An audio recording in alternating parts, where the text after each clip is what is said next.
In April, Jiangcheng. The city's sky grew ominous from early morning as dark clouds gathered and a torrential downpour erupted in an instant. Su Hao stood on the villa's balcony, gazing blankly at the familiar rain-soaked city. Suddenly, a lightning bolt streaked across the sky, followed by a deep rumble of thunder from afar. In that instant, Su Hao's eyes narrowed and his body tensed as if transformed into a sharpened blade, his gaze cold and menacing. As an assassin, Su Hao had been molded from a young age by his family into a cold and unfeeling persona, rendering him unmoved even in the face of death. Yet at that very moment, his inner world was assailed by tumultuous waves of emotion. Reborn. I have been reborn on the day of my 23rd birthday, the very day the apocalypse began. Su Hao, 23, a scion of the junior branch of the Su family in the capital. As members of the junior branch, all descendants of the Su family were bound by age-old traditions, subjected from childhood to rigorous training, and once deemed competent dispatched into society's darker fringes to discreetly resolve problems for the main lineage. Take Su Hao, for instance. Trained from childhood as both an assassin and corporate spy, he embarked on his lethal path in his teens. Had fate followed its course, his life would have unfolded in this grim manner. Until that fateful day on April 7, 2117, when the apocalypse descended without warning. On that day, several alternate worlds infected by the apocalyptic virus converged with Earth, unleashing the contagion that ravaged our planet, with countless spatial fissures and a horde of bizarre monsters plunging humanity into an unparalleled catastrophe. A sandbox apocalypse. Humanity analyzed the essence of the end times, ultimately arriving at a singular conclusion. Earth itself resembled an autonomous sandbox game, a condition mirrored by many neighboring worlds. Yet unlike Earth, these adjacent realms had already succumbed to the virus, subsequently infecting our planet, transforming it into an ever-expanding online realm under the apocalyptic virus's control. In this world, humans not only saw their inherent attributes manifest, but also seized the opportunity to awaken and evolve. The Key of Apocalypse. This wondrous relic originates from worlds besieged by the apocalyptic virus. Whenever a valiant warrior fell defending against the invasion, their legacy was preserved in the form of this key. Those who obtain the Key of Apocalypse stand a chance to harness its potent legacies. Much like the legacy of the Orcish warriors, where the awakened may transform into half-beast forms endowed with the strength to rend tigers and leopards. There is also the mystical legacy of the Flame Elves. Upon earning their ascent, the awakened can unleash a fiery magic potent enough to incinerate steel. Even the unconventional legacy of botanical spirits exists. Those awakened to this power acquire plant-like traits, enabling them, when bathed in sunlight for a sufficient duration, to heal any wound less than mortal. In essence, with the rise of the awakened, Earth became fortified with a legion of miniature antivirus forces, forming a defensive bulwark against the apocalyptic virus. Henceforth, the awakened of humanity embarked on an unwavering counterattack against the apocalyptic virus, even allying with formidable warriors from other doomed worlds to join in the resistance. Ultimately, this tidal wave swept through innumerable apocalyptic worlds, igniting a series of cataclysmic, world-shattering wars. Everyone understood that if the apocalyptic virus ran rampant, no home would survive. At the heart of it all stood the Key of Apocalypse, its contained legacies meticulously rated for their potency. The ratings commenced with F, ascending in strength through the grades EDCB and E, each level further subdivided into 3 tiers, just as F was divided into FF and F. Beyond these lay the exceptional tiers of SSS and SSS, levels that surpassed mortal limits and were scarcely attained in the apocalyptic realm. According to Su Hao's apocalyptic experience, most awakened individuals initially acquire legacies ranging from F to A, with the F tier being the most common, the emblem of the lowest combat prowess. Legacies of tiers E to C are also abundant, forming the backbone of various factions, while those rated B and A are exceedingly rare, truly 1 in a million. As for the supreme SSS and SSS legacies, they are exceedingly scarce, nearly impossible to acquire directly. However, these ratings merely gauge the potential of a legacy's evolution. In the hands of different individuals, their effects can vary greatly, as a bearer of the lowest tier may well rival a higher tier awakened. And there was one more crucial point. Once an awakened individual reaches a certain level of power, they can opt to fuse a second, or even a third, legacy of the Key of Apocalypse, prompting these legacies to naturally merge and evolve into a force uniquely attuned to its bearer. This fusion offers even lower-tier awakened the chance to transcend into tier legacies in the future. Of course, Su Hao was among the fortunate ones who experienced legacy awakening amidst the sandbox apocalypse. He fused the awakened legacy of the Evil Guardian, a rare B-rated heritage that endowed him with a robust physique capable of withstanding harsh environments, quickly enabling him to carve out his own realm in the apocalypse. Yet to his utter dismay, calamity soon followed. In the apocalypse, the Su family summoned all awakened members of the clan, and Su Hao answered the call. But it turned out to be nothing more than a conspiracy. Every awakened member from the junior branch who arrived at the rendezvous was captured by the main lineage and herded batch by batch into a laboratory resembling a prison. Within the laboratory, the Su family employed a special technology to forcibly transform Su Hao and his peers into combat puppets, stripping them of all personal freedom, so that henceforth they operated only under the control of the main lineage. From that moment on, Su Hao was condemned to a life of servitude for the Su family. Time and again he plunged into the front line of apocalyptic battles, narrowly escaping death. For the ensuing decade and more it remained all the same. Su Hao vividly recalled that each time he opened his eyes it was either to be dragged away by researchers for a brutal genetic test or to collect equipment before being forcibly dispatched to the apocalyptic battlefield. He had utterly lost his freedom, reduced to nothing more than a war machine devoid of autonomy. In the throes of combat, Su Hao grew ever stronger, yet the battles grew increasingly arduous. Countless times his body and resolve teetered on the brink of collapse, with death looming but a hair's breadth away. Yet fortune favored Su Hao, as both his will to live and his deep-seated resentment toward the Su family enabled him to withstand repeated brushes with death. This resilience rendered Su Hao the most battle-hardened veteran among the combat puppets, a soldier who, despite facing the grueling hardest assignments and innumerable tasks, always managed to emerge alive. But 17 years. For a full 17 years, Su Hao had been held captive under the control of the Su family. In the end, during a fierce battle, Su Hao sustained grievous injuries. Deemed unworthy of repair by the Su family, he was discarded like refuse, dumped into a vast waste pool within the laboratory to slowly decay.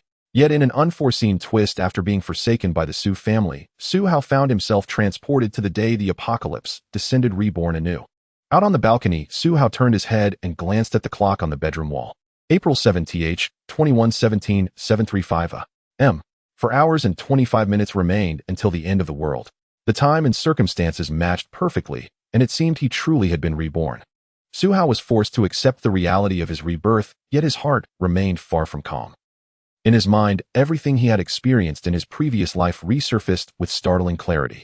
Whether cherished or half-forgotten scenes from the past unspooled like an edited film, playing on endless repeat, dragging forth countless memories. After a long while, a sigh seemed to rise from the depths of Su Hao's very soul. He quietly buried those memories once more in the depths of his heart, then made his way with practiced familiarity to the coffee nook on the villa's second floor and brewed himself a strong cup of coffee. The long mist aroma of coffee once again drifted through the air. Holding the cup, Su Hao's expression grew even more solemn, as though a layer of ice had settled over his features. At last, a slightly hoarse voice escaped his lips.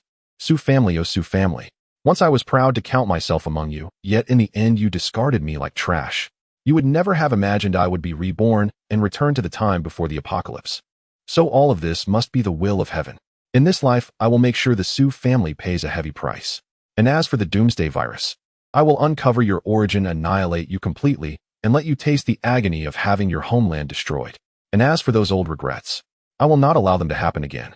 His hoarse declaration rose into a raw, wordless roar. Suddenly, a woman's shrill scream rang out from the bedroom. Su Hao immediately stood up, set his coffee down, and hurried back toward the bedroom in long, hurried strides. The villa was equipped with a security system. If an outsider had broken in, there was no way it would remain silent. The cause of the woman's scream had to be something within the house itself. Given the current situation, it had to be related to the incursion of the Doomsday virus. Just as Su Hao reached the bedroom doorway, he felt a spray of blood splatter across his face. Above the large bed in the bedroom, a passageway formed of what looked like pixelated particles was opening. Clusters of red motes were relentlessly corroding the ceiling like flames slowly burning through paper. From the ashen void they left behind, a humanoid demon with two wolf heads twisted its way out. Doomsday virus. Su Hao stared at the Redan black passage in the ceiling, his gaze locking onto the particles that continued to spread outward. This was the terrifying virus that had plunged countless worlds into apocalyptic chaos. The virus itself did not possess great offensive power. The true danger lay in the mutated creatures it infected. Creatures like this two-headed werewolf before him. Half of its body was still wedged within the Doomsday passage, hanging in midair, but one arm had already forced its way out.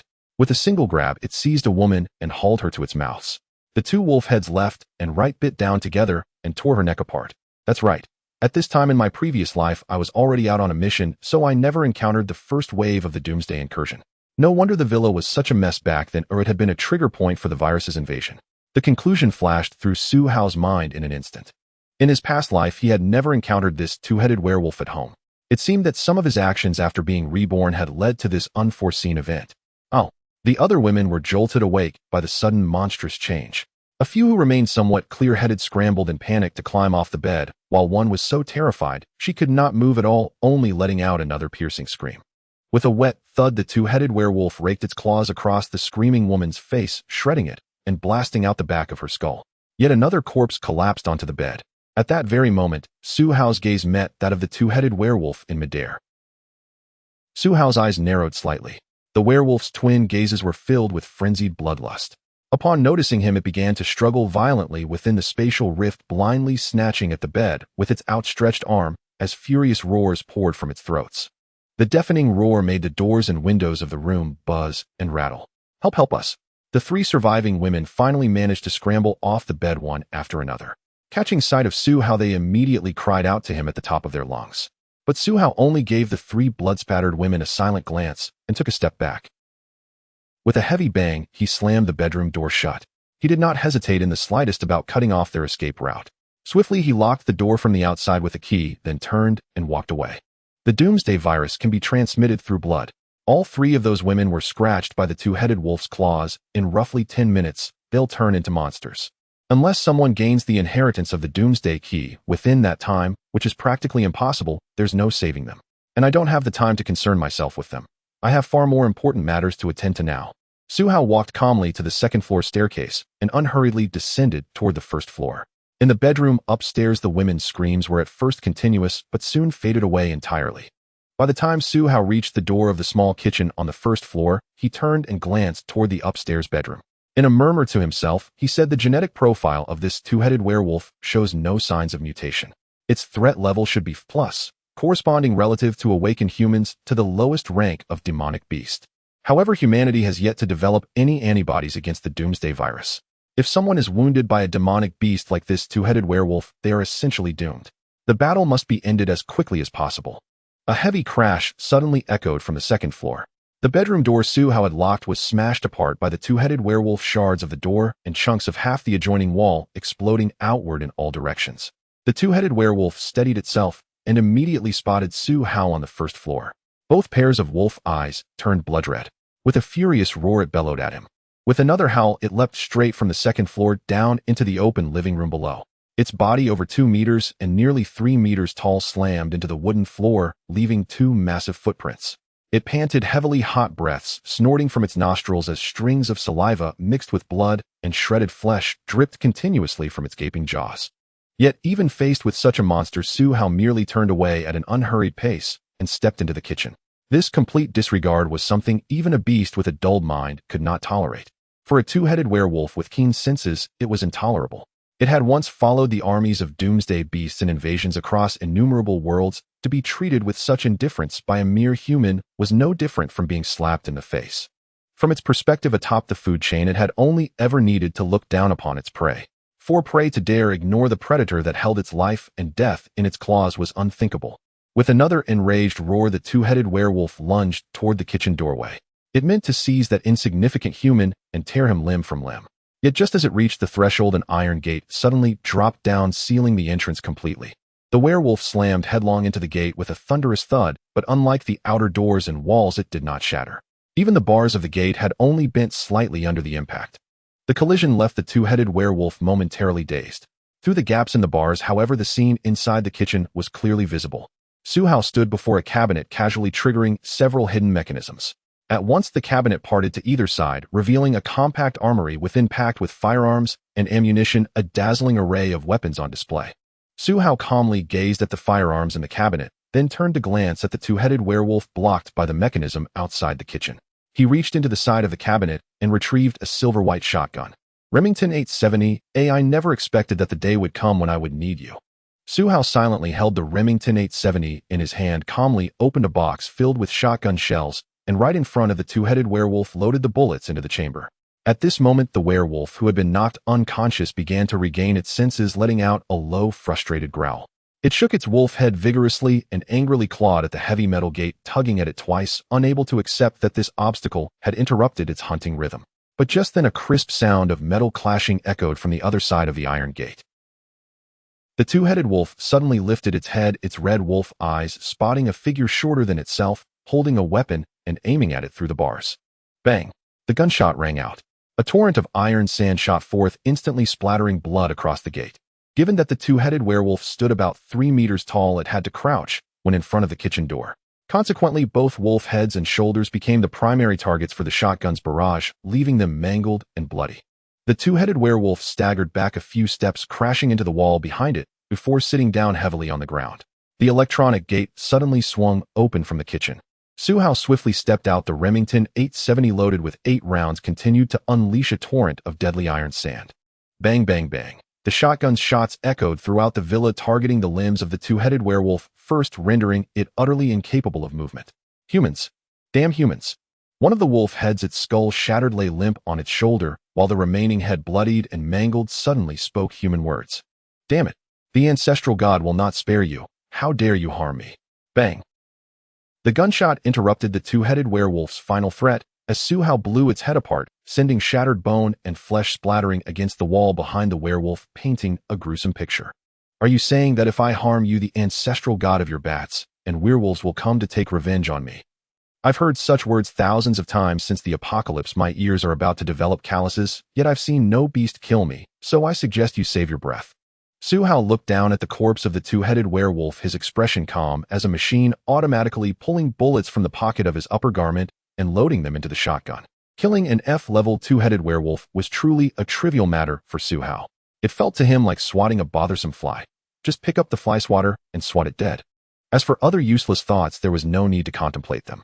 Suddenly, Suhao's gaze shifted sharply toward the staircase as a rumbling sound rolled in from the midday. He turned to look, and 3 women with long red fur were tumbling down the staircase. All 3 women had lifeless gray eyes with only a central point shining crimson. Their mouths were stretched wide to the ears, revealing a set of bloodied and sharp teeth resembling the recently deceased werewolf. Indeed, they have been infected by the virus. If they have mutated, they have become a threat.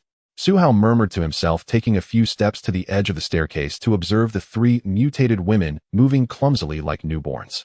3 gunshots rang out in the villa once more. Each shot exploded the head of a mutated woman, and their bodies twitched on the ground for a moment before falling silent. Suhao continued to load bullets into the shotgun and check the female corpses. Since the apocalypse, a large number of infected humans have emerged, possessing abilities akin to those of beast tribes, collectively referred to as infected entities. Due to genetic mixing, they can exhibit various bizarre abilities which are extremely dangerous. After confirming the death of the mutated female corpses, Suhao walked a few steps to the nearby kitchen window and looked outside. The city of Jiangcheng was still drenched in heavy rain, with dark clouds looming overhead. However, with Suhao's careful search, he still made some discoveries in the sky and the areas surrounding the villa.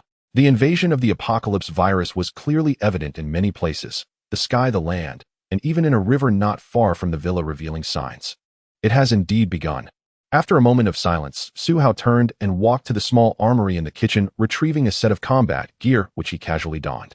As he put on his shoes, he suddenly noticed that the two-headed werewolf had splattered against a chunk of flesh in the kitchen, seemingly having expelled something about the size of a palm thick as 2 fingers. Suhao quickly crouched down and turned over the piece of flesh. A key. An antique-looking key. The key's end was a round loop attached to a slender body, and its top had a rectangular key bit, like a hollow metal piece the size of 4 incisors lined up together. The key of the apocalypse.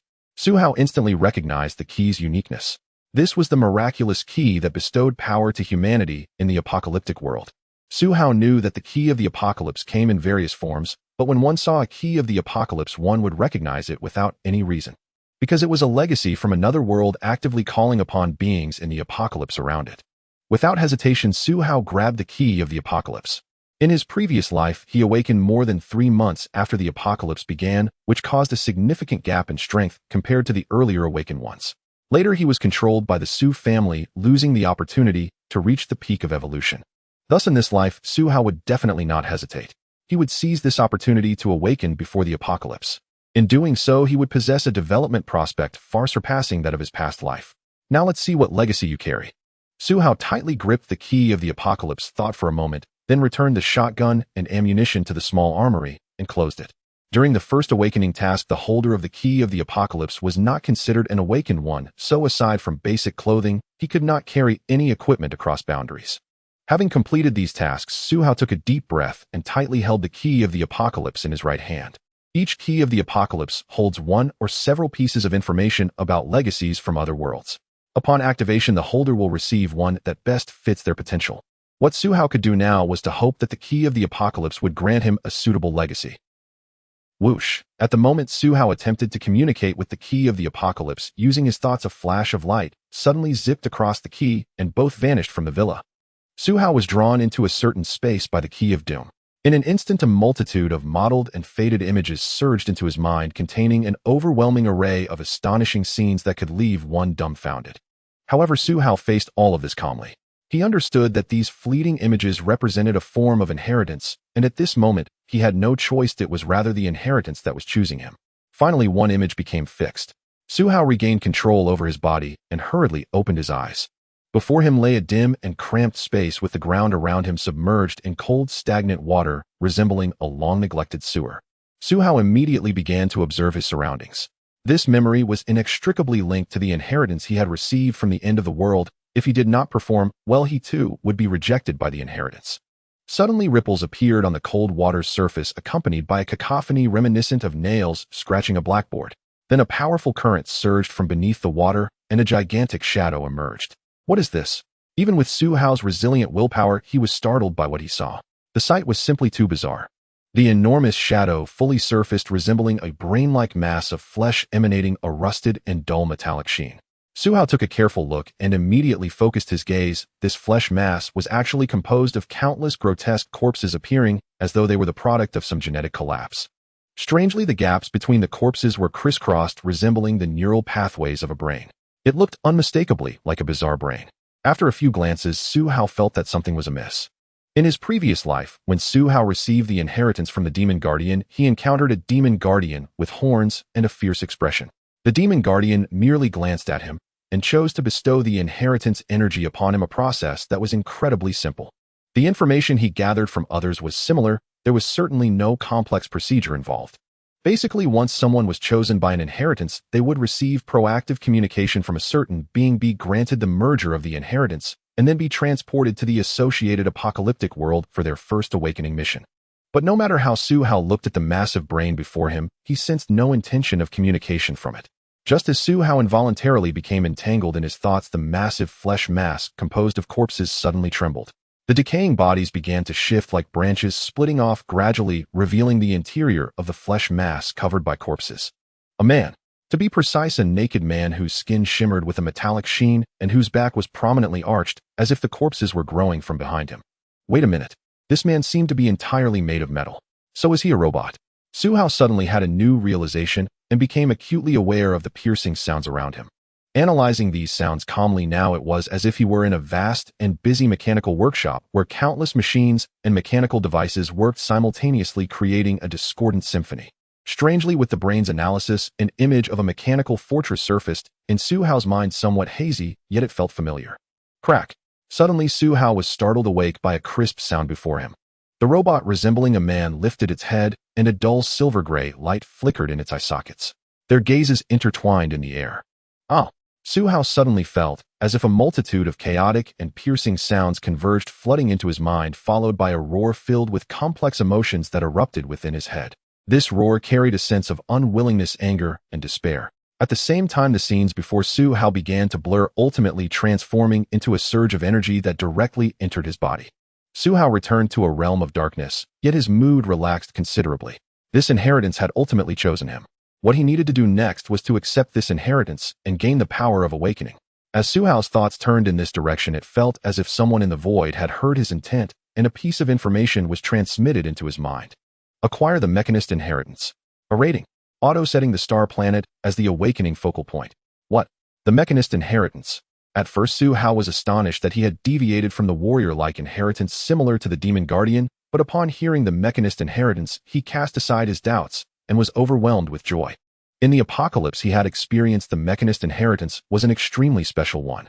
If that type of inheritance was the strongest, perhaps no one had been able to choose from among the top powerhouses in the 17 years of the apocalypse. However, there were several professions universally recognized for their survival capabilities, one of which was the mechanist inheritance. The strength of a mechanist lies in their exceptionally balanced overall combat power. Everyone acknowledged that if a mechanist could endure the initial hardships, they would undoubtedly be a high-end profession that all major factions would be eager to recruit.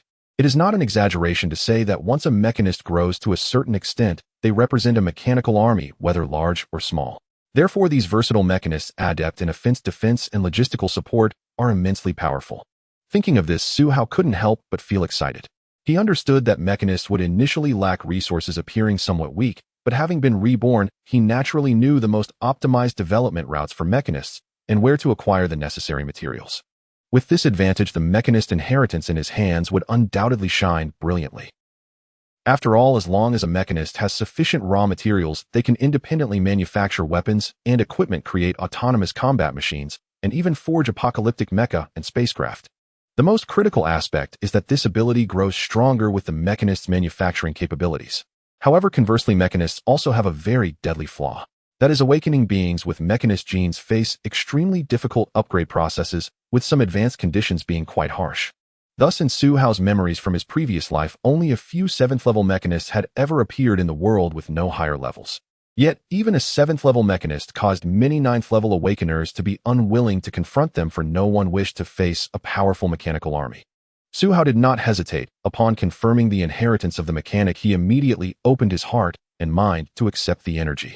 Character template generation. A silver-gray light flashed in Su Hao's eyes, revealing a property template resembling that of a game character. Su Hao. Age, 23 years, male. Title, Level 1 Awakened. Inheritance, Mechanic Potential A. Vitality, 150,150. Awakening Energy, 150,150. Strength F. Agility F. Constitution F. Intelligence F. Mentality F. Perception F. Awakener Attribute Rating F E D C B A S S S S S S. Mechanic Talent. Magic Energy Body Cells. 10 of your body cells have transformed into magic energy body cells. Using these cells will consume your awakening energy.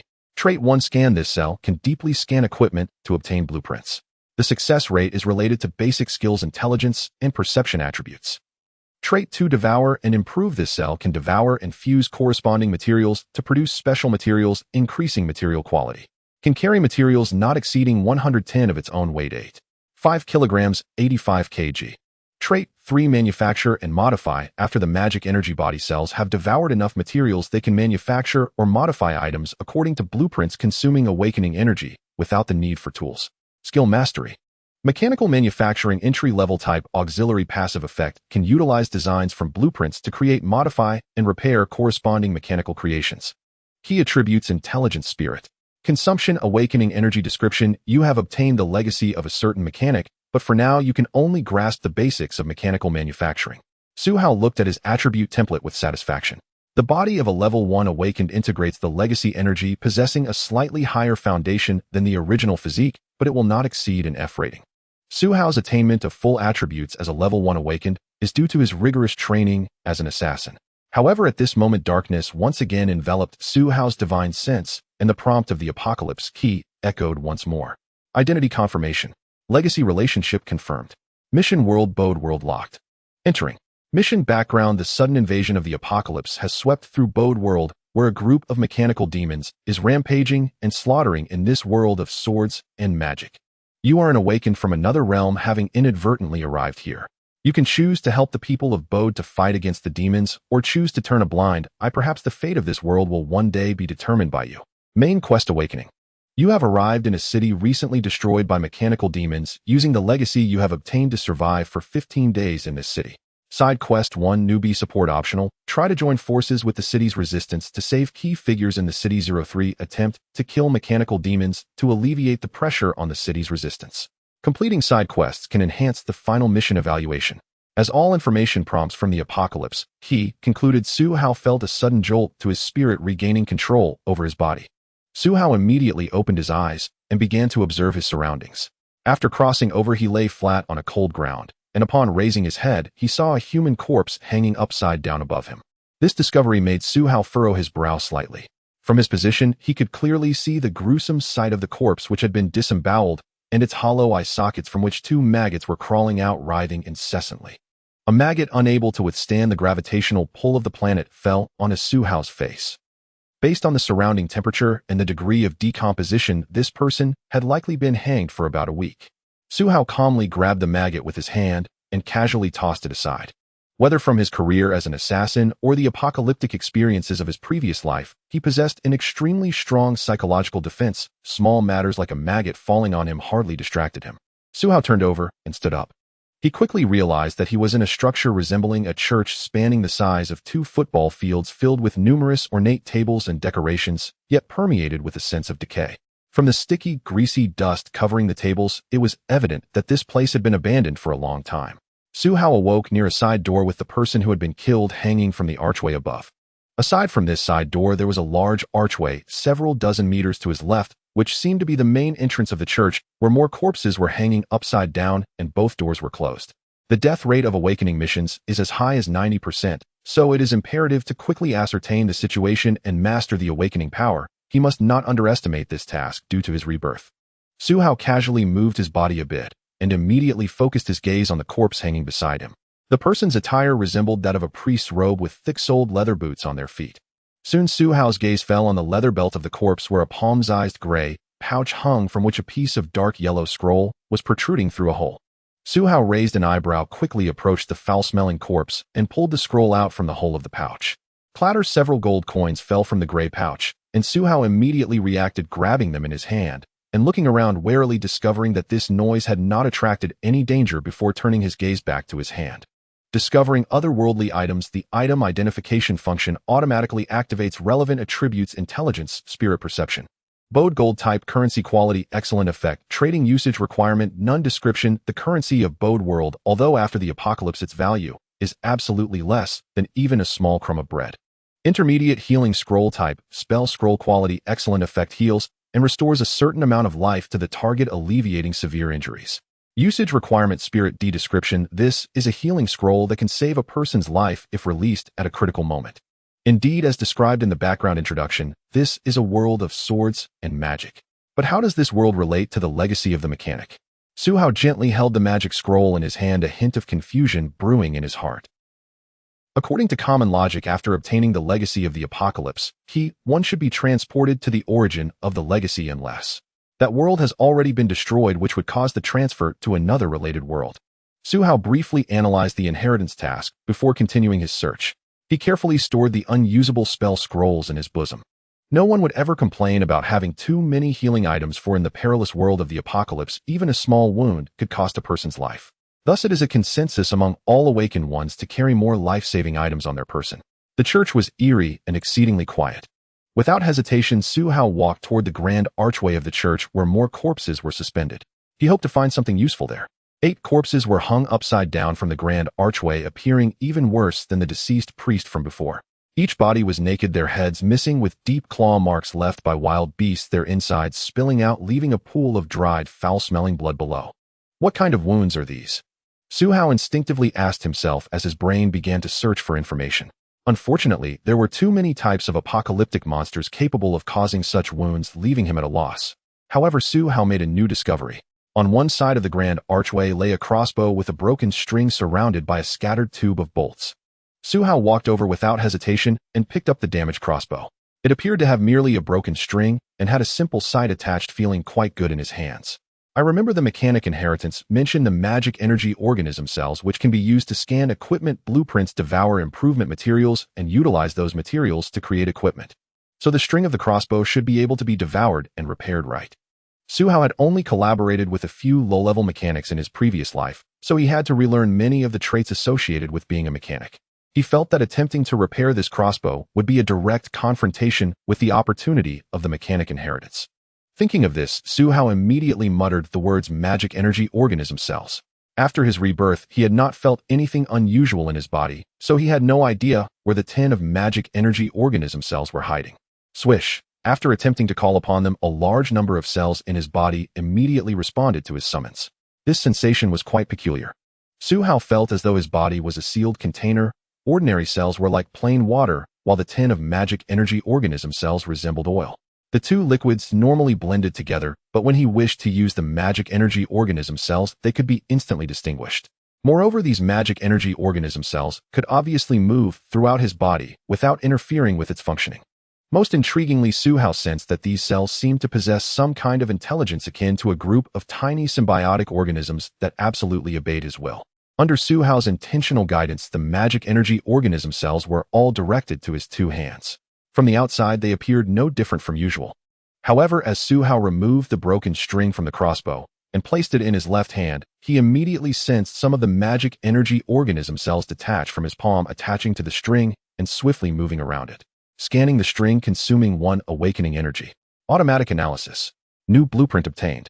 Crossbow string blueprint type equipment accessory blueprint quality ordinary required materials biological hide sinew energy consumption prototype modification with materials manufacturing without materials manufacturing 1.1.3 points description. This is the blueprint for the string of an ordinary crossbow in the world of Bode.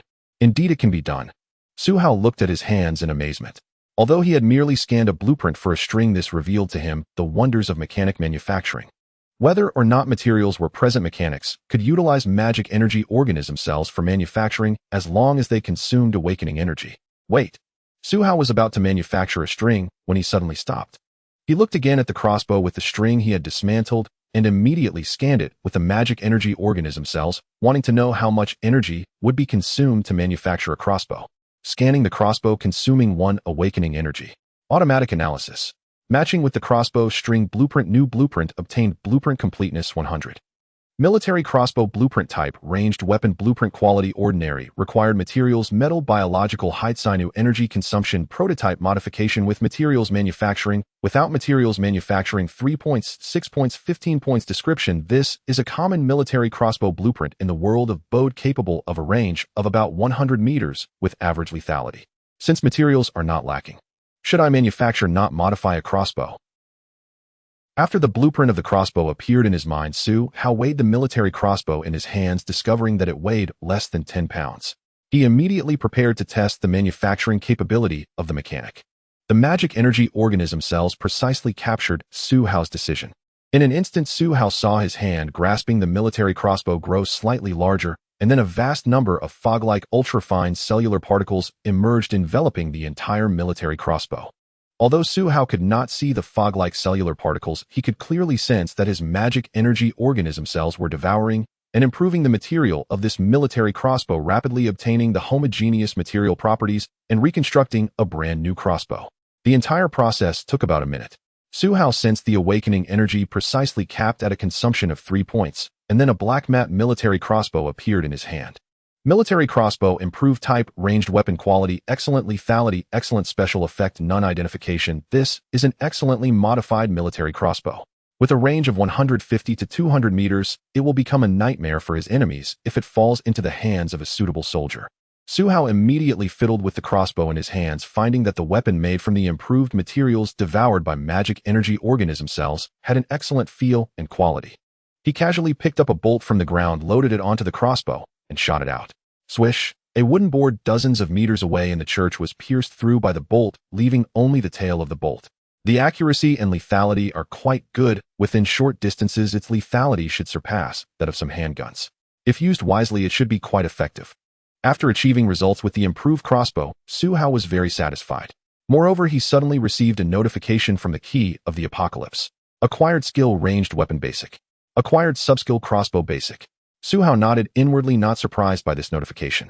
Every holder of the Key of the Apocalypse had their abilities quantified after obtaining inheritance, so some skills that awaken ones possessed had to be used before they could be reflected in their character templates. Thus, Su Hao's years of training as an assassin allowed him to master many useful skills, but these needed to be reused to awaken. Furthermore, one should not underestimate Su Hao's skill in the categorized basic ranged weapon. Achieving this required a training period of at least 5 to 10 years to earn the Key of the Apocalypse's recognition. Typically, passive skills are evaluated starting from intra-level, followed by basic, then low-level, intermediate, advanced, and expert. This is similar to how all awakened ones have an initial attribute capped at F, with the mastery of all skills calculated according to the common tiers of the Apocalypse-linked worlds. After all, in these worlds there exist even more advanced magic and energy weapons. Relative to the skill prerequisites needed for those high-end equipment, it is understandable that Su Hao's mastery of ranged weapon skills on Earth is rated at a basic level. After obtaining the improved crossbow, Su Hao immediately gathered the scattered bolts on the ground, roughly concentrating them into 2 quivers amounting to about 50 bolts. Having learned from the previous experience with the improved military crossbow, he scanned and obtained the bolt schematics, spending a few minutes to modify these bolts. Modified bolt type, ammunition quality, excellent killing power, excellent description. This is a meticulously crafted bolt sharp enough to penetrate ordinary leather armor, inflicting considerable damage on your enemies. The talent of an engineer is truly invaluable. Although it lacks some combat class transformation skills, it can to a certain extent rival some advanced alchemists, though alchemists lean more towards the magic system, while engineers focus on the technology system instead. Holding the improved military crossbow and carrying the bolts, Su Hao thought with satisfaction, with such equipment in hand, I at least possess a certain level of ranged lethality. Given the current situation, it's best to check the upper levels of the church for any dangers. If there are suitable layouts and vantage points, this place could serve as a potential hiding spot. Su Hao pondered for a moment, loaded the crossbow carefully, and cautiously walked toward the end of the church, where a hidden staircase seemed to lead to the upper levels of the church building. As he ascended the stairs, Su Hao noticed that the steps were covered in dust, clearly indicating that no one had been here for a long time. The second floor was a reception hall alongside a few rooms, but there were no stairs leading further up. Su Hao cautiously inspected the living room and several rooms, finding nothing of value. Just like his previous discoveries, this place had been abandoned for some time, and everything was in disarray. This slight indication of neglect eased his tension somewhat. Eventually, Su Hao chose one of the rooms to enter, vigilantly peering through several windows to look outside. The room he was in was located above the side door of the church, allowing him to see that directly in front was an empty corridor, and further away was a 6 to 7 story tall ancient castle adorned in a fantastical style. The church and the castle stood side by side, connected by a corridor with their side doors facing each other. The main entrances of both faced east, with a small square in front, surrounded by numerous buildings resembling stars encircling the moon around the castle and church. Unfortunately, most of these buildings appeared dilapidated, with ruins and broken walls everywhere, and no one was seen moving within.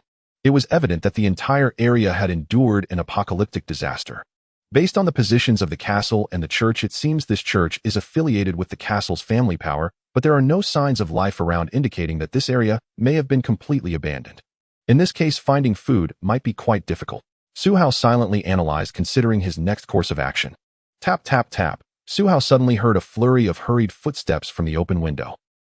The ground around the castle and church was paved with large slabs of marble, making the sound of footsteps exceptionally clear in this area. Su Hao immediately pinpointed the direction of the footsteps.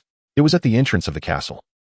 A young woman in half armor, wielding a sword, rushed out from within, her golden hair cascading chaotically over her shoulders, her expression slightly panicked as she occasionally glanced back at the castle. It seemed as though she was being pursued by something dangerous. Bang! A shadow slammed against the half-open door of the castle, and a monster about 1.5 times the height of a person and 7 to 8 meters long charged out. Su Hao's gaze tightened, and he quickly darted behind the side of the window. In just one glance, he clearly saw that the monster resembled an enormous wolf, its strength magnified tenfold, exuding a metallic sheen all over, looking like a fierce mechanical creature from a sci-fi film. Hiding behind, Su Hao cautiously peeked out again. The mechanical wolf was clearly chasing the female knight, and it appeared they had already engaged in battle. The mechanical wolf bore several noticeable wounds. For instance, on several of its joints, numerous wires were tangled together. Although protected by some additional armor, many wires were clearly severed by some sharp weapons sparking with arcs of electricity. Most notably, 3 eyes adorned the mechanical wolf's face, with a deep gash on the left eye and the central vertical eye on its forehead exposing the damaged internal circuitry. Despite this, the mechanical wolf's movements remained steady, indicating that its bodily functions had not suffered any fatal injuries. Haha, knight of the church, who can injure my pet? How long do you think you can hold out? Suddenly, a raspy male voice emanated from the mechanical wolf's mouth, startling Su Hao.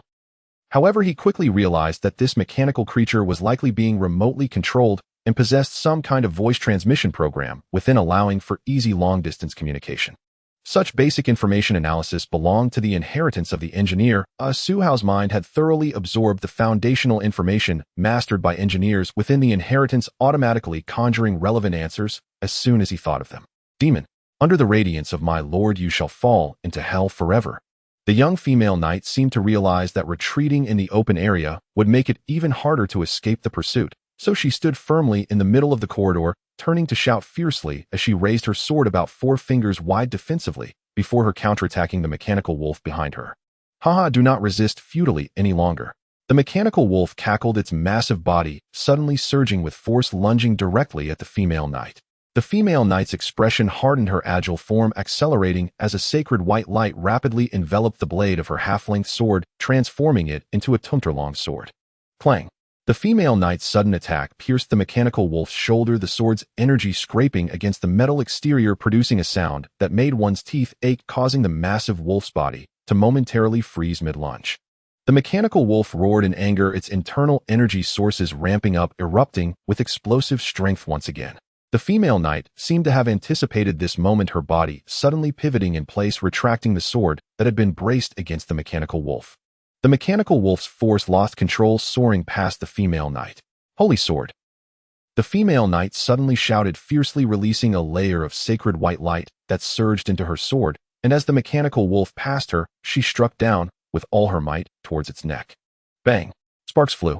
The holy light giant sword struck the metallic shell of the mechanical giant wolf's neck. An overwhelming force instantly sent the mechanical beast flying, its body crashing like a cannonball into a stone pillar of a corridor, producing a tremendous sound as large cracks appeared on the pillar, causing it to collapse. Looking again at the female knight, she was unexpectedly sent flying back, like the mechanical giant wolf, crashing heavily against the wall beside the side door of the church, landing just in the diagonal direction of Su Hao's window. Su Hao could see clearly. Just as the mechanical giant wolf was attacked, it managed to counterattack in time. Its metallic tail swung secretly, striking the female knight on her left shoulder with the force of being hurled away, interrupting her subsequent attack and sending her flying. Both sides suffered injuries. Su Hao held his breath tightly at this moment. With his current strength, intervening in such a battle, the chances of survival were pitifully small. He continued to observe the situation in the arena. After the mechanical giant wolf fell, a gap over a meter long appeared on its neck, with the hard metallic shell deeply dented, revealing a chaotic tangle of circuits inside. From the second floor, Su Hao could see that many of the circuits in the mechanical giant wolf's wound were broken, seemingly affecting the mobility of this mechanical beast. It struggled several times against the ground before finally standing up again. The female knight also struggled to get up, her left arm hanging helplessly at her side, clearly indicating that this arm had temporarily lost its combat capability. The mechanical giant wolf shook its body a few times, but still crawled step by step towards the female knight, its sound device continuously exerting pressure on her. Haha, the fragile human body, it seems your injuries are severe, so give up your futile struggle. What you are facing is merely a puppet controlled by me. Even if you can destroy it, you still cannot escape the pursuit of my other puppets.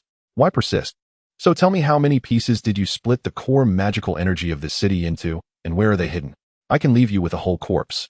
The female knight stood silently, seemingly attempting to regulate her breathing.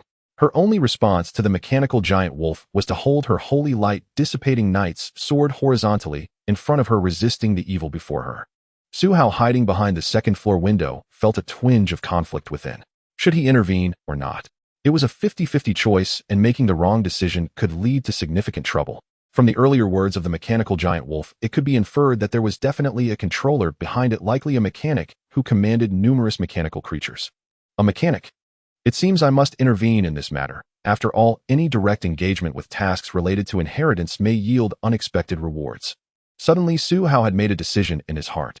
His countless experiences of fighting in other worlds in his past life made him understand that sometimes one must make daring decisions, otherwise the pressure from tasks would only continuously oppress him, accumulating until he would become increasingly hesitant, eventually leading him down a path of inaction. Let's do this. Su Hao firmly grasped the modified military crossbow in his hand, quietly adjusting the quiver to a more convenient position. He ultimately decided to join the battle. Hiss! Su Hao let out a breath from the second floor, trying to catch the female knight's attention. His position was perfectly situated between the female knight and the mechanical giant wolf, allowing him to hide behind the window without being detected by the approaching mechanical giant wolf, visible only from the female knight's angle. The female knight's breathing suddenly halted. Clearly, she did not expect that there was someone hiding on the second floor. However, the female knight's combat training was quite excellent. She quickly resumed her normal breathing rhythm, not hastily glancing toward the second floor. Such an action would only reveal Su Hao's position. Su Hao was very pleased with the female knight's reaction, gently raising the military crossbow in a place only visible to her behind the window, indicating that he would launch a sneak attack at the right moment. This showed self-awareness. Su Hao had just awakened, and his physical strength was about 3 times that of an ordinary person, having merely reached the critical point of various attributes of human beings.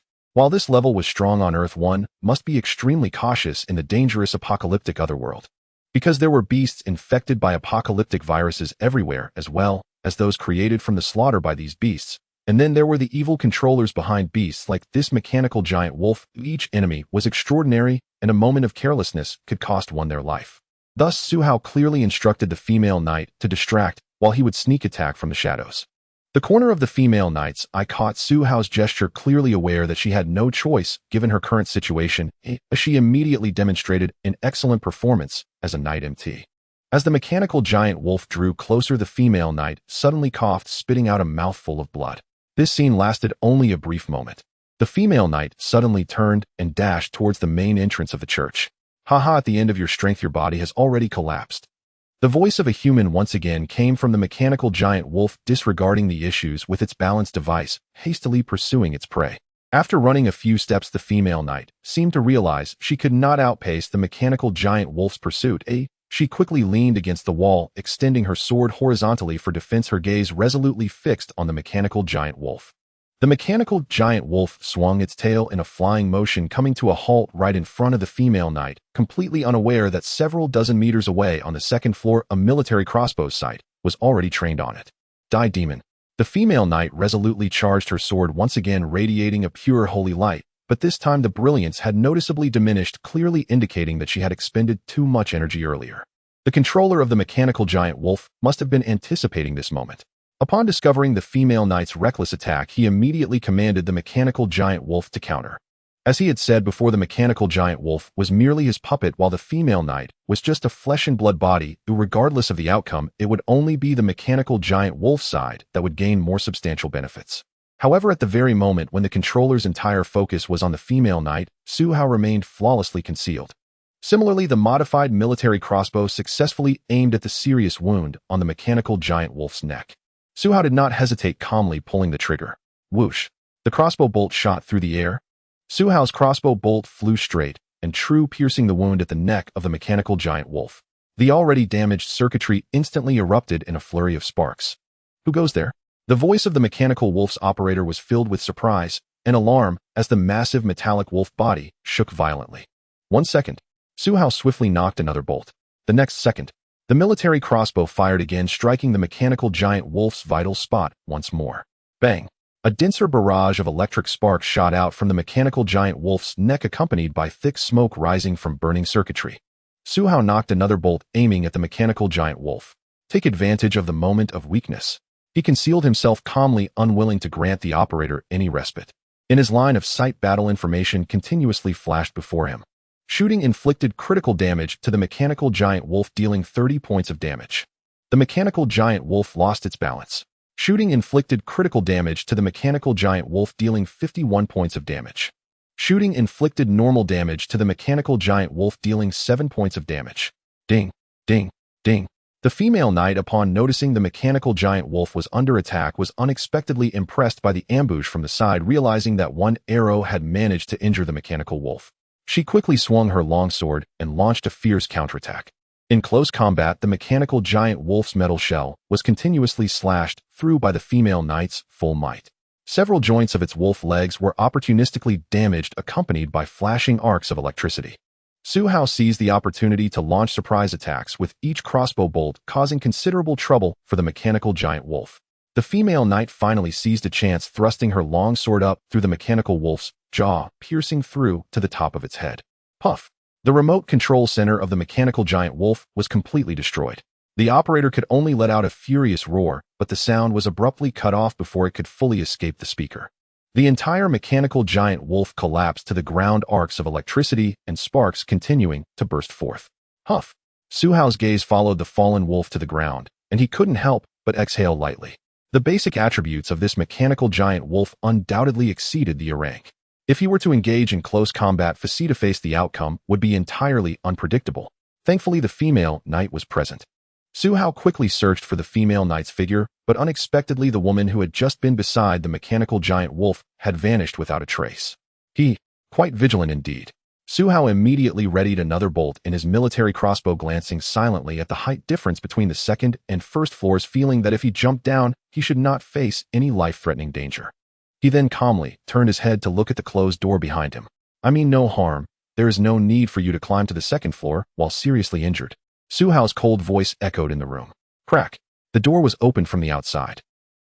Su Hao saw the female knight's golden hair was somewhat disheveled, but her blood-stained face still bore a resolute expression, especially those striking blue eyes that glinted like blades as they scrutinized him. What is your identity? The female knight's left hand hung loosely at her side, yet she raised her right hand, pointing her one-handed sword at Su Hao. The other party did not trust him. Even after he had helped kill the mechanical giant wolf, she remained on guard. Su Hao could discern the female knight's attitude, thus he pressed his body against the window, ready to jump down at the first sign of trouble. However, apart from that, Su Hao did not make any unnecessary movements. He had saved the female knight, but he did not intend to be met with such mistrust. Listen, I accidentally crossed over from another world, and have yet to figure out what exactly has happened to me. However, a mysterious entity told me that in order to save the world that has been invaded by demons, I must help eliminate those mechanical demons. That is all I know. Su Hao, drawing from his past lives' experience, responded to the female knight as a newly awakened individual. I can tell your words come from the heart, and I have seen many outsiders who have descended. I shall tentatively believe you are a righteous warrior. However, many of those who descended seemed quite unreliable, and none survived. The female knight let out a light sigh, her right hand gripping the hilt of her long sword shimmering with light, clearly having just completed casting a spell, now relaxing. Su Hao also let out a slight sigh of relief. Sometimes the same kind of response might lead to misunderstandings in the eyes of those who hold beliefs. He was now grateful that he hadn't lied. Otherwise, the spell the female knight had just cast might have been able to detect his deceit, which would have been troublesome. However, passing the female knight's test was ultimately a good thing. Moreover, hearing from her that this world had previously seen arrivals was even more crucial information, indicating that the identity he had just claimed could indeed stand firm. Belonging to mechanical demons, completing the quest would enhance evaluation. Side Quest 1, New Recruit Support. Rescue the punitive knight Aloni, save a key figure in the city 1-3, completing the quest will enhance evaluation. Suddenly, two pieces of information flashed into Su Hao's mind, the content catching him somewhat off guard. He hadn't expected that deciding to help a female knight would yield double benefits, accidentally completing part of a side quest. A truly pleasant surprise. Most importantly, Su Hao had learned the identity of the female knight Aloni. Since she was a key figure in the city, collaborating with her would undoubtedly reduce many unnecessary troubles. Of course, the danger during the quest would also increase considerably. Su Hao quickly analyzed the current situation. Although he maintained sufficient vigilance in his heart, he outwardly chose to extend a gesture of goodwill, lowering his military crossbow. Respected knight, I wonder if you need my assistance. I have some first aid knowledge and can help you bandage your wounds, and I can also take a look at the injury on your left arm. All right, thank you. The female knight Aloni's injuries were quite severe. After agreeing to Su Hao's help, she leaned against the wall by the door and knelt down. The leather skirt beneath her half-armor was somewhat loose, yet it still could not conceal her shapely long legs. It was evident that those long legs wrapped in lengthy leather pants could unleash an attack at any moment, and the semi-metallic long boots were certainly hard enough to break bones. Su Hao approached cautiously, crouching down, and carefully unfastened her half-armor with a speed that would not be misinterpreted by the female knight. I noticed you were injured on your left arm by that mechanical demon, and your body also sustained a certain impact, so the bandage must be applied closely to have sufficient effect. As Su Hao worked, he explained. Aloni frowned slightly, but merely tightened her grip on the hilt of her knightly sword, allowing Su Hao to unfasten her half-armor, revealing a blood-stained linen shirt underneath. Su Hao glanced at Aloni's left arm, gently pressed a few times, and discovered that the bone only had a slight fracture. The real issue was that her left shoulder was dislocated. He had considerable experience in first aid for such situations. After briefly communicating with Aloni, Su Hao immediately took action, lifting the female knight's left arm and applying pressure to her shoulder. Crack! Aloni let out a muffled groan, but soon joyfully discovered that she could move her left arm, her gaze towards Su Hao instantly softening. Skill acquired, First Aid Basic. Su Hao listened to the prompt from the Key of the Apocalypse and found that this skill had indeed appeared on his character template. First Aid Basic. Type Support. Effect stabilizes injuries depending on the situation with a chance of healing. Related attributes, Intelligent Spirit. Description: you can perform some simple first aid. You have years of experience in this area, making you quite reliable. Above this skill there is another skill Su Hao had previously acquired. Ranged Weapon Basic. Type Combat. Effect slightly increases proficiency with ranged weapons. Related attributes: Strength, Agility, Perception. Description: you are adept at using certain ranged weapons. You can handle them quite well, with just a little practice akin to a seasoned veteran. In addition, there is a branching skill derived from the ranged weapon skill. Crossbow usage: basic. Type: combat. Effect: slightly increases hit rate when using a crossbow. Related attributes: agility, perception. Description: you know some methods for using the crossbow, allowing you to shoot more accurately. This branch skill can be specialized in the future. However, Su Hao simply glanced at the skills he had mastered after the crossover and turned his attention back to Eleni. I just fixed your dislocated left arm, and there are still several fractures, so I need to bandage you up. If it's not necessary, just take some time to rest. All right. Eleni did not refuse Su Hao's kindness, letting her left arm hang gently at her side. However, the moment she moved, her sharp eyebrows resembling swords suddenly furrowed, and her right hand instinctively pressed against her left waist. Su Hao's gaze followed her movement downwards, noticing that the hem of the knight's linen shirt was stained with a deep crimson. Is your waist injured? Su Hao frowned slightly as he reached out to grab the corner of Eleni's linen shirt, lifting it without a moment's hesitation. A hand immediately grasped his wrist firmly. What are you doing? Su Hao glanced at Eleni, who wore a serious expression, and noticed her wide eyes as she clearly rejected his action of lifting her shirt. Su Hao smiled nonchalantly and said, I just want to check your injury. If I can treat it, your movements won't be too affected later. After all, this isn't a safe place. Eleni hesitated for a moment. I can do it myself. The knight's expression returned to her previous calm demeanor as she used her right hand to lift the left corner of her linen shirt, revealing a patch of bloodied white skin. The shirt was lifted up to just below her chest, exposing a small portion of her rounded form. However, Su Hao's gaze did not wander. He frowned, focusing on a serious wound on the knight's body. This wound was as thick as a baseball bat, slanting from her left rib to her waist, and within the blurred flesh several deep gashes were visible, clearly inflicted by some sharp weapon, indicating its severity. Seeing that Su Hao was solely focused on her wound, Eleni silently sighed in relief. That was caused by the demon's tail earlier.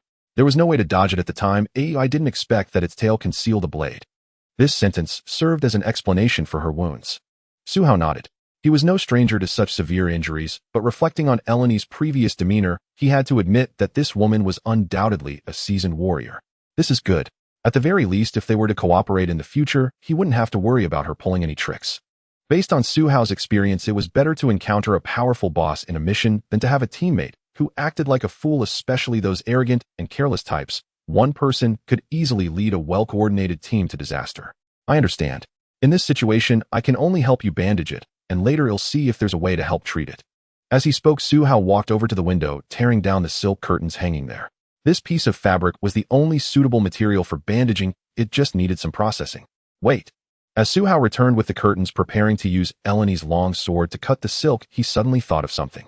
Excuse me, can you cast spells? Su Hao took out the intermediate healing spell scroll from his pocket and unfolded it in front of Eleni. How do you have a divine spell scroll? Eleni looked at Su Hao in surprise. Su Hao shrugged and replied, This is a church. I searched here earlier and found some useful items. So you're willing to let me use this spell scroll? It's currently a scarce resource in Khaled, and it might save your life at a critical moment. Su Hao immediately interrupted her, handing the scroll to Eleni, saying, I cannot use these scrolls, so they are just ordinary equipment to me. If you can use them, please don't hold back. After all, my goal should align with yours to cleanse the mechanical demons in this city. Thank you for your generosity, the benefactor. I am Eleni, the Retribution Knight of the Holy Light Cathedral, the sword that drives away evil on behalf of my lord. I appreciate your help, and I will do my best to assist you in adapting to this world and completing the task you mentioned. This is the best outcome. Exchanging names signifies the preliminary establishment of trust. Su Hao revealed a warm smile. This was a necessary disguise, especially after knowing that the other party was a Retribution Knight of a cathedral. Showing a kind demeanor would at least prevent her from disliking him. Subsequently, Su Hao handed the intermediate healing spell scroll to Eleni. By the way, you can call me Su Hao. Su Hao, can I call you Su? I will use the scroll to heal, but I will need to rest for about 15 minutes. I need you to keep watch, and once I'm rested, we can set off. Eleni took the scroll, holding it gently in her hands as she spoke. No problem, but aren't you worried that the owner of that giant wolf might come looking for us? Su Hao reminded the knight. He was unsure whether destroying the mechanical giant wolf would quickly provoke retaliation. Eleni glanced at Su Hao and calmly said, Don't worry. We are currently in the outer district No. 4 of Khaled. I was chased here by that demon from near the city center, and there is only this one. The rest of the monsters are busy attacking the city center and should not have the time to pay attention to us. That's good to hear. Su Hao shrugged and casually pointed outside the window, saying, Since you can heal yourself, I'll go out and take a look. I understand some mechanical knowledge, and I might discover some useful information. Eleni silently looked at Su Hao, nodding. I understand. Seeing her expression, Su Hao paid no mind to the knight's cold demeanor, carefully closing the door behind him without disturbing her treatment. At the same time, he had some sudden thoughts. The mechanical giant wolf was also a mechanical creation. Could he scan that mechanical body for manufacturing? Su Hao turned and went downstairs, quickly sensing a warm breeze sweeping past him from behind. It seemed that AI Lonnie had already used the neutral healing scroll with some of the dissipated energy, transforming into this warm wind. Su Hao felt no regret over the unusable spell scroll. Not only was AI Lonnie an important character tied to side quests, but her strength as a knight also warranted his efforts to win her over. So receiving a promise from her was already sufficient. The most critical aspect now was how to make himself stronger. The side door of the church was just downstairs from the second floor, and aside from the mechanical giant wolf silently lying on the ground, everything else remained eerily empty. Su Hao cautiously stepped outside and quietly stood beside the mechanical giant wolf's body. Scanning. Su Hao placed his hand on the mechanical giant wolf, and the magical energy cellular structure on its body suddenly transformed into a mist-like vapor, spreading rapidly. After about half a minute, the entire mechanical giant wolf was enveloped by the magical energy cellular structure, and a series of information was transmitted back to Su Hao's mind. Scanning mechanical organism continuously consuming awakening energy 1, 2, 3. Automatic analysis. New blueprint requires 500 points of energy supply. Current analysis progress 1. Continue drafting. As expected, Su Hao noticed that a portion of his awakening energy had suddenly vanished. This level of consumption was clearly much higher than when he had scanned the military crossbow before. However, this was also reasonable. The mechanical giant wolf was evidently a technological creation, its complexity far exceeding that of the crossbow, so requiring a substantial amount of awakening energy for analysis was to be expected. Su Hao quickly calculated the speed at which his awakening energy recovered. This speed depended on his own state and the constraints imposed by the world of the Apocalypse Key. He soon concluded that in his current state of full recovery, he could recover about 1 point of energy per minute, which meant he would recover 60 points in an hour. This speed was not considered slow and was within an acceptable range for him, prompting him to set up the analysis for the mechanical giant wolf. Allocate 2 points of energy every 10 minutes for analysis. Cease energy supply during combat. Let's set it like this for now. Su Hao silently recited this in his mind, and a new prompt immediately appeared. Blueprint analysis. Large mechanical wolf. Tentative name. Estimated time required 50 hours. Automatic analysis begins. Very good. Su Hao noticed this information floating beneath his character template for easy reference. However, he had more important matters to attend to. As a reborn individual with knowledge of mechanics, Su Hao understood that merely relying on blueprints was insufficient. A mechanic was more adept at modifying existing technological equipment. Thus, he circled around the mechanical giant wolf, scrutinizing this mechanical creation closely. Finally, his gaze fell upon the mechanical giant wolf's front paw. Let's focus on analyzing the left arm claw first. Su Hao purposefully chose this as his initial target for analysis. Compared to the overall structure of the mechanical giant wolf, the two front paws were clearly mechanical arms. If modified with the mechanic's skills, they could quickly become equipment that enhanced combat power. Scanning body part, consuming energy 1, 2, 3. Automatic analysis. Recording blueprint 1, 51, 100. Obtain complete blueprint for the left front paw of the mechanical giant wolf. Very good. Su Hao directly searched for the blueprint of the mechanical giant wolf's left front paw in his mind, and immediately a piece of information appeared. Wolf claw type. Power arm. Blueprint type mechanical arm. Blueprint left hand. Quality excellent. Required materials metal energy. Energy consumption. Prototype modification with materials manufacturing. Without materials manufacturing 50 points, 100 points, 250 points. Description. This is the blueprint for the left front paw of the mechanical giant wolf, which possesses sturdy materials and considerable lethality, making it a crucial component of the mechanical giant wolf. Upon seeing the data for the blueprint, Su Hao's heart leapt with joy. He had just scanned and manufactured items, and now he still had over 100 points of awakening energy left. What was there to think about? Of course, he would choose to modify this mechanical claw. Prototype modification. Su Hao unhesitatingly spent 50 points of awakening energy, placing his hand on the mechanical giant wolf's left claw. Before his eyes, a mist-like magical energy cellular particle re-emerged on Su Hao's palm, swiftly penetrating various parts of the mechanical giant wolf's left claw, enveloping it up to the knee. Then, crack. The mechanical giant wolf's lower leg along with its left claw detached from its body, floating in front of Su Hao wrapped in the magical energy cellular particles. At the same time, Su Hao noticed that the blueprint in his mind was displayed beside the mechanical wolf claw. His brain was closely linked with the magical energy cellular particles adhered to the mechanical wolf claw. With a mere thought, changes would appear on the blueprint, and the mechanical wolf claw would alter accordingly. Thus, Su Hao began to attempt to control the magical energy cellular particles with his mind, starting to modify the existing mechanical wolf claw. Lighten the weight, don't make it too large. Keep the outer armor. Transform the wolf claw into a foldable automatic type. Ensure it doesn't affect normal hand usage and can be used as a cold weapon for offense and defense in critical moments. Su Hao unleashed his thoughts, incorporating many designs he had seen in his past life, aiming for a refined and convenient design suitable for his current use. As a result, the magical energy cellular particles acted like tiny, intelligent mechanical workers, continuously processing the materials according to his requirements, progressively improving the mechanical wolf claw in a new direction. Ultimately, Su Hao found that the activity of the magical energy cellular particles lasted for 5 minutes.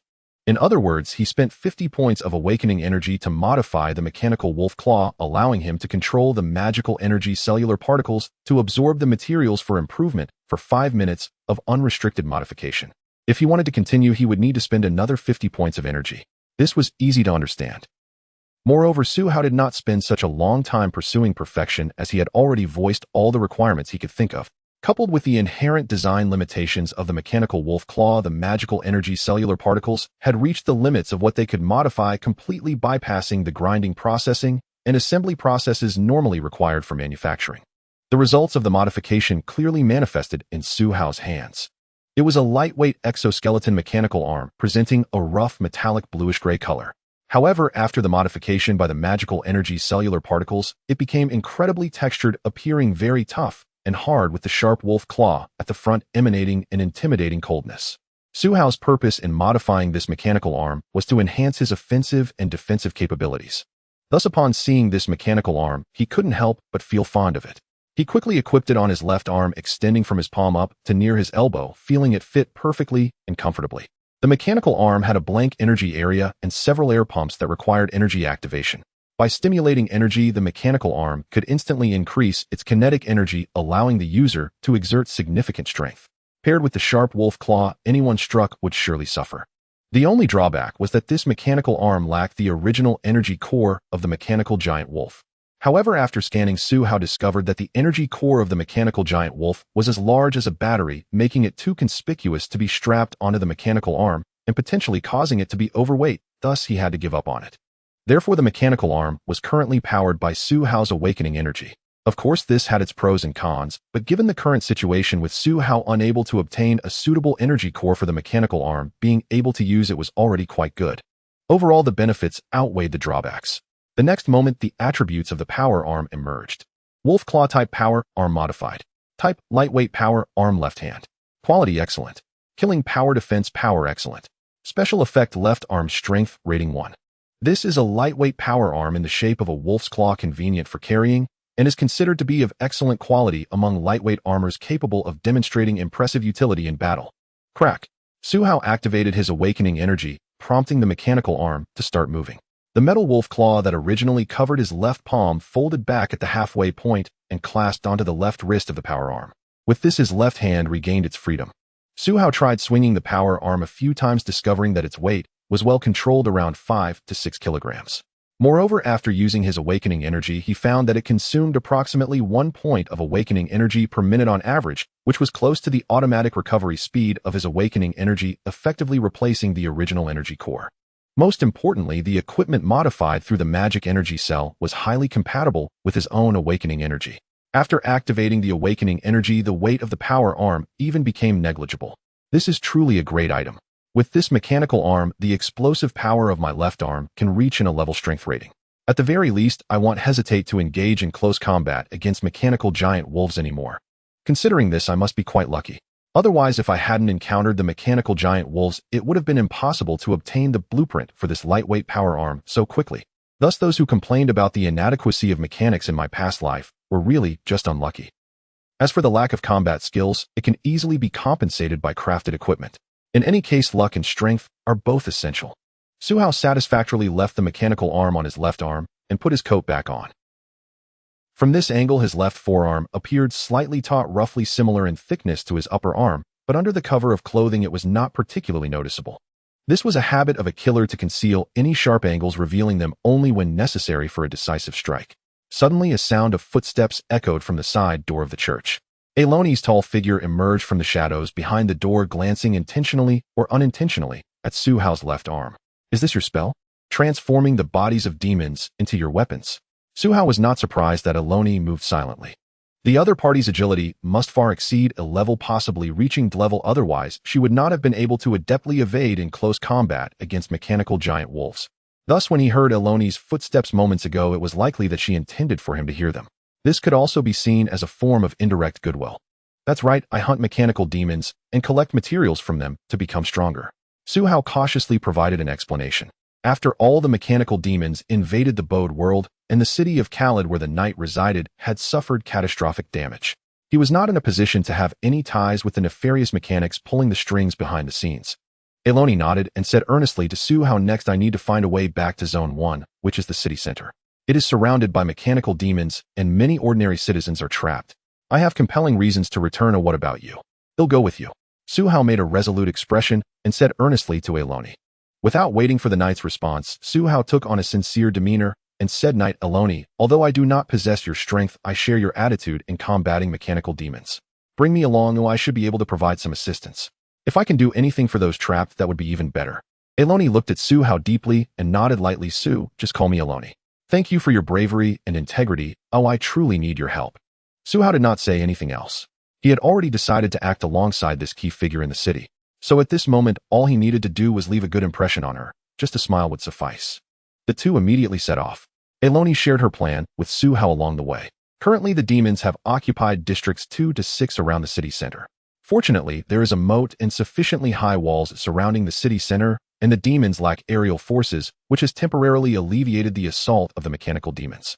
Also outside the moat, only districts 3 and 5 have 2 streets leading directly to the city center, so we must choose one of these 2 routes. However, District 5 is where the demons first appeared and has completely fallen. District 3 occasionally sees the emergence of resistance forces, which could be our potential allies, so I still believe District 3 is the most suitable breakthrough point. Su Hao nodded in understanding. Understood. The moat, which is dozens of meters wide, and the walls can not only block the mechanical demons, but also make it impossible for us to leap over directly, so let's start from District 3. Both members of the temporary team were rational enough, so there were no communication barriers. The action was thus determined. However, Su Hao did not expect that when the two began their actual actions, he would find that the city of Khaled was much larger than he had imagined. Traveling from District 4 to District 3 took them nearly half a day. In this situation, they had only reached the edge of District 3.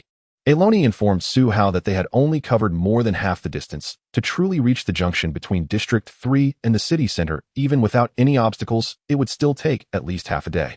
So the two needed to rest quickly.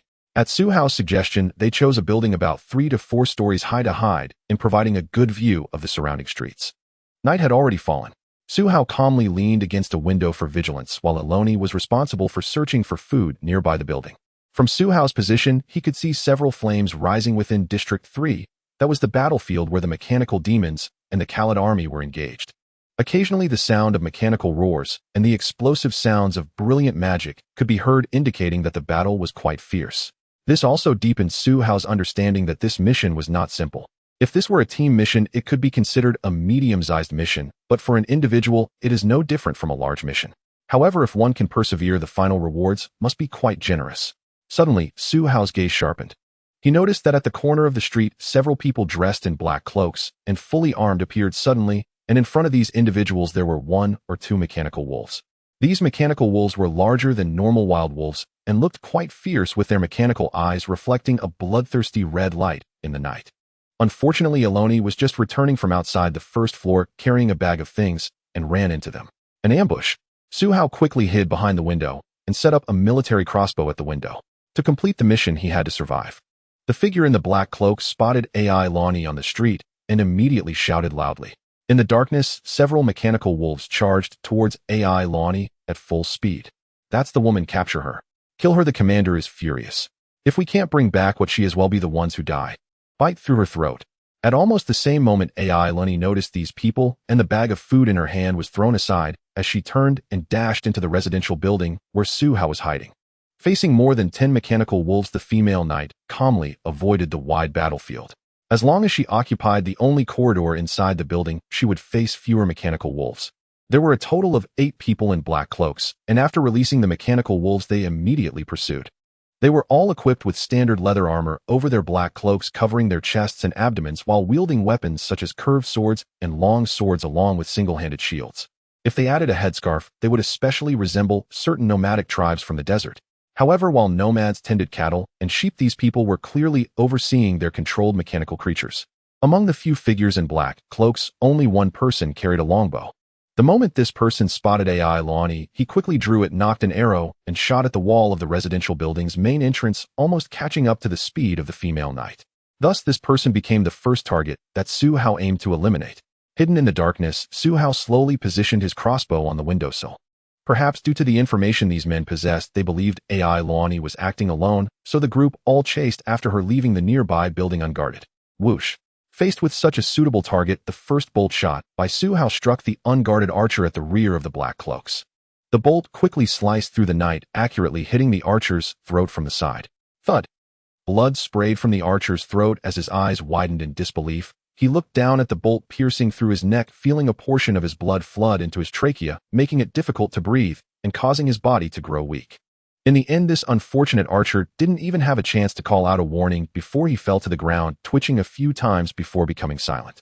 Shooting, inflicting critical damage to the target, causing 50 points of damage. Target killed.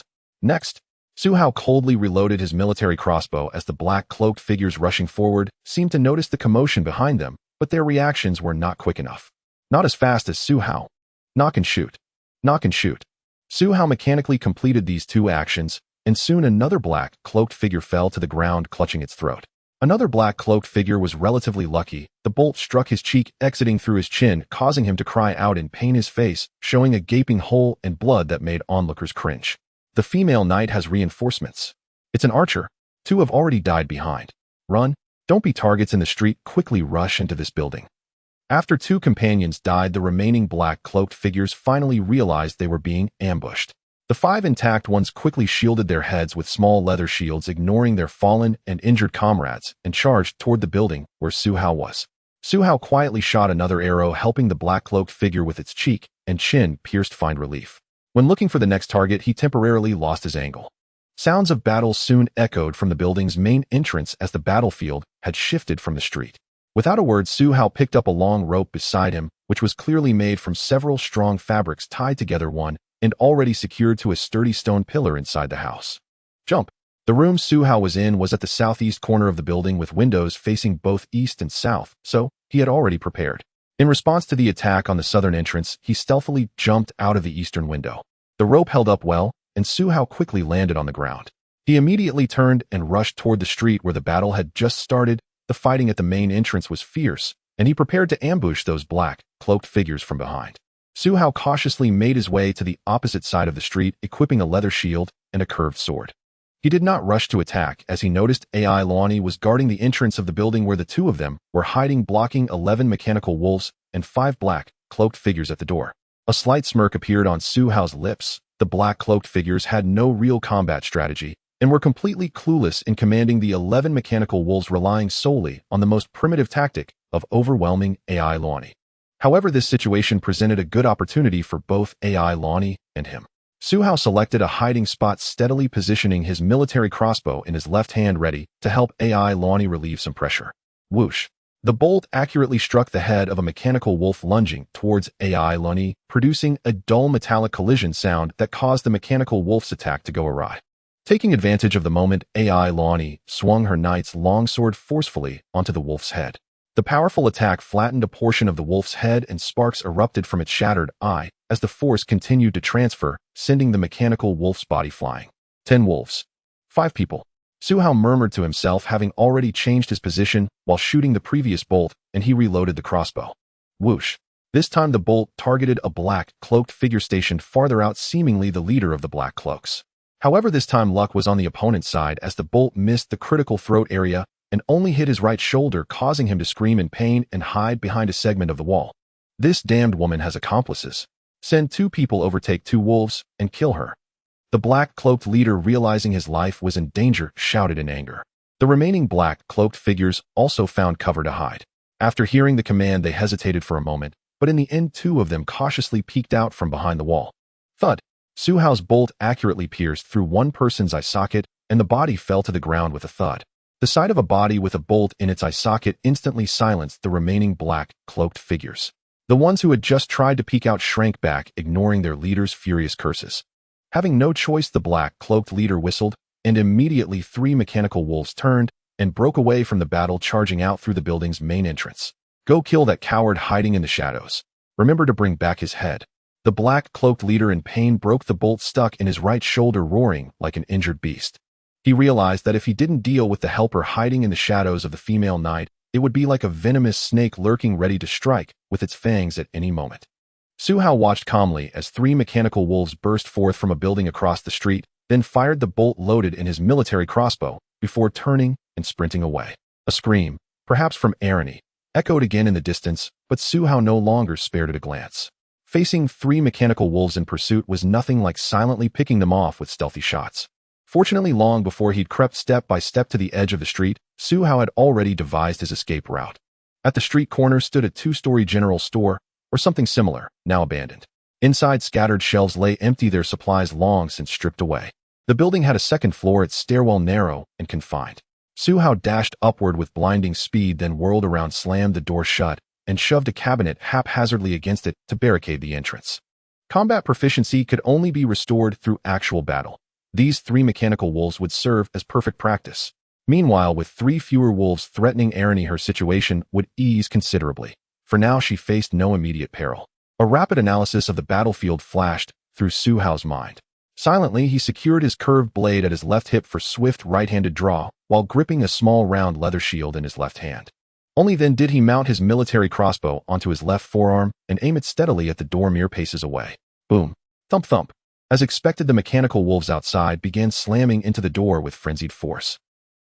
Su Hao observed the scene with unflinching calm. From their combat patterns, he deduced these wolves operated on rigid programming, augmented only by remote commands issued via the black-robed figure's mechanical intelligence cores. They bore no comparison in threat level to that colossal mechanical wolf he'd encountered earlier, whose movements suggested full remote control and an alarmingly high degree of autonomous combat intelligence. These smaller variants were clearly simplified models, dramatically weakened in strength, speed, and command responsiveness, reduced by several orders of magnitude. In other words, Su Hao was fully confident he could contend with all 3 using only his current physical attributes. Boom. The decrepit wooden door, unable to bear the assault, splintered inward under a single violent headbutt, and 1 mechanical wolf lunged into the room. Before it could steady itself, Su Hao's pre-aimed bolt struck true, straight toward its skull. Clang. The wolf evaded instinctively. The bolt deflected from its eye socket to strike its brow ridge instead. Its reflexes far surpassed those of any black-clad operative. Yet the bolt's impact still momentarily staggered its motion. Seizing the opening, Su Hao drew his blade and charged forward, slashing powerfully at the wolf's head from its flank. The most effective way to disable such mechanical beings was either energy weaponry or arcane abilities, neither of which Su Hao currently possessed. Thus, the simplest solution remained brute force disruption, shatter their control systems with sheer concentrated impact. Clang. Though infused with the explosive power of his awakened physique, Su Hao's curved blade rebounded violently upon contact. The metal plating covering the wolf proved harder than anticipated. His ordinary blade carved only a shallow centimeter-deep gash across its cranium, just enough to expose faint glints of internal circuitry. Instantly, Su Hao recalled Ryn's knightly sword striking down another mechanical wolf, its head flattened in a single decisive blow, sharpening his awareness of the vast chasm between their raw physical attributes. Yet Su Hao was no fool. He never believed a simple curved blade alone could fell such machines. What truly held his attention was the sudden flash of the apocalyptic key's notification in his mind. Skill acquired melee weapon proficiency basic. Subskill acquired saber combat basic. Simultaneously, data streamed across his consciousness. Melee weapon proficiency basic. Type combat. Effect slightly increases proficiency in melee weapon usage. Related attributes: strength, agility. Description: you possess innate aptitude for melee weapons. Any such armament becomes immediately serviceable in your hands, wielded with the instinctive fluency of a veteran soldier trained over decades. Beneath this core skill appeared a branching specialization. Saber combat basic. Type combat. Effect: slight agility boost when wielding a saber. Related attributes: strength, agility. Description: you grasp fundamental saber techniques, enabling fluid adaptive combat application. That's precisely as it should be. As the wounded mechanical wolf reeled from his heavy slash, Su Hao drove a sharp kick into its torso, toppling it onto the floor. Skill acquired: close quarters combat basic. Subskill acquired: kick technique basic. Though these skills appeared effortlessly acquired, each was rooted in Su Hao's accumulated experience, only now formally inscribed into his character template upon recognition by the apocalyptic key. In his previous life, it was precisely this constellation of abilities that had elevated him above countless other awakened individuals. Boom. Even as Su Hao kicked down the first wolf, before he could deliver a finishing blow, the door exploded inward again, unleashing a second mechanical wolf. This one locked onto Su Hao instantly, jaws wide open mid-leap, aiming straight for his left arm. Su Hao shifted his stance slightly, extending his left arm to intercept the bite with his leather shield. Yet at that very instant his peripheral vision flickered. The third mechanical wolf had slipped in, silently tailing the second with lethal intent, launching a coordinated sequential assault, one wolf leading the others surging behind in perfect timing. So they've learned to think. Su Hao's expression remained placid as stone, yet his mind raced, calculating, adapting, responding. Facing the first leaping wolf, Su Hao thrust the leather shield directly before its snout, prompting an immediate instinctive bite. His grip on the shield was deliberately light. He released it at once. He had used the shield not as defense, but as a tactical feint, provoking the first wolf's attack like a matador luring a bull, then discarding it to free himself for the decisive confrontation with the third wolf's follow-up strike. Wolf claws. As the first wolf soared past, jaws clamped on the discarded shield, Su Hao mentally commanded his awakened energy to activate the wolf claw power arm, a reinforced prosthetic appendage twice the length of his own arm, tipped with razor-sharp, hyper-durable talons.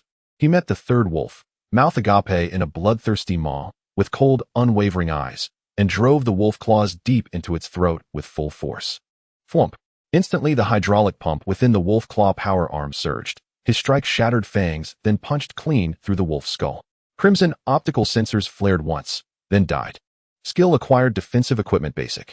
Skill acquired: fist technique basic. A hint from the Doomsday Key flashed quickly in Su Hao's mind, but at that moment, he had no time to check as two mechanical wolves were eyeing him dangerously nearby. However, Su Hao had already recovered his basic melee skills, rendering any further delay meaningless.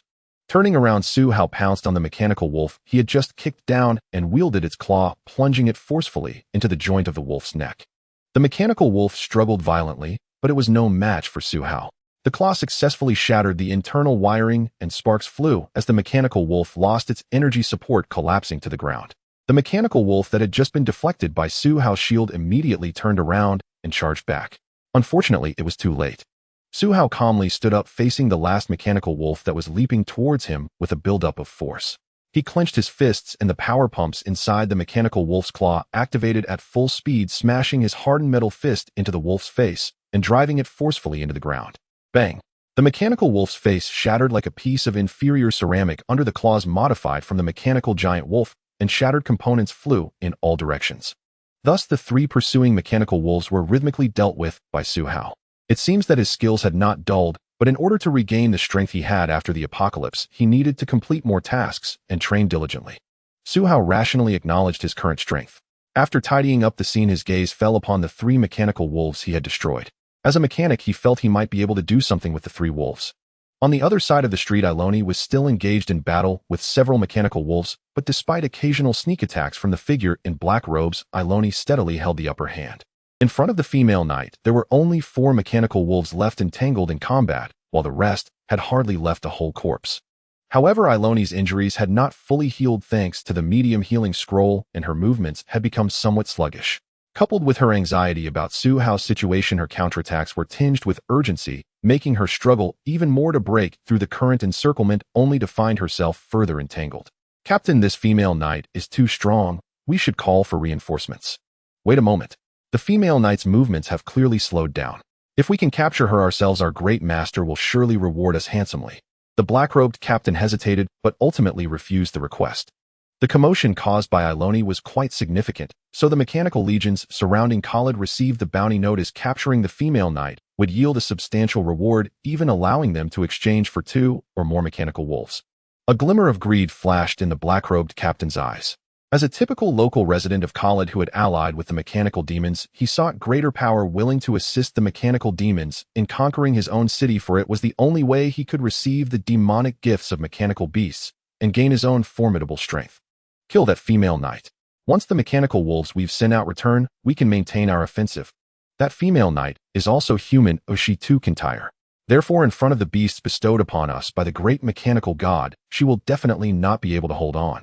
The black-robed captain began to stir up his followers in a loud and anxious manner. The remaining black-robed henchmen, though reluctant, feared the captain's tyranny and commanded their remaining mechanical wolves to continue their fierce assault on Iloni. The battle resumed in the corridor. Suddenly, two figures flashed from the darkness across the street. One was Suhao lightly holding a military crossbow, and the other was a patched-up mechanical wolf. This two-headed mechanical wolf had hollow eyes that did not emit the obvious red light like other mechanical wolves, yet its body seemed to be a size larger than its kin, as if it had an additional layer of armor. Moreover, upon closer inspection, this mechanical wolf seemed to have increased its speed significantly. This effect clearly stemmed from Suhao's modifications. One could easily imagine that after acquiring the wreckage of 3 mechanical wolves, Suhao could clearly scan their blueprints and use magical mechanical cells for material reconstruction, resulting in a performance enhancement of at least 50 for the mechanical wolf he controlled. Of course, a considerable amount of his remaining awakened energy had also been consumed, leaving him with enough to operate the wolf claw power arm and control the mechanical wolf. For a short while, he would not be creating anything new. Prepare patch, proceed with the ambush as planned. Suhao mentally recited the code name of the patched mechanical wolf using a communicator on the wolf claw power arm to control the modified mechanical wolf and gather the data that flashed before his eyes. The data read: Mechanical wolf modified codename patch type mobile unit ordinary wolf form quality excellent lethality defense excellent special effects burst rating 1A energy storage rating 2. Description: This is a mechanical wolf you personally modified and crafted. You can remotely command it with simple signals. This mechanical unit is a small to medium-sized model, versatile in many aspects, capable of assisting you with reconnaissance combat, load-bearing operations, and more. Whoosh. As soon as Suhao's command was issued, the mechanical wolf he had modified patch let out a low growl and stealthily trotted out from the shadows onto the street. Its roar was intentionally unrestrained, echoing across the empty street, alerting the black-robed figures engaged in battle of the unusual occurrence. Huh. A wolf has returned. That's better than nothing. That detestable ambush seems to have failed. Now we can confidently surround and attack this foul woman. The black-robed captain, upon seeing a mechanical wolf appear on the street, had no idea this was merely bait to lure them in, and he couldn't help but feel triumphant. After all, as long as there was one more mechanical wolf, their chances of defeating the female knight would increase. However, the black-robed captain could never have anticipated that just as he excitedly jumped out from behind his cover preparing to take command of the returning mechanical wolf, a crossbow bolt flew from the darkness and instantly pierced his throat. In an instant, blood gushed from the wound created by the bolt, reflected in the black-robed captain's wide, terrified eyes. Suhao lay hidden in the darkness, choosing once again the assassination techniques he excelled at. The mechanical wolf he released, named Patch, was merely a bait designed to attract the attention of the black-robed figures, thereby creating an opportunity for a surprise attack. Thus, Suhao's ambush was just like the previous ones. In the blink of an eye, he summoned the Grim Reapers, scythe harvesting the life of the black-robed captain. After eliminating the most crucial commander, Suhao did not remain concealed. Instead, he swiftly advanced toward the main entrance of the corridor held by Eleni. When he reached the wall that served as cover at the entrance, he rolled over and dashed through a window, entering from a distance away from the corpse of the black-robed captain. 2 black-robed figures were in a state of panic after their leader's death. Only one noticed Suhao while the other had its back turned to him. Facing such enemies, Suhao felt as calm as a lake covered in solid ice. In a swift motion, he drew his curved blade, melding grace and speed, and severed the neck of the black-robed man from behind. The head rolled to the ground. The other black-robed figure, terrified, let out a scream driven by the instinct to survive, raising his curved blade menacingly towards Suhao. However, this black-robed man only noticed Suhao and completely forgot about the patched mechanical wolf lurking behind him. Whoosh. Patch, equipped with the capability for intelligent combat, seized the opportunity under Suhao's swift commands, lunging at the last black-robed figure and biting through his throat. The corpse of the black-robed man collapsed to the ground, blood gushing from his neck, and after struggling for a moment, it fell still. Suhao then shouted, "Eleni, my mechanical wolf will go help you deal with those opponents. I will join you shortly." Patch immediately received the command and dashed around the corner of the building. "All right," Eleni responded. Suhao quickly crouched down, searching for loot on the 3 black-robed figures. As expected, each of the three black-robed figures carried a curved blade, and there were a few fallen leather shields on the ground. Aside from that, even the black-robed captain had nothing of worth on him, which was disappointing. Paupers. In the end, Su Hao left with only two curved blades, a small leather shield that could be strapped to his left arm, and the military crossbow slung on his back, with two quivers of bolts. Given that the situation was still uncertain, he decided not to collect all the equipment, as doing so would sacrifice his own agility. As Su Hao rounded the corner of the corridor, only two mechanical wolves remained in front of Eleni, while Patch was busy biting down on a dying, struggling opponent. The two mechanical beasts had the advantage due to their greater size and energy capacity. Seeing such an overwhelming situation, Su Hao felt a slight sense of relief. Since the battle had started, he had awakened several basic skills, and now felt he had finally gained control of the situation. Be careful. Just as Su Hao's mind was momentarily distracted, Eleni suddenly shouted a warning. Su Hao's heart tightened immediately. This was the first time he sensed such a degree of danger since his rebirth. One moment of negligence could cost him his life. Patch. Su Hao shouted, his body rapidly lunging forward. He heard no footsteps or wind from behind, indicating that the attack aimed at him was likely a ranged one. His only hope now was his own reaction speed and Patch's timely intervention to help block subsequent attacks. Thud. Just as Su Hao leapt several meters forward, a long arrow half his height and 2 fingers thick pierced through the solid ground at the spot he had just occupied, standing upright. Out of the corner of his eye, Su Hao caught sight of the arrow, but did not spare it a second thought. He felt the lingering dread in his heart. The hidden attack had not ceased. Whoosh. This time Su Hao keenly sensed a faint sound of air being sliced through. He hastily rolled forward again, landing directly in the fray between Eleni and the remaining 2 hostile mechanical wolves. Damn, this place is really cramped. Su Hao cursed internally, quickly raising his small leather shield for protection as one mechanical wolf abandoned its attack on Eleni and lunged at him with blood-red eyes. The small leather shield was instantly clamped in the mechanical wolf's jaws, which began to tear at it fiercely. Su Hao initially planned to release the small leather shield and evade the mechanical wolf using a classic maneuver, but another mechanical wolf, fiercely gripping Eleni, also turned to pounce on him. Not good. Someone is remotely controlling these 2 wolves. At that moment, Su Hao finally realized that the 2 arrows that had come at him earlier were definitely aimed at his life. However, the opponent had long prepared a backup plan, which was to use the 2 mechanical wolves to launch a simultaneous attack on him. This plan was truly brilliant. Su Hao felt that he and Eleni both believed that after the death of the black-robed leader, these mechanical wolves would lose their command. However, the attacker clearly accounted for their thoughts, using the 2 mechanical wolves to execute such a timely ambush on him. Therefore, the opponent must have the authority to control the mechanical wolves, and it had to be higher than that of the black-robed captain who had just died. Perhaps the opponent was also an engineer. At this moment, Su Hao's mind became completely clear. The memories of battle in his mind made him acutely aware that if he reacted too slowly now, he would be trapped and killed by the attacker. Patch, come quickly. Su Hao's eyes narrowed as he shouted for his modified mechanical wolf. Patch had already been rushing toward its master.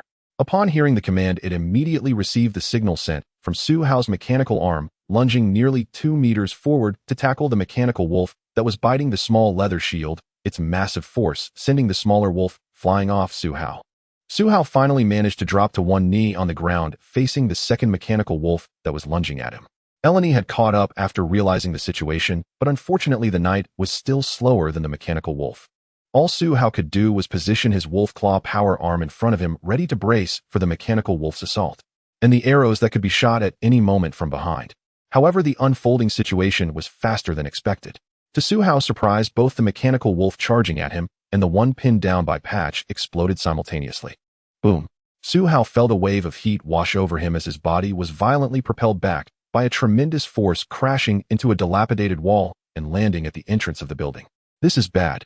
Su Hao's heart sank. After the explosion, he immediately curled his body up using his power arm to shield most of his vital areas, so his injuries were not particularly severe. However, Su Hao now lay at the entrance of the building, surrounded by open streets, completely exposed to the attacker's line of sight, and also within the perfect shooting range. Su Hao fell to the ground, trying to get up as quickly as possible. However, on the empty street, several flickering red dots suddenly appeared, darting swiftly in the dim light of the buildings on either side. Mechanical wolves. Su Hao's entire body tensed to the extreme. He was now completely certain that the person who ambushed him and AI Ruoni was undoubtedly a mechanic. Otherwise, no one could control these mechanical creatures, so meticulously coordinating their movements so perfectly. Fortunately, although Su Hao was just starting on the path of a mechanic, he still had a companion in this battle. Thud thud.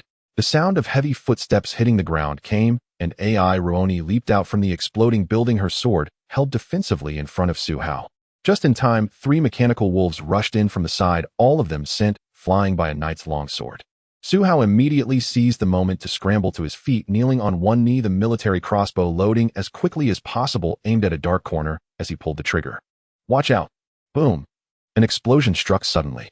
When Su Hao reacted, he found that the 3 mechanical wolves that had just attacked him were detonated nearby, a wave of explosive heat sweeping over and knocking him down. Nevertheless, Su Hao gritted his teeth and managed to shoot the crossbow bolt. Because just before he fell, he noticed a red display light flickering in a low building not more than 100 meters away. Based on the countless battles he had experienced, the arrows that had ambushed them must have come from there. If it were him, he would have chosen a similarly suitable location for ambush in the surrounding streets. So after being thrown by the explosion, Su Hao's gaze remained fixed on the direction his crossbow bolt had flown until the bolt completely vanished into the darkness and a figure toppled down, falling straight from that building. It seemed the counterattack was quite successful. Su Hao cautiously stood up, having sustained a few abrasions from the shrapnel. The worst was a nail-sized wound on his forehead, which was bleeding slightly. AI Ruoni, with her strong physical resilience, successfully avoided the center of the previous explosion and emerged from a pile of rubble. Only Patch had been severely battered by the successive explosions, wobbling as it appeared from within the building, looking like it needed repairs to return to full condition. You did well. I saw you hit the ambusher, let's go check it out. AI Ruoni, holding her longsword, walked towards Su Hao. After the recent battle, she was very satisfied with Su Hao's display of combat power and considered him a warrior who understood how to leverage his own advantages. Something feels off. Su Hao gently shook his head. The previous explosions from the mechanical wolves still left him with a bit of tinnitus. He was very confident in his shot. That location was definitely where the mechanic had ambushed him. Wait. Just as the words mechanic flashed through Su Hao's mind, his heart tightened. Caught off guard. As a qualified mechanic, how could he easily expose his hiding place? Now that he thought about it, the sudden flash of red light was also very suspicious. It could very well be another tactic to confuse him and AI Ruoni. Suddenly awakened, Su Hao quickly lifted his head and looked around. AI Ruoni reacted just as swiftly, immediately noticing something in Su Hao's expression, and raised her knight's sword defensively. As expected, several sharp sounds of arrows cutting through the air suddenly rang out in the dark night. 3. No 4 long arrows. Su Hao keenly caught sight of them shooting out from the building where the figure had fallen earlier, all aimed at him. Clang, clang, clang. AI Ruoni dashed in front of Su Hao, swinging her knight's sword at full speed, making every effort to block the incoming arrows. As a result, this time all 4 arrows struck the ground, turning into a soft, muddy substance that corroded deep pits into the solid ground. A large amount of cold sweat had already broken out on Su Hao's back. These arrows clearly carried some kind of poison. If it hadn't been for the knight who actively blocked them, he could very well have been caught off guard or injured while trying to use his mechanical arm for defense. The outcome could be imagined. However, Su Hao immediately realized that he had no time to consider this, because just when he thought he had evaded another ambush, suddenly 2 mechanical wolves lunged at them from the street. Watch out! Heads up! This time Su Hao and AI Ruoni both shouted a warning, simultaneously choosing to dash towards the building where they had fought before. Both of them understood that staying in the open street would only make them glaring targets to the ambushers. Now that the opponent had deployed mechanical wolves again, they merely aimed to create chaos with explosions, forcing them into a frantic scramble to continue their ranged attacks. Thud thud. AI Ruoni and Su Hao sprinted at full speed, skillfully dodging the mechanical wolves' ambush, returning to the building ahead of time, thus temporarily avoiding the arrows that could strike at any moment. Turning around, the 2 mechanical wolves from the street followed closely into the building. With a swing of her knight's sword, AI Ruoni prepared to eliminate these mechanical lackeys of the ambusher. She had already killed no less than 10 mechanical wolves today and was highly experienced in this regard. But just then the 2 mechanical dogs unexpectedly chose to self-destruct. Boom. A wave of explosive force shot out from the building's entrance, kicking up a large amount of rubble and dust from the ground, all of which was blown towards Su Hao and AI Ruoni. Both Su Hao and AI Ruoni were forced to retreat a few steps to avoid the explosive wave. Meanwhile, an unexpected change arose behind them. A shadow whose hidden presence in the building's first floor was unclear suddenly dashed out, bursting forth with a speed that was astonishingly on par with AI Ruoni. There's someone behind. Su Hao and AI Ruoni both reacted, but both were in the process of retreating, almost completely unprepared for this ambush. Hey, you should feel honored to have survived in the trap, I said. I will collect your heads as my trophies. The shadow mockingly spoke midair, still having the strength to taunt. However, if he was affected by this leisurely tone, it would be disastrous, because he pulled out two short blades about the length of a forearm from each hand, simultaneously swinging them towards the back of Su Hao and AI Ruoni's, next the speed astonishing. At the narrow entrance of the building, three figures intertwined one after another. The ambusher emerging from the building revealed his full appearance. He was a man of similar height to Su Hao, clad in a suit of armor that exuded a mechanical feel, its material indiscernible, resembling countless tiny scales that changed color like a chameleon according to the surrounding environment. However, the armor only extended to the base of his neck. The ambusher wore a wolf head mask that vividly concealed his face and hair beneath it. Most striking were the two long daggers in his hands, almost imperceptible in the dim light. One slip in attention could lead to a deep cut. In short, he was a man radiating an aura of lethal danger. After being ambushed, AI Ruoni reacted swiftly, forcibly twisting her body in midair, her knight's sword instantly falling in front of the long dagger aimed at her. But she quickly realized that although Su Hao had reacted to the attack from behind, his body had only turned halfway in the air, and it was clear he was about to be struck at the neck by the ambusher. If she did not help at that moment, Su Hao would undoubtedly struggle to escape this ambush. Su Hao was also aware of this. His physical condition was merely rated as F, and while his brain reacted quickly in conjunction with experience, his bodily functions did not allow him to respond swiftly enough. Damn it! Su Hao could only silently curse in his heart. He had been granted a chance at rebirth, yet he never expected to encounter such a treacherous opponent during his first awakening task, completely falling into the trap set by his foe. Now, recalling the events, the ambusher had set several traps, starting from the moment the last few mechanical wolves exploded, and then he had been continuously attacked by arrows on the street. It seemed that if he died, the opponent would continue to attack AI Ruoni from a distance, using the mechanical creatures to wear her down. But the ambusher likely did not expect him to survive with AI Ruoni's help. Thus, at that moment, the ambusher must have used a decoy pretending to fall from the building, which caused him and AI Ruoni to overlook his sudden shift in battle strategy. So when another volley of arrows struck the street, the mechanic had likely rushed to the nearby building, simultaneously commanding two mechanical wolves to reappear from the street, forcing them to retreat back into the building. After that, it was the unexpected scene just now where the two mechanical wolves that chased into the building self-destructed, purposefully creating chaos that forced him and AI Ruoni to retreat, plunging them right into the ambusher's attack range. What a meticulous plan. At that moment, Su Hao couldn't help but admire the ambusher's combat strategy, step by step, pushing him into the opponent's trap. It seems the only option left is to wait for death. Su Hao felt reluctant, but his bonus reactions were clearly not fast enough. Even as he gritted his teeth with all his might, his body, forced back by the explosion, could only manage to turn halfway, while his fully powered wolf claw mechanical arm, although it shielded his neck, found the opponent's black dagger already gliding past it like a grim reaper's scythe aimed at his throat. Su Hao had witnessed too many scenes of heads rolling, so he could almost envision his own demise in the next moment. Clang! In a moment of peril, a gray-white blade appeared before Su Hao's eyes. It was AI Ruoni. The female knight, upon realizing Su Hao could not evade the mechanic's ambush, suddenly radiated a resolute determination, her golden hair framing her as she dropped her defense and actively intercepted the long dagger, threatening Su Hao with her knight's sword.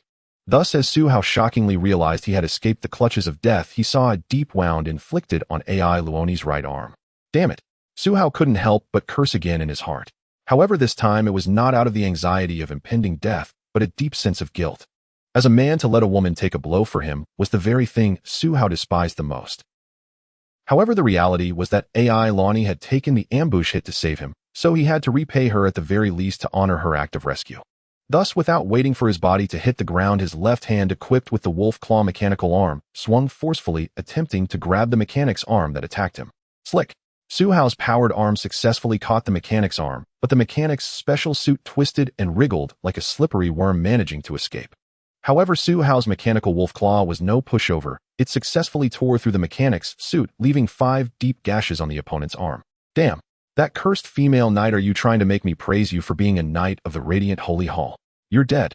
After being injured, the mechanic instead charged forward, flying towards AI Ruoni, using her body to block Su Hao's attack, while simultaneously launching a fierce assault with both long daggers at the female knight. At that moment, Su Hao finally landed on solid ground, and his mind stabilized significantly. However, he was puzzled as to why the mechanic chose to focus on attacking AI Ruoni when she was clearly the strongest among the two of them. Could it be that the mechanic was not afraid of being entangled? Despite his doubts, Su Hao's body reacted immediately, and after landing, he lunged forward to join AI Ruoni in flanking the mechanic. But at that moment, AI Lonnie suddenly swayed her body, leaning back stiffly as she fell. This caught Su Hao completely off guard. However, when he saw AI Lonnie's pale face and the black blood oozing from the wound on her right arm that had just been cut by the mechanic's dagger, he immediately understood that the female knight had been poisoned. Both of the mechanic's long daggers were indeed coated with a deadly poison. Though he didn't know what kind of toxin it was powerful enough to incapacitate even AI Lonnie. Most crucially, Su Hao realized the mechanic was already advancing towards him with the long daggers drawn. He now had to face this dangerous individual unknown. Damn. This was the third time Su Hao had silently cursed in a short span. However, this time his gaze became solid as he quickly adjusted his mindset to the calmest state. Su Hao knew he had to devote himself entirely to the battle at hand. Because this battle was not only about his own life and death, AI Lonnie, who had just saved his life, was now also in danger. This was a battle between mechanics. Hey! Su Hao let out a seemingly meaningless shout as he drew a curved dagger and hurled it towards the mechanic wearing a wolf mask. He was not warning the mechanic to be cautious of a sneak attack. Rather, he was fully focused on drawing the wolf-head mechanic's attention. The wolf-head mechanic flicked his wrist with the long dagger, effortlessly deflecting Su Hao's curved blade, but his movement momentarily stalled. However, he was now less than 5 meters away from Su Hao with a poisoned and incapacitated Lonnie lying between them.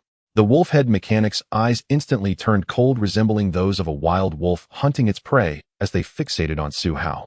But Su Hao had no time to concern himself with such trivial details. He threw the curved dagger to seize this fleeting opportunity. Su Hao's gaze dropped slightly, immediately taking in Lonnie's condition, who was closer to him. He could see black blood continuously oozing from the knight's arm, but the wounds were constricting rapidly, revealing a rusty color indicating that the black toxic blood was diminishing. This suggested that Lonnie had begun to suppress the toxin's eruption. Furthermore, Su Hao speculated that this toxin originated from the mechanic's cellular characteristics, which explained the strange rust-like appearance on Lonnie's arm. In any case, he had to be cautious of the poison on the wolf-head mechanic's long dagger. Moreover, Lonnie was definitely not fit to remain in this hall. With this thought in mind, Su Hao kicked Lonnie's rear with force. Bang! Su Hao's action took everyone by surprise. Lonnie could only let out a startled cry before being kicked away, tumbling into the corridor along the street, where they had just battled the man in the black robe. However, Su Hao's kick seemed excessively forceful, and Lonnie lay still on the ground, unable to tell if she had succumbed to the poison. Hey, you are quite ruthless, showing no mercy at all. The wolf-head mechanic skillfully twirled the long dagger, stepping sideways to carefully scrutinize Su Hao. There's no choice in countering a despicable sneak attacker like you. I can only do this to save her life. Su Hao drew another curved dagger from his waist, pointing it towards the wolf-head mechanic, his body, resembling a leopard poised to pounce on its prey, slightly crouched. He could discern the mocking tone in the wolf-head mechanic's words, but he didn't believe it for a moment. Since the wolf-head mechanic could set up a series of lethal moves earlier, he was undoubtedly a meticulous assassin. Such a manner of speaking was merely an attempt to provoke his opponent while lowering their analytical defenses. Thus, Su Hao retaliated, verbally feigning the role of a straightforward and subjective young man.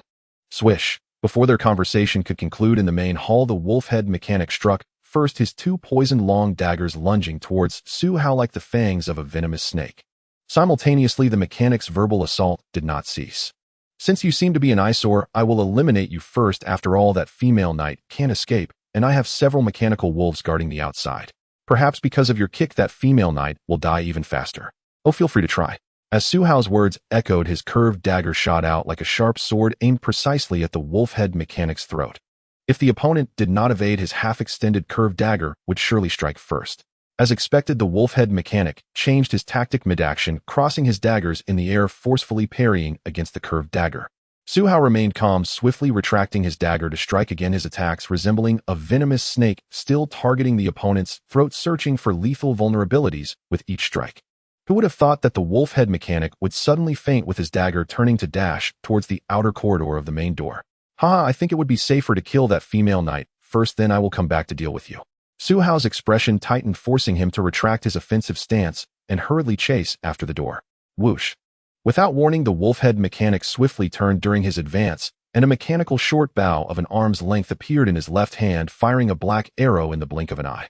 Su Hao's eyes remained calm, but a trace of surprise crossed his face as he threw himself to the side, crashing into several broken tables and chairs, rolling a considerable distance. The wolf-head mechanic clearly did this intentionally, chuckling as 2 daggers reappeared in his hands, rushing towards Su Hao. However, just as the wolf-head mechanic took a couple of steps forward, his expression changed, and he quickly dodged to the side. Whoosh! An arrow shot out from beneath the chaotic tables and chairs, whizzing past the wolf-head mechanic. Had he not been alert enough to dodge in time, the bolt would have surely aimed for his throat. Click! Another crisp sound echoed as the crossbow was reloaded. The wolf-head mechanic subconsciously raised one long dagger to shield himself, as if he had foreseen the arrow's trajectory, successfully blocking Su Hao's ambush with the blade. Well done, but the quality of your crossbow is too poor to hit me. Moreover, your position has moved further away from the corridor at the entrance. It seems I will capture that female knight first. The wolf-head mechanic waved his long dagger, seemingly fixated on Aloni outside the door, turning and darting away, as if unconcerned about leaving his back exposed to Su Hao.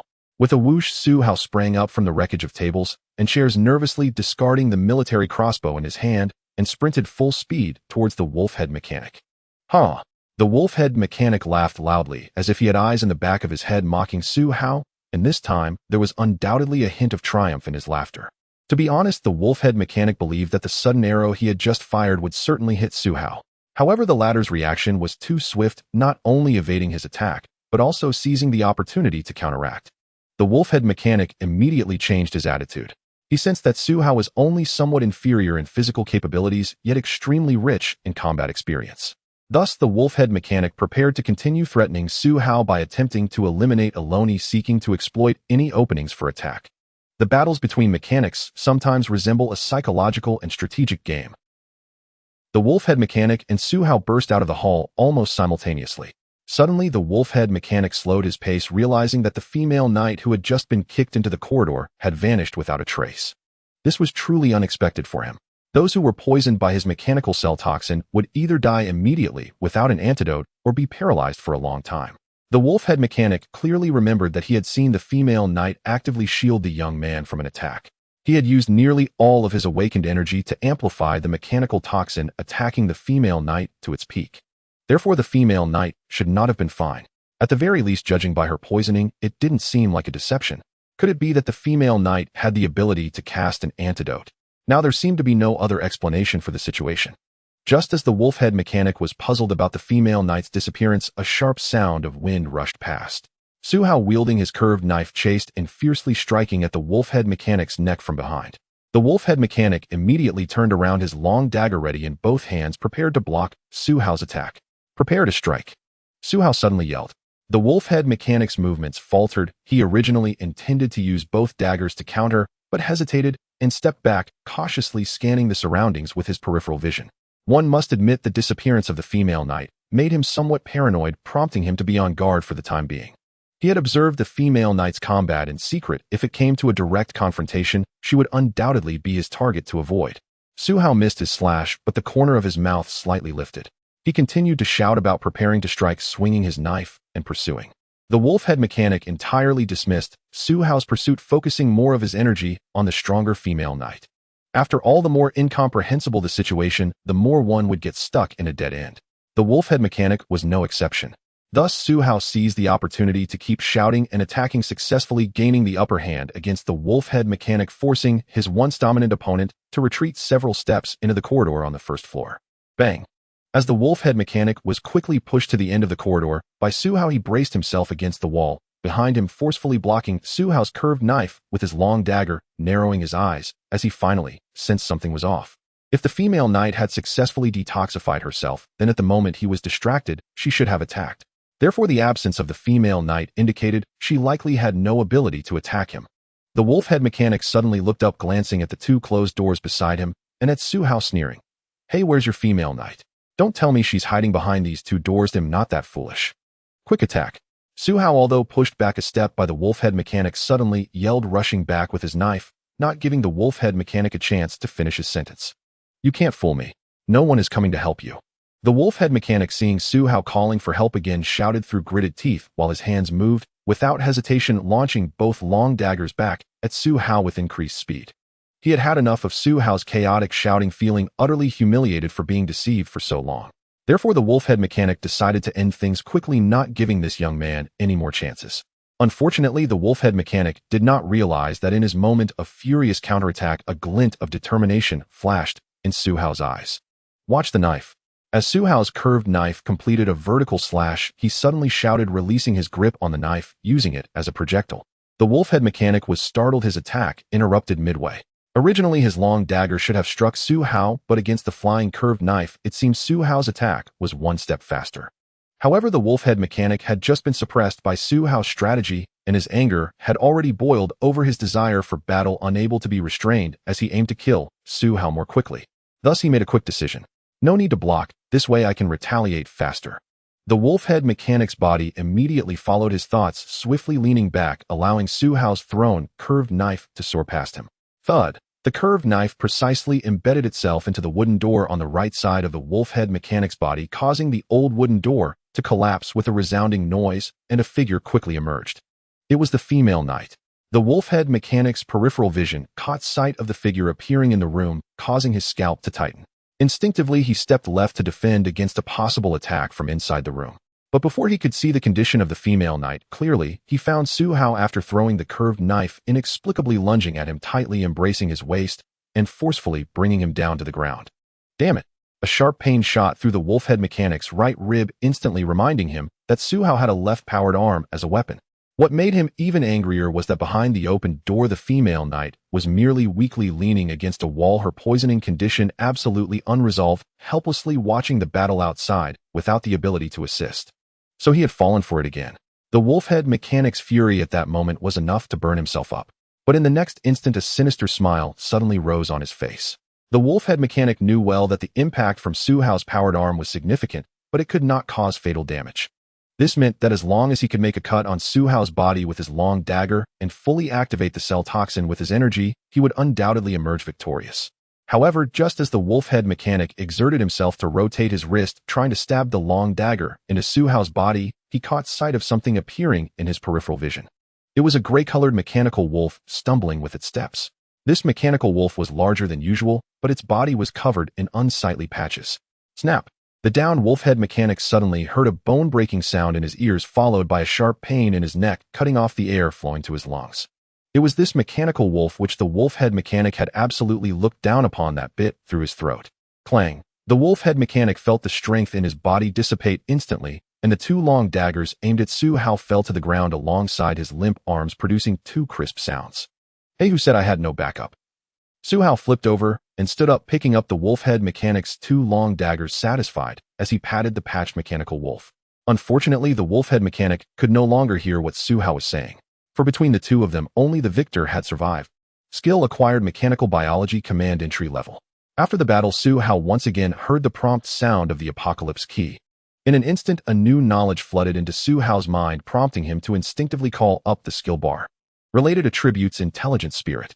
Description: you have learned how to command mechanical creatures in battle, allowing you to better direct them to fight for you. Seeing this skill clearly lined up with his other skills, Su Hao immediately understood that this was an unexpected gain. Su Hao let out a slight sigh of relief, lowering his head to glance at a small screen on the wolf claw power arm, which was connected to the camera in the patch's eyes.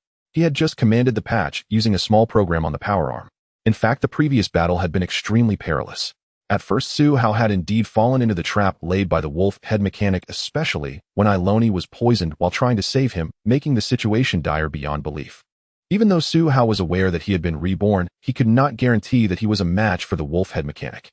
Therefore, he immediately laid out plans to ensure his own survival. Kicking Iloni out of the danger zone was just the beginning of his plan. Su Hao understood that he could not allow Iloni to become a threat from the wolf-head mechanic. Only by doing so could he fight with all his might.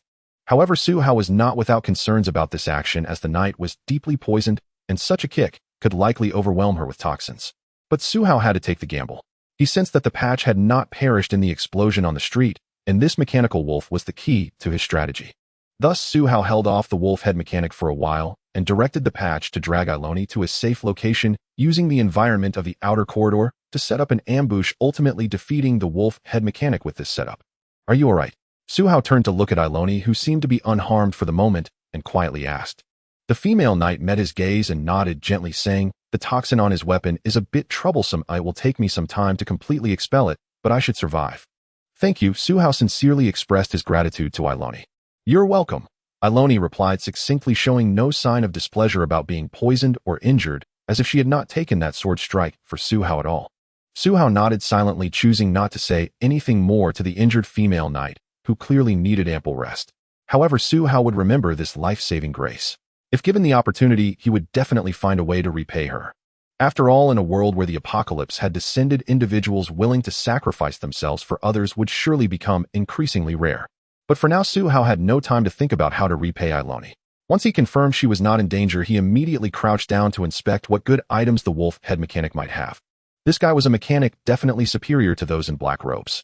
Moreover, one fundamental principle of survival in the apocalypse is that the strength of an awakened one is not only determined by skills, but also by equipment. A low-level awakened one with good equipment can sometimes be a nightmare for a high-level awakened one. This highlights the importance of equipment. Su Hao had lived in the apocalypse for 17 years and naturally understood this. Before long, the wolf head mechanic was stripped of all his gear, and several pieces of equipment lay before Su Hao.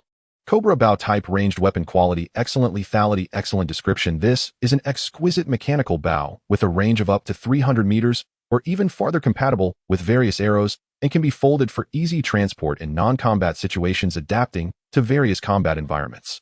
Cobra bodysuit type, light armor quality, excellent defense, excellent special effects, stealth ability. One, a description. This is a lightweight armor made with high-tech manufacturing, providing certain defensive capabilities, but more rare is its camouflage effect, which can enhance the likelihood of the wearer remaining undetected in most environments. Wolf head mask type, mechanical helmet quality, ordinary defense, ordinary description. This is a mechanical helmet commonly used by mechanics, equipped with some basic technological functions to better command mechanical creatures. Of course, there were the two weapons Su Hao picked up first. Cobra fangs type, melee weapon, dual blades quality, fine lethality, fine special effect, basic toxicity. One, a description. These are two special mechanical curved blades that inherently possess a certain metallic toxicity, which can be enhanced by the toxic properties of the mechanic's cellular energy. 1, 2, 3, 4, a total of 4 pieces of equipment. Su Hao carefully examined the attributes of each piece, letting out a satisfied sigh. All 4 pieces of equipment were extremely suitable for his needs. Whether it's the Cobra bow or the Cobra bodysuit, or even the wolf head mask, they were almost all specially made for mechanics, ensuring that mechanics could maintain a better long-range attack power and stealth ability while remotely controlling mechanical creatures in battle. As for the Cobra fangs, after acquiring these 2 fine-rated weapons, Su Hao found it hard to believe. After all, this was only his first awakening instance, and he never expected to obtain such an upper-level weapon. It is known that the chances of obtaining a good weapon in the apocalypse are extremely low. In his previous life, he had only acquired 1 excellent weapon in the first few months after the apocalypse began. Not to mention that in this life, Su Hao had become a mechanic and could to some extent modify these weapons. Therefore, the gains from the wolf head mechanic this time were simply extraordinary. The only regret was that the toxic effect of the Cobra fangs, which looked more like long daggers, could not be enhanced due to Su Hao's mechanical cells being in their ordinary state, leaving only the inherent toxicity.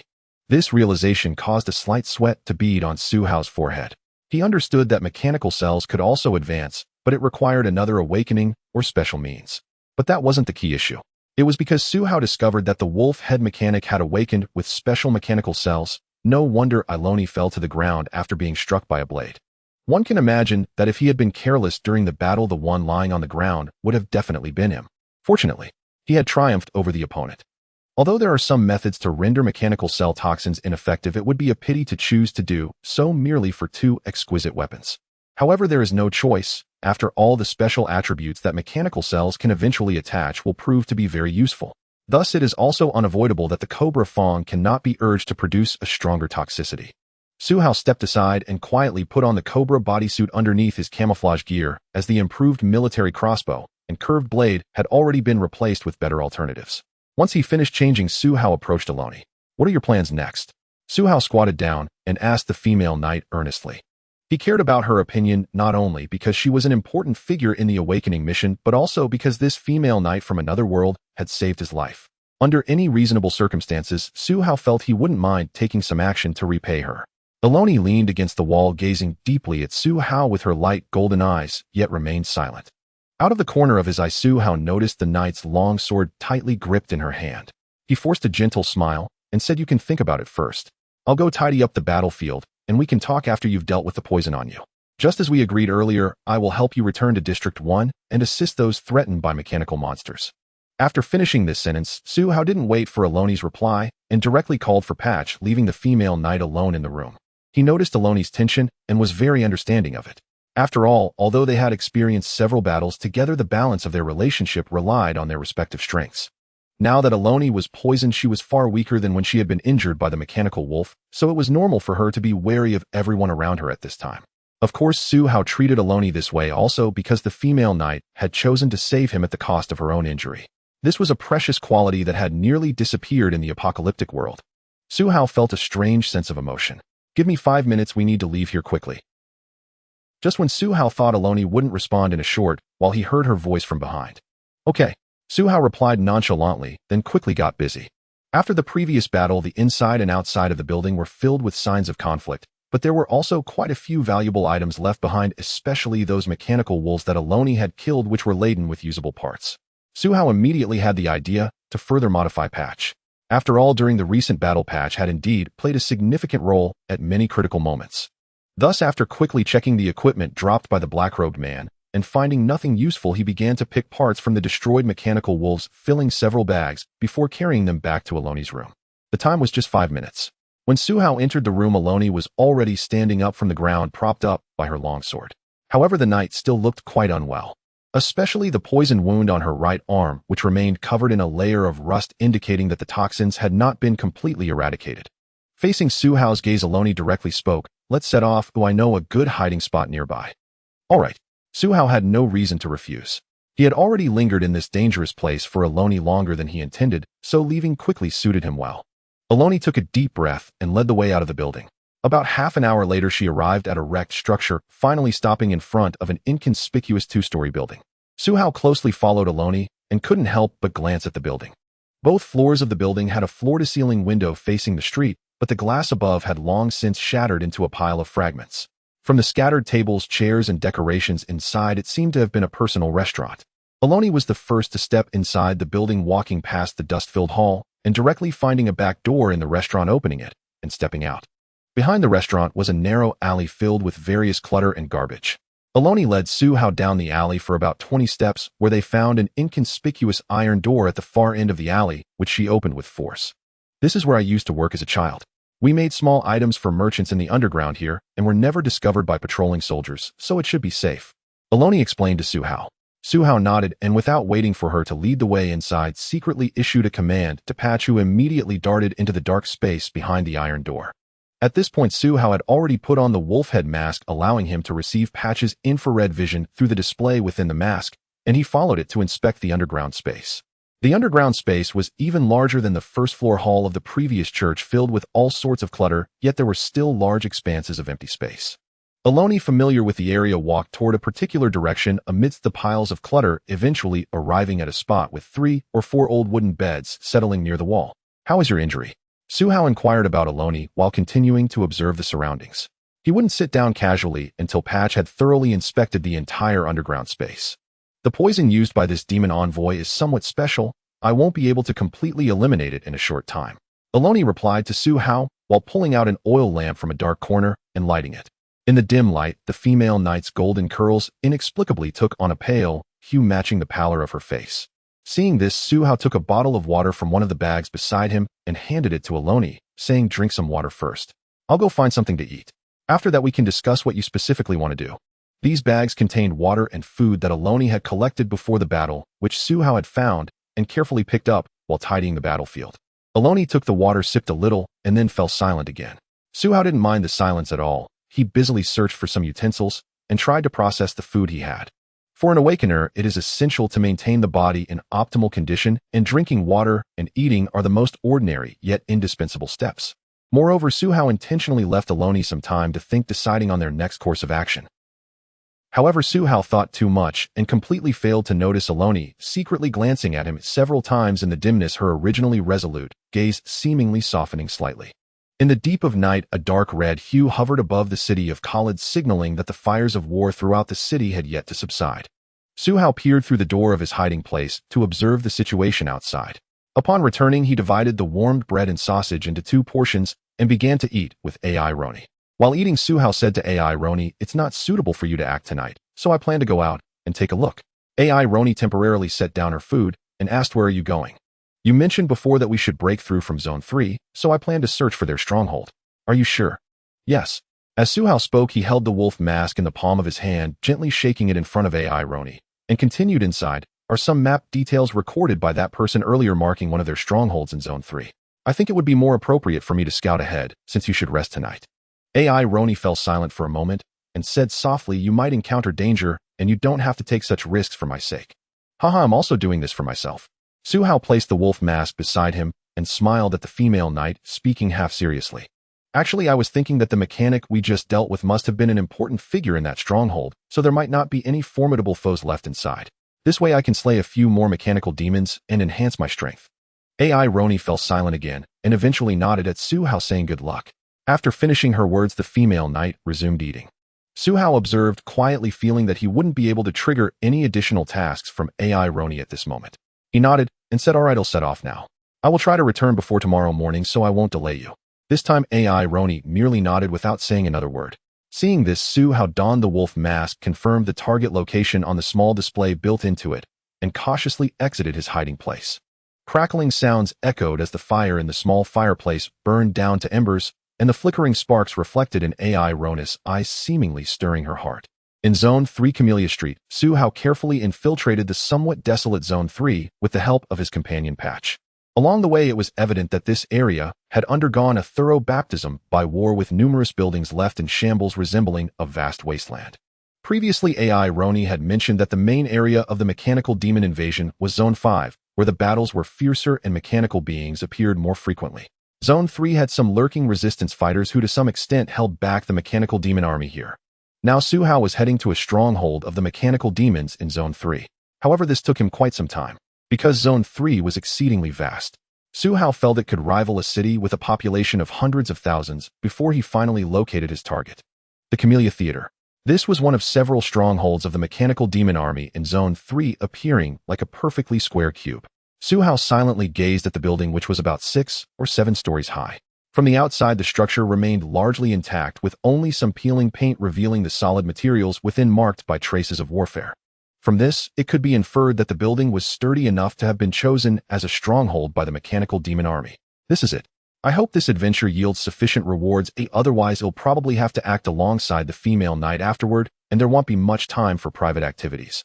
Su Hao silently concealed himself on a building 2 streets away, carefully observing the Camellia Theater, which had only 3 entrances, while directing most of his attention towards the black-robed soldiers stationed outside the theater. Or perhaps it would be more appropriate to call them black-robed soldiers. These soldiers were equipped similarly to those black-robed figures he had seen before, with 3 standing guard at the main entrance and 5 others who would patrol every 10 minutes, accompanied by 2 mechanical wolves. They seem a bit lax, but that's normal. Su Hao observed through the long-range vision adjusted by the wolf mask, discovering that the black-robed soldiers of the mechanical army were exceedingly lax and hardly resembled well-trained combat personnel. This was evident as the 3 black-robed soldiers at the entrance were holding bottles of alcohol, occasionally taking swigs, relying more on the mechanical wolves. Of course, the main entrance of the theater was not solely guarded by these incompetent black-robed soldiers. At the top of the theater, there were 2 large spider-like mechanical creatures lurking on either side of the top floor, armed with twin 6-barrel heavy machine guns, their muzzles pointed downwards, making it appear that any army attempting to storm inside would face significant difficulties. Thus, they were the true guardians. Never underestimate the firepower of a rotary machine gun, nor its shooting distance, especially when mounted on a mechanical being. It could easily become a long-range sniping monster. It seems a direct assault is difficult. I can only find a way to sneak in, which revives part of my assassin work and suits me well. Su Hao quietly removed his camouflage suit, leaving only the Cobra bodysuit. Then, peering through the wolf mask, he scanned his Cobra twin daggers, the Cobra bow, and his own crafted wolf claw power arm. Ultimately, Su Hao nodded in satisfaction and silently slipped into the darkness. At the entrance of the Camellia Theater, 3 black-robed soldiers were drunkenly laughing and joking. Haha, the invasion of mechanical demons is great. We have alcohol to drink every day. Indeed, but the best part is serving the Demon Lord. We will ultimately command the mechanical beings and gain the Demon Lord's power. Praise the Demon Lord. A few drunkards leaned against the entrance pillars, already tipsy. Suddenly, a shadow shot swiftly from the building diagonally opposite the theater, piercing the throat of the black-robed soldier leaning against the inner side of the pillar. Swish, swish. After successfully striking, the assailant fired 2 more arrows, precisely hitting the nodes where the mechanical spider's sensors pivoted, achieving further success. In less than 3 seconds, all 3 guarding black-robed soldiers collapsed into a pool of blood and their fallen positions were just inside the entrance, undetectable by the mechanical spider, so the entire process went unnoticed. On the street diagonally opposite, Su Hao calmly folded the cobra bow and continued to slip into the darkness. Killing these 3 guards was merely an appetizer for him. Su Hao observed the surveillance on the rooftop of the big Camellia Theater in the darkness. The 2 mechanical spiders appeared absolutely fierce and domineering, yet their built-in detectors were not as agile as the mechanical wolves, capable only of conducting localized scans. Thus, Su Hao utilized the program embedded in the wolf mask to calculate and successfully seized the intermittent monitoring of the mechanical spiders. He was able to shoot down 3 black-robed soldiers by exploiting that brief window of just over 3 seconds. Crucially, he successfully hit all 3 black-robed soldiers, killing them with a single shot and positioning their bodies facing inward towards the main entrance, a region that the mechanical spiders could not observe. And then there's that patrol team. This segment was arranged by those who designed the door's defense, occurring every 10 minutes, effectively covering the blind spots of the mechanical spiders. Generally, it is quite difficult to breach this blockade. Su Hao silently maneuvered in the darkness, using the calculated blind spots of the mechanical spiders monitoring to swiftly approach the side of the main entrance. There was no other way, as aside from the main entrance, all exits on the first floor were sealed off, including windows and ventilation holes. Attempting to enter through the windows on the 2nd or 3rd floor was impractical, since leaping would inevitably attract the attention of the mechanical spiders on the rooftop. Do not be misled by the 2 at the main entrance. There were also 2 more at the back corners of the rooftop. Therefore, Su Hao knew that if he wanted to infiltrate this building, he had only the main entrance as an option. 2 minutes later, both Su Hao and the Patch successfully stood before the theater's main entrance. Inside the main entrance was a reception hall with a soaring dome that was approximately 2 stories high. The front featured 3 large doors leading into the theater, visible from both the 1st and 2nd floors. It seemed that during peacetime this hall would have had no place to hide. Fortunately, the hall before Su Hao was in disarray, with all furnishings thrown into chaos in the dim light. Nearly every movable decoration had been repurposed into defensive structures. However, the large patches of dried blood on the floor indicated that numerous battles had already taken place here. As Su Hao's mind accelerated to analyze the situation, he quickly dragged the 3 corpses aside and hastily concealed them, for he had already heard footsteps approaching from the corners of the hall on both sides. So there are 2 patrol teams. Su Hao was somewhat taken aback. Earlier, through his observations, he had only seen 1 patrol team of 5 emerge from the main entrance. Now it appeared there was at least 1 more patrol team inside the building. However, he no longer had time to retreat from the hall. He quickly glanced at the 3 large doors leading to the theater. All 3 doors were wide open, leading to 2 smaller theaters inside, which were also in disarray. Strangely, however, he did not see anyone moving inside. Where have the troops stationed in this stronghold gone? Could they all be on the 2nd and 3rd floors? Su Hao silently looked up at the 2nd and 3rd floors above him. Without hesitation, he crouched down and chose the right side smaller theater's door, cautiously peering inside to confirm no one was present before sneaking in, with the Patch temporarily hiding behind the door. Before long, the footsteps grew increasingly closer from outside. 1, 2, 3. Su Hao quietly analyzed the situation outside the door, deducing that 3 people had come down from the stairs to the west, while 5 had come from the east. The good news was that only the Eastern Patrol team was accompanied by 2 mechanical wolves. "Hey Mando, how are those demon lords feeling today? Did they give you anything good?" The voice came from the east, prompting Su Hao to quickly simulate the scene of conversation among the black-robed soldiers in his mind. "TCH, what good could there be? Those lords only act according to the rules. All rewards are tied to military achievements. I actually wanted to go to battle, but I was left behind to guard the stronghold. What bad luck. Haha, don't be upset. We stayed behind too, didn't we? You have mechanical wolves, but I don't. I can't wait for tomorrow morning to come so I can catch up with the main force, kill some more people, and hopefully receive my mechanical wolf faster. Alright, you brat, don't be unsatisfied after getting a good deal. This time our stronghold's main force is clearly being sent out for an assault. Going out now might just mean death. Tomorrow morning, when our reserve team of dozens departs, that's when we can take advantage of the situation." The young voice said no more, and the footsteps quickly faded away toward the eastern staircase. Su Hao leaned against the door, silently opening the cobra bow and knocking an arrow. The remaining 5-man patrol team would certainly notice that the guards outside were missing, and they would definitely become vigilant. Therefore, he had to choose the most opportune moment to launch his attack and accelerate his infiltration. Where did the guys drinking outside go? Sure enough, someone in the patrol team noticed the anomaly at the door. Su Hao immediately tightened his grip on the mechanical short bow, signaling the Patch to prepare for battle. However, the situation unfolded in a way that Su Hao had not anticipated. The 5-man patrol team did not react as he had predicted. Instead, they unexpectedly stopped in the first-floor hall and began rummaging through the pile of debris where he had concealed the corpses. Had they discovered the dead, or had they realized he was there? Su Hao's mind raced as he prepared for battle at any moment until the next moment when the five-man patrol team revealed their intentions. Hee while those three idiots at the door are away, the alcohol they hid is ours. Drink what you can and take what you can't drink. Haha, hurry up and grab it. Those three fools dared to leave their post while guarding the door. Aren't we afraid they'll report us? 1, 2, 3, 4. 7 bottles of alcohol in total. We're hitting the jackpot this time. The noisy voices from outside eased Su Hao's tense nerves slightly. It turned out that these patrol soldiers were all a bunch of drunks. Next, the sounds of several bottle caps being opened and the sloshing of drinking echoed from outside. Hey, let those two wolves patrol outside. We don't want to be discovered while we're slacking off here. If anyone asks, well, say we want to find those 3 drunks. The leading soldier, still coherent, made what he thought was a clever decision. Good idea. Su Hao couldn't help but smile slightly. Once you send those 2 mechanical wolves out, it will be your death sentence. In the first-floor hall of the Camellia Theater, the scent of alcohol permeated the air. A few black-clad soldiers responsible for patrolling lazily leaned against a pile of clutter, gulping down bottles of strong liquor and laughing boisterously. The 2 mechanical wolves accompanying them were sent out to patrol the main entrance, granting them a moment of relaxation. However, just as these black-clad soldiers had taken a few swigs, one of them, who was raising his bottle to drink, suddenly froze. A hand emerged from the darkness behind him, covering his mouth. The black-clad soldier was instantly startled, intending to shout a warning. But the assailant's strength rendered him completely powerless to resist, dragging him down from the clutter, while a cold, glinting, curved blade severed his throat. The abandoned bottle of liquor fell uncontrollably to the ground, clattering loudly. The hall fell silent. However, this silence was quickly shattered by bursts of laughter. Haha, he just fell over after a few sips of alcohol. Is this really our cow-eyed people? Uffed, this is really hilarious. Hey, get up quickly. If you can't drink, just give us the liquor, ha ha ha. Suddenly a sound like a whispering wind broke through, but the group of patrolling soldiers were all laughing, completely unaware that death had descended upon them. The laughing black-clad soldier's head suddenly tilted, an arrow shot through his temple without warning. He didn't even have time to let out a cry before he collapsed with a thud. The hall instantly fell into a deep silence again.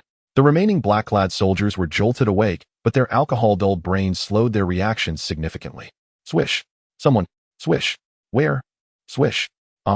3 arrows shot out from a dark corner of the hall, each striking the vital points of the last 3 patrolling soldiers, leaving none unscathed as they followed in the footsteps of their fallen comrades.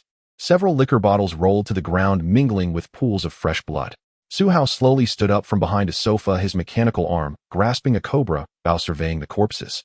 The current awakening level still limits some of the effects I can unleash, but it seems quite satisfactory.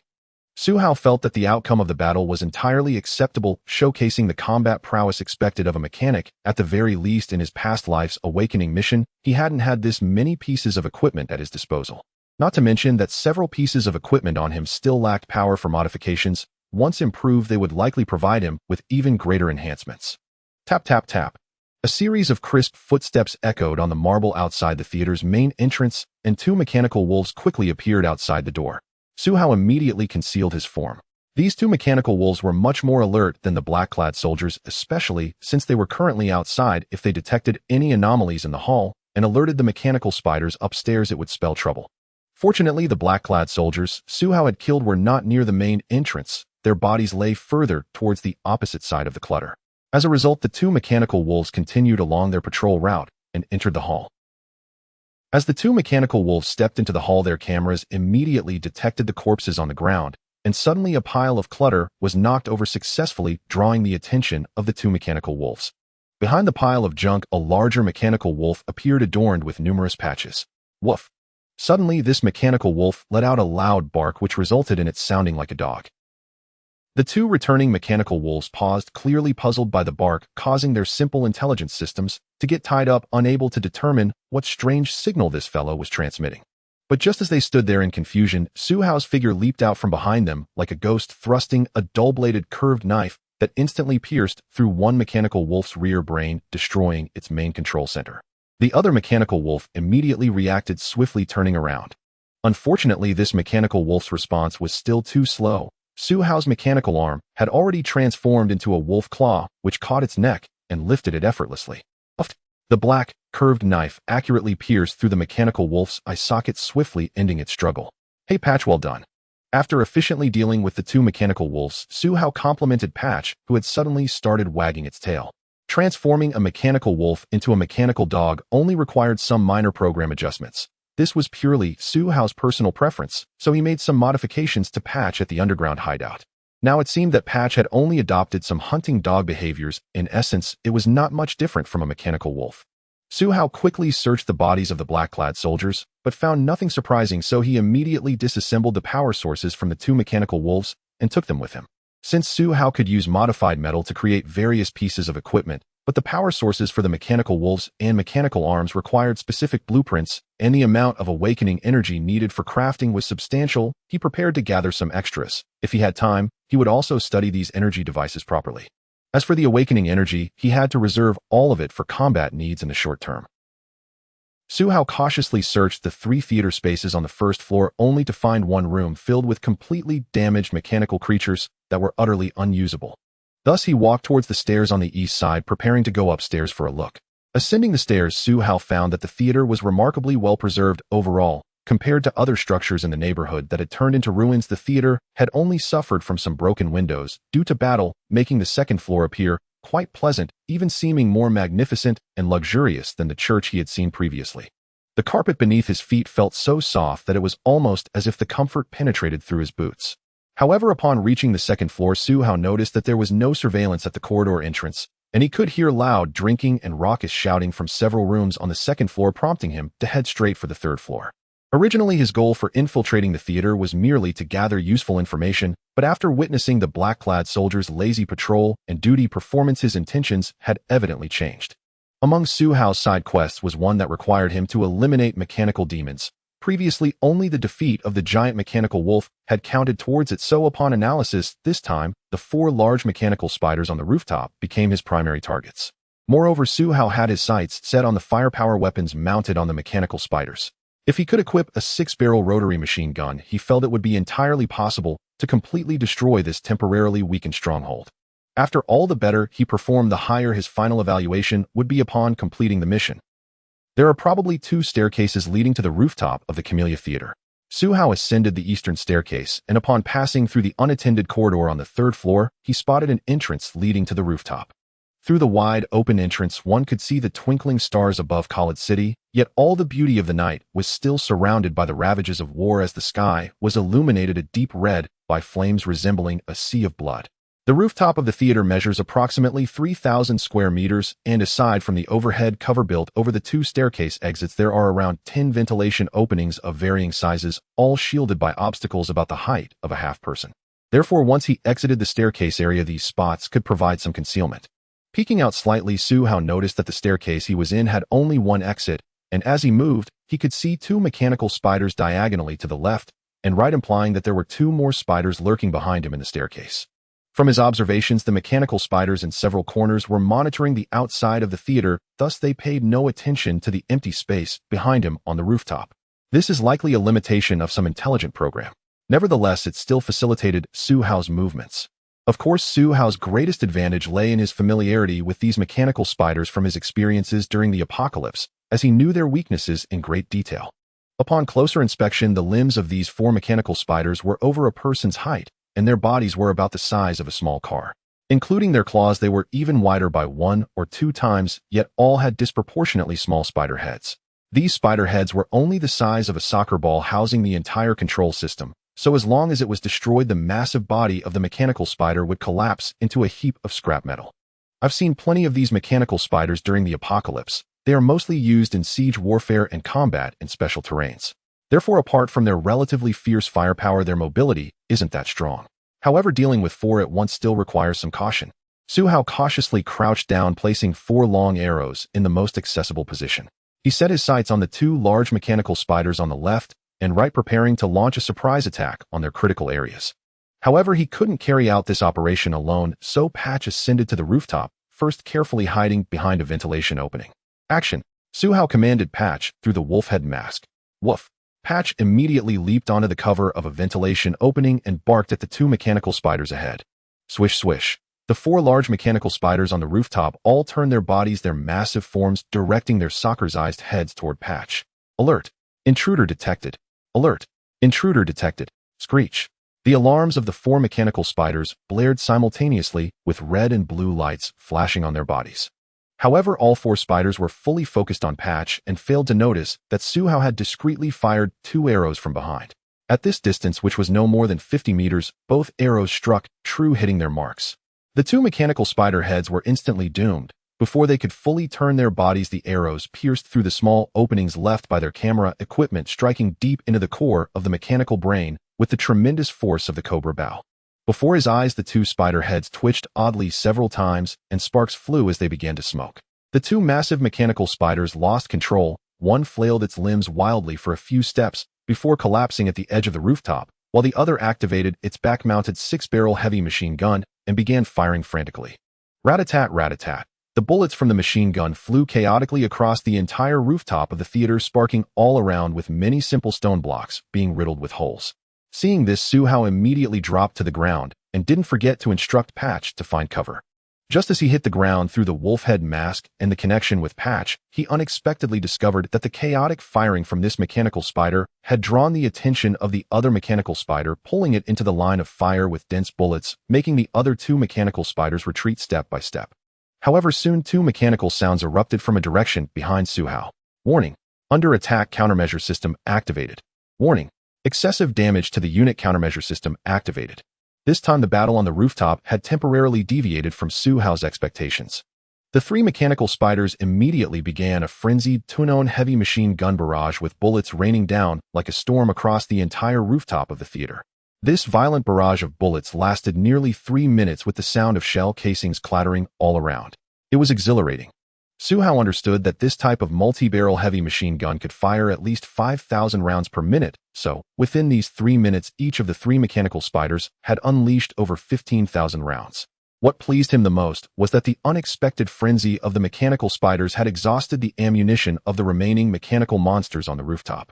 The first to go berserk was already smoking and wobbling as it fell from the rooftop. Patch, move in. It's our time to shine now. Suhao quickly scrambled to his feet and dashed out from the staircase. Just then, footsteps sounded from downstairs.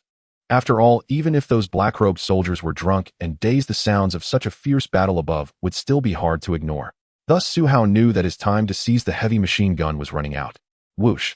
Suhao quickly knocked an arrow on his cobra bow, and as he stepped into view of the 2 mechanical spiders behind him, he shot the arrow without hesitation. Clang! This arrow unexpectedly missed its mark slightly. Although it struck one of the mechanical spiders' heads, it fortuitously hit a tough metal frame, causing the arrowhead to shatter into several metal shards due to the force of the bowstring. The 2 mechanical spiders immediately noticed Suhao, but seemingly due to the absence of backup ammunition for their heavy machine guns, they could only pull the alarm while moving their massive bodies toward him with surprising speed. At the same time, Suhao heard shouts coming from the nearby staircase. Upstairs. There's someone on the rooftop. You bastards, throw down those bottles and grab your weapons to check the rooftop. Where's Wolf Head? No one has seen him. That damn guy ran off somewhere, daring to abandon his post. When he comes back, I'm definitely going to blow his head off. In that moment, Suhao seemed to find himself caught in a dilemma, facing danger from both directions. In the city of Khalid No. 3, the flames of war raged on as the mechanical invaders clashed with the Khalid resistance forces. At a main attack point near the city center, a mechanical bird no larger than a palm descended from the sky, landing beside a tall figure cloaked in black. The mechanical bird's beak opened and closed immediately, transmitting a slurred voice. My lord, our base has been attacked. I suspect it was the resistance forces.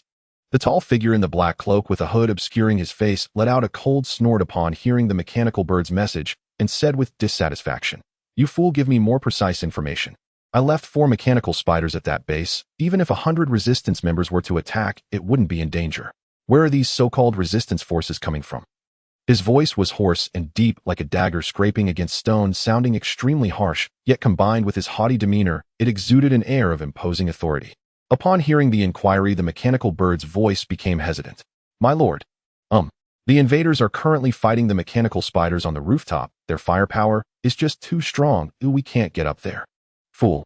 The figure in the black cloak was somewhat angered, suddenly realizing that the Khalid traders were utterly useless, as they couldn't even guard a single base. However, this base was extremely important to him, for it housed the rare resources he had collected in Khalid. If the resistance were to seize it this time, he didn't know how long it would take to gather them all again. As one of the top leaders of the apocalyptic invaders, the resources he coveted could not be ordinary.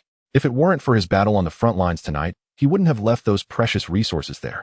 No, I must find a way to return as sooner or later we will breach this city.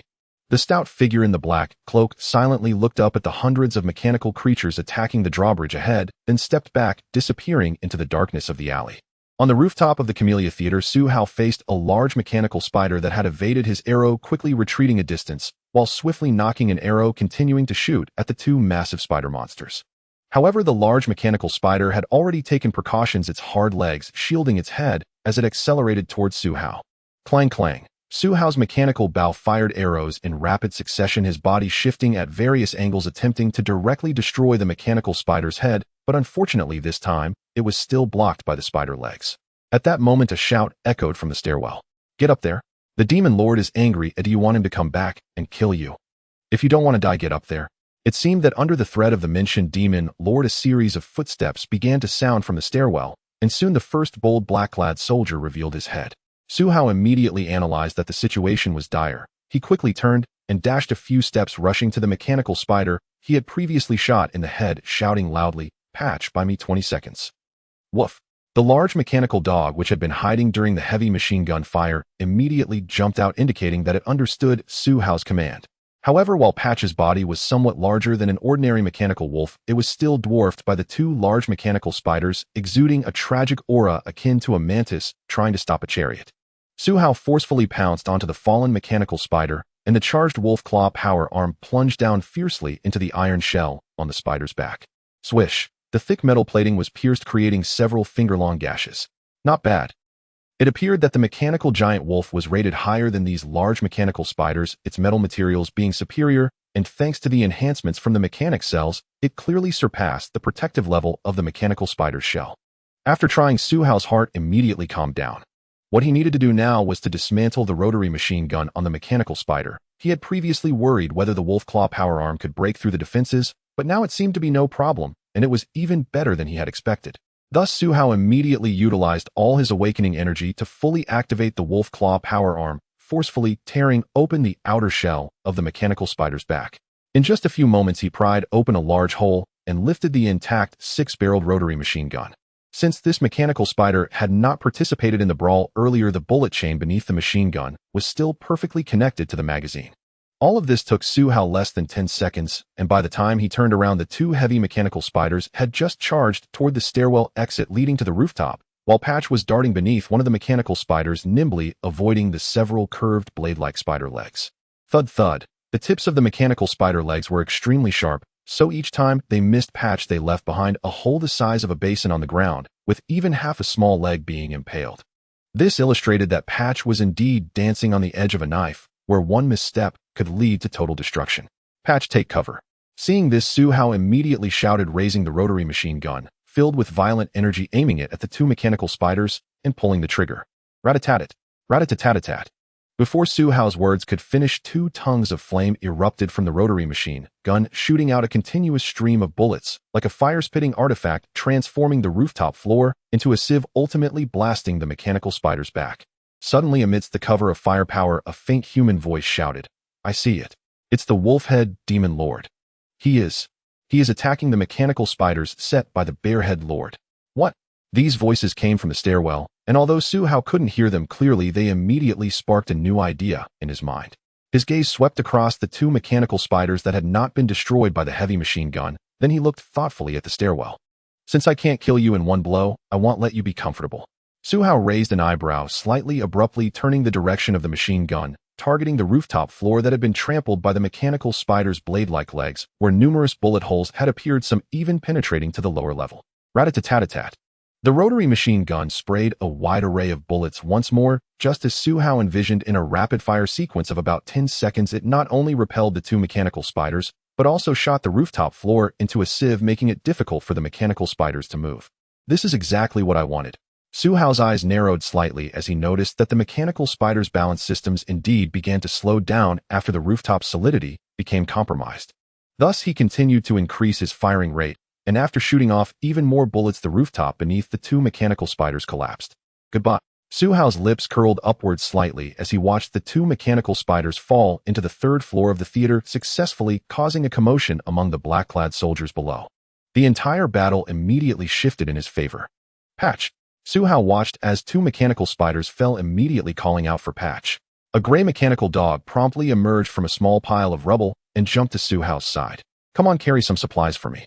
Those two big fellows won't be trapped down there. We need to hurry down and take advantage of their weakness.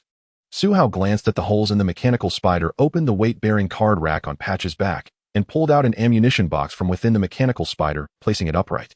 Then the second and third.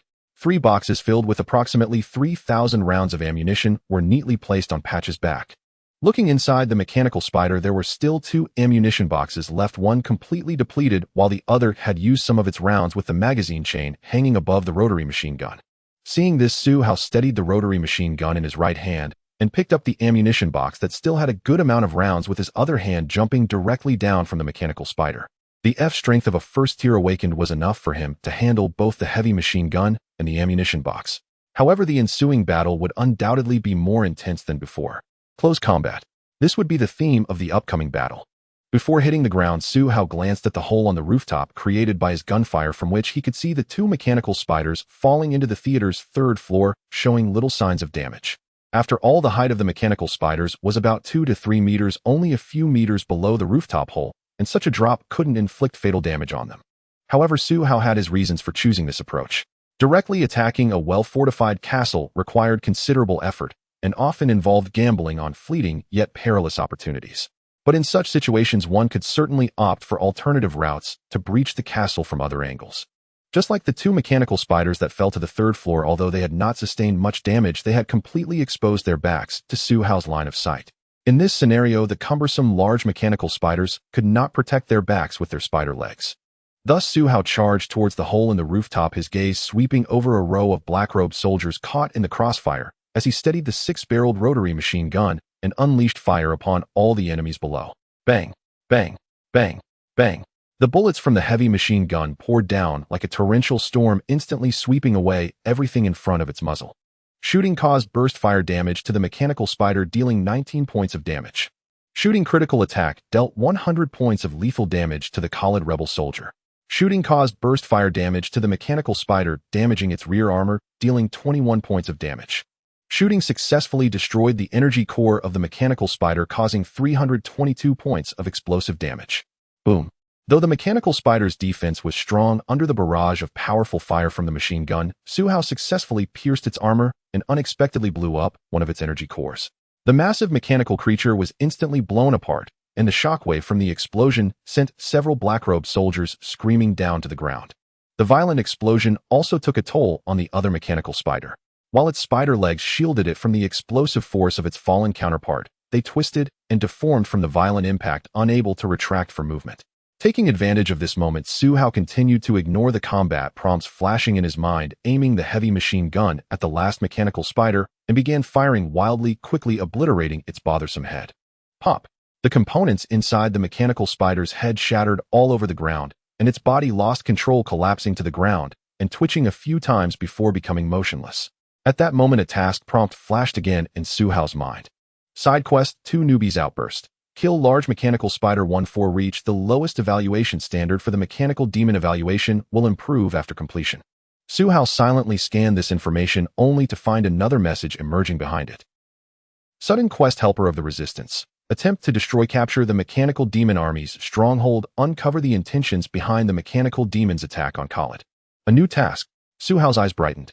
For an ordinary rookie, awakened access tasks would be a considerable burden, but for him, it was a much-needed opportunity to boost his final evaluation.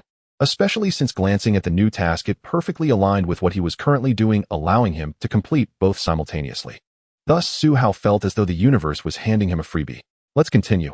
Su Hao's gaze sharpened as he avoided the probing glances coming from the hole in the floor, silently tossing aside the depleted ammunition box, quickly swapping in a new box of bullets on Patch. This heavy-caliber rotary machine gun indeed had an explosive damage output, but its rate of ammunition consumption was equally alarming. If fired at full speed, it could easily exhaust thousands of rounds in a minute. Patch, keep up with me. Let's thoroughly clean this theater. After the recent battle, a rare surge of bloodlust surged within Su Hao. This feeling had disappeared from him for too long, causing him to momentarily daze before snapping back to reality. He was no longer the combat puppet of the Su family. Thus, this battle was entirely for himself. This feeling. was simply exhilarating. Su Hao couldn't help but smile, lifting the rotary machine gun and ammunition box as he sprinted towards the stairwell entrance, rushing in without hesitation. The stairwell was somewhat empty since the two mechanical spiders had fallen, causing the black-robed soldiers preparing to assault the rooftop to retreat, now entangled between the second and third floors. Because aside from a few mechanical wolves, all their weapons were still cold weapons like curved knives and long swords. As long as their heads were intact, they would never recklessly intervene in a fight with mechanical spiders. Unfortunately, although they had retreated downstairs, they still feared the commands of the demon lord on the front lines, unwilling to neglect the safety of the theater stronghold. If they made a mistake, that demon lord would truly condemn them to eternal hell, leaving them with no way to survive or die. While dozens of black-robed soldiers were still caught in indecision, Su Hao burst out from the third-floor stairwell, executing a tactical roll on the ground before aiming the deadly six-barreled rotary machine gun at them. "Run!" Someone yelled first, and the combat spirit of the black-robed soldiers completely collapsed, panicking and crowding down the stairs. Spider Fire Tongue. Type: six-barrel rotating heavy machine gun. Quality: excellent. Killing power: excellent. Special effects: increases the number of bullets fired by 100, stacking damage by 1. This is a heavy firepower weapon mounted on a large combat mechanical creature known for its solid quality. However, it remains relatively ordinary among the mechanical army. As Su Hao prepared to pull the trigger, the data description of the Spider Fire Tongue flashed through his mind once more. Although this heavy weapon was considered a formidable tool in the present, he already possessed several other pieces of equipment rated as excellent. Particularly the two scimitars named Cobra Fangs had reached an exquisite level, indicating that the scimitars were more versatile than the Spider Fire Tongue, with actual killing power that was even stronger. However, Su Hao was currently facing a group of black-robed soldiers with only a few mechanical wolves remaining, making this heavy machine gun more than sufficient to be lethal. Rat-a-tat-tat. The bullets from the heavy machine gun once again erupted wildly, forcefully penetrating the hallway. The black-robed soldiers barely had time to flee as a torrent of bullets pierced through their bodies, sending sprays of blood and flesh flying, saturating the hallway in a thick crimson hue. Seeing this, Su Hao firmly held down the recoil of the Spider Fire Tongue, with one hand swiftly entering the battlefield after taking the initiative. With each step he took, the black-robed soldiers felt a terrifying force weighing down on their hearts. Their expressions turned to panic, as if they were witnessing the descent of a demon, with the heavy machine gun, resembling a scythe of death, relentlessly reaping lives. "Please spare us, my lord. Lord Wolfhead, have mercy. We are absolutely loyal to the god of machines." In the blink of an eye, nearly half of the dozens of black-robed soldiers had been annihilated. Some survivors fled in panic, while others sat on the ground paralyzed with fear and crying out. Some even mistook Su Hao for their base's Wolfhead mechanic, unaware of why he was so ruthless towards them. Unfortunately, Su Hao had no compassion to offer. He charged to the second floor, eliminating all the black-robed soldiers that had just gathered in the hallway. Click, click. The rotating barrel of the Spider Fire Tongue slowly came to a stop. This time, less than 1/5 of the ammunition box's bullets had been fired, easily resolving the battle. Su Hao glanced at the silent battlefield and, satisfied, lowered the gun barrel. The firing rate of this machine gun is too fast, and the bullet consumption is too high. Oh, it seems I need to save a bit on its usage. Su Hao silently analyzed this in his mind. From the previous battle, he realized that in this world of sword and magic, heavy weapons like the Spider Fire Tongue were indeed formidable tools capable of causing headaches even for high-level opponents. Patch: start from the third floor and check for any survivors. Also help me find anything valuable here. Hurry up, I will go check the second floor first. Su Hao cautiously instructed Patch, then stepped ahead towards the second floor. The memory of the theater's first floor was one of emptiness, while the second floor served as the resting place for the black-robed soldiers. When he had just gone upstairs, he could still hear the sounds of drunken revelry. Perhaps there were still some soldiers left behind. Following the order, Patch immediately circled back to the third floor of the theater, starting to search each room from east to west. Seeing this, Su Hao lifted the Spider Fire Tongue and cautiously approached the first large door near the stairwell on the second floor. Upon entering the first entrance, Su Hao immediately remembered that this was a grand theater. The entire space of the second and third floors of the theater was interconnected, forming a vast theater space. The portals on the third floor led to the VIP boxes of the grand theater, so as soon as he entered, he spotted Patch's mechanical dog head peering down from an upper box. This made Su Hao relax slightly. Although the theater was large, Patch's overhead view could observe the scene here and directly relay it to the electronic screen inside the wolf head mask. Thus, he did not need to move his eyes to see what Patch was observing in his line of sight. In the expansive second and third floors of the theater, dozens of black-robed soldiers lay drunkenly on the floor or on tables and chairs, filling the space with a strong stench of alcohol and a sour odor. What was infuriating was that in one corner of the theater a group of naked women huddled against the wall, like quails, some sobbing softly, while others sat in a daze with hollow eyes showing signs of injuries, making it clear what kind of abuse they had suffered before. Suhao raised an eyebrow instinctively, letting out a cold snort. He was indeed a killer, but his ruthless demeanor and action did not mean he condoned such behavior before him. Suhao strode confidently into the spacious theater on the second floor, walking step by step towards the black-robed soldiers lying in the center. His sudden appearance startled the women, who looked fearfully at Suhao wearing the wolf head mask, pressing themselves tighter into the corner. They had no idea where this blood-soaked and battle-hardened man had come from or how he would treat them. Bang! Suhao swung the spider fire tongue forcefully. The steel-frame barrel smashed down on the head of a black-robed soldier lying on the edge of the seat, shattering his skull and sending blood and flesh splattering everywhere. The women not far away were utterly shocked by this scene, with several instinctively wanting to scream, but covering their mouths tightly with their hands. The women were left in a state of disbelief. Suhao moved through the theater seats like a god of death, with each few steps claiming another life. The barrel of the spider fire tongue inevitably became splattered with red and white fluids dripping onto the ground as he walked. In this manner, a group of black-robed soldiers, deeply entranced in their drunken slumber, met their end at Suhao's hands. After clearing out these loathsome soldiers, Suhao chose to ignore the women huddled in the corners of the theater commanding patch to continue searching the third floor, while he resumed his search in the grand theater on the second floor, hoping for unexpected gains. The women in the corner regarded Suhao with awe, exchanging glances. They could not comprehend Suhao's thoughts and thus would never understand that for him killing these black-robed soldiers was merely for his own safety and a slight shift in emotion. In this situation, Suhao remained the cold-hearted killer, utterly unwilling to extend a helping hand to them. Suhao walked around the theater, but found nothing, feeling somewhat dissatisfied as he headed outside. This infiltration mission had ultimately turned into a fool and assault. Although it was exhilarating, it was only because he hadn't encountered a difficult opponent like the wolf leader mechanic. The 4 large mechanical spiders were merely moderately challenging war machines for Suhao. In that case, the best things here should be the corpses of those large mechanical spiders. Besides collecting some useful spare parts, he could also initiate a blueprint analysis and take his time to study it later. Suhao thought it over and decided to head back upstairs to disassemble the remains of the mechanical spiders, selecting the useful parts before leaving. Just as he was about to exit the second-floor theater hall, a barefoot woman suddenly chased after him. "My lord, I don't know if you're looking for someone, but I know there's a secret prison here right beneath this theater." The woman who caught up was tall and appeared to be in her early 20s, the age when a woman transitions from youth to maturity. Her long dark hair hung messily at her sides, and her expression bore a resolute determination. Suhao glanced at her. Despite her disheveled appearance, she had bright eyes and a charming smile. If she walked down the streets of a peaceful world, she would undoubtedly attract the attention of passers-by as a stunning beauty. "Oh, are you sure?" Suhao asked with interest, seemingly casually inquiring. Yet internally he remained wary of this suddenly appearing woman. It was hard not to notice such an anomaly among a group of women resembling quails. The young woman trembled slightly under Suhao's gaze, her expression revealing a sense of panic. However, she forced herself to respond amid the turmoil. "Yes, my lord. I was taken down to that secret prison by them. Please, you must believe me." Suhao's gaze remained fixed on the young woman's face. Through observation, he discerned that she was likely not lying. Furthermore, judging by her physique and the level of her muscle training, she appeared to be an ordinary person, seemingly not even in a state of readiness.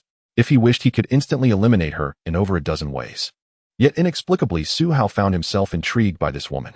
She was the only one among the women who had come to chase after him rather than cower in place. In comparison to the other women, this aspect alone set her head and shoulders above the rest. This meant that without precise analytical abilities, without a decisive and resolute character, and without sufficient courage, this young woman would never have taken that step. Especially since this young woman had mentioned the secret prison beneath the theater, that statement was not made without purpose. She clearly understood that if she merely pleaded for help, Suhao would not pay her any mind. Only interests. In this world, only interests could connect unrelated individuals. Thus, Suhao silently scanned the young woman's eyes, which flashed with fear, determination, and a fleeting hint of unwillingness, feeling as if he was seeing a young wolf struggling for survival. He had felt this sensation before, back when he was sent to a killer training camp at 5 or 6 years old, and had seen it in his own reflection. What a familiar feeling. Suhao suddenly curled his lips into a smile, but the smile was hidden behind the wolf leader mask, leaving her unable to see it. When the young woman saw Suhao remain silent for a few seconds, beads of cold sweat suddenly appeared on her forehead. She no longer cared about covering her body, flailing her arms with all her might to gesture to Su Hao. My lord, there really is a secret room downstairs where a mechanic wearing a mask like yours resides. He collects rare materials from us Kallides every day, and I believe you could make use of them. Moreover, he is currently at the front lines fighting alongside another mechanic. There's definitely no one else inside the secret room. You take me down. Su Hao interrupted the anxious woman, continuing in a cold tone. Yes, my lord, I'll take you there right away. The young woman was clearly taken aback, not expecting Su Hao to agree to let her lead the way. However, she quickly regained her composure, hastily walked barefoot to Su Hao's side, and showed utmost respect. Su Hao glanced at the young woman's reaction with satisfaction, using the spider-fire tongue to lift a black cloak that had been carelessly thrown on the ground, tossing it onto her. The young woman looked at the clothes on her body in surprise and hurriedly put them on. My lord, may I wear a pair of shoes? She said cautiously after donning the clothing. Su Hao nodded and casually asked, what is your name? Hyla, my lord. I am Hyla, an actress from the Camellia Theater. As she introduced herself, Hyla hurriedly removed a pair of shoes from the corpse of a black-robed soldier, putting them on as quickly as possible, while continuing to introduce herself to Su Hao. When she stood up again, she found a strap and tightly wrapped it around her waist several times with the oversized clothing. She then gathered her hair into a neat ponytail with a piece of rope she had grabbed. Su Hao nodded again. Hyla stole a glance at Su Hao's face, frightened by the chilling indifference, and quickly averted her gaze, stepping out of the theater hall to lead the way. Su Hao secretly called out to check the patch in the VIP box on the 3rd floor and followed Hyla as they quickly walked to the small theater on the 1st floor, which was cluttered with debris and broken machinery. Hyla approached the small theater space, which was probably several hundred square meters, skillfully navigating around various obstacles and finally stopping in front of a wall that seemed no different from the surroundings. My lord, it's right here. As Hyla explained, she moved forward and knocked on a wooden shield statue on the wall. Suddenly, a flower-like emblem on the shield sank into the shield, and the seemingly ordinary wall suddenly opened backward, revealing a passage. The passage was somewhat narrow, only wide enough for 2 or 3 people to walk side by side. Once opened, oil lamps ignited automatically on both sides of the walls, illuminating the interior of the passage. Standing at the entrance of the passage, Su Hao could see a black metal fence at the end. It seemed that Hyla was not lying. Su Hao waved at Hyla, signaling her to continue leading the way. The two of them entered the narrow passage between the cracks in the wall, one after the other. Thanks to the lights illuminating both sides as they reached the iron gate with bars, they could immediately see a spiral staircase descending inside. Su Hao glanced at the iron lock on the door and quickly severed it with a mechanical wolf claw. This time he sent Patch ahead first, followed by Hyla and himself. Following the winding staircase down the wide steps did not feel difficult to navigate. Soon a flickering light emerged from the bottom of the staircase. Su Hao held Hyla back, using the visual link from Patch's eyes to observe the scene inside the underground chamber. The space was unexpectedly large, with a cold hall in the center filled with square iron boxes. An electronic device facing the entrance emitted a series of low rumbling sounds, and the light they saw around the corner flickered from this device. However, what caught Su Hao's attention most was a simple work platform for a mechanic next to it, which was connected to the electronic device. Several mechanical wolves that appeared to be under maintenance were motionless on it. Su Hao observed through Patch's eyes and concluded that these mechanical wolves were likely not activated, or otherwise they would have sensed their descent from above long ago. Once he confirmed their safety, Su Hao took the opportunity to examine the entire underground chamber. Around the chamber there were indeed several small cells of about 10 square meters each, but none contained any creatures, which seemed to contradict Hyla's description. Fortunately, it was reassuring that the place was empty. They had arrived just in time. Let's go down, Su Hao said, releasing his grip on Hyla and stepping down the staircase first. Hyla immediately pressed her shoulder in a daze and stumbled down after him. She had been terrified when Su Hao suddenly tapped her shoulder, thinking he was going to silence her after using her. Fortunately, it was just a false alarm. So at this moment, Hyla dared not stray too far from Su Hao. However, once they entered the underground chamber, Hyla became tense again as she saw that all the small cells were empty. What should we do now? Hyla believed Su Hao came for the people imprisoned here, but now that seemed clearly impossible. My lord, I have truly seen many people here. That demon summoned me every day to serve him, so the leading ladies of several plays in the theater are imprisoned here, as well as a few difficult-to-meet adults. Quiet, I am not interested in those people. Su Hao had by now reached the electronic device about the height of a person and the size of several tables, impatiently telling Hyla to be quiet. Clearly he was more interested in these electronic devices and the makeshift mechanical platform beside them. Let me see what you have done here. Su Hao's words rendered Hyla silent, and his gaze immediately fell on the screens of the electronic device. The screens appeared to be displaying a series of data, the purpose of which was unclear. Looking at the desktop, there was no keyboard or any controls. Suhao helplessly activated the wolf head mask using thermal scan night vision mechanical creature control link and communication until he found an option for electronic device link. This option had previously been gray, but now it lit up. There was a way in. Suhao immediately activated this option and a temporary menu appeared indeed, showing 2 connection options for the devices. However, upon selecting these 2 connection options again, an image appeared asking for a password. This was troublesome. Suhao realized that with his current knowledge he couldn't crack this password lock. The wolf head mask was merely a combat aid and did not assist with password unlocking. This electronic device must contain some useful information. It's a pity I can't open it. Suhao sighed helplessly. He had just become a mechanic inheriting some data from the Apocalypse Key, such as mastering the brain program that could modify and control patch along with some basic knowledge of manufacturing and modification. Moreover, more awakened inheritances must be obtained after completing awakening tasks, which should include knowledge like password unlocking. So he truly had no way to unlock the password now.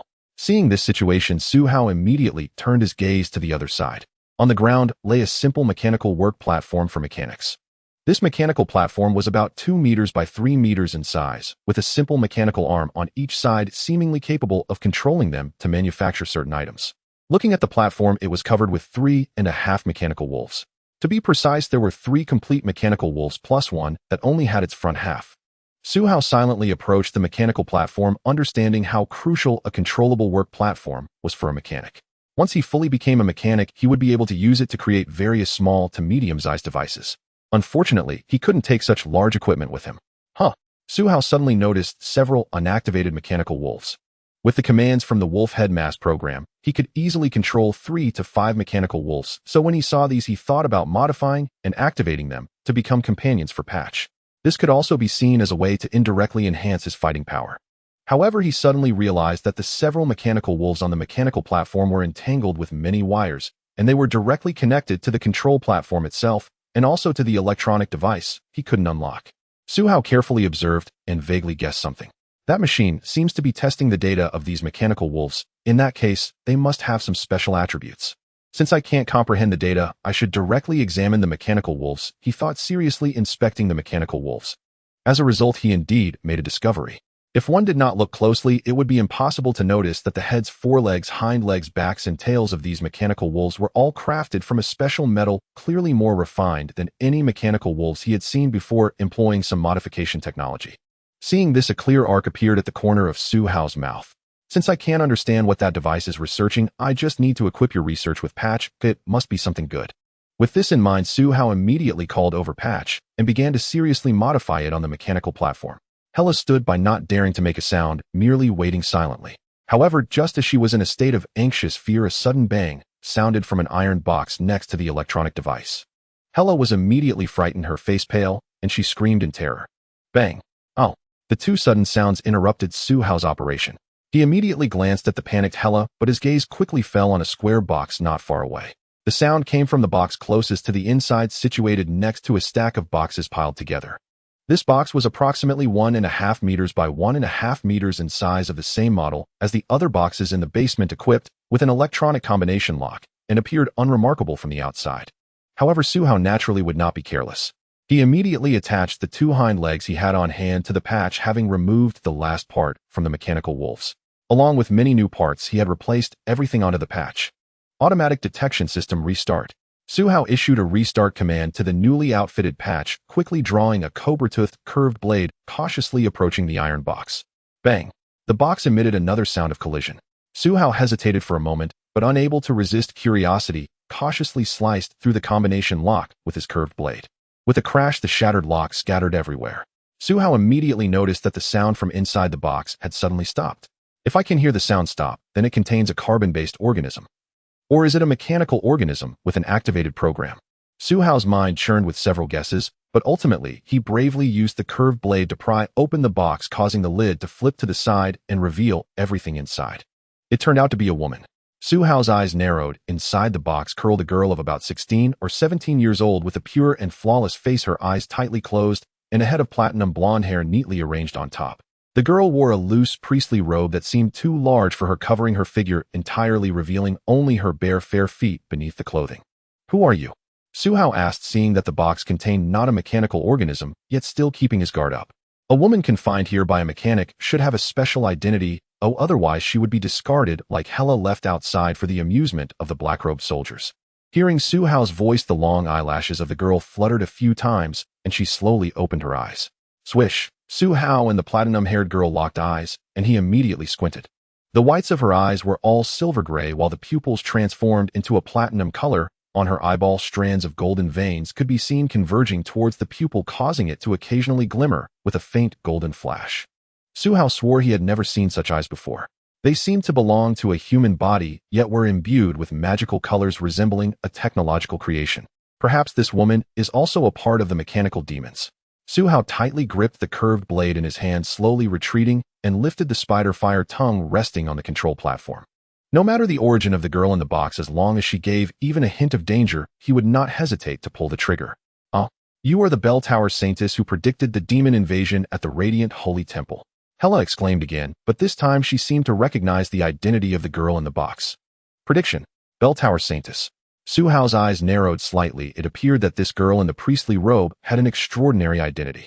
But what does predicting a demon invasion mean? Did she foresee the invasion of the mechanic army? If that's true, then why did Khalid fall so close to defeat despite being on guard? Su Hao glanced at the girl in the box again, his brow involuntarily furrowing.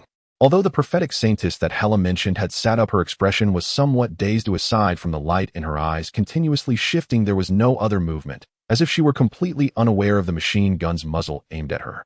At this moment, Hela seemed to awaken from her surprise, mustering her courage to plead with Su Hao, "My lord, please do not harm her. She is the Bell Tower Saintess Christer, the first person in this world to predict that Khalid would suffer a demon invasion, and she brought the Bell Tower Night Order to help us fight against demons. But why is she here? Has District 1 already been breached?" Hela spoke at length, her voice inexplicably trembling, unsure whether it was from the speculation in her words or from seeing Su Hao's gaze turn towards her. "So her name is Christer, eh?" After Hela fell silent, Su Hao turned to look at the Bell Tower Saintess Christer, only to find that the little nun still showed no reaction. Just then the electronic device beside them suddenly emitted a series of beeping sounds. In the underground chamber, aside from the little nun remaining in a daze, both Su Hao and Hela warily looked towards the direction of the sound, as a virtual humanoid image began to materialize out of thin air. Then a voice emerged from the electronic device. "A transmission has been detected, starting playback." As the electronic voice faded, the generated image completed, revealing a man dressed as a priest with white hair and a gentle appearance like that of a friendly neighbor, evoking no sense of disgust. At the same time, the middle-aged priest in the image began to speak. "Bear Wolf Serpent, according to our agreement, today is the day you will attack District 1 again. I just want to remind you that the female knight Ironi has a shard of the city energy core on her. You absolutely must not let her take this super energy crystal shard out of District 1. Remember, you must capture her, matters of life and death aside. After obtaining the crystal, hand it over to me along with the one you have in hand, so that I can use enough energy to open a larger teleportation array and directly destroy Khalid's main city. By the way, take good care of my little saintess. After this battle concludes, I have some special uses for her." Swish. The transmission has concluded. However, whether it was Su Hao or Hela, they were both momentarily immersed in this transmission call, realizing that there was definitely a traitor within Khalid's resistance. Especially Hela, who seemed to recognize the figure in the transmission and was astonished. "Who is he?" Su Hao asked. Hela licked her lips, her voice dry as she said, "The Grand Archbishop of the Radiant Holy Temple, the Deputy Commander of the Resistance. Lord Ammon." Su Hao nodded, suddenly realizing that the Apocalypse Key had once again sent a mission prompt. Sudden task: the traitor of Khalid. You have discovered the secret of Archbishop Ammon of the Radiant Temple. He is the traitor guiding the mechanical demon's descent. What will you choose? Will you expose him to the Khalidians, or will you aid him in the invasion of the mechanical demons? The choice is yours to make. Is this task actually a multiple-choice question? Su Hao silently gazed at the sudden task prompt before him, contemplating as he casually opened the taskbar of the Doomsday Key, displaying several previous tasks. His gaze then fell upon the explanation of the task background, and his eyes narrowed slightly. So there are choice descriptions in the task background, as well, indicating that I can choose to help the people here resist the demon invasion, or I can choose to turn a blind eye. This is essentially the same as the current sudden task. It seems that in this task, I can choose my faction, either aiding female knights like Ai Lani, or assisting the treacherous archbishop, and all it takes is a mere thought to decide. Based on past experiences, such faction choices will lead to different rewards in the end. Su Hao pondered for a moment. He was already activating his brain to analyze what would benefit his upcoming actions. Choosing AI Laani would basically align him with the righteous side of this world. The task would develop towards resisting the demon invasion and dealing with traitors like Anmin. On the contrary, choosing Anmin would mean facing AI Laani, first finding a way to seize the precious shard of the city's energy core from her, and then handing it over to Anmin. Wait. As Suhao thought about this, he suddenly remembered something. His gaze immediately fell on the iron boxes beside him. It seemed that Anmin's words in the recent transmission mentioned a crucial point, that the two engineers Bear Hunter and Wolf Serpent at this outpost also possessed a shard of the city's energy core. Suhao sprang into action. The codename Wolf Serpent should refer to the wolf-head engineer he had dealt with before, while Bear Hunter likely referred to the engineer who had gone to the front lines, as mentioned by the black-robed soldier. In any case, this underground chamber was very likely hiding that energy shard. Judging by AI Laani and Anmin's attitudes towards it, it was undoubtedly the key to the main storyline of this world. Of course, since this valuable item is an energy resource, it undoubtedly holds some immeasurable benefits for engineers. Suhao had undergone countless trials through Doomsday World tasks and knew well that relying solely on Doomsday task rewards would be insufficient to become a supremely powerful Awakened One. He had to delve deep into each Doomsday World, uncover suitable side tasks for extra rewards, and find powerful equipment to arm himself. In short, he could not miss any opportunity to grow stronger. Just like the shard of the city's energy core here. So then, where is the shard of the city's energy core in this outpost? Suhao left part of his mind alert to the motionless crystal beside him and immediately turned his attention to the remaining 20 or so iron boxes, beginning to forcefully pry them open without hesitation. One by one, the iron boxes were quickly opened on the ground, revealing their contents, which included antiques, gold and silver, but mostly metal ingots and various colored ores. It seemed these were all treasures collected by the engineers of this outpost. Yet upon reaching the last box, Suhao found nothing related to the shard of the city's energy core. Activate thermal scanning. Suhao changed his approach and activated the scanning function of the full-face wolf head mask. The two wolf eyes on the mask flashed red, immediately altering Suhao's perspective, scanning the entire underground chamber step by step, starting from the direction of Hela at the entrance. Hela felt her body tense up and stood obediently aside as soon as she was scanned by the wolf eyes of Suhao's mask. She now felt her mind was in a chaotic state. In her memory, Archbishop Anmin was benevolent and dignified, one of the first individuals to lead the Callidians in resisting the invasion of the mechanical demons. Yet it was utterly unexpected that this person was the key to the demon invasion. This caused a serious crisis of faith for Hela. She even felt a surge of hatred she had never experienced before, hating Anmin's deception of the world, hating the Radiant Temple for its negligence towards Anmin, and even hating herself for being so powerless, enduring the humiliation of the demon army. Suhao was completely oblivious to the changes in Hela's expression. Even if he noticed, he wouldn't care too much, as all his focus was on searching for the shard of the city's energy core. Found it. Suhao's gaze scanned the basement and finally spotted something roughly the size of a fingernail, yet containing an energy node exceeding the total energy of the entire basement. He quickly circled around the electronic device and immediately noticed a metal box the same size as the chassis welded to the back of it. The powerful energy reaction was emanating from within. Suhao quickly set the spider fire tong aside, drew out a snake-tooth, curved knife, and gently pried at the password lock of the metal box. He was unsure whether the shard of the city's energy core was stable, so he abandoned his earlier violent approach, planning to open the box safely. Suddenly, a piercing alarm blared. Warning: energy box has been compromised. Intruder detected. Warning: the key of Lord Bear Hunter has been compromised. Warning: the intrusion signal has been sent to all nearby mechanical beings. They will arrive within 10 minutes. The series of alarms caught Suhao off guard. He had not triggered any alarms when forcefully opening other iron boxes, yet the moment he touched this energy box, the alarms blared incessantly. It seems that the energy core must be inside here. Suhao squinted slightly, his hand moved swiftly, and the cobra-toothed, curved knife sliced open the energy box, revealing a fist-sized square energy converter within. At the center of this energy converter, the energy node, which Suhao had scanned thermally, finally revealed itself to him for the first time. The shard of the city's energy core was a brilliant sky blue crystal roughly the size of a fingernail, translucent and radiating an extraordinary intensity of energy. Just a tiny fraction of it powered the entire theater. Suhao's eyes lit up at just a glance. The mask indicated that the energy core shard's energy exceeded 500 energy levels. At just this point alone was more than 3 times Suhao's current awakened energy, and this was not even its full power output. Energy converter embedded energy fragment X1. Type Legion. Type small energy converter. Quality excellent. Embedded energy outstanding. Energy 10001000. Recovery 100 hour. Special effect small mechanical energy compatibility 100 a energy explosion increase 100,200.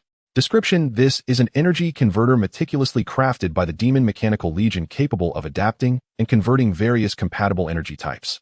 The reason this energy converter has such immense power is that it is embedded with a fragment of the outstanding energy core from the city of Khalid, allowing its power to reach an excellent level.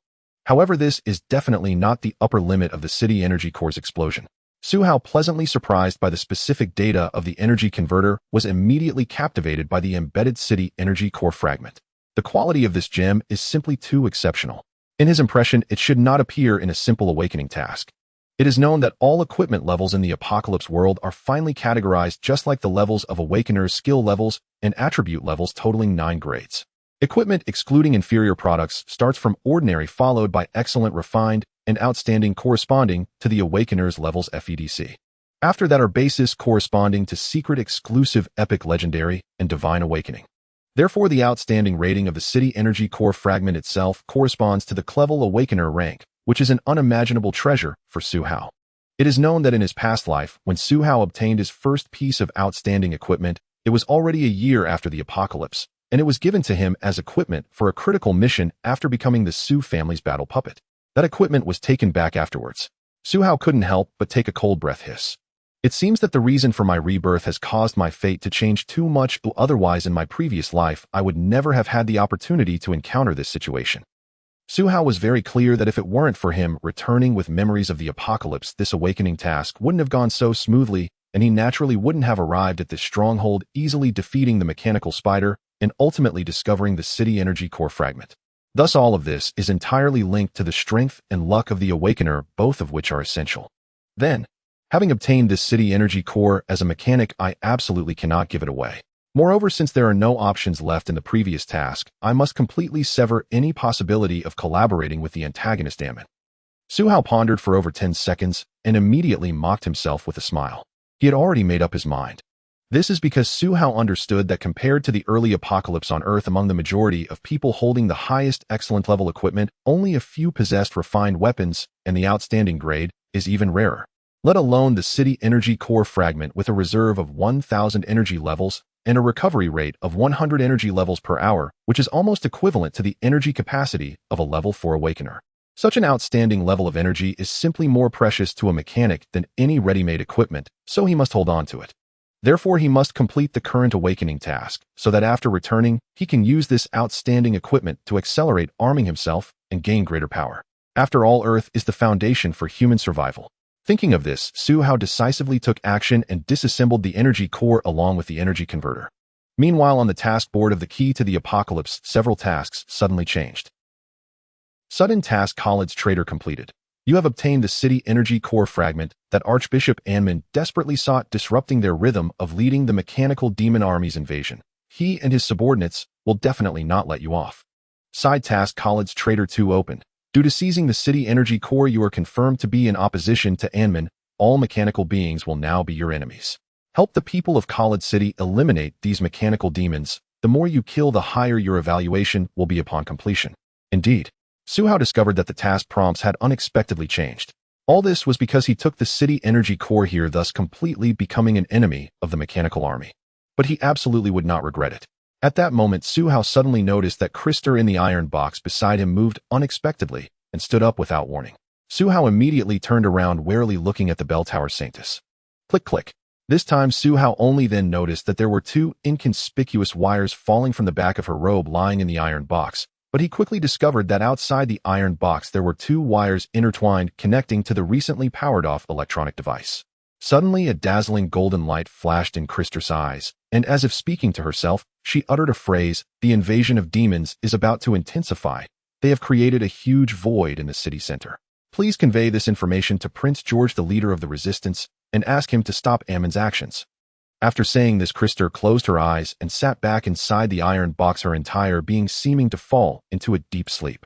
Meanwhile, on the taskbar, which Su Hao had not yet closed, new task prompts were flashing again. Side task 1 is support for new recruits. You have discovered and rescued the bell tower saintess Krister. Please take her to a safe place and save key figures in the city. 230 evaluation will improve upon completion. Side task: Khalid's Trader 3 opened.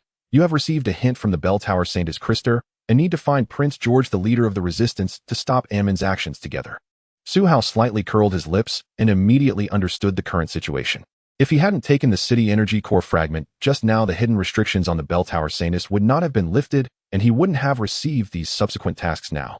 However, if these tasks are completed, they will definitely improve his evaluation of the Awakening World tasks.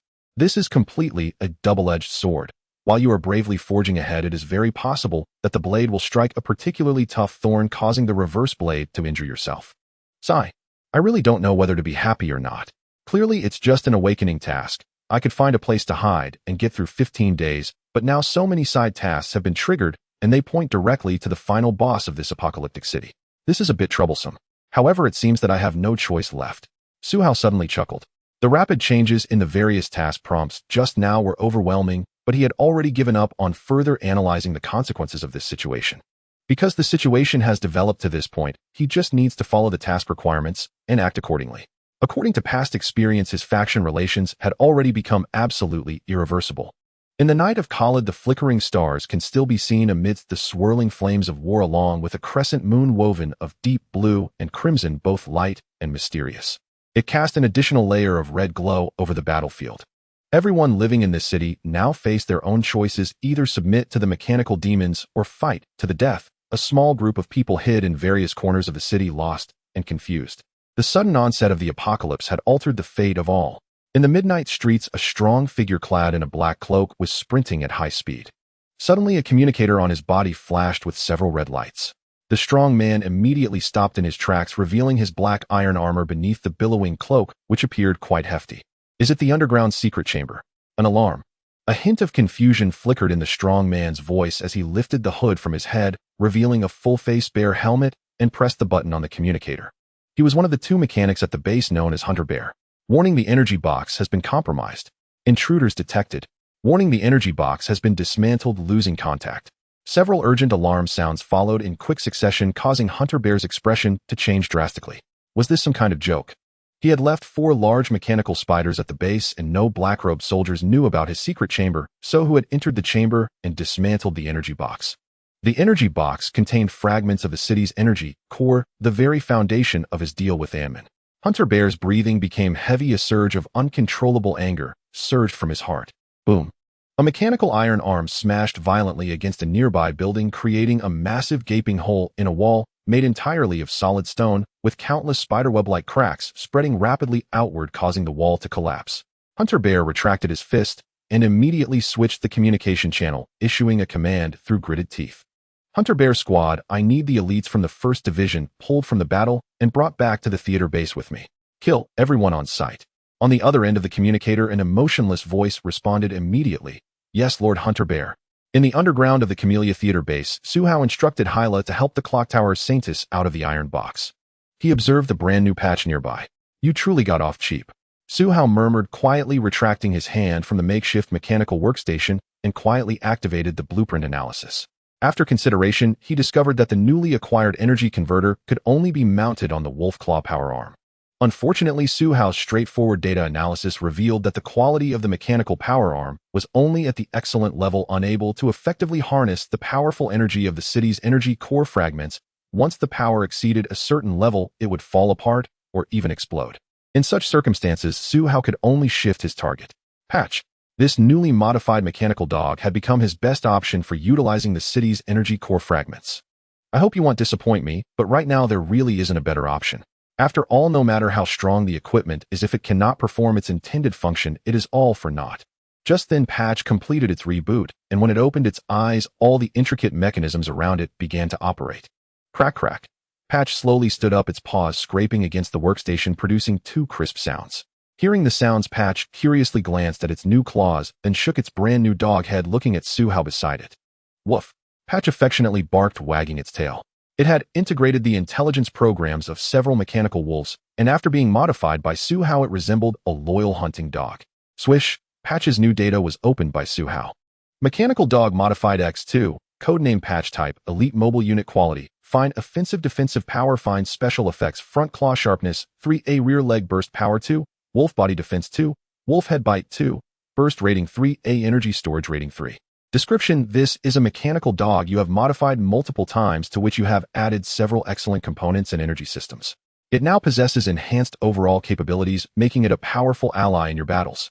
Notes: modification, additional equipment. Blue silver iron forelimbs black star, iron hind limbs black star, iron back wolf tail black star, iron wolf, head legion B-type, small energy converter.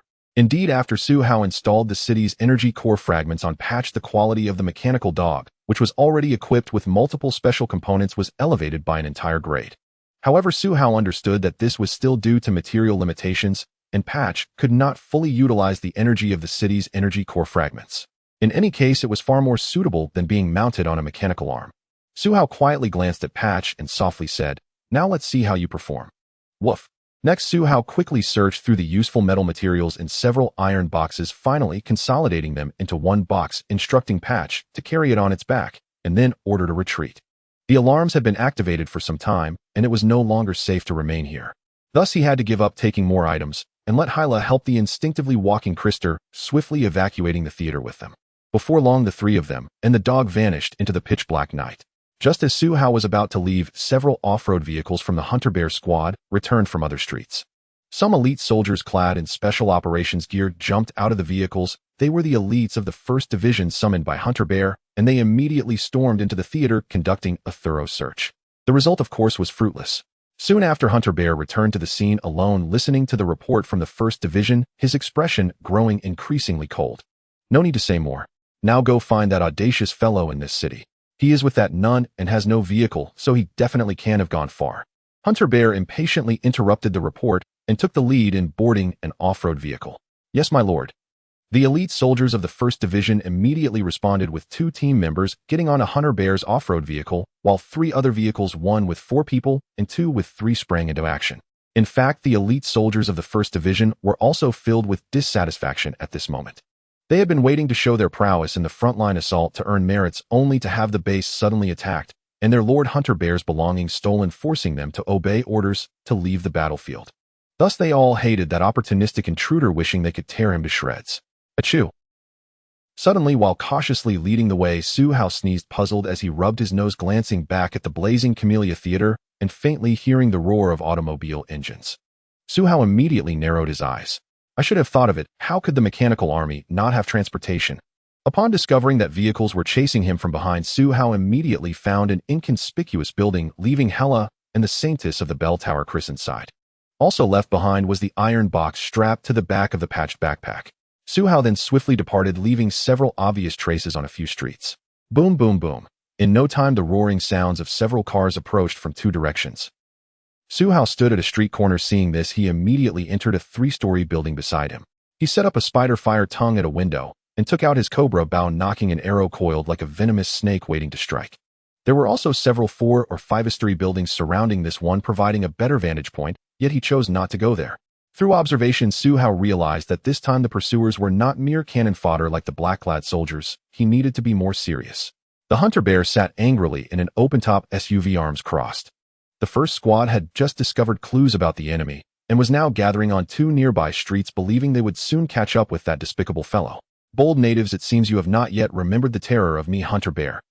Sooner or later your whole world will be destroyed under the assault of our mechanical legion, so come out quickly. I want to tear your throat apart, turn you into a mechanical slave, and send you to the front lines to experience what it means to be drenched in blood." Suddenly, a sharp sound of something slicing through the air interrupted Hunter Bear's thoughts, breaking him from his daydream of tormenting the infiltrator.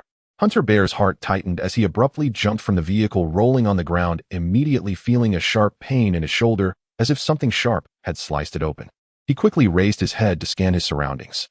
After arriving in Khalid, he had encountered formidable rogues before, but he had never expected that this time the infiltrator would dare to ambush them while facing him and a squad of elites. From the various battle traces at the previous stronghold, it was clear that there was only one infiltrator. How dare he?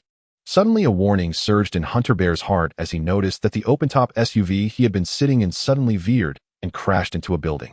The driver seemed to have had his throat pierced by an arrow nailed to the seat, only managing to struggle for a moment before the gaping wound in his throat ripped open completely, leaving him on the brink of death. In the passenger seat, an arrow was also lodged, trembling violently. Hunter Bear narrowed his eyes and touched the wound on his cheek. If he hadn't reacted quickly, that arrow would have been aimed at his throat as well. At this moment, a figure crawled up from the street beside the vehicle, holding a submachine gun and cautiously surveying the surroundings. He was a soldier who had been sitting in the back seat of the vehicle, having jumped out just in time before the vehicle crashed into the building. However, he was unfortunate. He had twisted his calf, affecting his movement. But in this tense atmosphere, the one who had just fired 2 arrows seemed to have disappeared, leaving the exposed soldier in the street on high alert. Creak, crack. A subsequent open-top SUV quickly arrived, positioning itself right in front of Hunter Bear. The 3 elite soldiers in the vehicle raised the same type of submachine, guns vigilantly aiming at the high buildings where potential enemies might be lurking. Soon 2 more open-top SUVs came from the intersecting street, one in front and one behind, also shielding Hunter Bear with their vehicles. 7 submachine guns suddenly appeared on the vehicles, pointing towards various directions. "Sir, are you okay?" A soldier in the vehicle turned to ask. Hunter Bear felt his face flush and shouted, "Go find that despicable ambusher. I will tear him apart." Just as Hunter Bear's words fell, everyone inside and outside the vehicle suddenly heard the roar of the vehicle's engine, as if a sound of electronic machinery turning was echoing from somewhere. Woo-woo. This sound instantly changed Hunter Bear's expression. "Spread out. It's the spider fire tongue." As a level 2 awakened individual with his intelligence and perception attributes reaching a level, he clearly remembered every piece of equipment in the Mechanical Legion. Hearing the sound from above, he immediately thought of the 6-barreled rotary machine gun he had equipped on the giant mechanical spider. Thus, he shouted just once and immediately rushed into the nearby building, making every effort to distance himself from his previous position.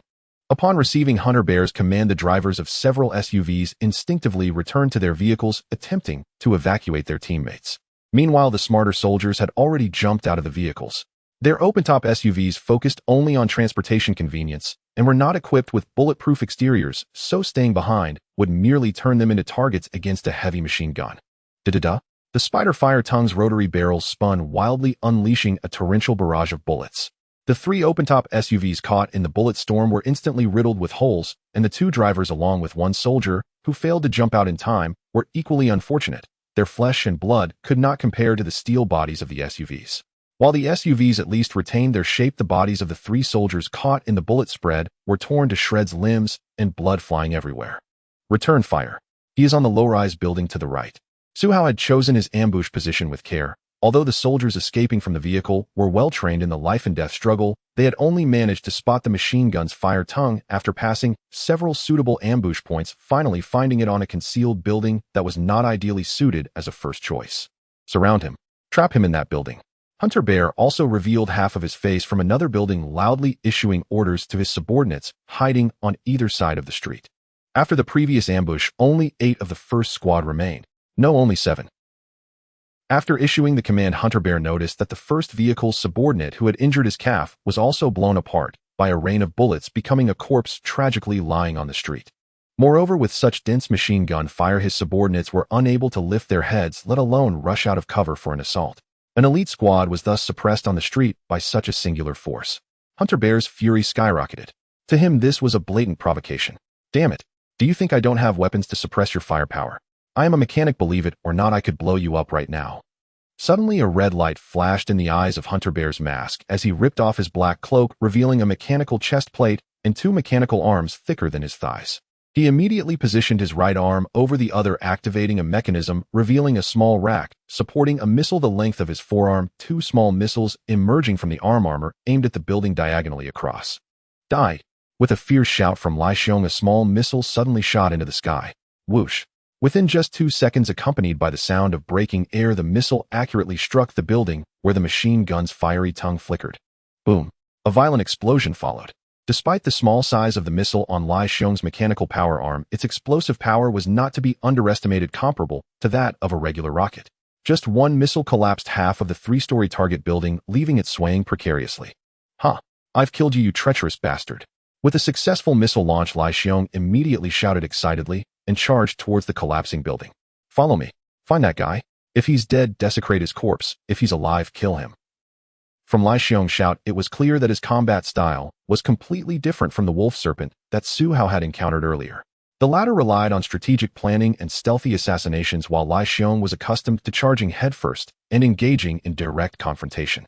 Upon seeing Lai Xiong initiate the charge, the soldiers of the first squad immediately dashed out from their respective cover. A few of them coordinated to aim their guns at their surroundings, remaining vigilant for any potential ambush, while quickly keeping pace with Lai Xiong. The group of 8 soon arrived at the site of the destroyed 3-story building. Lai Xiong, using the cover to advance, finally spotted the ambush location where they had previously been attacked. On a shattered, bombed-out balcony, a twisted rotary machine gun hung from the window, surrounded by burning debris emitting flames and thick black smoke. It was evident that the missile had struck accurately, utterly destroying the room where the ambushers had been. One soldier, seeing this, immediately exchanged glances with his comrade, slung his assault rifle behind him, and quickly climbed up from the wall of the destroyed building, cautiously checking the balcony on the 3rd floor where the heavy machine gun was mounted. "Sir, I haven't found any bodies. That guy should have been caught off guard by the missile and buried under the rubble." The soldier peering over the edge reported to Lai Xiong and the other members of the 1st squad below. "No way." Lai Xiong frowned, feeling that the enemy who had dared to ambush them shouldn't have died so easily, and he sensed that he must have overlooked something. "Wait." Lai Xiong suddenly widened his eyes. He realized that he had been too angry about the stolen energy crystal fragments from the city and had carelessly listened to the report from the 1st squad. What did the report say again? The large mechanical spider was targeted at its critical head, and there were also bullet marks from heavy fire on its body. The black-clad soldiers, due to their concentration, suffered overwhelming firepower, and nearly all died in the theater. Lai Xiong suddenly felt a cold sweat subtly emerge on his back. He realized what he had overlooked. "Attention! Our opponent is someone who is skilled in gun combat and understands our fighting style." Whoosh! An arrow suddenly shot over from the adjacent 2-story building, piercing into a soldier's temple.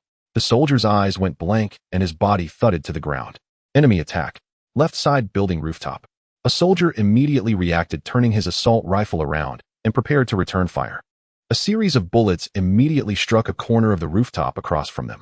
The other soldiers of the 1st squad also had a target and opened fire, creating a small area of suppressive fire, sending debris flying from the wall. Unfortunately, they did not notice that the figure who had ambushed them was no longer on the rooftop and had already climbed down the building's side, quickly sneaking to the street-level 1st floor, just about 40 meters away from the ruins of their building. Su Hao lowered his breath, quietly observing the enemy not far away. Though the recent ambush had allowed him to directly kill 4 soldiers, Lai Xiong's missile had caught him off guard, forcing him to abandon the spider flame and flee. The result of his hard-fought heavy weapon was destroyed, which greatly pained Su Hao. "In the next battle, I must be cautious of the missiles in Lai Xiong's power arm. I wonder how many are left. If I can see some, it would compensate for the loss of the spider flame." Su Hao silently hung the folded cobra bow on his back, gently moved the wolf claw power arm, and held the 2 cobra fang curved knives in his left and right hands, one inverted and one upright. Then he silently gathered his strength like a leopard spotting its prey, inhaling deeply to fill his lungs with air, converting it into the energy that stimulated his Bodhis cells. 1 second, 2 seconds. Seizing the opportunity while Lai Xiong and his group were still on guard at the rooftop, Su Hao suddenly exerted force in his legs, propelling himself forward like an arrow shot from a fully drawn bow, instantly launching towards the enemy several dozen meters away. At the moment Su Hao appeared, Lai Xiong and several soldiers of the 1st squad immediately reacted. The soldiers instinctively turned their gun barrels while Lai Xiong pulled out a large-caliber revolver from his side and quickly aimed at Su Hao. However, Su Hao's speed was clearly faster. In less than 2 seconds, he leaped over minor obstacles on the street and rushed to the nearest elite soldier. Thud! Su Hao suddenly crouched down, thrusting the cobra fang upwards with force. The sharp, curved blade pierced through the soldier's jaw, emerging from the back of his head. 1. Su Hao silently counted in his mind, glancing with his peripheral vision as several guns around him were already aimed at him. Bang! Su Hao's heart tightened as he immediately felt a pain in his shoulder. A bullet had shot through the corpse he was holding above his head. "You have been grazed by a bullet, causing you 10 points of damage." The battle record clearly informed Su Hao of the fierce power of Lai Xiong's revolver. Just a graze had inflicted 10 points of damage, and he could only imagine how painful it would be to take a direct hit.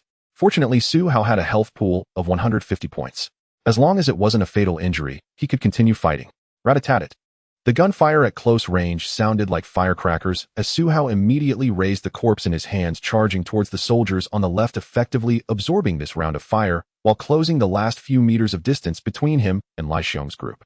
In an instant, Lai Xiong and his men hesitated, their fingers hesitating to pull the trigger. Shooting at Su Hao might risk hitting their own. But Su Hao was not concerned about this. The acrid smell of gunpowder and burnt flesh filled his nostrils, igniting a strange excitement within him.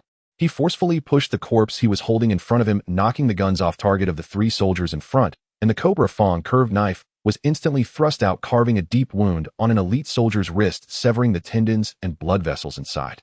Oh! The soldier screamed in agony, doubling over like a shrimp, losing control of the assault rifle in his hands, which fell to the ground. Su Hao immediately followed, and as their bodies crossed, he lightly slid the curved knife across the soldier's neck. Thud! Blood splattered 3 feet, and the soldier's head rolled onto the ground, landing beside his assault rifle, his eyes wide open in disbelief, dying without closing them. Su Hao swiftly executed a surprise attack, killing 2 men in less than 10 seconds, leaving the elite soldiers of Hunter Bear and the first squad in disarray. The large-caliber revolver in Hunter Bear's hand faltered as Su Hao, after dispatching the second soldier, charged between the remaining 2 members of the trio, his movements swift and entangled, causing him to lose his target. The 2 elite soldiers reacted quickly, with one immediately raising his gun to fire at Su Hao's head. Bang! The muzzle of the assault rifle erupted with a brief flash of fire, the bullet akin to the scythe of death, ready to harvest the life before it. However, as Su Hao tilted his wolf head mask, the bullet whizzed past his cheek, narrowly missing him. Pooh! Another stab was swiftly executed, piercing fiercely from beneath the left rib of the soldier, who fired, twisting with force to complete a counterkill. At this moment, Hunter Bear realized Su Hao's intentions, but he was more concerned about the terrifying combat power Su Hao exhibited before his eyes. Fire! Kill him! Hunter Bear shouted as he took the lead in firing his weapon. He realized he could no longer care for the safety of his subordinates. If he did not fight with everything he had at this moment, the situation would become even more perilous. Upon reflection, he had brought 12 elite soldiers from the first squad, and now only 3 remained. Yet several elite soldiers reacted a bit slowly.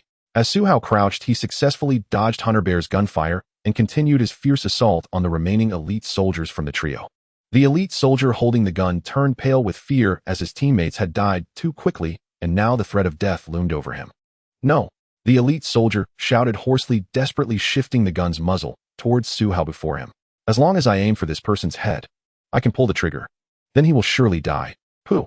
Just as the gun was pressed against Su Hao's forehead, he forcefully raised the curved dagger in his left hand, attacking faster than the startled elite soldier, severing the soldier's right wrist. Now, even with the gun aimed at his head, the opponent had no finger left to pull the trigger. Fire! Fire! At this moment, the remaining 3 elite soldiers around Hunter Bear finally snapped out of their daze, quickly raising their assault rifles, ready to rationally face the situation and eliminate both Su Hao and the unfortunate teammate who had lost his arm and had no chance of survival. They all understood why Hunter Bear had issued such a ruthless order. It was simply because the opponent was too strong. Unfortunately, this time, Su Hao's reaction speed was still faster. Just as Su Hao severed the wrist of the soldier in front of him, he caught a glimpse of the 3 elite soldiers preparing to fire from his peripheral vision, so he stealthily swung his arm, the twin Cobra Fangs daggers flying out without a trace. Pooh! Pooh! The blood had become the only color in this not-so-large battlefield. The superior quality of the curved daggers far exceeded that of ordinary and generally excellent cold weapons. Under Su Hao's forceful throw, they pierced directly through the chests of 2 elite soldiers, blood bursting forth as they collapsed one after the other, their bodies quickly submerged by the surging blood. Bang! Once again, the sound of the large-caliber revolver echoed. This time, Su Hao only felt a pain in his calf. Hunter Bear, after firing his machine gun, finally found an opportunity amidst the chaotic battlefield. The bullet grazed the calf of the soldier, with a severed wrist in front of Su Hao also grazing Su Hao's leg. Su Hao felt a fiery pain radiating from his calf. The bullet from the large-caliber revolver was fearsome, although it only grazed the inner side of his calf, and he had the lightweight armor of the Cobra skin suit and his combat uniform. It still caused significant damage. Calm down. Su Hao worked hard to steady his body, activating the wolf claw mechanical arm on his left hand, seizing the assault rifle from the hands of the soldier with the severed wrist, disregarding the soldier's pain, and swiftly pivoting the gun onto the soldier's shoulder. In an instant, Su Hao felt an extremely familiar sensation from the firearm. His body, arms, hands, and even the fingers resting on the trigger seemed to merge with the assault rifle resting on his shoulder, as if the gun had become an extension of his body. Time seemed to freeze for a moment. Bang! The bullet shot out from the muzzle, following the straight line of 3 points in Su Hao's sight, instantly blowing the head off the soldier, who was also aiming from the opposite side. One shot, one kill. The soldier's corpse crashed to the ground. Huff! Su Hao heard his own heavy breathing in his ears. The sensation of that shot was too novel, as if it combined the mechanic's affinity for all machinery with his past life's mastery of firearms, making him feel as though the gun in his hands was harmonizing with him. Thus, after firing, he didn't even need to look to know the soldier across from him was doomed. Only one left. Su Hao's gaze immediately fell on Hunter Bear, and he instinctively took a longer look at the large-caliber revolver in his hand, as well as the armor on his body and the robust mechanical arms on his forearms. He was aware that this opponent was also a mechanic, but compared to the wolf snake he had killed earlier, Hunter Bear was likely more adept at assault combat, as his mechanical armor appeared quite heavy, equipped with 2 mechanical arms. Additionally, Hunter Bear's rough response and direct combat style after being drawn into the battle further confirmed this point. Perhaps this opponent would be slightly weaker than the last. Then let's end this battle quickly. Su Hao immediately shifted the muzzle of the assault rifle, the scorching barrel, causing the soldier with the severed wrist in front to scream as his body instinctively moved along with the gun. As a result, the gun was perfectly aligned with the charging Hunter Bear. In fact, Hunter Bear sensed danger as soon as he noticed Su Hao seizing the assault rifle. He immediately crouched low, crossing his 2 mechanical arms above his head and charging full force towards Su Hao. And his analysis was correct. Su Hao handled the assault rifle with the skill of an old hand and shot down the last armed soldier of the first squad, making him the next target. Damn, where did this guy come from? Hunter Bear's heart burned with anger as he stomped forward, with each step pounding heavily on the ground, leaving deep footprints from his heavy metal boots. 1 step, 2 steps. Hunter Bear successfully charged right in front of Su Hao, seeing the gun's muzzle pointed directly at him. Bang! Bang, bang, bang. Although there was a soldier between them, no one paid attention to the dazed fellow. Su Hao squeezed the trigger, firing several shots that were blocked by Hunter Bear's mechanical power arm, while Hunter Bear also increased the power of his mechanical arm, delivering 2 powerful blows to Su Hao's last soldier. The clash between the two unfolded directly through the body of the soldier. Crack! The metallic power arm of the bear hunter collided with the human body, shattering the bones of the soldier with a sickening sound, causing him to slump forward with wide-open eyes as death approached. Su Hao quickly retreated 2 steps, his gun still aimed at the corpse lying ahead. As soon as the bear hunter showed himself, his bullets would undoubtedly blast through his skull without hesitation. Bang! The corpse of the fallen soldier suddenly shot towards Su Hao like a cannonball. At the same time, the bear hunter continued to crouch behind the corpse, seizing the opportunity to charge forward. TSK. Su Hao's gaze sharpened, and he immediately pulled the trigger, unleashing a barrage of bullets from the assault rifle's magazine. The bear hunter employed the same tactic as before, using the corpse to block the bullets. In this situation, relying solely on a standard assault rifle with average penetrating power would not allow for accurate damage. So it was better to take a gamble and empty the magazine. Clang, clang, clang. Suddenly, a heavy dark power arm swung out from behind the soldier's corpse, deflecting the bullets away as it targeted Su Hao's face. If this punch landed, even the wolf mask would not protect Su Hao. He tossed aside his assault rifle, and a sound of the power arm's internal pump accelerating echoed from his left arm. Swish! The mechanical wolf claw instantly covered Su Hao's palm. As he shifted his body, he swiftly evaded the bear hunter's iron fist and seized the opportunity to grasp the forearm of the bear hunter's dark power arm unexpectedly, pulling him forward and executing a clean back throw. Due to the bear hunter being partially obscured by the corpse, he realized too late that Su Hao also had a power arm and was using it to counterattack, just as Su Hao launched him into the air, causing his body to lose all balance. Bang! The half-mechanical armored bear hunter crashed heavily to the ground. Had it not been for the mechanical bear head and chest armor protecting part of his neck, he might have broken it from the fall. However, even though he was lucky, he was still sent reeling. The bear hunter was left with a single stunned thought. How could this guy possibly have a mechanical power arm? It should be noted that among the various strongholds, only a few engineers possessed power arms. The wolf snake who was acting with him did not have one, and the other engineers he had seen on the front lines could not possibly have come here. So who is this guy? Where did he come from? Is he from the same place as the army? Most importantly, why is he attacking me? The bear hunter shook his head vigorously, realizing the wolf mask had appeared before him again. Who the hell are you? The bear hunter instinctively spoke, trying to distract Su Hao while activating the mechanism in his mechanical arm to launch a full-force punch at the detestable wolf mask. However, the bear hunter quickly discovered he had underestimated Su Hao's vigilance. Or rather, he had never considered that Su Hao would have no intention of conversing with him at all. Crack! Su Hao forcefully twisted the bear hunter's arm, seamlessly transitioning into a joint technique after the back throw. As he moved to the right side of the bear hunter, he swiftly broke the strong right arm he was grappling with and forced the bear hunter's body down towards the ground. Now the bear hunter's surprise left punch was rendered completely ineffective. Accompanied by a scream, his left elbow instinctively supported his body as the mechanical power arm smashed into the ground, creating a crater. I surrender. I can pay for my freedom. Even the nobles here do this. I damn. Su Hao abruptly struck the back of the bear hunter's head a couple of times, dazing him. The bear hunter now not only sensed something was wrong, but also felt panic. Strike inflicted 17 damage to the bear hunter. Strike inflicted 19 damage to the bear hunter, damaging part of the neck armor. Su Hao heard the bear hunter's pleas for mercy, but facing such a mechanized engineer equipped with a power arm, he had no intention of considering ransom after gaining the upper hand.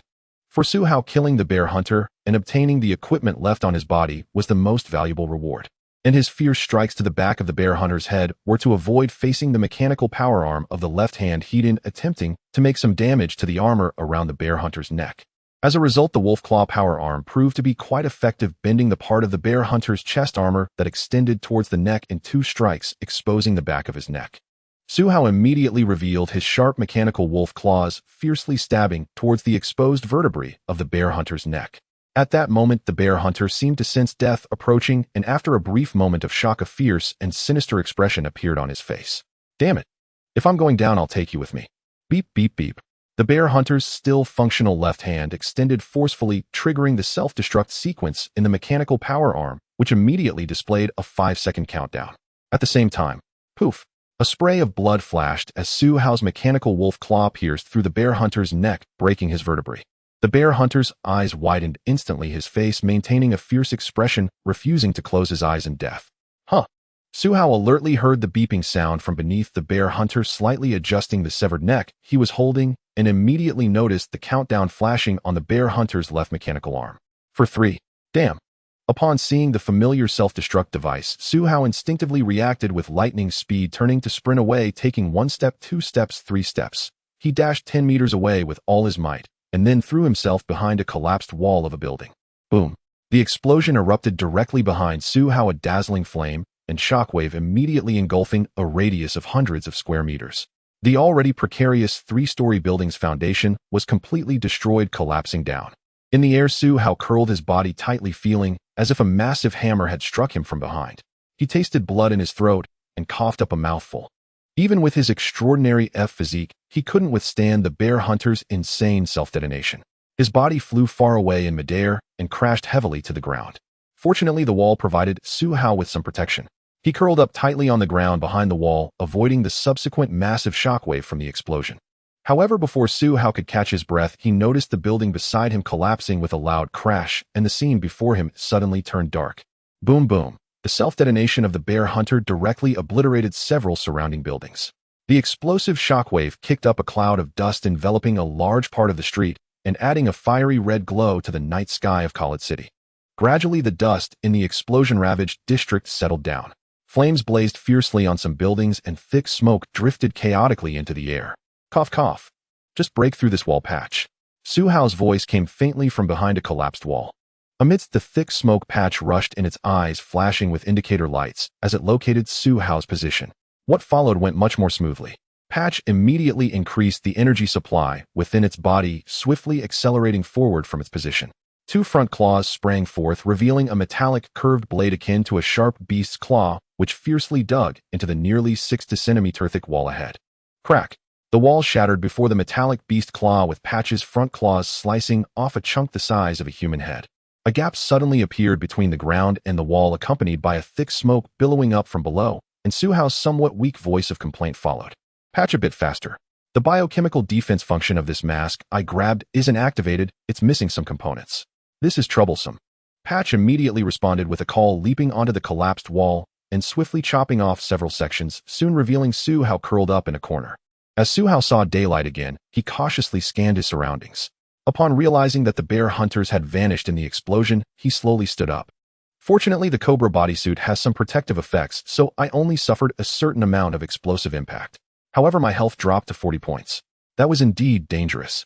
Su Hao wiped the blood from his mask and spoke with lingering fear. He had indeed been somewhat careless, not expecting the bear hunter to be so fierce. Likewise, he had overlooked the fact that he had only just awakened and his killing speed was slower than anticipated, which ultimately gave the bear hunter a chance to detonate the bomb on him. It seems I need to spend more time adapting to my current body and avoid unnecessary risks. Su Hao slightly moved his body, which had been impacted by the explosion, and spoke to himself. However, all sentiments ended there. Seeing that his body had not sustained any serious injuries, Su Hao immediately began to clean up the battlefield.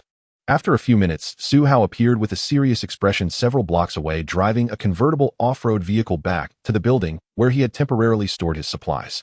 He carried 2 assault rifles on his back, one in hand, and had over 10 magazines on him. This was all his spoils. Due to the extensive coverage of the bear hunter's self-explosion, nearly all weapons and equipment within the blast radius were destroyed. Even the spider fire tongue he had brought was blown to pieces hardly recognizable. Nevertheless, Su Hao still tried to salvage some parts of the spider fire tongue, putting them into a bag, intending to analyze the schematics and find a way to repair them once his awakened energy was sufficient. Stopping the vehicle, Su Hao entered a room on the second floor of the building. The box he had left behind was right here. Additionally, in the corner on the left side of the entrance there were two women he had temporarily left behind. "Ah, you're back." Hela leaned tightly against the wall, supporting the platinumide Krista. As Su Hao entered the room, she held her breath, feeling as if her heart might leap out of her chest, utterly frightened. Thus, after confirming it was Su Hao who had returned, her legs went weak like noodles, and she collapsed onto the ground. This was because after Hela had hidden here, not only had she sneakily observed the bear hunters and the first squad of soldiers recklessly pursuing Su Hao, but she had also witnessed the fierce battle several blocks away, followed by the explosion. The actress from this theater truly believed Su Hao was doomed. Yet what she never expected was that facing the terrifying Lord Bear and the people in those vehicles, it was this young man before her who ultimately survived.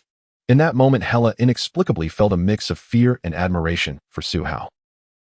For these mechanical demons were powerful and ruthless, having killed countless resisting Callidians after invading this world. Even she found herself unwillingly treated as a plaything by those demons. Only when this young man appeared was she rescued from the depths of despair, and he had slain so many mechanical demons. He was so powerful. Hela's eyes sparkled as she intently watched Su Hao, who was tidying the iron box. Previously, she had not dared to look at him too much, fearing she might provoke his anger. But now, mustering her courage to steal glances, she realized he was like her, merely a young man around 20 years old, and upon closer inspection, he appeared to be quite handsome. Gradually, a strange feeling began to rise from the depths of Hela's heart. Hela originally preferred those noble young masters who appreciated art. During her time in the theater, she fantasized that one day a Prince Charming would fall in love with her singing and dancing and take her back to his castle. Yet after the apocalypse struck, Hela found that those noble masters who used to be attentive and close to her had vanished, and no one truly cared about her life as an actress. Then, as she witnessed many nobles bowing and surrendering to the mechanical army, abandoning their dignity, leading to Khalid being engulfed in flames of war, she completely became a plaything of the mechanical soldiers, losing all hope. A young man appeared.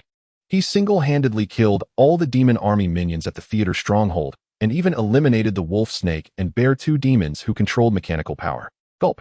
Hela silently swallowed, suddenly feeling as if Su Hao radiated a certain glow, making her heart race like a startled deer. Thud.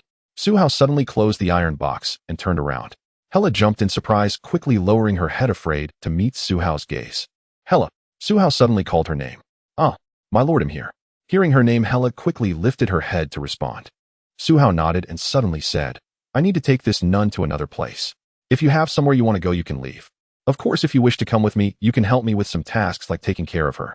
Su Hao gestured towards the bell tower saintess with his eyes, allowing Hela to make her own choice. This was also a test that Su Hao was giving to her. After all, Hela only had a few similarities with him, making her seem trainable, but there was hardly enough time for that. Thus, Su Hao left the decision to Hela without saying much. He wanted this woman to analyze the situation herself and take control of her fate with her own hands. In the dead of night, the city of Khalid was still engulfed in the chaos of war.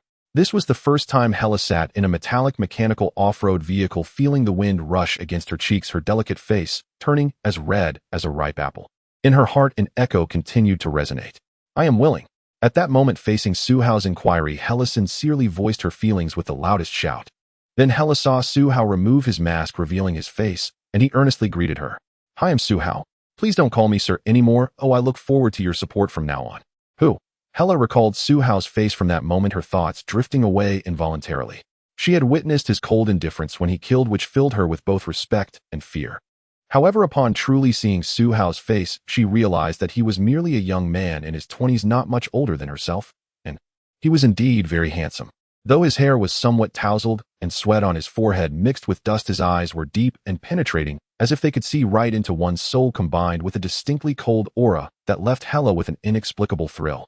Hela swore she had never encountered such an aura before. It felt like a sharp, long sword that could sever any obstacles in its path with a single strike. With just one glance, Hela found herself captivated. This aura, whether before or after the apocalypse, she had only seen in Su Hao, let alone the mix of her post-apocalyptic disillusionment with the men she once hoped for, along with the reality of Su Hao personally rescuing her from the flames. This feeling was truly unique and heart-stirring. Hella felt more than willing to follow this man. I know he asked her to call him Su-hao. That's right. She was willingly following Su-hao, ready to do anything for him. In her excitement, Hella had not noticed that Su-hao had been observing her through the rearview mirror while sitting in the driver's seat. It seems to be better than I expected. Su-hao silently analyzed the situation in his mind, considering the presence of Hella with a new perspective. Hella appeared to have the potential to become a spy, but her personality was still quite innocent, which was evident when he intentionally removed his helmet to show goodwill towards her. However, this aspect was actually a plus at the moment. Su-hao felt that he did not yet need to discuss any cooperation with Hella. He simply needed a controlled puppet. Of course, the meaning of this puppet was not a mere zombie. There were actually many things he needed Hella to do for him. Speaking of this, one must mention the pivot world. This term is a crucial concept that every awakened one must grasp. To be precise, the awakened world's first crossing for an awakened one is their respective pivot world. After successfully awakening, every awakened one can treat this awakened world as a massive resource repository, a treasure trove to leverage for their continuous improvement. In other words, the awakened actually inherit the will of a powerful being from another realm. Upon being transported to the awakened world, the pivot world is permanently recorded, and they must help fulfill that powerful being's will. Generally speaking, this means thoroughly overthrowing the apocalyptic invasion of that world. This is something no one can evade. Hence, some say the awakening of the apocalypse key is a blessing, while others consider it a curse. Because after awakening, the awakened must periodically return to the pivot world to help eliminate the apocalyptic invasion, otherwise they will face endless turmoil until that world is destroyed. Of course, one could also say this is a kind of obligation.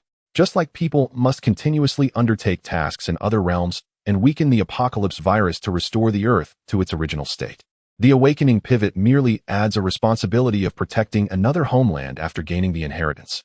Moreover, this task does not rest solely on the shoulders of the awakened. If one is transported to a resource-rich awakened world, it is akin to acquiring another garden-like resource repository, requiring only occasional returns to complete tasks.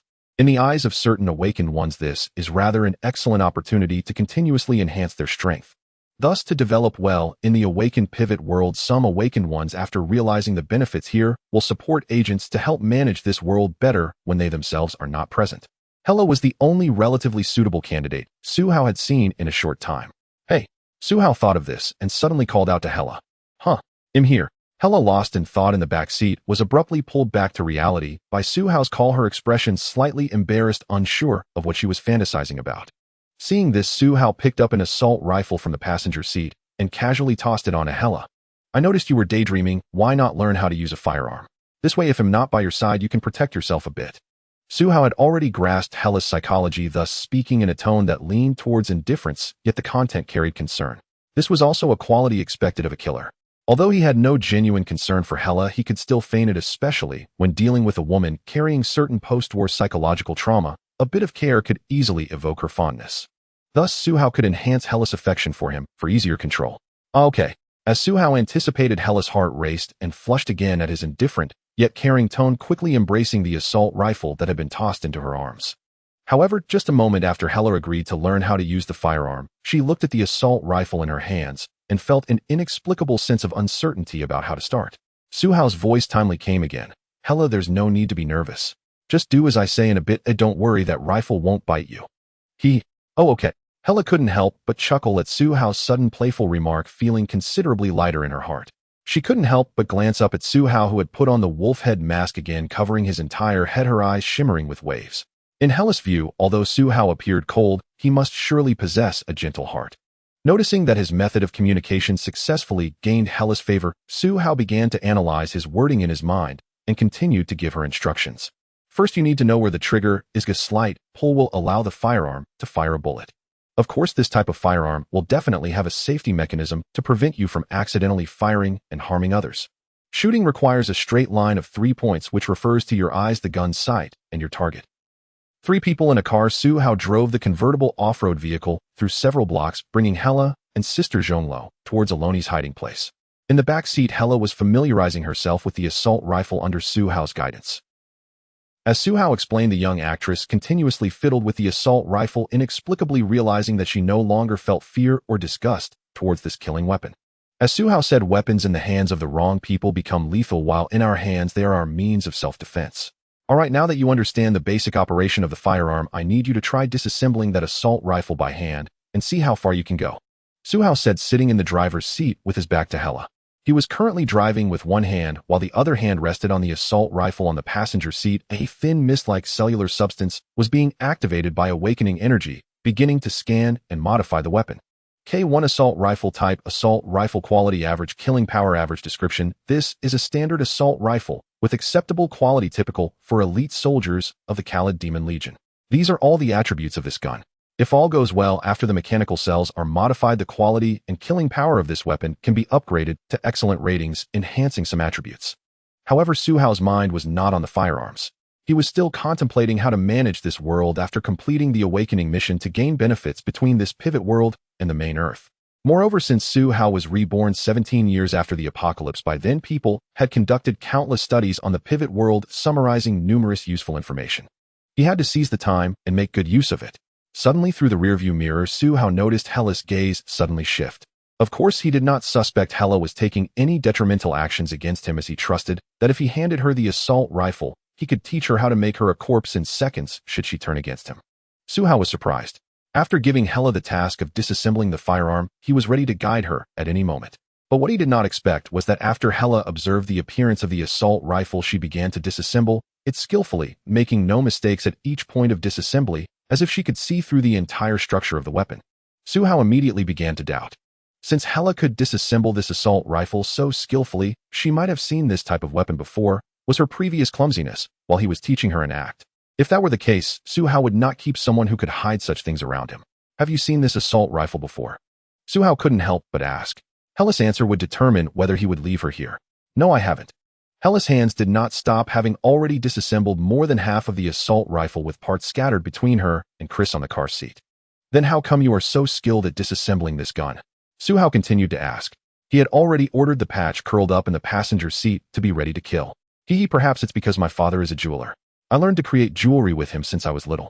The jewels he crafted are the most intricate and meaningful in the Khalid style, so this assault rifle is not troublesome compared to those jewels. Unfortunately, I later preferred performing, but I did not neglect the craft of jewelry making. My father often praises me for inheriting his talent for jewelry. Unfortunately, Hella cheerfully answered Suhao's inquiry, but her voice suddenly dimmed when mentioning her father, as if recalling something unpleasant. I see.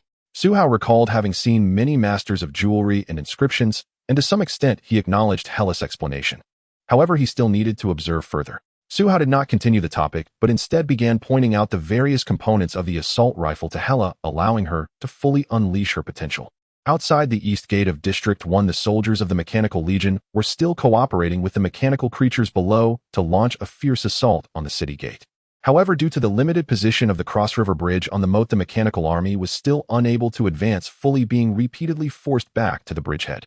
At this time, several commanders wearing mechanical masks gathered together. The masks of the 4 engineers were styled as Wild Boar, Falcon, Elk, and Lion. Where is Bear Hunter? The engineer with the lion mask coldly broke the silence among the group. I don't know, but it will be 2 rounds before his troops come up. He must be off looking for some fun, replied the engineer with the Wild Boar mask in a somewhat gruff voice.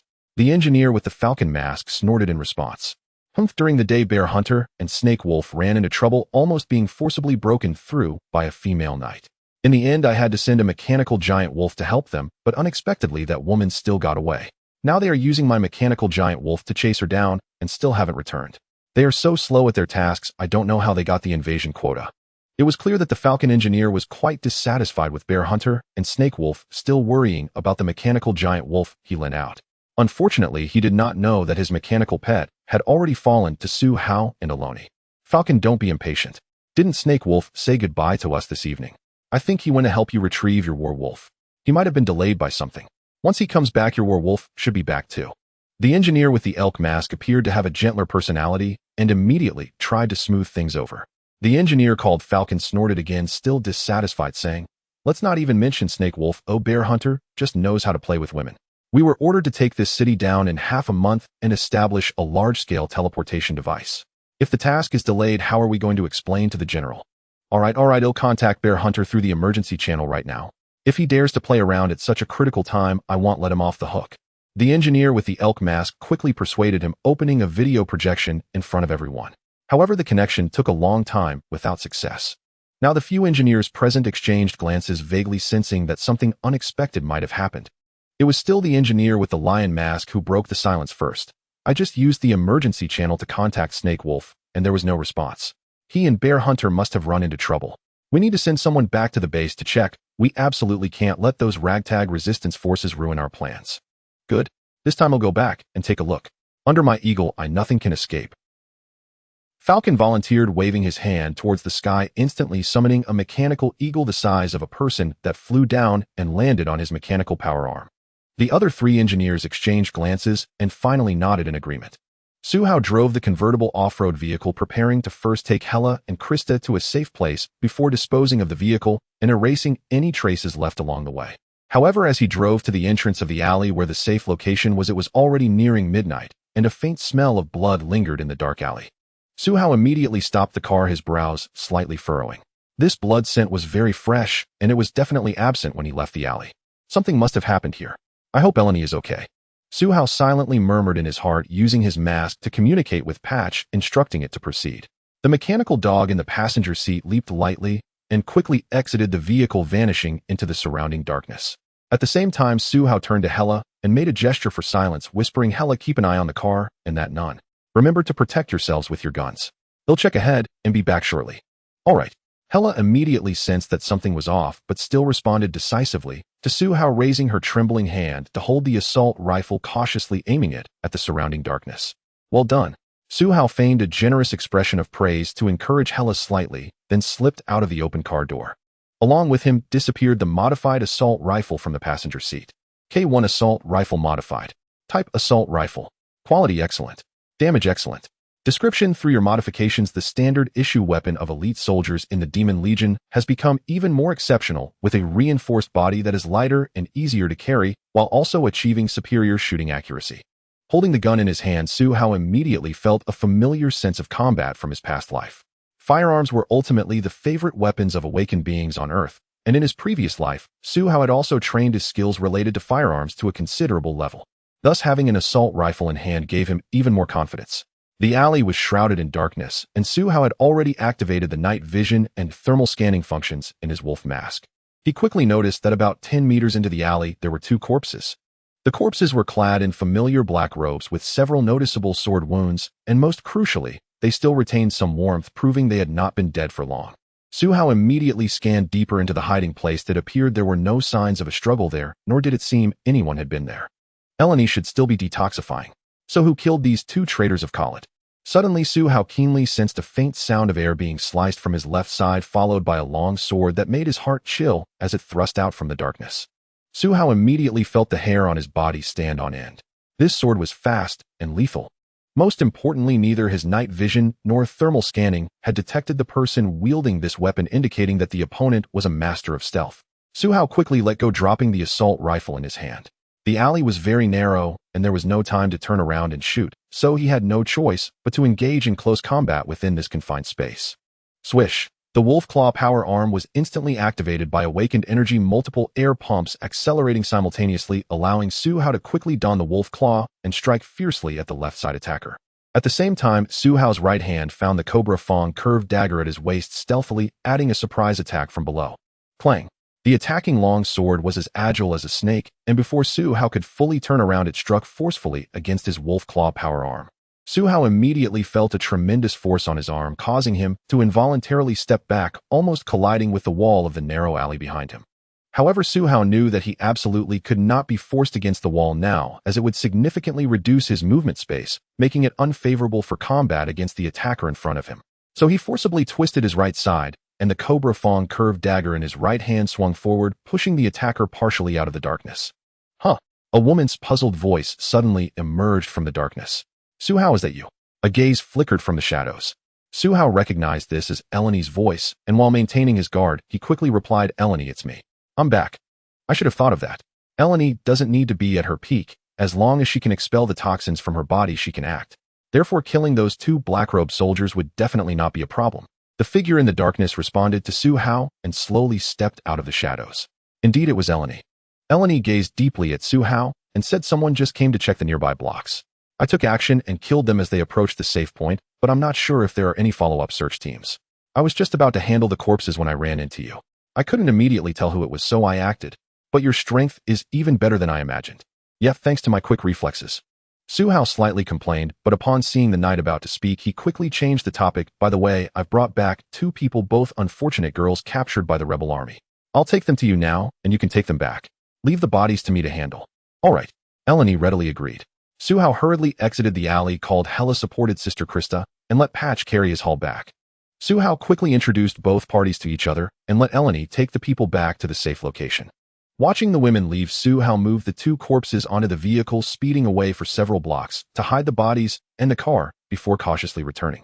At this time, Patch had already delivered the goods underground, and after coming out again began to process the traces of the corpses and the vehicle as instructed by Su Hao, achieving results that Su Hao found satisfactory. Su Hao helped tidy up the scene before returning to the underground safe location. As soon as he opened the door and walked in, he saw Eleni under the light, lifting her clothing, revealing her fair skin and a reopened wound. Hela was anxiously assisting the female knight with bandaging, but her techniques were exceedingly poor. Su Hao immediately walked over and said to Hela, "Hand me the bandages. You go to the door and keep watch while I'll bandage her wound." Okay. Hela showed a look of relief. It seemed she was a bit afraid of seeing such a bloody wound, so she hurriedly took her gun and went to the door. Su Hao glanced at Eleni and directly assisted her with the bandaging. At the same time, he felt it was essential to have a serious talk with the female knight, since she also possessed a fragment of a city energy core. This was quite an extraordinary item.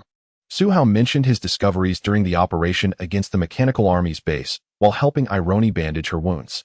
He directly referred to the city's energy core and the Archbishop Amon he encountered in communications. Are you saying that Archbishop Amon is colluding with those mechanical demons? Ironi's usually calm expression was shaken for the first time as she excitedly grasped Su Hao's arm, completely disregarding the risk of reopening her wound from the sudden movement. Exactly. If you don't believe me, Hela can vouch for me. Su Hao maintained his composure, pressing down on Ironi to tightly rewrap her wound. Ironi remained silent for a moment before suddenly letting out a sigh. No wonder. Khaled itself wasn't without its defenses, but the Radiant Church was precisely surrounded and destroyed during the invasion of the mechanical army, leaving us completely devoid of the combat power of the clergy. So if what you say is true, then this must be the work of Archbishop Amon. Only he could gather all the clergy for a meeting, and the timing couldn't have been so coincidental to align with the demon's invasion at the army's core. At this point, Ironi looked up at Su Hao and then took out a blood-stained cloth-wrapped object from her possession, laying it on a small table between them. A flash of deep blue light appeared, and Su Hao saw a fragment of the city's energy crystal core once again. This energy fragment resembled a sapphire, significantly larger than the piece Su Hao had installed in his patchwork body, roughly the size of a full finger joint. Can I take a look? Su Hao asked Ironi, pointing at the deep blue city energy core to avoid any potential trouble. After all, this piece of city energy core fragment was something Ironi had risked her life to obtain. Even if he genuinely wanted to snatch it away to create stronger mechanical equipment, he couldn't do so recklessly, as that would surely cost him Ironi's assistance. Su Hao was well aware of how useful the help of a native powerhouse could be in a mission world. Sure. Ironi seemed still in shock over Archbishop Amon being a traitor, merely replying softly, before continuing to sit upright in her chair. Su Hao carefully picked up the city energy core, and a string of data immediately appeared before his eyes. Energy fragment, small type, multi-use, energy quality, excellent energy, 3000, 25-hour recovery. Description: this is a fragment of Khaled's city energy core, possessing immense energy suitable for various energy conversion devices. Su Hao silently compared it with the fragment previously installed in the energy converter. Both were of excellent quality, but that piece had a storage capacity of approximately 1200 points, significantly inferior to this one. However, even then, that small energy fragment could only use 1000 points of energy when guided through the energy converter. Thus, Su Hao understood that even if he managed to acquire this slightly larger energy fragment, he would not be able to utilize it effectively. Soon, the deep blue energy fragment was placed back onto the cloth. Ironi reached out to wrap up the energy fragment again and returned it to her possession, her expression slightly relaxing. Su Hao also temporarily suppressed a surge of greedy desire, withdrawing his gaze from the spot where Ironi kept the energy fragment. By the way, Ironi, have you seen the little nun Krista I brought back? She was captured by the mechanical army, and that archbishop is very concerned about her. I heard from Hela that Krista is the saintess of the bell tower who once prophesied the invasion of the mechanical army. What do you think of her? Why is she in such a state now? Su Hao slightly diverted the conversation from the energy fragment to his curiosity about the little nun Krista. Ironi glanced at Su Hao and shook her head slowly. Actually, I don't know much about the bell tower either. It is a very mysterious organization, not only in Khaled, but also in the broader world of Bode. I've only heard that their beliefs are somewhat strange. They worship knowledge, yet never believe in the goddess of wisdom. Although I don't know the origins of the bell tower, Krista and the 100 knights she brought have indeed been helping us in Khaled's battle against the mechanical demons. Unfortunately, I've had little interaction with them, so I can't provide you with any useful information. I see. Suhao silently held his assault rifle, continuing some unfinished modifications. Although these detailed modifications wouldn't significantly enhance the weapon's quality, they would still result in minor improvements in data. Suhao never minded improving his combat power, even if only slightly, as sometimes that little bit could make the difference between life and death in dangerous situations. At that moment, Krista, who had been sitting quietly to the side, suddenly turned her head, her eyes shimmering with a hint of golden light, silently gazing at Suhao's palm. In the dim light of the oil lamp, a mass of mist-like mechanical cells emanated from Suhao's palm, gradually replacing part of the material on the assault rifle. Swish! Krista's eyes lit up, and she suddenly radiated a fresh vitality, standing up from the bed, as her previously dazed expression vanished in an instant. Her sudden movement immediately drew the attention of the other 3 people in the underground space.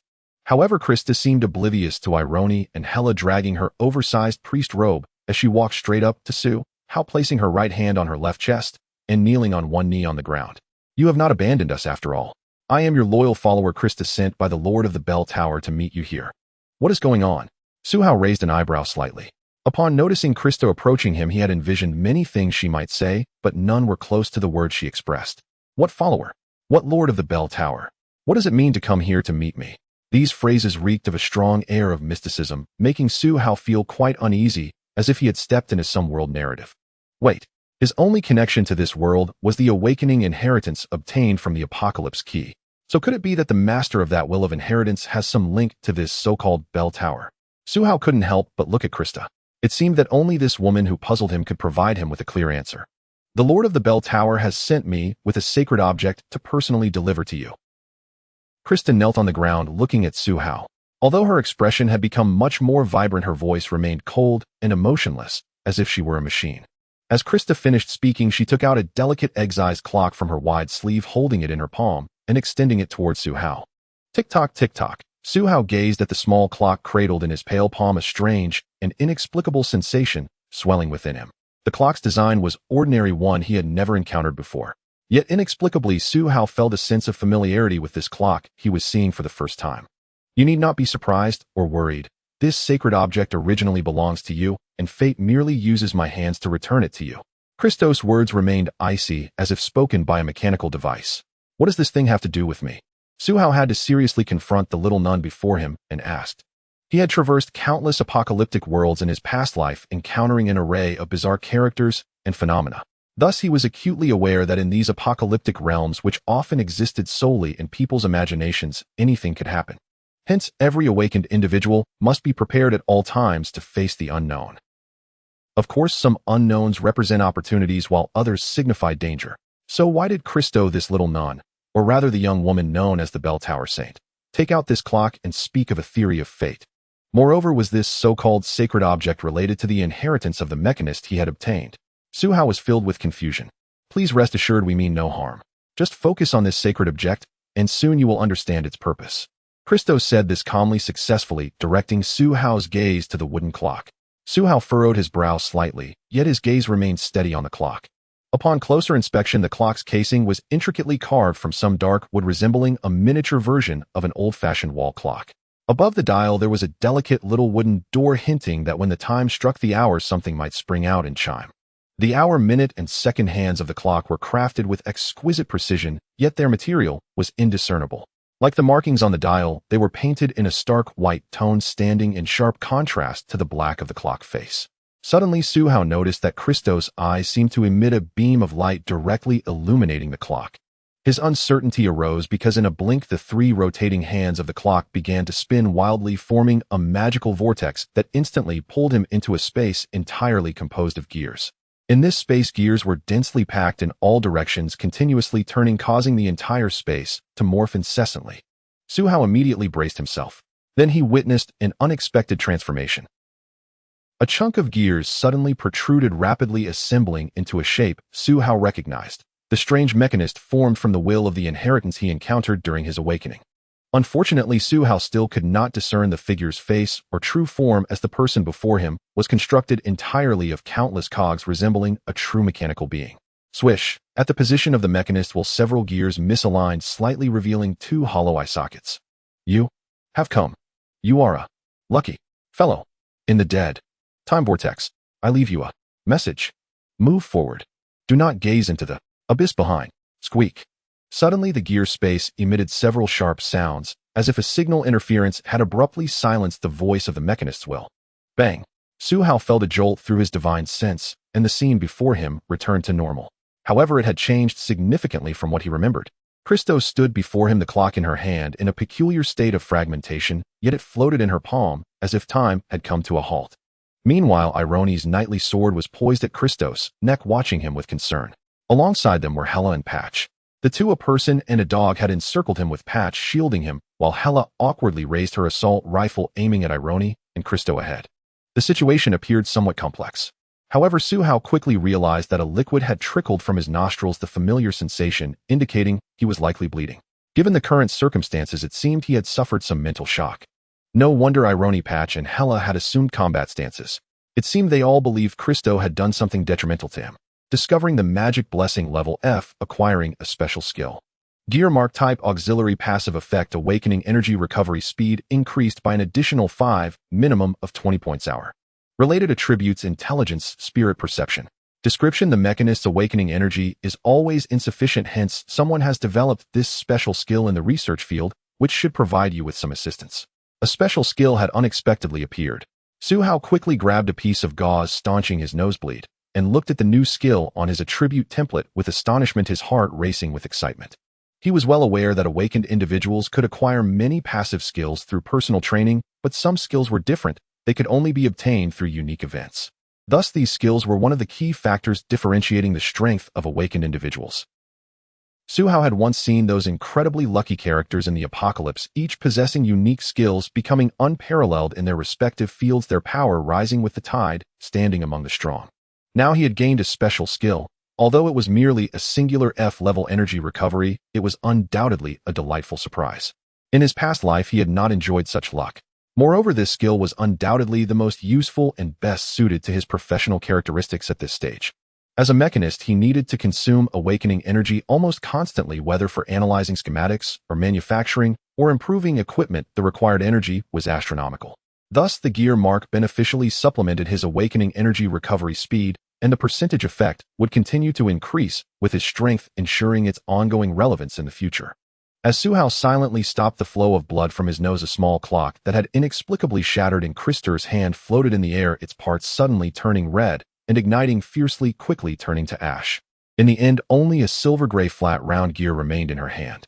Christopher silently handed the small gear to Su Hao, saying, "This is a gift from the Lord of the Clock Tower, please accept it." Su Hao exchanged a glance with Eleni, who stood behind Christopher, and after a moment's thought he accepted the small gear.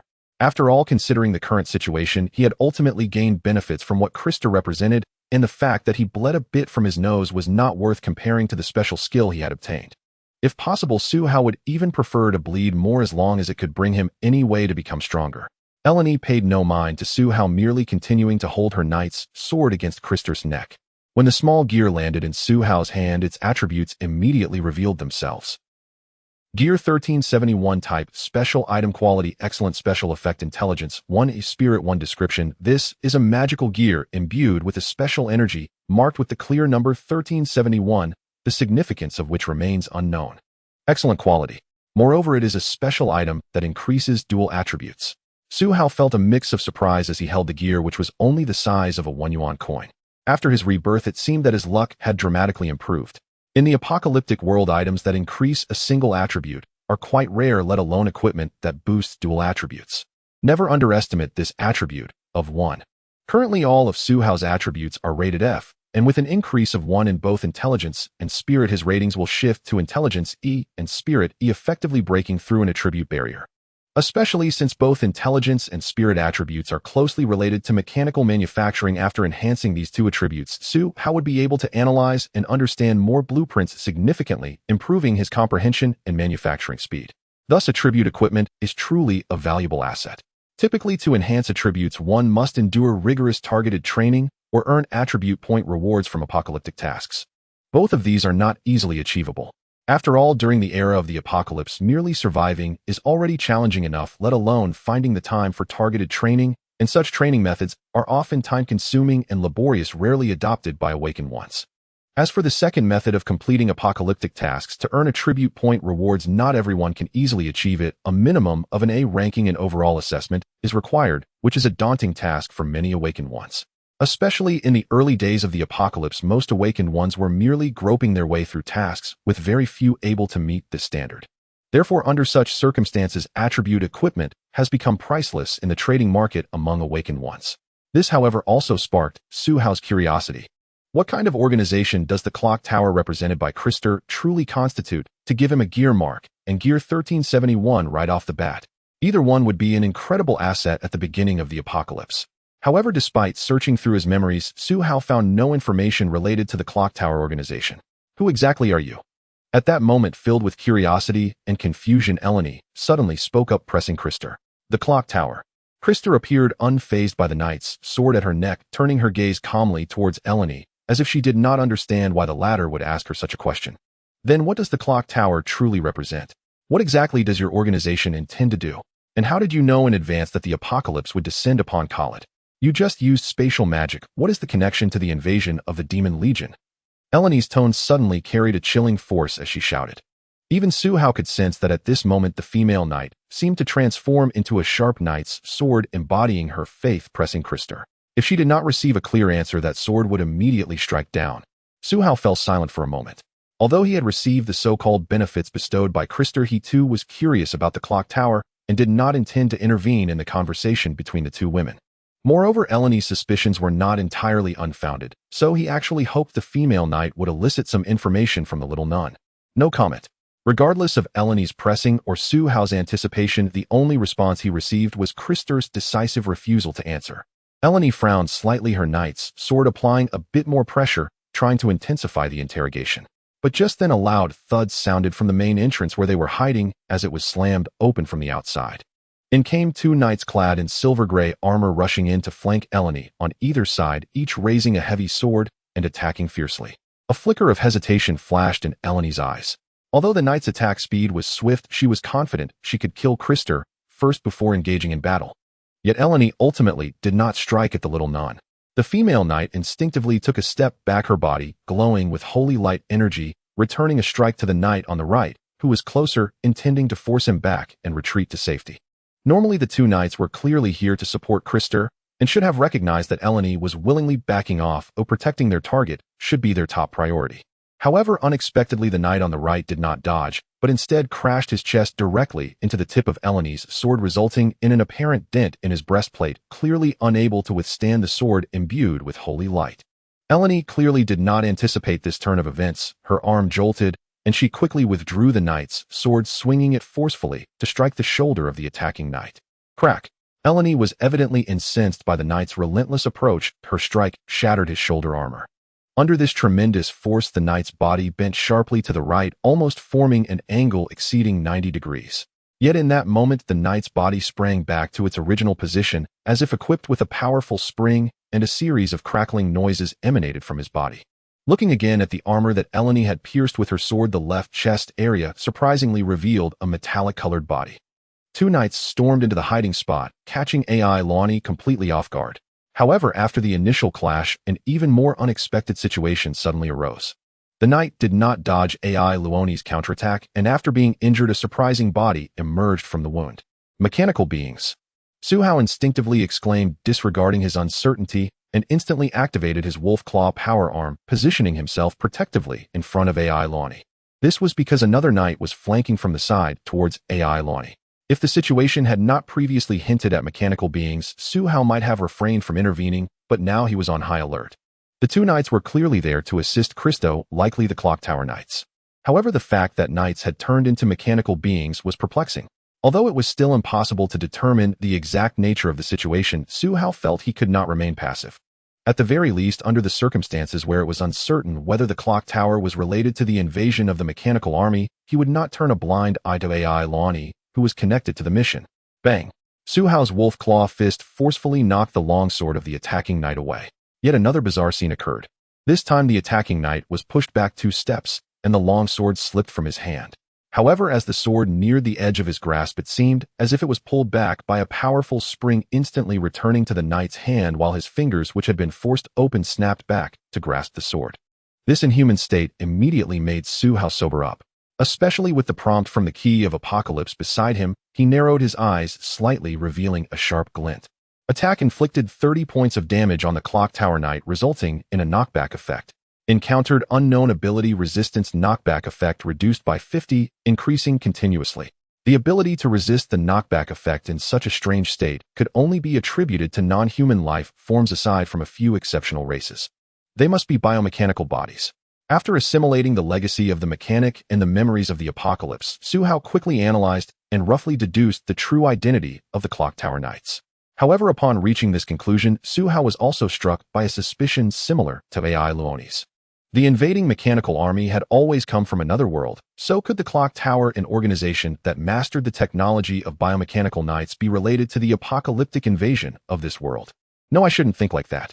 Su Hao's peripheral vision caught the specific task of the Key of Apocalypse, and he suddenly recalled that Christo, like AI Luoni, was mentioned as a key character in the side mission.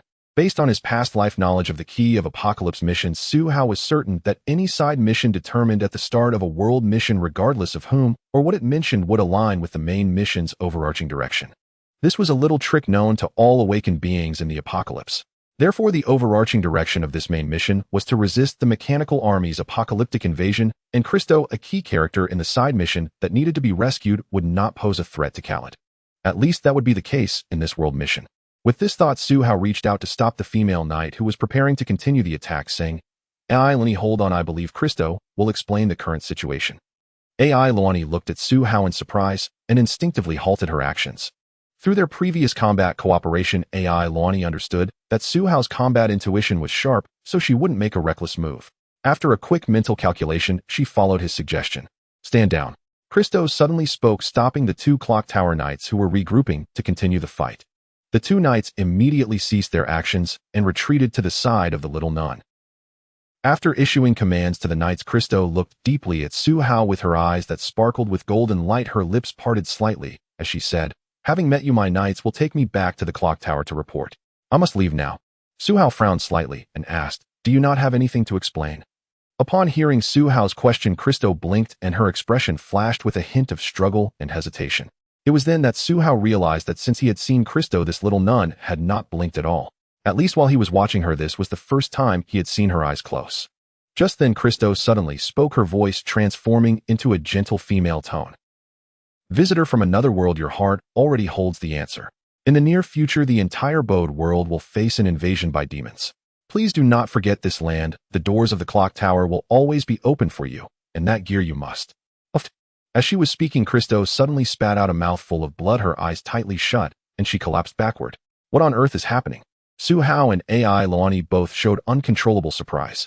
Just a moment ago, Christo had seemed fine, so why did she suddenly display a glimpse of humanity and then collapse after saying that?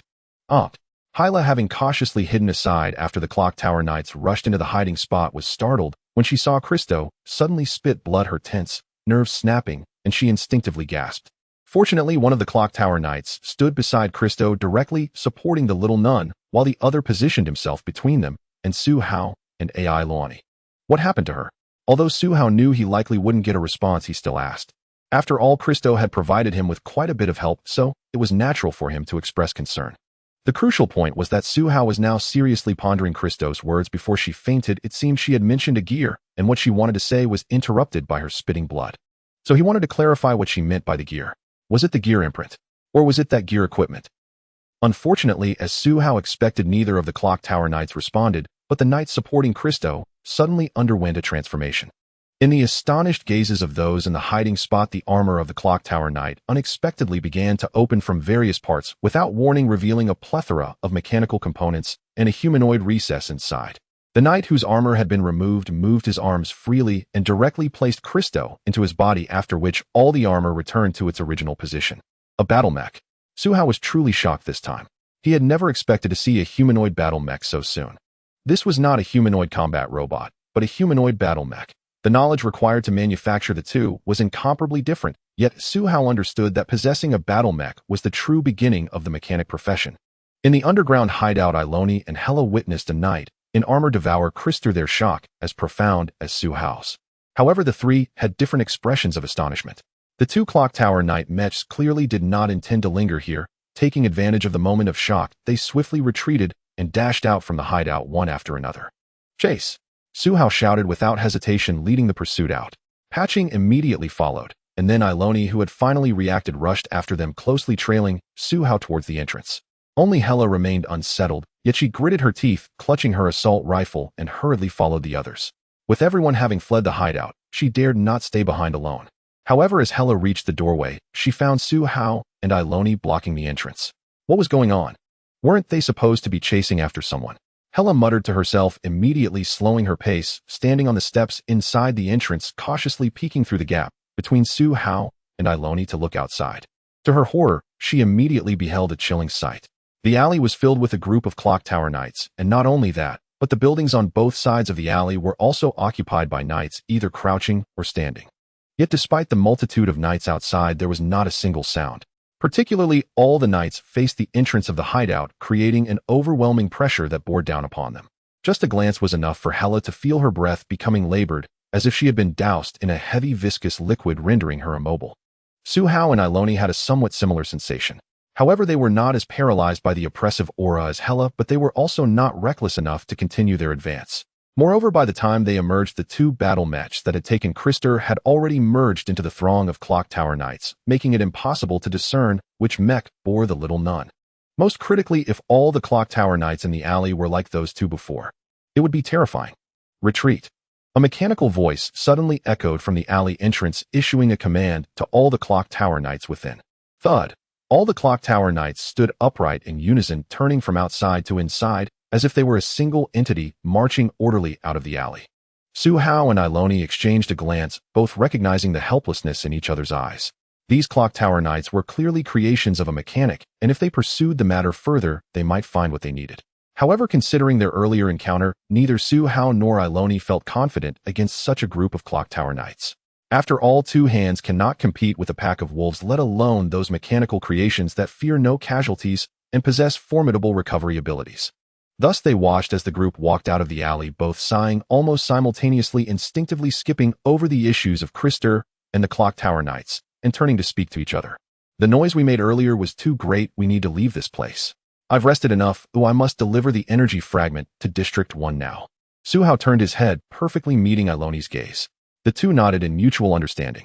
Then let's set off. Su Hao concluded for them. Given the recent battle, this was no longer a good hideout, and leaving was indeed the correct choice. Following that, Su Hao and Iloni said little, each preparing their gear. Su Hao considered briefly taking only his original gear along with the improved assault rifle and ammunition, decisively hiding the iron box filled with materials underground. Next, he would cooperate with Iloni to break through from District 3, facing an entire mechanical army's defense. He had no time to fight while carrying these supplies, and needed to hide them while planning to return later to retrieve them. As for Hela's arrangement, Su Hao thought carefully and decided to keep the theater performer by his side, hoping that the experience of battle would make her more useful. After all, those who are useless have no need to survive, right? Su Hao, fully equipped for the mission, greeted Iloni and Hela before stepping out to bring back the off-road vehicle. Is this the mechanical vehicle made by demons? Iloni hesitantly sat in the passenger seat, looking around and instinctively trying to pull the car door, only to leave several clear fingerprints on it. The expression of the female knight turned somewhat awkward as she tilted her head towards the window, quietly stating, "This vehicle doesn't seem very sturdy. I could slice through it with a single sword stroke." Well then. Su Hao kept his gaze forward, maintaining a calm expression. I did not see that. I did not see that. I saw nothing. Sometimes it is necessary to train oneself to remain unaware, not to mention it, so that awkwardness can quickly dissipate. This is also a small skill that every awakener must possess. Since every awakener might be transported to any world by the key of apocalypse, respecting others will lead to fewer troubles. Su Hao had seen other awakeners who spoke bluntly and offended the natives of the apocalyptic world, resulting in a tragic end for that person. Therefore, one must learn to observe people and situations, always being vigilant to avoid mistakes in order to complete the mission better. Once Hela took her seat in the back, Su Hao started the vehicle and asked Iloni, Lady, I will follow your lead in the upcoming actions, so please tell me where to go, and then share your plan with me. Alright. As Suhao shifted the topic to serious matters, Iloni immediately sat up straight. The earlier hint of awkwardness vanished. We will head east first. There will be an intersection 4 blocks away where we will park. This morning I infiltrated their defenses and noticed several vulnerabilities during the retreat. We can act from there. That area has several pathways directly leading to the moat bridge of District 1 with an estimated patrol of 10 to 20 people, not many equipped with mechanical wolves as auxiliary patrols. Aside from that, I did not see any large demons. Additionally, I've divided the demon army's defenses into 3 parts. The outer section covers about 6 or 7 blocks. The middle layer is the largest commercial street in District 3, and the innermost part is a residential area adjacent to District 1 near the moat with over 300 soldiers and double that number of mechanical demons stationed there. Iloni seriously explained her plan and the information she had gathered, while Suhao and Hela listened intently as the off-road vehicles smoothly traversed the road ahead. In District 3, amidst a chaotic open-air market, the surrounding dilapidated buildings created a natural concealment environment. Suhao drove the off-road vehicle through an alley, leading the way as he got out. Iloni imitated Suhao, opening the car door and jumping out. She seemed a bit carsick, but fortunately her physical condition far exceeded that of an average person, and she quickly adjusted her state. Hyla was sitting in the back seat. After Suhao braked, she also breathed a sigh of relief. Just as she raised her hand to open the door, she noticed Patch sitting next to her, already adeptly opening the door with its claws rushing out ahead. Hyla was startled, but she quickly covered her mouth, glancing furtively at the driver and passenger seats, afraid of being reprimanded by Suhao. Fortunately, her cry was not loud, so Suhao didn't have time to pay attention. After all, he had more pressing matters to attend to than scolding this little burden. As he drove into the open-air market, he vaguely saw patrolling soldiers in black robes flash by in the adjacent street, and he needed to verify this. Otherwise, if just one patrol team sounded an alarm, this infiltration operation would be futile. This area was not like the previous base they encountered. The mechanical army in the nearby districts would certainly provide timely support. After getting out of the car, Suhao silently tied a thin rope to the hollow gear 1371 and hung it around his neck. He immediately noticed that his thoughts became much clearer, a result of the increase in both intellect and mental attributes. The most obvious change was that controlling Patch's brainwave communication became significantly easier. Patch and I will handle the patrol team on the East Street. You all can follow behind. Suhao hurriedly left a message for Iloni, slinging his assault rifle across his back, and dashed out through a narrow alley. Patch was even faster than Suhao, having already burst out of the market, its built-in camera function transmitting a series of coherent images to Suhao's mechanical visor. Iloni opened her mouth as if to say something, wanting to join Suhao. However, upon seeing Hyla, who was wobbling as she jumped down from the car, she hesitated. The knight had no objections to Suhao bringing the rescued girl along. The teachings of the Radiant Temple included the use of one's sword to protect the weak. But in such a dangerous infiltration operation, bringing along an untrained ordinary person like Hyla made her feel uneasy. Especially after the unexpected incidents involving Christo and the Clock Tower Knights. Iloni now solely focused on completing the mission, delivering the city's energy core fragments to the city center. Of course, she would also have to deal with the toxic presence of Archbishop Ammon. Step. Suhao simultaneously received Patch's perspective, swiftly traversing the second floor of a building. There are 6 people on the southeast street, accompanied by a mechanical wolf. Patch was lurking in the shadows by the roadside, sending clear images. Patch, prepare for battle. After Suhao discovered his intellect and mental attributes had risen to a level, not only did his thoughts become quicker, but he could also command Patch with an almost dual-focus state. Now Patch felt like an extension of himself, making it incredibly easy to command. On the street, several black-robed soldiers were aimlessly patrolling. The leading soldier was named Cooley. Before the invasion of the Apocalypse Mechanical Legion, he was merely a butcher. Although life was decent, he was always dissatisfied with his coarse profession because he had fallen in love with a noble lady. But how could a noble lady possibly be attracted to a butcher? Cooley didn't even have the courage to confess his feelings. However, the invasion of the Apocalypse Mechanical Legion suddenly shattered the societal rules of Khaled, and Cooley was conscripted into the mechanical army. He suddenly realized that his opportunity had come. The once high and mighty nobles had all turned into soft shells after the mechanical army captured district after district. The flames of war had burned away nearly all their dignity. Thus, Cooley decided to help the mechanical army to become one of them, so that he would have a status to pursue the noble lady he had always admired. Next, Cooley eagerly equipped himself, diligently guiding the mechanical soldiers, helping them conquer key areas one after another.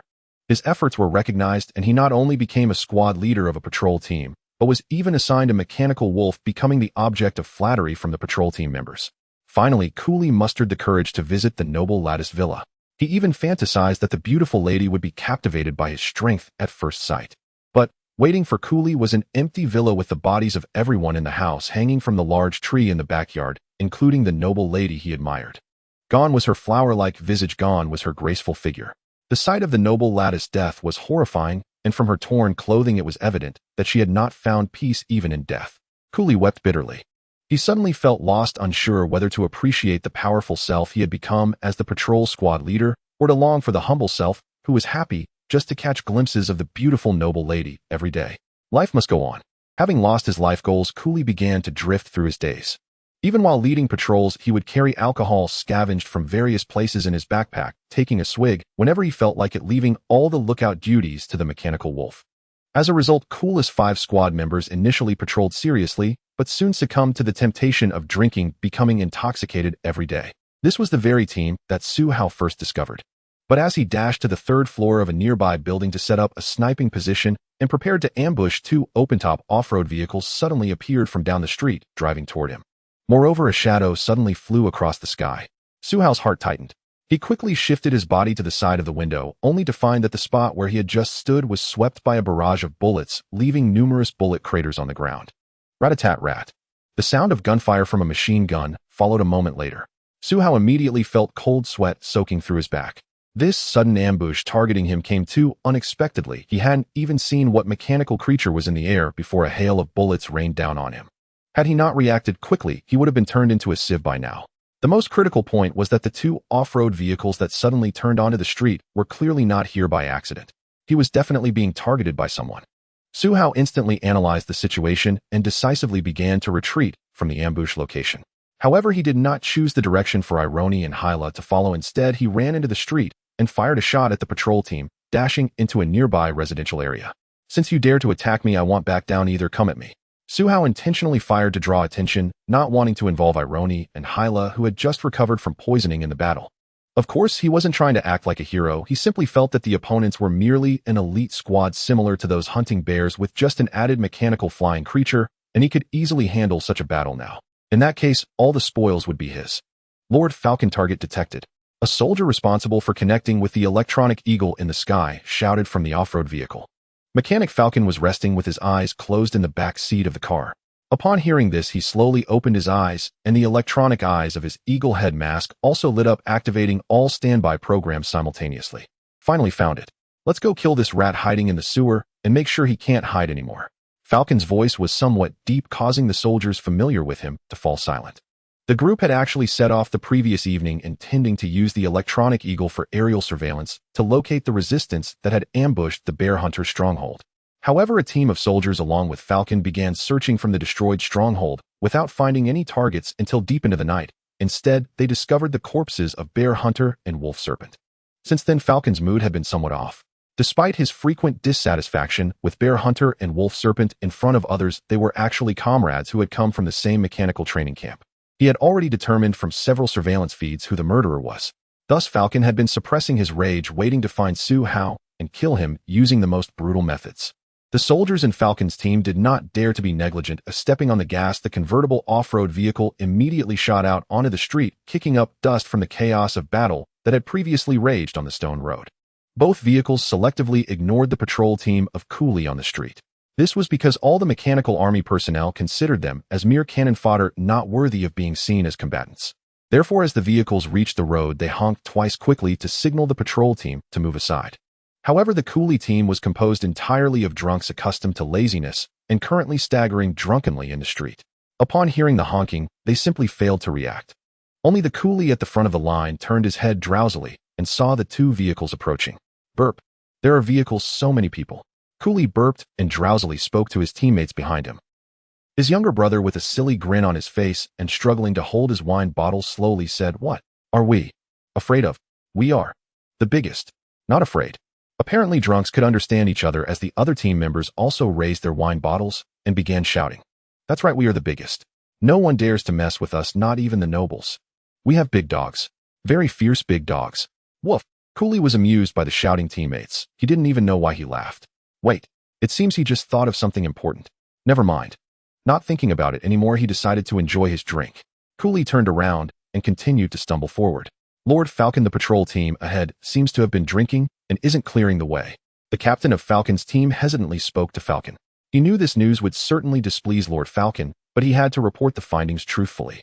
Upon hearing this, Falcon leaned back against the seat and said lightly, "Kill them all." A casual remark sealed the fate of the coolie team. Yes, number 2 gunner, kill them.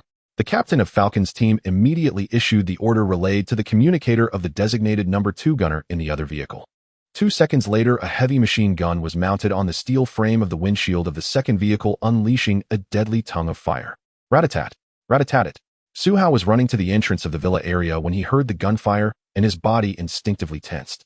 However, he soon received a video feed from a stealth patch understanding what had happened. "Tisk dog eat dog, the more that die the better," Suhao muttered as he dashed into a villa at top speed. At this moment, the electronic eagle that had just flown by had turned back. For safety's sake, it was best for him not to stay in the open streets, otherwise he would be unable to evade the dense machine gun fire.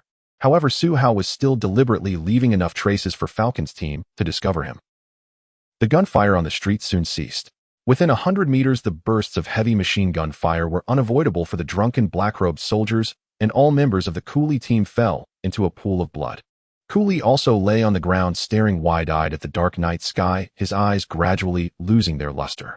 In his final moments, he had only one thought: whether he would meet that beautiful noble lady in another world after his death. The off-road vehicle roared past, crushing Cooley's head mercilessly under its wheels, leaving only a ground strewn with shattered brain matter and blood.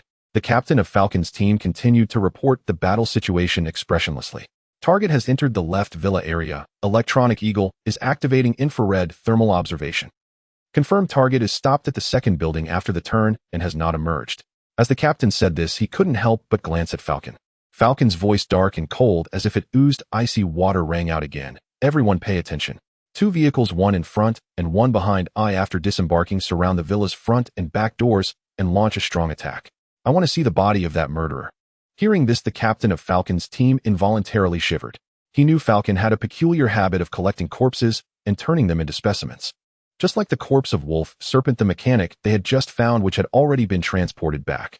Thus, this time's target would likely be made into a specimen soon. But thoughts aside, the captain still loudly replied, "Yes, we will ensure the order is executed." The other team members also responded loudly, seemingly reminded of their superior's peculiar hobby, all falling silent. This was because on their first day in the team, they were taken to view Falcon's exhibition of corpse specimens. Among them were over 10 corpses said to be from the previous batch of team members brought by Falcon, who were killed by Falcon himself for failing their mission. The engines of 2 convertible off-road vehicles roared to life, echoing far into the night. On another street, a few hundred meters away from the villa area, Iloni stood on the rooftop of a building silently watching the enemies appearing on the street, and Suhao fleeing toward the villa area, biting her lip discreetly. She and Suhao had agreed to cautiously infiltrate Zone 3 step by step, during which Suhao was to scout, while she provided support. However, Suhao did not keep his promise. After encountering a strong enemy, he surprisingly did not return to meet her, but instead drew the enemy away on his own. Iloni's mood suddenly became complicated. The upright female knight could not know that Suhao had intentionally revealed a flaw, aiming to eliminate Falcon's team alone and claim all the spoils. She thought Suhao was worried about them, so he risked his life to lead the powerful enemy elsewhere. Iloni gazed out of the window, her eyes sweeping over the electronic eagle in the sky and the Falcon on the open-top off-road vehicle, her brows instinctively furrowing together. The current situation was somewhat troublesome. Iloni silently worried for Suhao. During the months of the Mechanical Legion's invasion, the female knight had been fighting on the front lines, and the most formidable opponents she had encountered were the engineers accompanied by aerial mechanical creatures. Facing such enemies, one would always be detected in advance, and during combat one would also need to divert attention to the aerial mechanical creatures. Moreover, the engineers themselves possessed very special abilities. If one were to make a mistake, it would be catastrophic. "My lady." Hela, who had been following Iloni, hesitated as she watched Suhao being pursued. Unsure where her courage came from, she softly called out to her. "Moi." Iloni turned slightly to look at Hela. It was clear that Hela's expression turned tense, unable to meet the female knight's gaze, yet she still spoke with a trembling voice. "I think. Should we help Lord Suhao? I saw 2 cars over there with many people chasing him."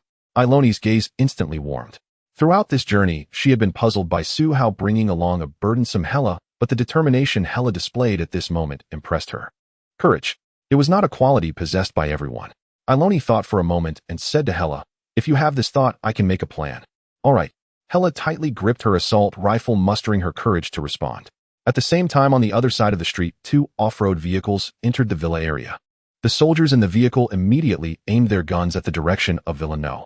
2, searching for their target amidst the car's bumps. Damn, that guy runs faster than a rabbit. I knew this target wouldn't be easy to take down. The leader of the Falcon squad cursed inwardly and ordered the car to stop at the villa area entrance. The distance to the detached Villa No. 2 was less than 100 meters. If they drove over the entire vehicle, would easily become a target. Just then, a loud gunshot from the third floor of Villa No. 2 shattered the surrounding silence. Bang! Su Hao's sudden shot caused one soldier who was getting out of the car to tilt his neck awkwardly. The bullet had already pierced through his throat, and a spray of blood erupted instantly. Enemy attack. The squad leader immediately shouted, jumping out of the car and crouching behind the door to hide his body, resting his assault rifle on the door to search for targets. The other soldiers quickly disembarked, finding cover, while 2 assault gunners raised their rifles and fired back at the window, where Su Hao had just shot, spraying a line of bullet holes into the wall. Only the Falcon moved leisurely from the back seat, walking step by step to the side of the car. Report, my lord, the enemy is using K1 type assault rifles. Please be cautious. Bang! The Falcon suddenly drew a silver large-caliber revolver, and the squad leader who was reporting to him had his forehead blown apart by a shot with brain matter mixed with a large spray of blood and flesh flying everywhere. Stop talking, everyone rush in. It's just a mere native of the magical world. What can they do even if they can use firearms? The Falcon's tone was like a volcano erupting in anger, startling all the squad soldiers. However, the soldiers equipped to accompany the mechanical engineer were elite, and their reaction speed was undoubtedly rapid. They immediately turned their guns and, according to their regular combat protocols, charged toward Villa No. 2. There was only one person and one gun as the target. They preferred to advance against this firepower rather than disregard the orders of Lord Falcon. Seeing that the squad leader had only taken a moment to report and was shot in the head by this peculiar person, no one wanted to die in such an unjust manner. So they charged forward. Rat-a-tat, rat-a-tat. The Falcon squad conducted alternating fire suppression as they advanced, focusing on the window where Su Hao had just appeared. Inside the room, Su Hao suddenly retracted his head, sensing a bullet flying past the edge of his cheek. The shot he fired earlier was intentional, meant to inform the enemy that he was in this 3-story villa with its dozens of rooms. Want to kill me? Then come on. Su Hao decisively crouched behind the wall, retreated 2 steps, exited the room, and hurried to the corner of the staircase between the 3rd and 2nd floors of the villa. There was a platform here, where he could see a gorgeous crystal chandelier on the 1st floor and the villa's main door directly opposite. Su Hao slowly crouched at the platform corner, aiming his gun towards the front door through the railing's gaps. At that moment, someone opened the back door of the villa, but Su Hao paid no attention, because the footage from the mechanical mask informed him that the patch was in position. Sure enough, through the patch's perspective, he soon saw the villa's main entrance, and the mechanical dog cautiously crossed the dusty carpet, crouching under a small tea table beside a row of sofas. Very well, I will be watching your performance soon. Su Hao's confidence stemmed from the patch being upgraded to an elite-level mechanical body. Fighting in a relatively small environment like the villa was practically tailor-made for this mechanical dog. So regardless of the engineer or the electronic eagle, as long as they came in, they shouldn't expect to leave. In specific environments, Su Hao had this confidence. Outside the villa, the Falcon held the large-caliber revolver, following a group of soldiers. He connected with the electronic eagle circling above, only to find that the greenery of the villa area obscured many of the villa's rooms, making it impossible to track the target's whereabouts. This made him quite dissatisfied, so he directly called the electronic eagle to land on his shoulder, preparing to enter the villa with his combat pet. I want to see just how powerful a native who can kill bears and wolf snakes can be. The Falcon kept pace behind the squad members, quickly walking to the villa's main entrance. The Falcon did not think of himself as reckless, rather he had seen such resistance in this world, and was thus full of confidence. So as soon as he reached the main entrance, the Falcon immediately issued the order to attack. Go! The vice-captain gritted his teeth and shouted into the squad communicator, leading the charge inside. Rat-a-tat. Su Hao was waiting to ambush the intruders. His gun trembled a few times, and the bullets fired like the scythe of death, instantly blowing the heads off the first 2 soldiers who rushed in, leaving 1 dead and 1 injured. However, Su Hao could only manage a few shots. The Falcon squad members immediately located his position and unleashed a frenzied counterattack on his ambush spot. Rat-tat. Rat-a-tat. Su Hao silently connected to the patch's video feed, watching as the enemies stepped into the villa until the engineer with the eagle head was the last one to enter. Su Hao's gaze suddenly sharpened as he spotted the electronic eagle on the Falcon's shoulder and the silver revolver in his hand, a spark of excitement flashing in his eyes. Patch, prepare. Su Hao silently issued the command. The patch on the first floor immediately moved quietly, beginning to gather power. The soldiers of the Falcon Squad had already discovered Su Hao's hiding place. The gunner immediately unleashed a barrage of fire, and the heavy machine gun riddled the wall behind Su Hao with countless dense bullet holes. In an instant, the corner of the second floor was filled with flying dust and debris. He won't dare to show himself now? Team 2 rushed to the second floor and blocked him in the hallway. Although the vice captain was the first to charge into the villa, he was fortunate enough to have only his thigh pierced by a bullet. Now seeing the situation clearly, he gritted his teeth and issued the command. The members of Team 2 immediately raised their firearms and swiftly rushed towards the stairwell. Seeing this situation, Falcon glanced up at the second floor, suddenly exerted force with his feet, and with a loud thud his body leaped high into the air, astonishingly reaching the height of the second floor of the villa. An indigenous person's resistance ends here. Falcon calmly raised his large-caliber revolver and aimed sideways at Su Hao's hiding spot. In Falcon's anticipation, as long as he jumped to the second floor, he would surely catch the opponent off guard. At that moment, a single shot would be enough to take him out. After all, his bullets could even kill an elephant. Su Hao was originally waiting for these people to move a bit further in before commanding a surprise attack, but suddenly through the patch in his vision, he saw this unexpected development. Damn it! Ugly people bring strange troubles. Su Hao cursed under his breath. Falcon's sudden action had indeed disrupted his battle rhythm. However, this did not have much impact. It was merely a matter of whether to kill first or later. Hiding behind the wall, Su Hao immediately turned the muzzle of his assault rifle, which had already been reloaded, against Falcon, and without even looking, he pulled the trigger all the way back. A barrage of bullets erupted like a rain of flowers. Rat-a-tat-tat. As Falcon leaped in the air, dreaming of shooting the enemy dead, he was suddenly caught off guard by this series of incoming bullets. He was wearing some protective gear, but the bullets from the assault rifle showed no mercy, targeting the armor directly. In the astonished gaze of all the Falcon Squad soldiers, Falcon suddenly soared into the air, only to be struck by a barrage of bullets. Blood gushed from his body as he plummeted from the sky. He fell as quickly as he had ascended, and as the bullets hit him, Falcon was left dazed and confused, crashing to the ground with a muffled grunt, falling silent. Lord Falcon is severely injured. Lord Falcon is severely injured. The vice captain, who had been shot in the thigh, saw Falcon crash back to the ground covered in blood and screamed like a pig facing the slaughter. All the soldiers of the Mechanics Guard squad understood that once their mechanic commander died, the Legion would definitely not spare them. At this moment, the vice captain of the Falcon squad felt his heart stop from fright. He even disregarded the large wound bleeding profusely from his leg and crawled desperately to Falcon's side, sincerely wishing to protect him with his body. At this point, whether it was the soldier from Team 1 in the hall witnessing Falcon's injury, or the Team 2 soldiers who had already rushed halfway across the hall to the staircase, they all turned around without hesitation. They had only one common goal: to protect Falcon. At this moment, Su Hao, hiding on the second floor, raised an eyebrow, and a slight smile appeared at the corner of his mouth. Falcon's abrupt action had disrupted his plan, but unexpectedly the outcome proved to be even better. Now all members of the Falcon squad were concentrated on the first floor in the hall near the sofa. Even the electronic eagle was similarly caught in the crossfire, having been hit by several bullets, and unable to spread its wings, it fell beside Falcon.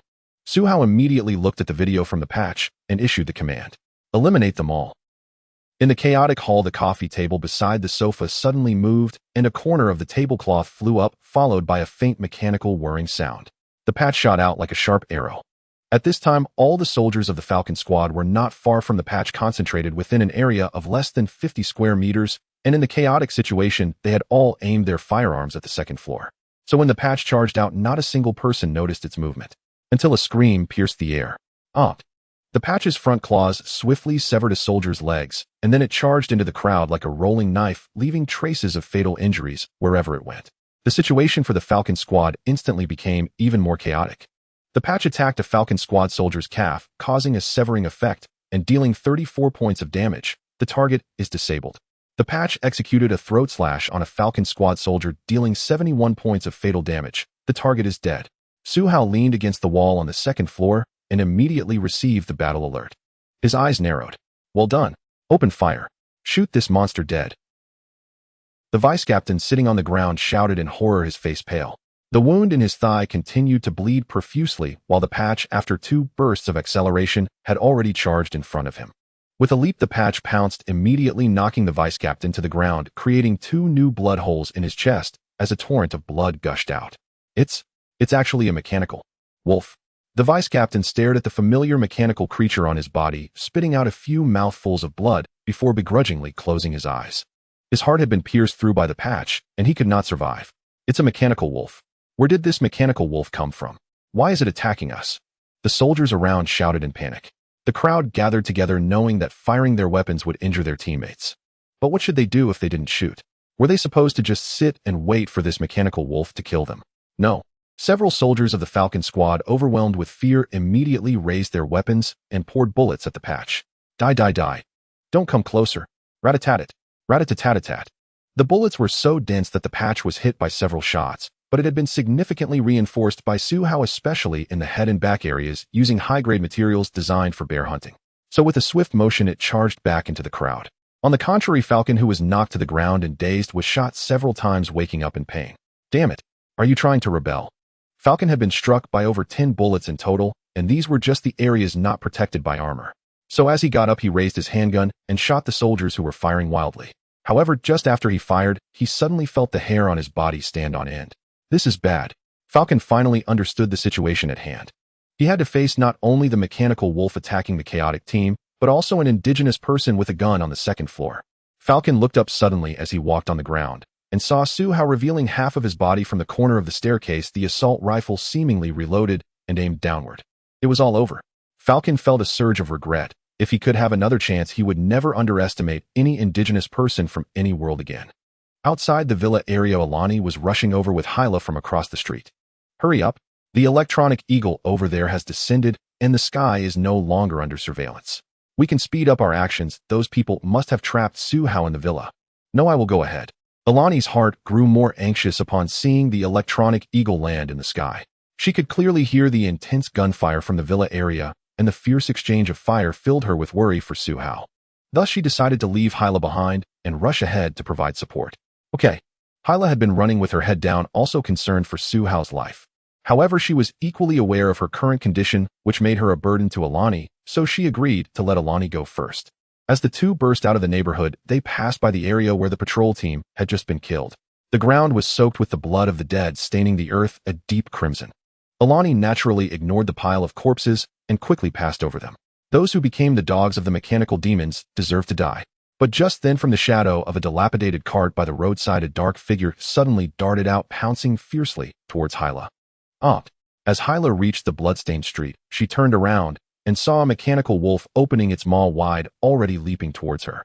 The distance between the person and the wolf was less than 3 meters. Hyla's mind went blank, and she even began to envision what would happen next. The mechanical wolf would surely knock her down and bite through her throat, and Alani would be too late to save her. Angered, she would kill the mechanical wolf, but here she was about to fall in a pool of blood like those dead soldiers in black robes, becoming just another cold corpse. How unfair. Hyla suddenly felt an impulse to cry. Why did she have to die here when she had encountered a good person like Su-Hao? No, I don't want to die. A surge of strength suddenly welled up within Hyla, though weak it felt as hard as iron. She tried to twist her body, leveling the assault rifle in front of her.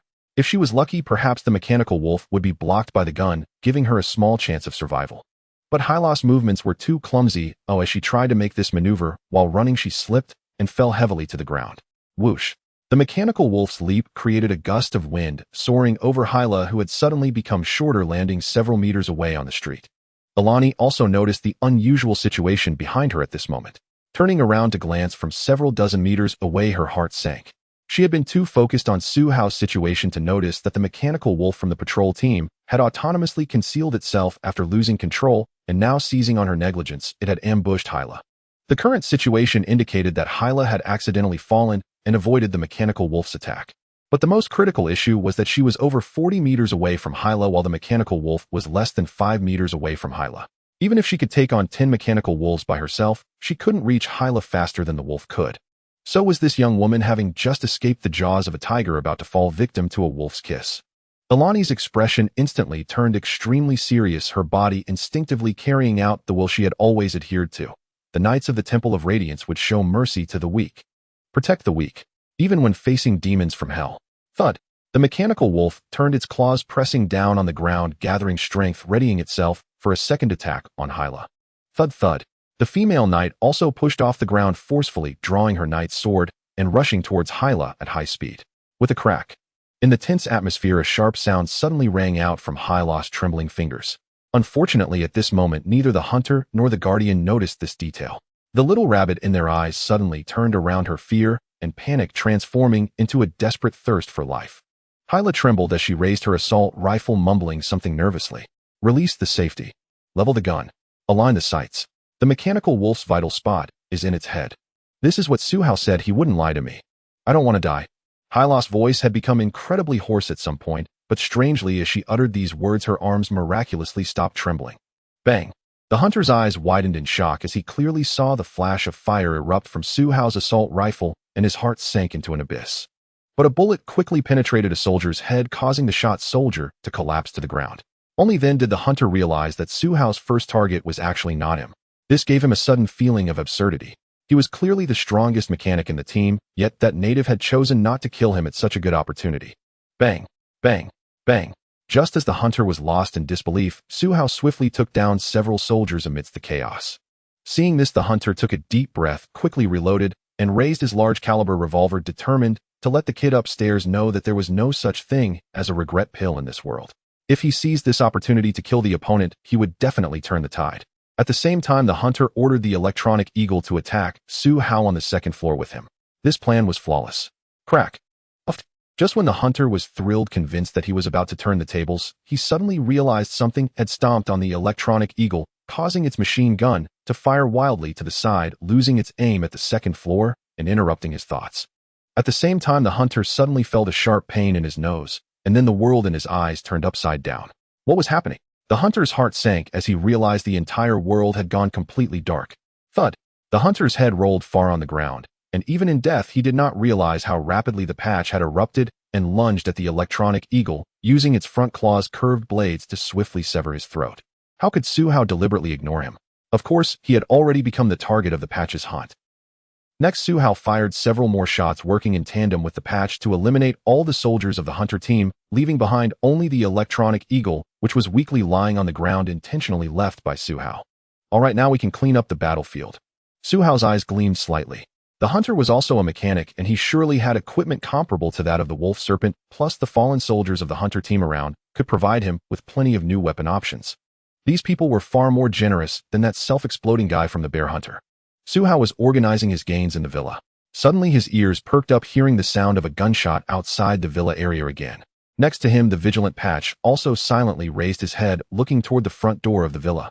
Unfortunately, the gunshot was somewhat distant, so the two could see nothing. However, Suhao immediately revealed a thoughtful expression. Iloni and Hela have been hiding in the nearby streets on alert. They must have encountered some enemies, perhaps a patrol of black-robed soldiers or something else, so the shooter should be Hela.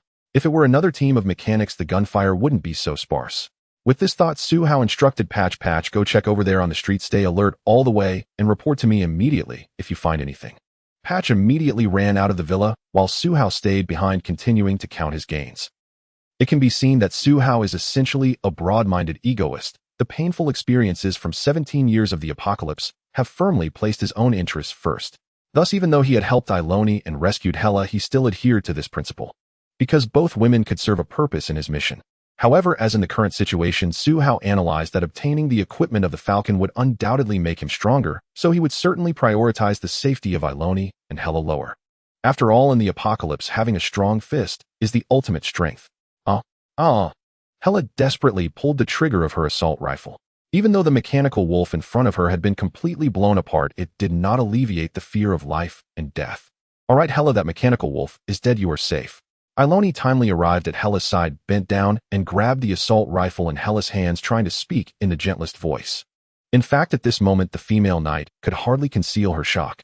A theater performer completely defenseless was able to kill a mechanical wolf using the weapons of the mechanical army after a very short training session with Suhao. This situation compelled her to take a better look at the assault rifle in her hand. After all, Hela's sudden burst of courage was astonishing, but without this firearm, how could an ordinary person stand against the mechanical demons? Thus, a phrase spoken by Suhao suddenly popped into Iloni's mind. Perhaps one day, when the Khalid people learn to use the weapons carried by the demons you speak of, they will be able to launch a people's war and completely drive such a mechanical army out of this world. Perhaps so. Iloni glanced at Hela, who was slumped on the ground, lost in thought. Just like this ordinary girl who killed a demon with the demon's weapon, if they could seize more demon weapons, they could equip a force capable of battling the mechanical demons.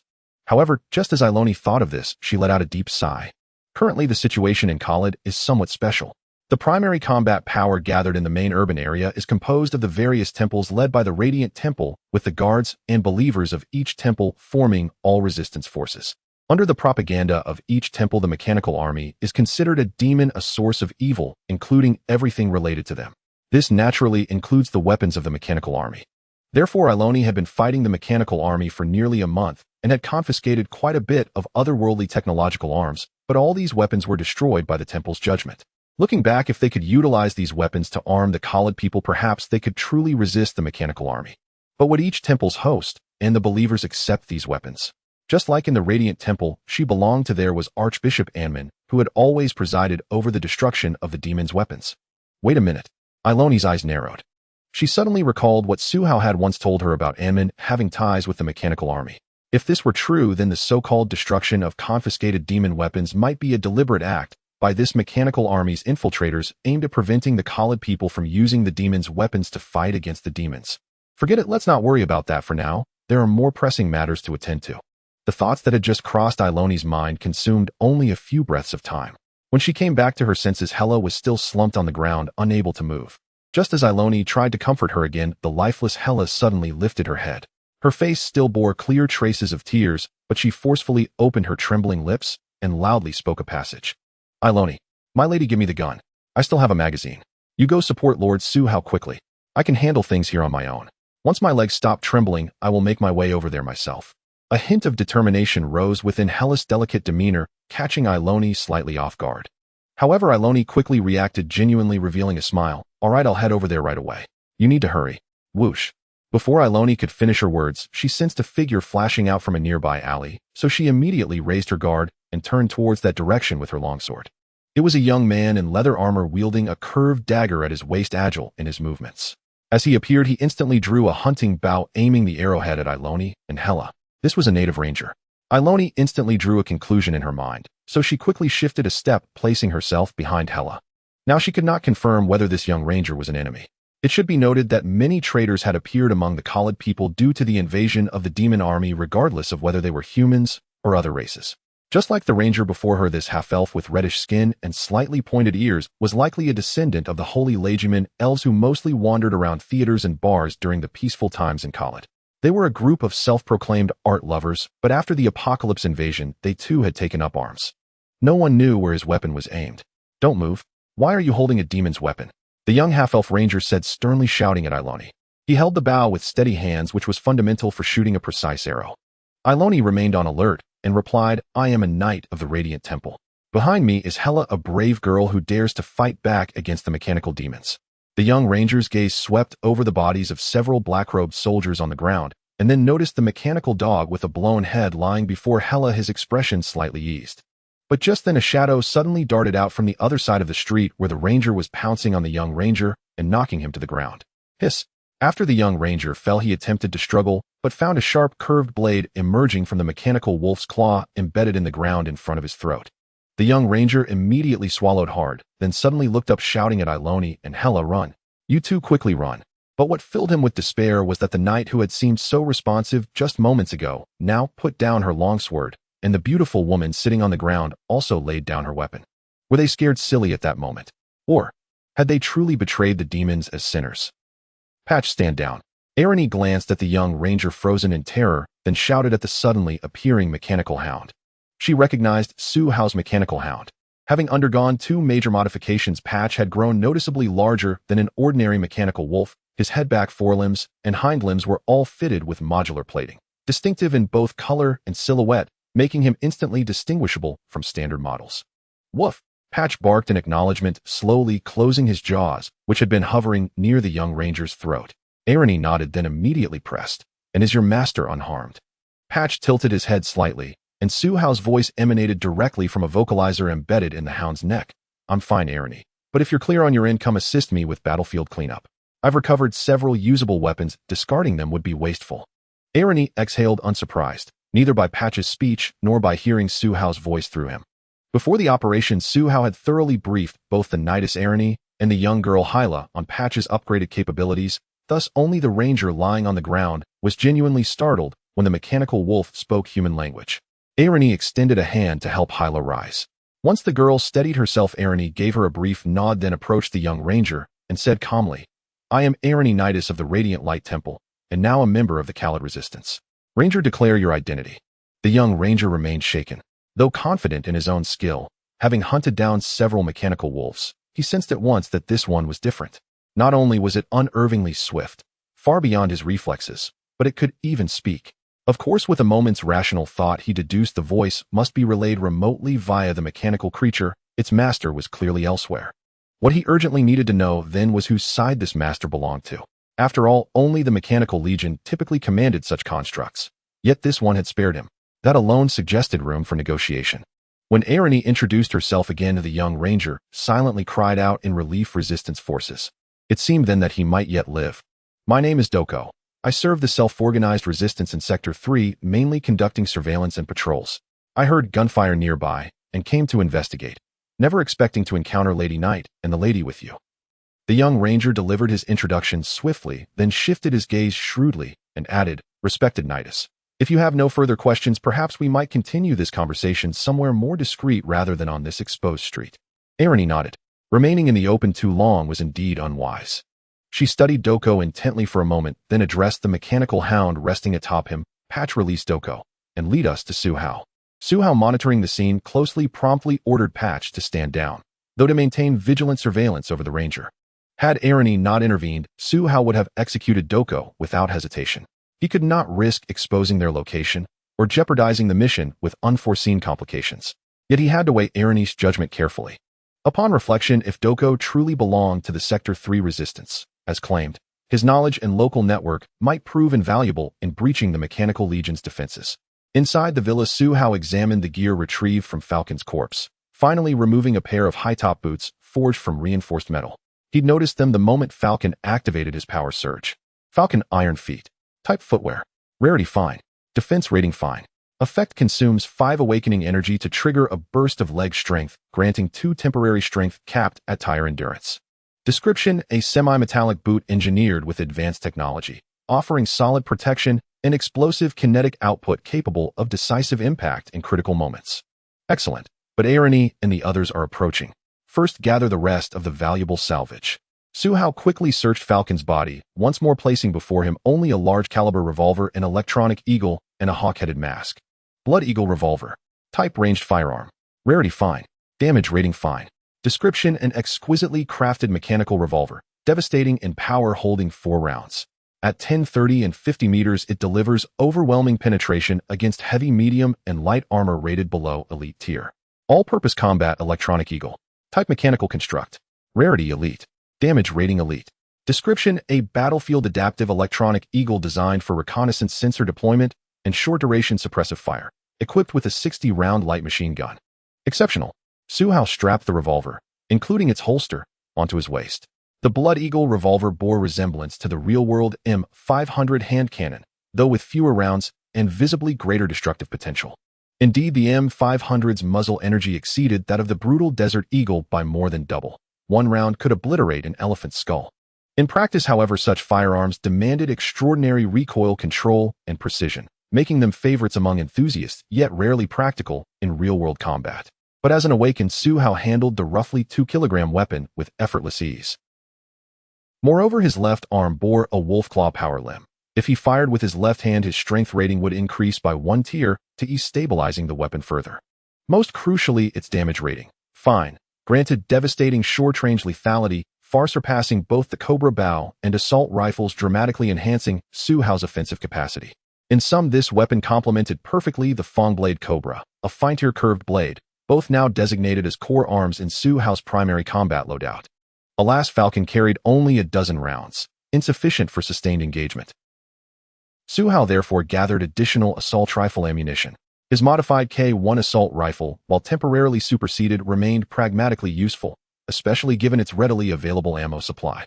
Finally, he set aside the hawk-headed mask, similar in design to his own wolf mask, and turned his attention to the disabled electronic eagle motionless at his feet. Awakening energy must be reserved for decisive moments, but it seems you require repair after all. Do not disappoint me. Su Hao checked his remaining awakening energy, paused analysis of other schematics, and placed his palm upon the electronic eagle. Instantly, his biomechanical cells surged forth like mist, enveloping the construct entirely. Duke cautiously followed behind AI Lonnie, his gaze occasionally darting to the unsettling mechanical dog beside him, as well as the beautiful woman holding an assault rifle. It seems they truly aren't members of the Mechanical Legion.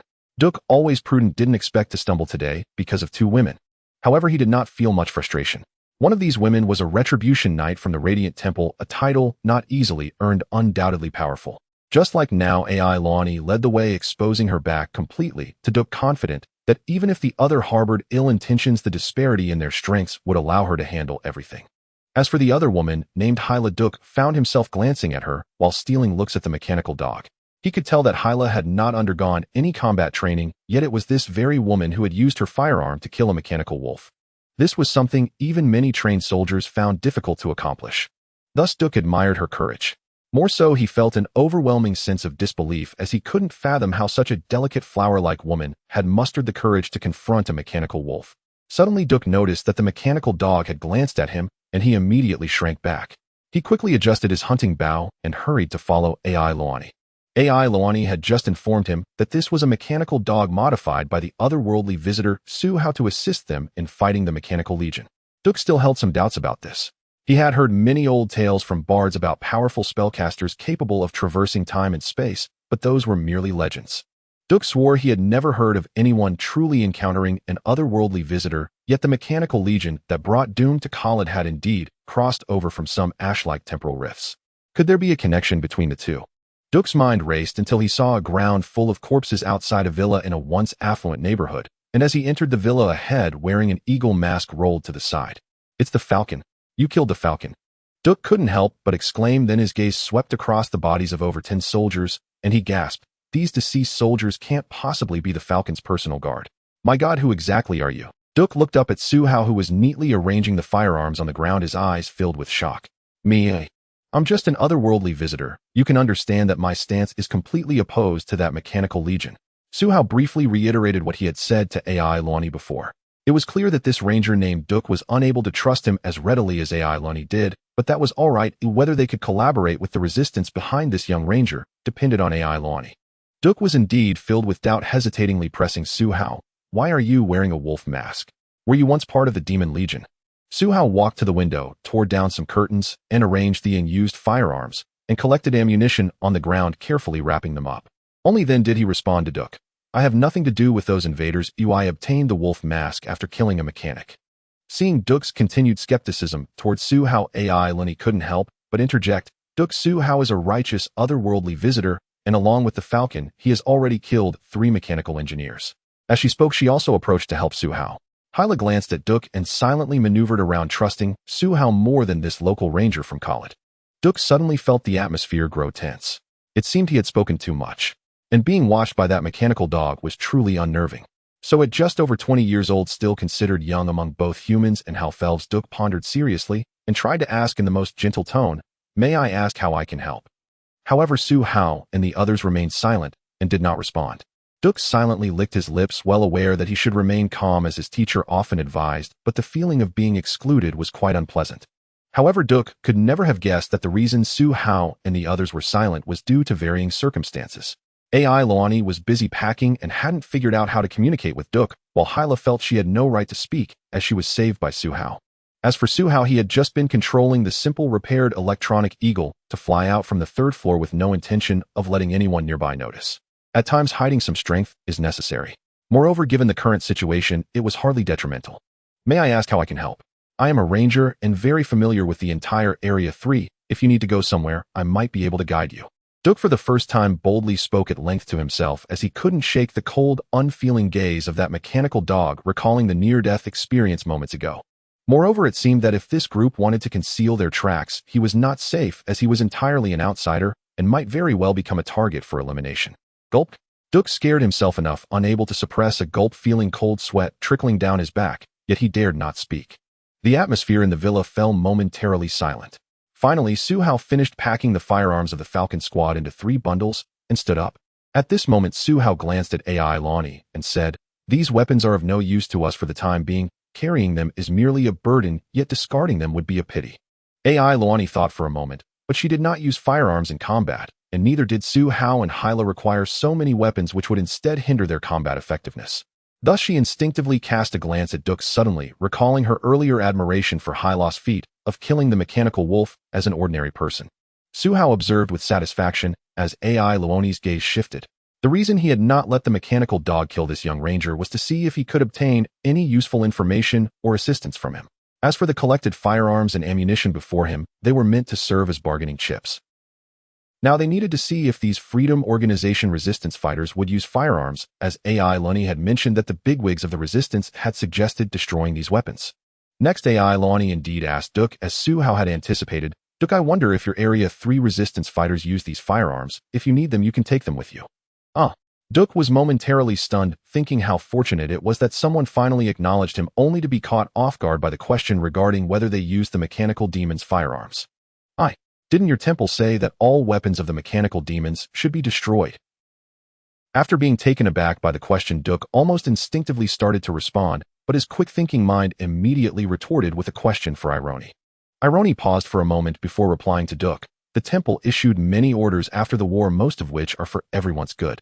However, I believe some orders were made too hastily, like the destruction of the weapons we seized from the Mechanical Legion. They could actually equip more college people to resist those demons together. Do you really think so?" Duke instinctively tightened his grip on the hunting bow on his back. Ironi nodded, gently patting Hella's shoulder beside her. She said to Duke, "I am serious, especially after seeing Hella bravely take up a firearm and kill a mechanical demon. I believe college people should learn to arm themselves and drive the mechanical demons out of our world together." "Attention, someone is coming." Su Hao suddenly interrupted the conversation between Ironi and Duke, his voice cold. Ironi immediately asked, "Is it the Mechanical Legion?" Hella and Duke both quickly grabbed their weapons. Su Hao pondered for a moment, then shook his head. "No, they are not those mechanical beings. They appear to be an armed group from your college, probably around 10 people, led by a dwarf carrying a battle axe nearly the same height as himself, while the others seem to be warriors or rangers. It's the captain and the others."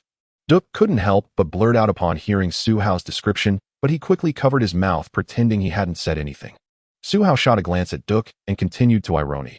"These individuals seem to be stronger than this little guy, likely special personnel trained in combat. You can decide whether we should meet them or not."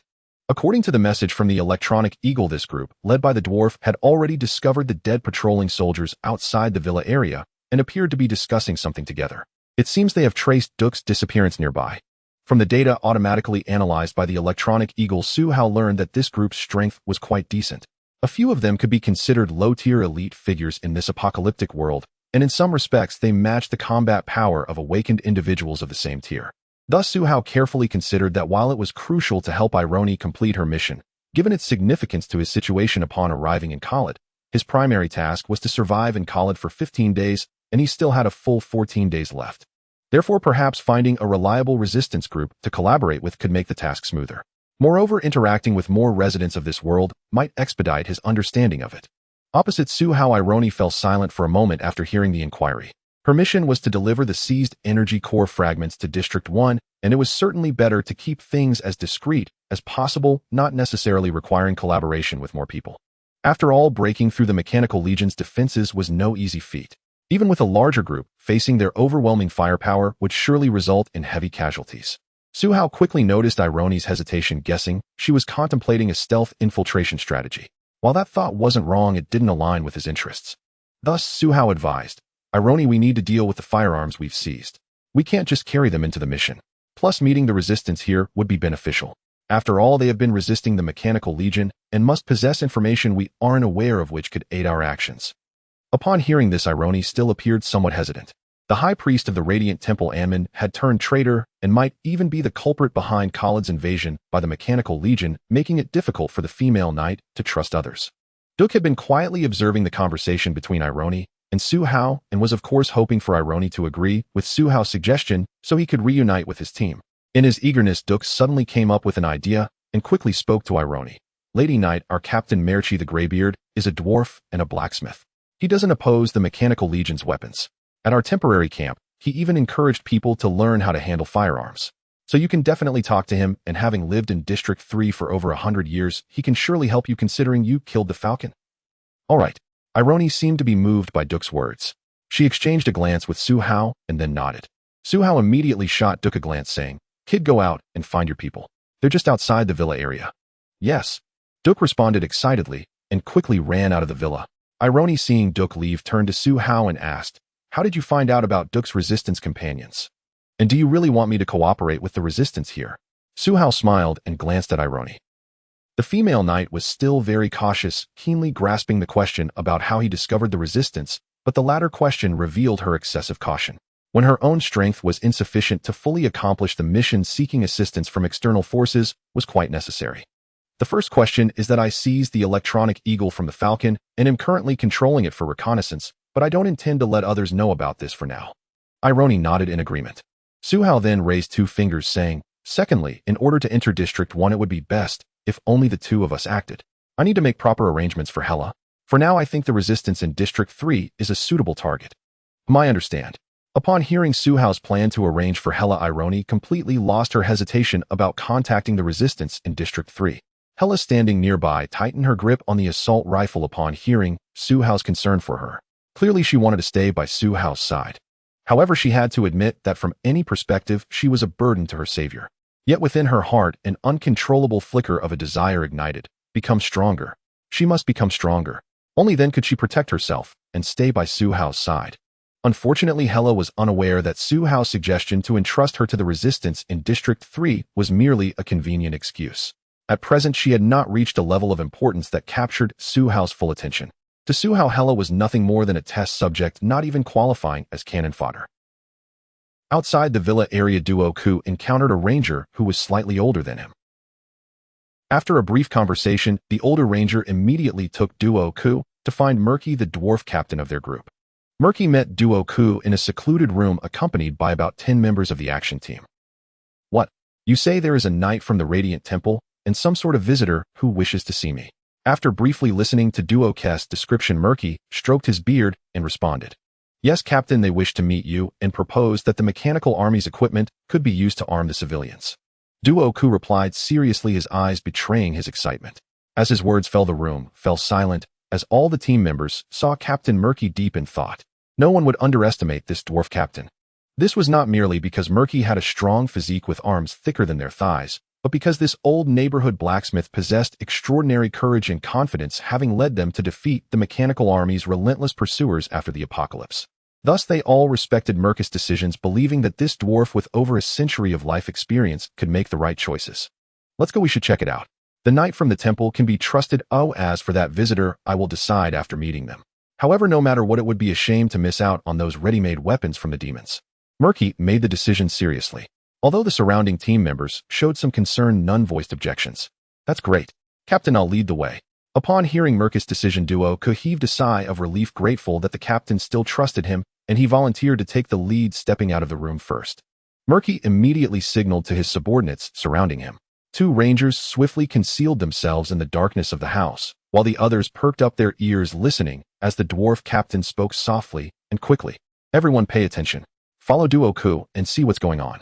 If any danger is detected, we will kill that knight and the other 2. If Duo Ku is proven to have betrayed us, do not hesitate. Remember the civilians and children hiding in the shelter. They are still waiting for me to bring back food. We absolutely cannot make mistakes. 2 scouts will go ahead. If they notice anything unusual, signal us." About 10 team members nodded silently, and under Murky's lead they streamed out of the main door, moving collectively in both light and shadow. Duo Ku, having walked just over 10 meters, was completely unaware of the cold vigilance hidden in the eyes of each of his teammates. The gates of the villa area now stood open around the clock, and the guardrails had long since disappeared, creating a chaotic scene inside. Murky instinctively slowed his pace slightly, allowing his 2 dispatched rangers some time. As the captain, his greatest fear was making a wrong decision. Thus he believed that it was better to mistakenly kill 1,000 than to let one slip. If the scouts discovered any sign of trouble with the 3 individuals in the villa, Murky would order an immediate charge to eliminate them. As for what he had just said about the knight from the Radiant Temple being trustworthy, it was merely a facade. Duo Ku was equally under suspicion. Even though this young man had shown loyalty to the resistance multiple times, the dwarf captain had to take responsibility for his entire team. Thus a group of more than 10 entered the villa area on high alert as they surveyed the surrounding streets. Meanwhile, two swiftly moving rangers had already positioned themselves directly circling to the back door of Villa No. 2. The two rangers, Leon and Riley, were a pair of half-elf brothers. Unlike the rookie ranger duo, they had long entered the mature stage of their half-elf development and had been mercenaries for decades in the mercenary guild, making them Mercus right-hand men. Thus, they were well aware of Mercus orders, and during the operation, they executed their stealth techniques to perfection. At the entrance of the back door of Villa No. 2, the two rangers exchanged glances, instantly sensing a mutual understanding in each other's similarly greenish eyes. Both took out a grappling hook and threw it onto the rooftop of the villa. After securing it, they leaped high, gripping the rope, and swiftly began to climb upward. As they neared the rooftop, Leon said to his brother, "Be careful. Duo mentioned that those three are on the first floor. I will sneak to the second floor as quickly as possible, and you stay in the hallway on the top floor. If anything seems off, I will signal you, and you must stop the captain from coming up." Okay. Riley hesitated for a moment, but finally nodded seriously. If possible, he also wanted to be the one taking the risk, wishing for his brother's safety above all. However, they had no time for debate now. As Leon and Riley's feet reached the edge of the villa rooftop, they could see a small attic and an outward opening door. Wait. Riley's eyes narrowed sharply as a pair of metallic high-waist boots appeared at the edge of the rooftop. "Hey, what brings you two here?" Suhao had arrived at the villa rooftop without them noticing, looking at the two brothers with a cold smile on his face. "Warning." Leon reacted first, quickly drawing a short sword from his side and slashing towards the boots in front of him while issuing a warning. Unfortunately, Leon barely managed to utter a single syllable before a sharp metallic wolf claw slammed onto his face, silencing him completely, while he felt a force lifting his body high into the air. Smack! After seizing Leon, Suhao took advantage of the imbalance and swiftly intercepted the short sword attack with his right hand, striking Leon's wrist joint and cleanly disarming him. "Don't move. Don't shout. Otherwise I will kill him." Suhao pressed the stolen short sword against Leon's neck, addressing the slower reacting Riley. He had long used electronic hawks to scout the movements of the two half-elf rangers arriving at the villa rooftop ahead of time and waiting for a while. From these two rangers, it was clear that the dwarf captain mentioned by Duo Ku was quite experienced, at least not recklessly approaching. However, such distrust was just fine. Suhao felt that this was the perfect opportunity to establish dominance before the negotiation. So capturing these two rangers would suffice to show the resistance what he had. One of the rangers was instantly subdued by Suhao, and the situation immediately turned in Suhao's favor. The electronic eagle was steadily flying low over a villa in the residential area, monitoring the group of Duk that had just appeared at the entrance unnoticed by anyone. Suhao effortlessly took in the situation on both sides. This proved he still had enough time to subdue the two spies, after which he could toss them in front of the dwarf Captain Duk and question their intentions, establishing his dominance. However, when Riley saw his brother Leon being captured, he suddenly coughed and then forcefully drew the short sword at his side, throwing it at Suhao without any unnecessary movements. Suhao's eyes narrowed instantly. If these two truly were fearless, it would be troublesome for him to kill them indiscriminately, as it would complicate cooperation with the resistance fighters entering the residential area. But Suhao soon noticed something was off with the short sword flying towards him. Because according to the normal trajectory of the short sword, while it seemed capable of hitting the half-visible face of the hostage beside him, it appeared that the hostage could execute actions that would alter the sword's path. For instance, the hostage facing away from him could listen for sounds and attempt to grab the short sword, potentially slitting his own throat, and it wouldn't be an issue to sever his extended arms in the process. So this is how it is. Suhao chuckled to himself. This pair of brothers was clearly overconfident, betting on his lack of combat experience. However, from the sharp ears of the hostage in front of him, it was evident that both of them were half-elven rangers, so their decades, or even centuries of combat experience, could indeed be a factor. Thus, their confidence in targeting him, a human warrior, couldn't be deemed entirely erroneous. It's a pity that this method is ineffective against me. After all, my 17 years of battling in the apocalyptic world are not something these two half-elves living in another realm can compare to. As soon as this thought flashed through Suhao's mind, he was already in motion. With great force, he pressed the half-elf down to the ground with the mechanical wolf claw. Although Leon was caught off guard as his legs touched the ground, he still attempted to brace himself. Unfortunately, he quickly realized that his resistance was utterly futile against the tremendous force coming from his face. Not to mention the sudden sharp pain in his neck as he tried to stand straight. His knees also radiated a severe ache, as if they might snap at any moment. In other words, Leon knew that if he continued to resist, he wouldn't even have the chance to listen for sounds and grab the short sword thrown by his brother to counterattack, because he would be directly crushed by that unmatched mechanical palm, becoming a corpse.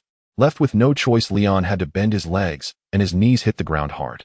In an instant, the excruciating pain in his knees made his face twitch. Clang! As he pressed down on Leon, Su Hao easily swung his sword, sending the short sword that had flown towards him flying away.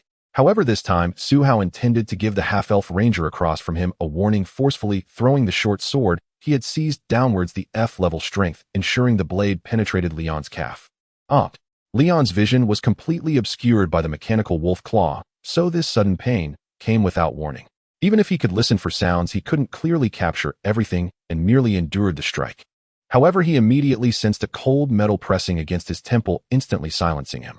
One may not fear death, but everyone has a will to survive. Leon now tried hard to remain calm, not wanting to provoke the enemy in front of him, lest he lose the chance of survival he might still have. Looking around, Su Hao drew his Blood Eagle revolver and pressed it against Leon's head, smirking at Riley. "Ranger comrade, no matter what tricks you have left, feel free to use them. I guarantee I will blow this guy's head off this time." On the other side, Riley was also preparing to move, oddly using his half-arm to hold the rope, not knowing when he had partially drawn his hunting bow, the arrow already knocked. Unfortunately, the situation was that Su Hao was faster and he was threatening Riley with his brother's life. A look of inexplicable fury flashed across Riley's face, and he shouted angrily at Su Hao, "Shameless! If you weren't hiding here to ambush if I had drawn my bow earlier." Bang! The deafening gunshot of the Blood Eagle revolver nearly deafened Leon's ears, causing him to tremble in fear, as it was the last sound he heard before his impending death. However, Su Hao ultimately did not kill Leon. His shot struck the grip of Riley's hunting bow, the tremendous impact shattering the ranger's palm and sending the bow flying away. I want to say one thing to you as well. If I truly wanted to kill you, you wouldn't even have the chance to speak to me. Su Hao's shot was sudden and extremely accurate, as he had only managed to retreat 4 to 5 meters after capturing Leon. At such a short distance, it would be hard for him to miss. The reason he did this was merely to give the fidgety Riley one last warning. "I surrender." Riley glared fiercely at Su Hao and shouted a surrender, as if venting his anger. Little did he know Su Hao smirked again and coolly replied, "Are you trying to send a message to your comrades? Rest assured, my gunfire has already drawn their attention and they are on their way here. So you two cooperate and come with me downstairs to meet them." Riley's expression stiffened instantly, while Leon's expression remained hidden from sight due to the mechanical wolf claw's grip. However, Su Hao didn't care about this, as both half-elf rangers had no choice but to comply with him and obediently walked down to the first floor. Just then, Duke entered the villa with a group of resistance members, and AI Lonnie and Hella were unexpectedly confronted with such a scene. Leon and Riley were both being held at gunpoint by Su Hao, one with a pale face and a short sword stuck in his calf, limping, while the other had his palms shattered, blood dripping onto the ground. "Hi, welcome everyone from the resistance. It seems we've received a strange gift ahead of time, and I think someone should explain it to us." As Su Hao entered, he coldly greeted the resistance members. Clang! Almost all the resistance members simultaneously gripped their weapons, with several archers drawing their bows and aiming at Su Hao. AI Lonnie also reacted quickly, instantly drawing her knight's sword. Hella, like a startled rabbit, hastily raised her assault rifle, aiming at the group entering through the door. The atmosphere in the hall instantly became tense, like a pile of explosives ready to detonate at any moment. In Khaled, at the drawbridge connecting District 1 and District 3, the relentless assault of the mechanical army seemed poised to breach the city gates at any moment. However, in the temporary command headquarters at the foot of the bridge, the three commanders remained silent, staring at a communication device on the table that displayed a connection failure. "Wild boar, you just said that the Falcon has been out for more than half a day. He wouldn't have found a place to sleep in the middle of the night, would he?" The mechanic with the deer head walked a few laps in front of a city map and couldn't help but ask the mechanic wearing a wild boar mask, who was sitting in a chair nearly 2 people wide. "I don't know."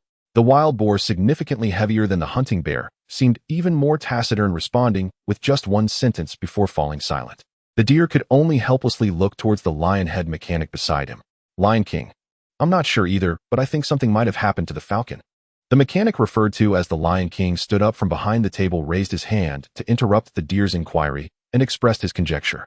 The other 2 mechanics immediately turned their heads. The Lion King quickly pointed to the mask on his forehead and whispered, "We were careless before. In fact, we should have been alert since the wolf snake went missing. After all, this world has many special combat forces. If they gather together and cooperate with the existing resistance in District 3 against us, it would lead to devastating results. If someone is targeting us, then is it the same in other battle zones?" The Lion King shook his head. "This ancient city center has a magic array that cuts off our communication with other regions. We must find a way to root out the hidden enemies in our battle zone, or they might pose a threat to other regions." "He'll go." The wild boar, usually quiet, volunteered. The Lion King immediately refused, saying, "No, our mission is to conquer District 1. Now the 3rd Legion only has the 3 of us as commanders, and we cannot separate any further." "Then what should we do?" the deer hesitantly asked. The Lion King's voice suddenly turned cold, stating, "Deploy the elite mixed mechanical squad that has been on standby, as they are perfectly suited to deal with this enemy." The mixed squad consists of falcons, battle bears, wild wolves, cheetahs, as well as wild boars and deers, among others, with numbers ranging from 1 to hundreds. They are indeed our most elite fighting force. They would be appropriate for dealing with the enemies in District 3. At this moment, the wild boar merely nodded in agreement. Before long, 3 electronic hawks flew directly into the high night sky of Khaled, heading towards the impending dawn, while below a large squad, composed entirely of mechanical beings, swiftly followed. In the villa area where Su Hao was located, it was just in time to greet the breaking dawn. The gradually bluing sky dispelled the pure darkness, illuminating a group of people in Villa 2, some with calm expressions and others with tense faces. Graybeard Machi stood at the door, his eyes wide as copper bells fixated on Su Hao. The weapon this person held was quite alarming. As the leader of the resistance in District 3, he had frequently encountered the mechanical army in the most dangerous close combat, having witnessed several mechanics using this weapon whose power rivaled that of a dwarf hand cannon. Even armored individuals found it hard to withstand the penetrating power of its ammunition. Fortunately, the ammunition for this type of firearm was limited, posing no threat to him and all the elites around him. Even if the opponent fired quickly, they had 6 or 7 hunting bows on their side, giving them a greater chance of victory. "Hurry up and release our people, or I'll make you taste the edge of my axe." Machi threatened, raising his wide-bladed battle axe, which was almost as tall as he was. The massive axe face was akin to a shield, capable of covering his entire upper body, with the blade being as sharp and narrow as a curved sword. This was a legendary ancient battle axe used by barbarians, a family heirloom of the Machi clan, and had shattered countless mechanical beings in his hands, thus the flesh and blood of ordinary beings were nothing to it. Facing Moki's squad of 12 standing men, Su Hao completely ignored the nervously working Zidok nearby, believing that only those who faced danger gripping their weapons without trembling hands could be considered suitable warriors. Thus, he quickly concluded that the personnel configuration of this small team under Machi could all be deemed low-tier elites capable of contending with the combat strength of low-tier awakened. However, this only strengthened Su Hao's resolve to collaborate with them. Of course, he would follow the plan and attempt to persuade them with reason. Therefore, Su Hao quickly issued several commands through his wolf head mask, and the patch immediately crawled in through the main door behind the resistance squad. Simultaneously, the electronic hawk he named Little Bird slowly descended from above the main door, opening the safety on its rapid-fire light machine gun, midair, aiming at a group of people who were turned away from it. Among Moki's team, there were those with exceptionally keen hearing. Upon hearing the sound of a mechanical engine revving behind them, they quickly turned around, but a dark gun barrel aimed at them made their bodies tense instantly. "Captain, there's a mechanical hawk behind us. The situation is a bit grim." The ranger, who noticed the precarious situation, tried to steady his emotions and reported to Machi. Machi turned around silently, his expression instantly darkening. The electronic hawk was equipped with rapid-fire firearms, and the current situation was quite unfavorable for them. If this mechanical being opened fire, their team would be like trapped beasts at the mercy of the hunters outside the trap. Moreover, there was a mechanical wolf at the entrance. Machi realized that this mechanical wolf was different from the many he had killed. It was taller and sturdier, with several familiar high-grade metals from Khaled on its body. Ordinary attacks would hardly cause effective damage to a target protected by such metal. Therefore, he could hardly imagine what chaos would ensue in his team under the gunfire of the electronic hawk, compounded by the assault of this clearly different mechanical wolf. And let's not forget the man who had single-handedly subdued the Leon brothers, along with a knight whose aura was extraordinary. The situation was indeed dire. Machi turned back to face Su Hao and Elroni, unable to deny that he had underestimated the situation this time. "Who exactly are you? What does Duke want with us?" This question slowly escaped Moki's lips, signifying that he had swallowed his previous harsh inquiry towards Su Hao. With the lives of his squad in the hands of the other party, the dwarf captain had no choice but to lower his head and see if there was any possibility of a resolution. Su Hao had been waiting for this question from Machi. Upon hearing it, he couldn't help but smile gently and said in the softest tone possible, "I believe you must be Captain Machi mentioned by Duke. I apologize for meeting you in this manner, but I think I have convinced you. Can we sit down and have a proper discussion?" As he spoke, Su Hao actively lowered the Bloodhawk revolver in his hand. Seeing this, Machi could only signal his nearby team members to lower their weapons, gazing deeply at Su Hao. "I hope you truly have something that can convince us." "What? You actually plan to break through from Battle Zone No. 3. Mercier, upon hearing Su Hao's straightforward declaration of their purpose, had no time to hide the astonishment on his face. Su Hao nodded and said, "That's right. I contacted you through Duke to ask if you have any solutions." At that moment, the villa fell silent, with only the electronic eagle hovering at the door, its gun barrel still aimed at Mercier's team, unmoving. Mercier was startled, and so were his subordinates. In their view, the Mechanical Legion was guarding the only bridge connecting to the main city in Zone No. 3, like a true fortress, and despite numerous harassment attempts by various resistance forces, they had achieved no results. However, the determination revealed in Su Hao's tone was substantial, not feigned. Mercier's gaze involuntarily turned to Aloni. After all, Su Hao's mechanical equipment gave an immediate impression of being untrustworthy, while a knight wearing the Radiant Temple's gear would make the Khalid people feel a bit more at ease.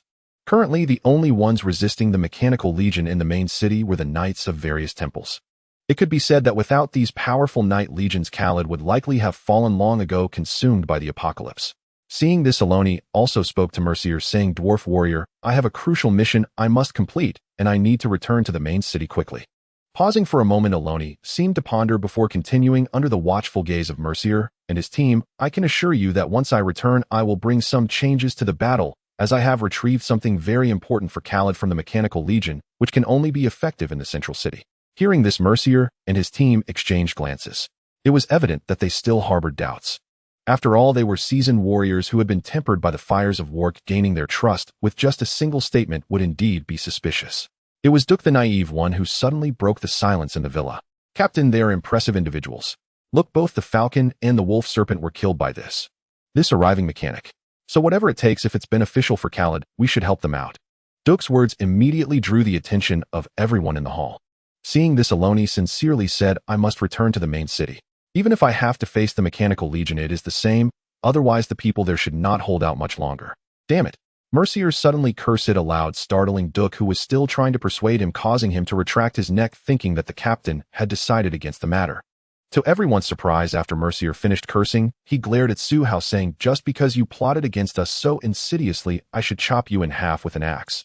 But after all, I am a Khalid person. If you can truly do something for this city, I will provide you with the help you desire." "Great." It seems the previous matters were all misunderstandings. Su Hao had been observing the interaction between Aloni and Mercier, and upon seeing that it finally had an effect, he smiled at Mercier, commanding the electronic eagle to retract its light machine gun and fly out the door. The patch also retracted its glowing teeth, sitting down on the ground and adopting a completely harmless demeanor. Mercier's team members all sighed in relief.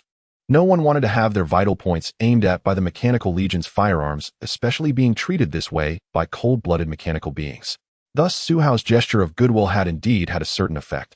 At the very least, when Mercier and his subordinates looked at Su Hao and his companions, the atmosphere had calmed down, no longer filled with tension, as if they were about to make a move. Leon and Riley were now also free, and Mercier immediately called for someone to bandage the two. Su Hao and Aloni did not stop them and allowed them to act as they pleased. Su Hao even packed the useless firearms he had just organized and tossed them in front of Mercier, saying, "Here, these are the firearms I asked Duke to tell you about. You can use them yourselves or give them to those civilians. As long as you teach them the basic usage of firearms, they can quickly transform into usable combat power." Mercier directed his team members to check the firearms, then pondered as he looked at Su Hao and Aloni. After a long pause, Mercier shook his head and said, "I must tell you some bad news first. I also have no way to help you break through the Mechanical Legion's lines, whether in Zone No. 3 or other zones. They are simply too powerful, and we do not have the strength to confront them head-on." Su Hao and Aloni did not speak, having sensed that Mercier had not finished his words. As expected, Mercier suddenly pointed to the ground beneath them and lowered his voice, saying, "However, you are in luck. I know a route that even the Mechanical Legion cannot completely seal off." Su Hao was puzzled, but maintained a facade of calmness. Aloni, however, glanced at the ground that the dwarf captain was pointing at, her expression deep in thought, and soon her eyes brightened. "Are you referring to the sewer district?" Mercier immediately nodded. "That's right. Everyone living in Khalid knows that this city has a vast sewer system connected to the Golden Light River, said to date back to ancient times, built over countless generations." Now it was Aloni's turn to ponder. "That is indeed a unique option, but the sewers are also quite dangerous." Mercier interrupted her teasingly, "Lady Knight, there are no completely safe places in Khalid right now. If you want to return to the main city, the sewer is the only option I can think of, as all the major bridges outside the main city are fortified by the Mechanical Legion, and anyone who tries to cross them is simply seeking death." Are you confident that the sewers can allow us to infiltrate the main city? Suhao suddenly interjected, asking Mercier. Mercier suddenly grinned and spread his hands towards Suhao. Sorry, whether you can enter the main city through the sewer district depends on your luck. I've received news that the Mechanical Legion has even entered the sewers first, actively looking for ways to invade the main city. I will never follow you to seek death. I see. Suhao had no time to dwell on Mercier's tone. He keenly caught the surprised expressions of Aloni and the others in the villa when Mercier mentioned the sewer district. AI Luani eventually agreed to Mo Chi's suggestion they would attempt an infiltration through Kalide's vast underground sewers. Even as a knight and a native of Kalide, she felt somewhat uncertain. The sewer system in Kalide was overwhelmingly large. It was said that only the shallow rudimentary channels a few dozen meters deep were built by Kalide itself, covering only individual districts. The true network that linked the districts lay hundreds of meters below the surface. Rumor held that it had been built by an ancient demonic kingdom, so vast it far exceeded the city itself, a labyrinth in the depths. Enter the deeper sewers, and one risked becoming trapped or worse, encountering the malevolent creatures rumored to lurk below. The only sliver of good news was that Mo Chi admitted to possessing a map that led from District 3's sewers into the main city. When he revealed this, both Mo Chi and the resistance fighters wore odd expressions. Su Hao and AI Luani did not press him, they simply thanked him for the information. To obtain the map, however, they would have to accompany Mo Chi back to the resistance hideout. Mo Chi claimed he had not brought the map with him. No further small talk arose in the villa. Mo Chi's squad accepted Su Hao's hospitality, and the interaction became an almost businesslike exchange with no deeper conversation. Thus the group formed a temporary alliance and set off together. Mo Chi's squad knew District 3 well. After leaving the villa neighborhood, they hurried through alleys wide and narrow, deftly avoiding the early day fires already ravaging the district. Following the squad, Su Hao rapidly became adept at commanding the electronic eagle, ordering the little bird to keep watch in the air. Perhaps because of the machinist heritage he carried, Su Hao found controlling both Patch and Little Bird effortless. He also discovered another hidden program in the Wolfhead Mask, Mechanical Creature Command. Through that program, he could activate control over anywhere from 1 to 100 mechanical beings. The primary attribute required was intelligence. Wearing Gear 1371 granted him a slight intelligence bonus, elevating him to a grade intelligence attribute that enabled him to command 50 mechanical creatures at once. At least that was true if he actually had so many machines to command. Mo Chi, though short in stature, ran faster than many half-elves, an observation that did not escape Su Hao. Once this mission concluded and they returned, he resolved to learn the combat power detector. With it, he could hasten analysis and grasp detailed data on most combatants. The combat power detector was a piece of post-apocalyptic technology, available as single or dual-lens spectacles and other forms, essentially a portable combat assistant that provided power assessments of nearby entities. It had become a must-have for every awakened in that world. Now that Su Hao was a machinist, he planned to acquire the schematics quickly, not only for his own use, but to trade or sell for things he needed. As they ran, Mo Chi suddenly called out to AI Luani. We're almost there. You can see beside the small market, half buried by the buildings, a partially covered channel. We descend there. It leads to an underground chamber. Don't worry, the underground area is large. Each shop in the old market has an underground storeroom. We've opened them up. For now, food and water are not lacking. But be careful when you go down. We only have 20-odd fighters and 100 civilians here, so don't scare them. You should take off that wolfhead mask. Mo Chi's last remark was plainly directed at Su Hao. The dwarf's attentiveness showed why he had managed to gather followers amid Kalide's ravages. Su Hao silently removed the wolfhead mask. In such circumstances, he would not be stubborn. If the civilians Mo Chi spoke of were frightened, he might be rejected and complicate their plans.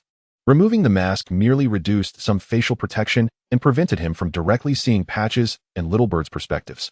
In truth, Su Hao's mechanical cells still maintained a special link with two mechanical creatures, letting him sense their positions clearly and perform remote control. This control consumed part of his awakening energy and worked within roughly 500 meters. For fine manipulations, the effective range would shrink quickly. Su Hao understood this as a hidden machinist attribute that did not display directly. AI Luani, supporting Hyla as they followed, noticed Su Hao remove his mask and shot him a long look. Their eyes met. Su Hao softened his expression into a smile, put a hand on Hyla's shoulder. She was gasping for breath and lifted her leg, cradling her in front of him. Oh, don't be afraid. They'll carry you for a while. You can train more when there's time. For now, rest. With a warm word, Su Hao soothed her. Hyla's face flushed. She nodded and clutched her assault rifle, then leaned silently against Su Hao's chest, her body rigid as stone. AI Luani and the members of Mo Chi's squad watched, and their gazes softened. That was exactly the effect Su Hao had intended. He had two aims in lifting Hyla to win some goodwill from AI Lonnie and Mochi's squad, which seemed to have worked. And more crucially, he did not want Hyla to slow everyone down in that moment and jeopardize the mission. After all, Suhao had been reborn from the apocalyptic world and was not intent on being merely a do-gooder. Soon the channel Mochi had mentioned came into view. It was mostly buried by collapsed buildings, a trench barely the length of one or two people standing out amid the wreckage. Had Mochi not led them here, it would have been difficult to notice this entrance to the underground refuge. He'll go down first. Follow me one by one. Mochi led them cautiously into the ruined market buildings, greeted Suhao and the two others at the channel, and was the first to jump down. AI Luani followed without hesitation, perhaps showing her trust in Mochi by deliberately exposing her back to the fighters who would follow. Suhao leapt down as well, but he was far from defenseless. Patch stayed close behind him, shielding the descending fighters, while Little Bird remained above to surveil the surface. It would not descend at Suhao's command. It could dive down the channel, strafing with its machine gun from behind if anything went wrong. Suhao closely followed behind Mochi, noticing that after advancing approximately 20 to 30 meters in the water ditch, they turned into a sloping path leading underground. There were guards hidden in the shadows. After exchanging signals, someone came out to lead the way, unlocking a mechanism on the wall. In the dim light, a narrow and low passage immediately appeared. Suhao silently donned a wolf head mask, activating both the night vision and thermal detection functions. The group then proceeded into the dark underground. However, not long after, Suhao realized that these two functions were no longer necessary. Mochi led them into a bright underground space. Looking around, the original sandy passage had been completely replaced by metal plates and pipes resembling a space entirely forged from metal. Suhao glanced around. The metal facilities appeared to be aged with large patches of rust, and the entire space felt somewhat damp and sultry. Fortunately, this space, filled with metal pipes, was quite spacious, allowing 5 to 6 people to walk side by side, with the lowest height being 3 to 4 meters, providing a pleasant feeling for those who had just exited the narrow passage. "Captain Mochi, where is this?" Iloni asked, cautiously stepping forward to question Mochi. Mochi chuckled ahead and replied, "This is the refuge of our graybeard dwarves. Some of your human history books have recorded this, but none of you have discovered that we are originally a tribe of the Khalid sewer system. So follow me without worry. We should have a map leading to the main urban area in our tribe." Hearing Mochi's response, Suhao couldn't help but retract his gaze from the surrounding metal pipes. These pipes seemed to have no relation to magic. They were evidently more aligned with technology, as both in style and layout, they were even more logical and intricate than the sewer systems of Earth cities. "I was careless. This is the world where the awakening task of the mechanic resides, and it cannot be entirely unrelated to mechanics." It was at this moment that Suhao realized his understanding of the awakening task had been somewhat biased. Before seeing the sewer before him, he had always thought that his awakening task was to confront the invading mechanical legion of Khalid with all technological means available solely through the mechanical legion. But now it seemed that Khalid itself also harbored some hidden mechanics heritage, much like the Clock Tower St. Christo and the Clock Tower Knights he had encountered previously, along with the gear mark he had obtained. Suhao suddenly had an epiphany and quietly bowed his head. In his past life, he had studied the tasks of awakeners diligently. Each awakener's task was unique, and the inheritances obtained varied. This was because even if someone entered the same awakener world, the tasks they received could differ, and with varying abilities, the evaluations for completing the tasks would also diverge. The evaluations obtained by each awakener in the awakening world represented how much awakening heritage that awakener could ultimately acquire. So now it seems these 15 days are meant for me to dig as much information related to Khalid and mechanics as possible. The Mechanical Legion is one, the Clock Tower is another, so could this sewer system that appears to be connected to modern technology also be one of them? It seems I need to take this seriously, as the completion of tasks in every apocalyptic world is linked to power enhancement, especially awakening tasks. If possible, I must unearth more side quests to gain more inheritances. Suhao was not executing apocalyptic tasks for the first time, so he quickly connected the current situation with his past experiences, clearly forming some definite ideas.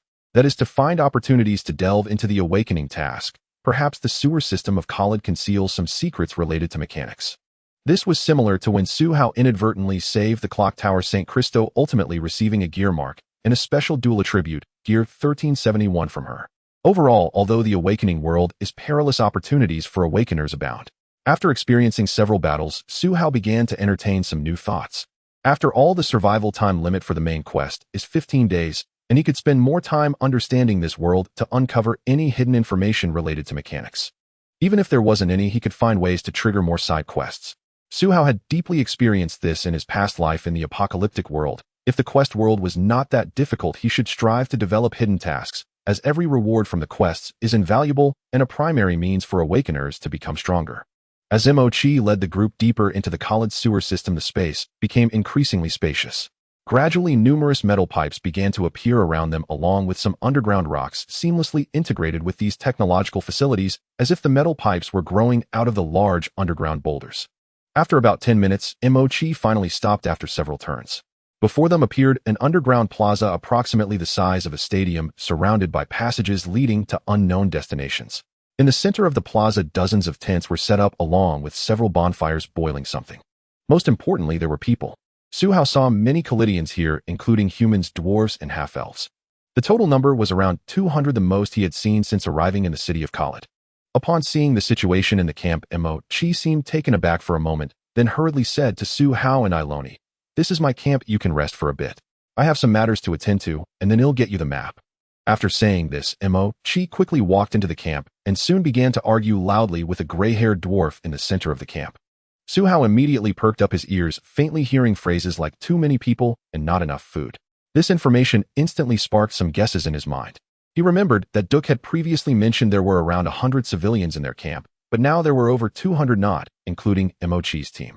Moreover, it seemed that there were many others hiding and on guard around this underground plaza, which resembled a sewer hub. The number of people was growing. "Su-Hao, look over there," Iloni said, approaching with Hela and gesturing for Su-Hao to look in a certain direction. Su-Hao immediately turned his head and noticed a corner of the plaza piled with many firearms from the Mechanical Legion, with quite a few people fiddling with them, seemingly studying their usage. However, Su-Hao's gaze quickly shifted again, because in a further corner there was a massive heap of damaged mechanical bodies piled like a mountain, yet no one seemed to care, as if they were discarded trash. Swish! Su-Hao's eyes suddenly lit up. These were good items. As Su-Hao and Iloni entered the camp, the rescued civilians within noticed them. The group immediately gathered in small clusters, casting wary glances towards Su-Hao and his companions. Seeing this, Iloni turned to glance at Su-Hao. Su-Hao shrugged helplessly. He understood that the civilians looked at him this way because he not only carried an assault rifle, but also wore a wolf head mask, not to mention that the patched creature was closely following him. To these civilians in Khalid, such features were indicative of mechanical demons. Thus, Su-Hao could clearly sense the rising suspicion and rejection directed at him from the camp. This made Su-Hao glance at the dwarf captain who had abandoned him, and Iloni pondering whether this was a deliberate act. Suddenly, a series of hurried footsteps shattered the calm. Due to the spaciousness of the square, any sound from the surrounding aisles resonated loudly here. "Come quickly. Some monsters have emerged from the sewers over by the swamp. They have hard shells and our arrows are ineffective. They will be upon us soon." From the northwest metallic aisle, 3 or 4 resistance fighters rushed out. They looked somewhat disheveled, with a ranger at the front whose face was pale. He was the one who had shouted. Mo-Chi and the old white-haired dwarf immediately ceased their argument. "What is happening?" The old dwarf's voice boomed as he stepped forward. It was only then that Su-Hao noticed that the old dwarf had 2 iron hammers strapped to his waist, both attached to a chest plate that resembled a necklace. Each was the size of a basketball, appearing quite solid and heavy. Mo-Chi followed closely behind the old dwarf to address the issue. Su-Hao immediately signaled to Iloni, indicating they should go together. Understanding his intent, the female knight stepped forward, and Su-Hao quickly called out to Hela to join them. Su-Hao chose to let Iloni lead, considering that the Khalid people might harbor no aversion towards the Knights of the Temple of Radiance. Following behind her would at least slightly reduce the civilians' wariness. Ultimately, he needed to navigate through the crowd to discover what was happening over there. What? They've just broken 2 large water pipes, all corroded by those monsters coming from the pipelines. Before Su-Hao could approach Mo-Chi, he heard the old dwarf shouting loudly from that direction. "That's right, Chief Diego. Those monsters can spray corrosive acid. We cannot defend against them effectively." The half-elf ranger who returned with the news replied earnestly. Mo-Chi waved his giant axe, declaring loudly, "We need to go eliminate those monsters from the swamp." The old dwarf, referred to as Chief Diego, shot Mo-Chi a glare and said, "Mo-Chi, don't make decisions with that foolish head of yours. We don't have many warriors left. Don't waste them on those swamp monsters. If it comes to it, we can find another place." Mo-Chi seemed enraged by the old dwarf's words, immediately shouting back, "Nonsense. Old Diego, we can't move anymore. We've finally found this place where food is easily gathered. If we go elsewhere, we won't have enough to eat. Our food was sufficient until you started rescuing people everywhere, and you brought back a few strangers, including a human who wields dark demonic powers this morning." Old Diego was equally displeased with Mochi's actions, making it evident that their conflict had existed for quite some time. Upon hearing himself being criticized by the old dwarf, Su Hao couldn't help but raise an eyebrow slightly. Just then, from the northwest aisle, several screams suddenly pierced the air, followed by a wave of terrified shouts drawing nearer, and soon a violent stampede approached rapidly. "The monsters are coming. Retreat quickly. There are over 10 monsters. Hurry and disperse the crowd. Oh my God. Sim is dead. He was eaten by the monsters." This time the cries were far more terrifying than before, causing many civilians in the camp to panic and instinctively move away. However, one figure moved forward instead of retreating, heading towards the 3-meter and 4-meter wide aisle. That person was Su Hao. At this moment, he paid no heed to the argument between Mochi and old Diego. With his extensive experience in the apocalypse, he sensed a strong hint of a side quest. After moving a few steps, Su Hao was able to see the situation within the aisle where the incident occurred. Around 100 meters down the aisle, several resistance fighters were sprinting, looking as if they wished they had 2 extra legs, their faces filled with panic. Behind them, around a corner of the sewage pipeline, a massive figure suddenly appeared. Su Hao's gaze sharpened slightly. The monster chasing the resistance fighters was nearly 2 meters tall, with a huge shell on its back standing upright, with 6 long segmented legs that allowed it to run rapidly. Its upper body was hairy with 4 outstretched arms, each ending in enormous claws resembling crab pincers. Most striking was the bright red fur covering the monster's body. Su Hao was extremely familiar with this, as this color was typical of the viral infected beings created by the apocalypse virus, just like the women he had killed in his villa. Swamp crab. It's a swamp crab that can spray acid. Warriors, get ready to follow me. The rest evacuate quickly. Old Diego suddenly screamed, pulling out 2 iron hammers from behind and charging towards the aisle. In that instant, 3 or 4 more giant swamp crabs emerged from the aisle. "Old man, get back here. This is the work of our tribe's warriors."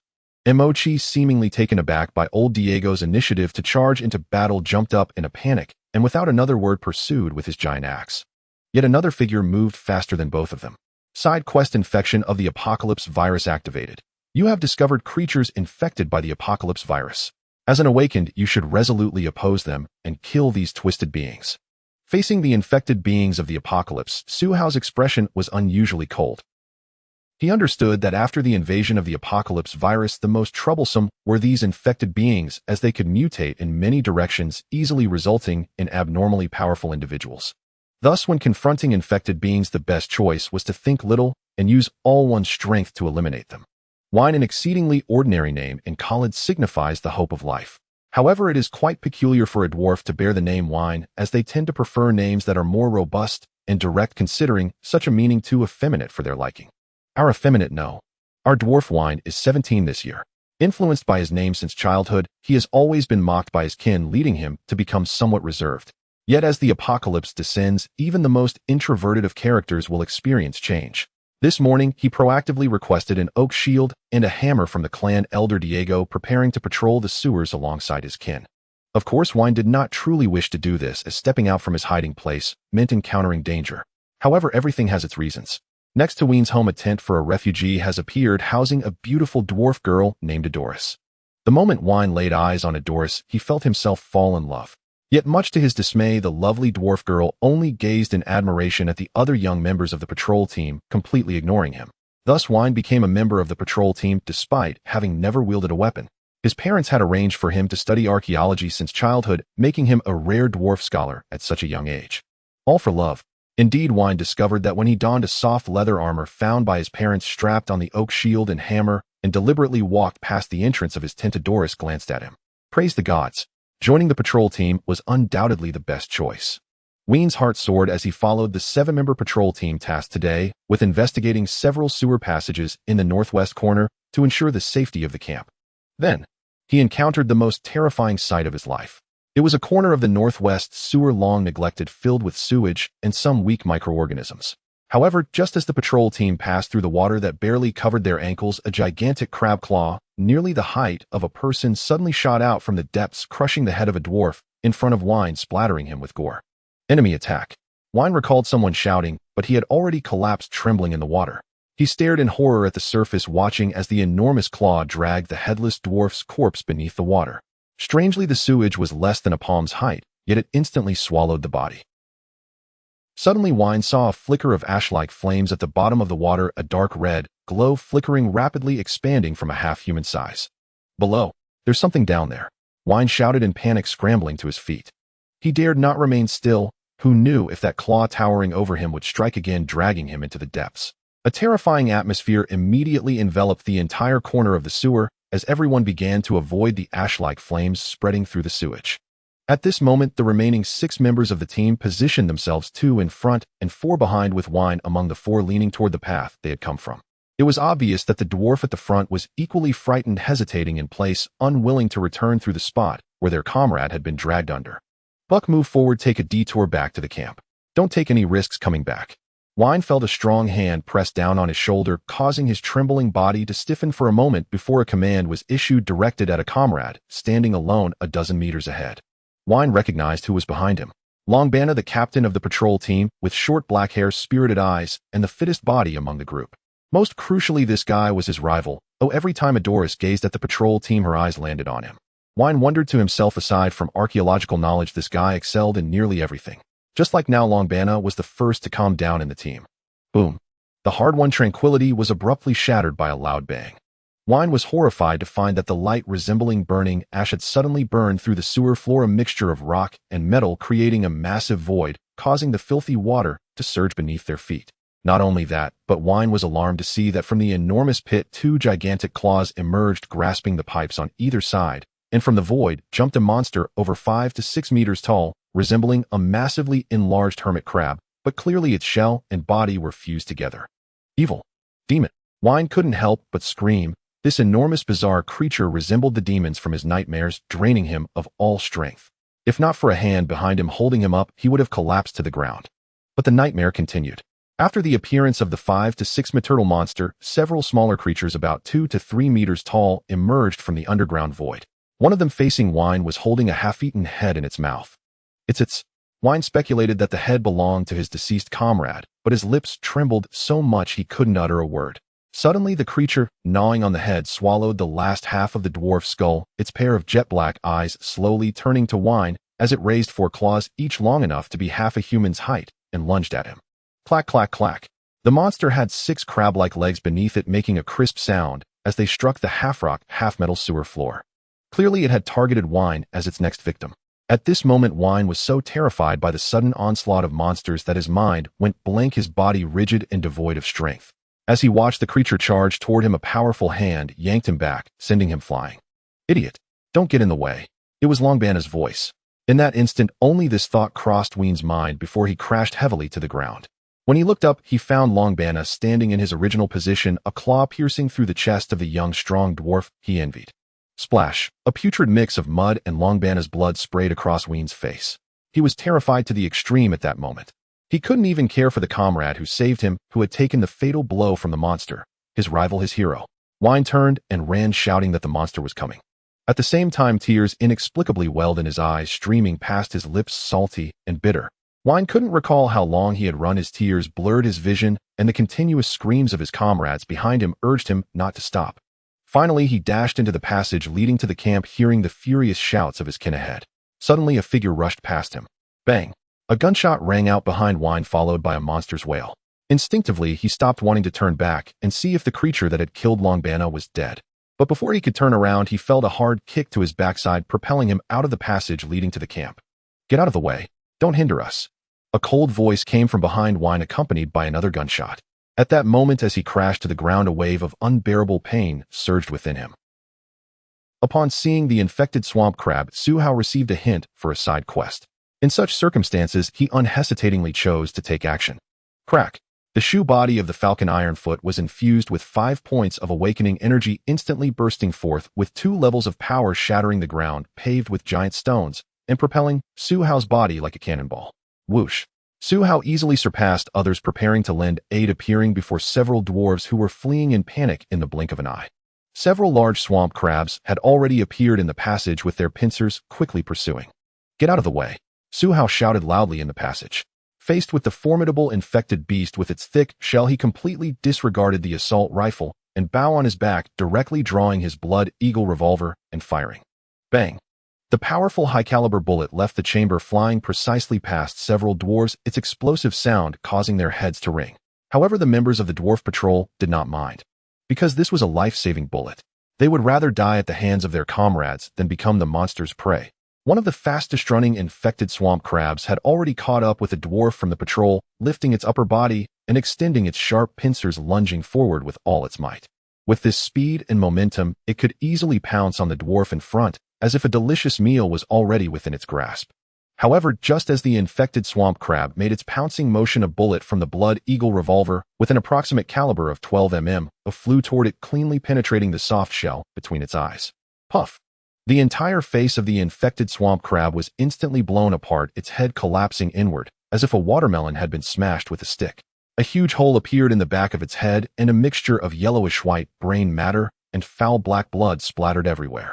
The rescued dwarf gasped for breath, running at full speed, even noticing the blood flowing from his ears due to the gunfire. To survive from the monster was more important than anything. He had even sensed the stench of the monster's foul breath coming from behind, yet he was still alive. Praise the gods. Of course, he also praised the human wearing mechanical demon gear who had saved him with a gun. After successfully shooting, Su Hao immediately received clear prompts for combat information and tasks. Blood Eagle revolver shot, armor piercing, successful, dealing 300 points of lethal damage to the small infected swamp crab. Side quest: infection of the Doomsday virus activated, kill infected swamp crab X1. Please continue your battle. Dealing 300 points of lethal damage indicates that the life limit of these small infected swamp crabs is around 300. It seems that choosing the Blood Eagle revolver was the right decision. Su Hao's eyes flashed with data from the Doomsday Key evolution, quickly analyzing the current battle situation, his figure continuing to dart past the fleeing dwarves. In front of him, there were still 4 infected swamp crabs charging out from the corner of the sewer several dozen meters away. For him, this was an opportunity to complete the awakening task and gain a high evaluation. Because these infected swamp crabs fought purely with beastly instincts based on the previous shot's probe, the overall evaluation should not exceed F grade. To put it plainly, Su Hao could easily defeat these large infected creatures with his abilities and weapons. Bang bang. Su Hao took 2 more steps forward, continuously firing his Blood Eagle revolver. In the blink of an eye, 2 careless infected swamp crabs exposing their chests and abdomens were shot. One had its head blown off while the other had a bullet pierce through its abdomen, creating a hole the size of a soccer ball before collapsing heavily on the ground. The third bullet also struck another infected swamp crab, but this one was lucky. It had lowered its body while charging, so only a dent appeared in its thick shell, deflecting the bullet. The infected swamp crab quickly charged close to Su Hao, extending its 4 arms, its sharp pincers lunging at him like a hungry tiger. Su Hao's eyes narrowed slightly. The falcon iron foot accelerated instantly. Habitually, he made a retreating glide, and the 4 pincers stabbed fiercely into the ground just inches away from him. Boom. Even the floor, made of rock and metal, could not withstand the full force of the infected swamp crab's assault. But as dust and debris flew, Su Hao saw the monster more clearly before him. Swamp crabs are mutated creatures commonly found across many worlds in apocalyptic scenarios, but these swamp crabs appearing in the college sewer were clearly larger, with their fur turned a bright red and their shells adorned with countless black-red stripes, just like the color of the Doomsday virus. They had all been infected by the Doomsday virus. From then on, their only thought was to target all flesh and blood beings. To kill them. To eat them. Su Hao silently took a step back, his mind racing. Common swamp crabs possess many materials such as shells and pincers. The former can be made into quality armor, while the latter can forge some weapons. Of both are useful materials. He had already begun to consider how to utilize the materials from the corpses of the swamp crabs. Because these few infected swamp crabs truly could not incite Su Hao's desire to fight with all his strength. So he continued, moving quickly, filling the revolver with bullets. 4 bullets. 2 infected swamp crabs. This was indeed not a difficult task. However, while retreating, Su Hao suddenly noticed a dwarf standing dumbfounded beside him. If left alone, he would soon become food for the infected swamp crabs. For this battle-frightened young fellow, Su Hao delivered a flying kick, doing his utmost to save him. As for what the other party thought, Su Hao did not care at all. His intention was merely to deepen the good impression the Morky tribe had of him. Saving people was merely a byproduct. Get out of the way. Don't get in the way. Su Hao shouted as he saw someone about to charge into the passage, advancing rather than retreating. Utilizing the falcon iron foot's acceleration, he shot forward like an arrow, instantly covering 7 to 8 meters, nearly facing the infected swamp crab that had almost pounced on him. Hello, ugly creature. Su Hao exhaled lightly. The Blood Eagle revolver fired before the monster could attack, the bullet shooting upward and exploding the infected swamp crab's abdomen. A wave of rancid blood immediately sprayed out, and the infected swamp crab's body swayed unsteadily. However, Su Hao had already vanished from his previous position, leaving only his instinctual muttering behind. Su Hao had already crouched down and darted past the infected swamp crab, targeting the last large one that had been pursuing him less than 30 meters apart, a distance that could be crossed in the blink of an eye. Roar! As the last infected swamp crab turned the corner, it found several of its kind lying motionless on the ground, while a small human boldly charged toward it. This immediately infuriated it. Opening its mouth, a stream of corrosive acid immediately sprayed towards Su Hao. Irony instinctively followed as Su Hao suddenly moved. However, she quickly bumped into Machi at the entrance of the corridor. Machi unconsciously slowed down, and Irony did the same, as neither of them could fully trust the other, harboring a deep-seated wariness in their hearts. Nevertheless, the deafening gunfire echoing through the sewer tunnel drew both their gazes. In the next moment, both were captivated by Su Hao's decisive combat style, witnessing him swiftly eliminate 4 infected swamp crabs and rescue several fleeing members of the patrol team before charging towards the last infected crab. Be careful! Machi suddenly noticed the last swamp crab opening its mouth violently, spraying a stream of acid. His brows furrowed tightly as he couldn't help but shout a warning. The dwarf captain didn't even glance at Wayne, who had just fallen in front of him. Although he harbored doubts about both Su Hao and Irony, Su Hao had not overly troubled them before. He had just saved a young member of the Greybeard clan right before his eyes, and the traditions of the dwarves prevented him from seeing this human as an enemy. With that shout, Machi abruptly raised his giant axe and charged into the corridor without a second thought. However, Irony reacted much faster, a faint golden light shimmering from the sheath of her knight's sword, signifying that the female knight had activated the power of holy light punishment. The moment the sword was drawn, it was time for a lethal strike. To both of them, Su Hao's speed was astonishing. The acid sprayed by the swamp crab nearly covered 5 to 6 meters of the corridor, making it impossible for anyone to evade. All they could do was kill the last monster as quickly as possible, trying to find a way to heal Su Hao. But before they could surge forward, Su Hao's subsequent reaction rendered their worries meaningless. Thud, thud, thud. Su Hao suddenly increased his pace, and after a powerful leap, he stepped onto the sturdy wall of the tunnel, his body propelled upward by sheer acceleration, soaring diagonally over 4 meters high, escaping the range of the swamp crab's acid. Not only that, Su Hao's body spun in midair, and in the blink of an eye he shot toward the arched ceiling of the sewer tunnel directly above the 2 or 3 meter tall infected swamp crab. At that moment, the creature instinctively looked up, raising its 4 claws, trying to catch the troublesome human who had evaded its acid spray. Bang! Su Hao nearly inverted in midair as he fired a shot. The barrel almost pressed against the top of the swamp crab's head, instantly exploding the monster's skull. He then rapidly dashed to the other side, evading the creature's final counterattack. Thud! 2 seconds later, Su Hao's feet landed steadily, while the infected swamp crab behind him collapsed heavily to the ground, twitching as it fell into the depths of death. Light above. Su Hao, are you okay? Irony had rushed into the tunnel, halting her steps right before the ground corroded by the acid after seeing the last infected crab lying motionless. It must be said that the acid sprayed by the infected swamp crab was highly corrosive. Both metal and rocky surfaces were pitted after being splashed, and wisps of white smoke still rose, indicating that the acid was not easily exhausted. Human kid, you weren't splashed by that swamp crab's acidic filth, were you? Machi, whose short legs had him lagging slightly behind Irony, still had a voice loud enough to be unmistakable. Don't worry, I'm fine, Su Hao replied, waving his hand over his shoulder without turning back. However, he did not turn back, but quickly reloaded the bullets into his Blood Eagle revolver, his gaze fixed intently on the corner at the end of the sewer. It seemed there were still some clattering sounds coming from the distance, indicating that the swarm of infected swamp crabs was not limited to just these. But after watching intently for over 10 seconds, Su Hao noticed the sounds from the tunnels and gradually diminishing, while the footsteps approaching from behind hastened the disappearance of those sounds. Machi, what on earth is going on? What kind of monster did your patrol team provoke? If they break into the camp, how many do you think will survive? And what about those things you trained? A group of people just runs away when they encounter monsters. What about that human? What is he doing? He killed those swamp monsters. Is he not afraid of the retaliation from those monster clans? A furious voice immediately drowned out the murmurs. Su Hao glanced back to see the old dwarf named Diego approaching with several dwarf warriors standing beside Irony and Machi, a mere 6 or 7 meters away. Yet this old fellow was speaking ill of him. A glint of cold light flashed in Su Hao's eyes, and he quickly donned a perfectly crafted smile, lightly leaping to take his position behind Irony. Honorable old dwarf, I did not strike without cause. I hope you can understand, as I cannot stand by and watch the innocent perish at the hands of monsters. This was Su Hao's facade. At the very least, he was putting on a show of being altruistic and unable to face the suffering of innocent people in front of Irony.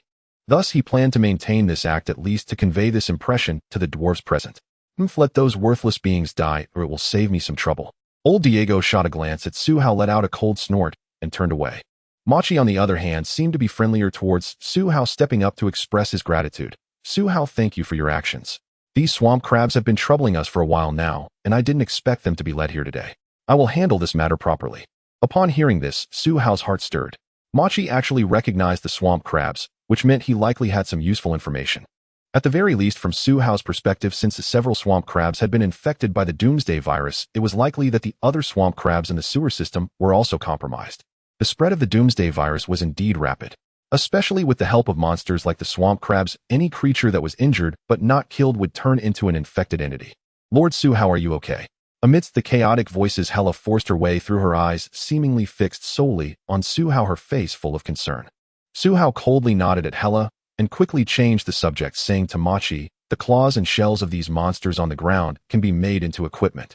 Why don't we take them back to the camp first and discuss what to do next? As he spoke, Su Hao couldn't help but glance outside the corridor.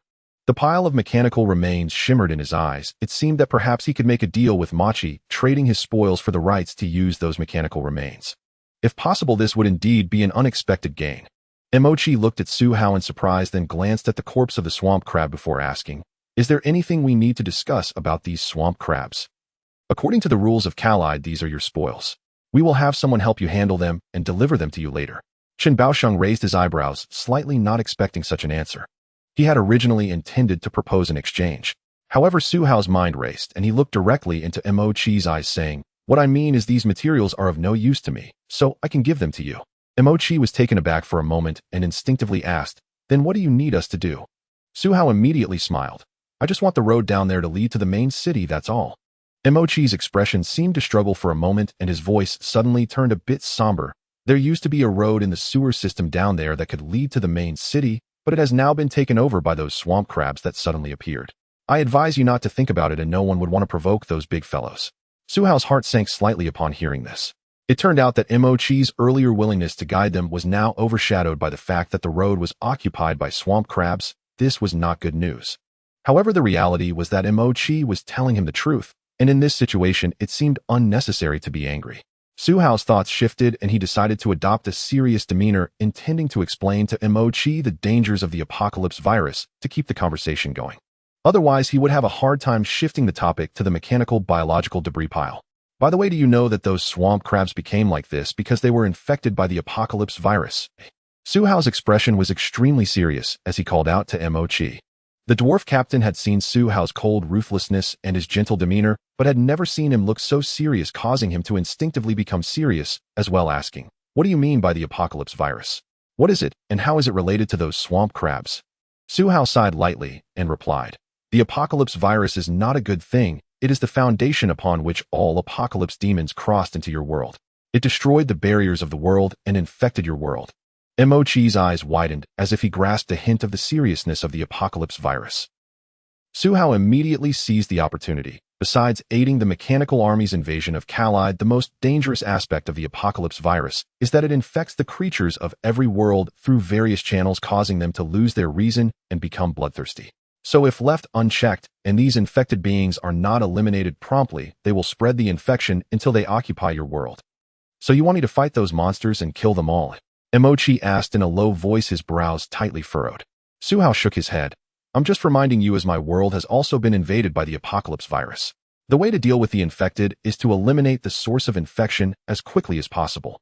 Emochi fell silent for a moment, then suddenly sighed, saying, those swamp crabs are too dangerous. I cannot let my people take risks with me.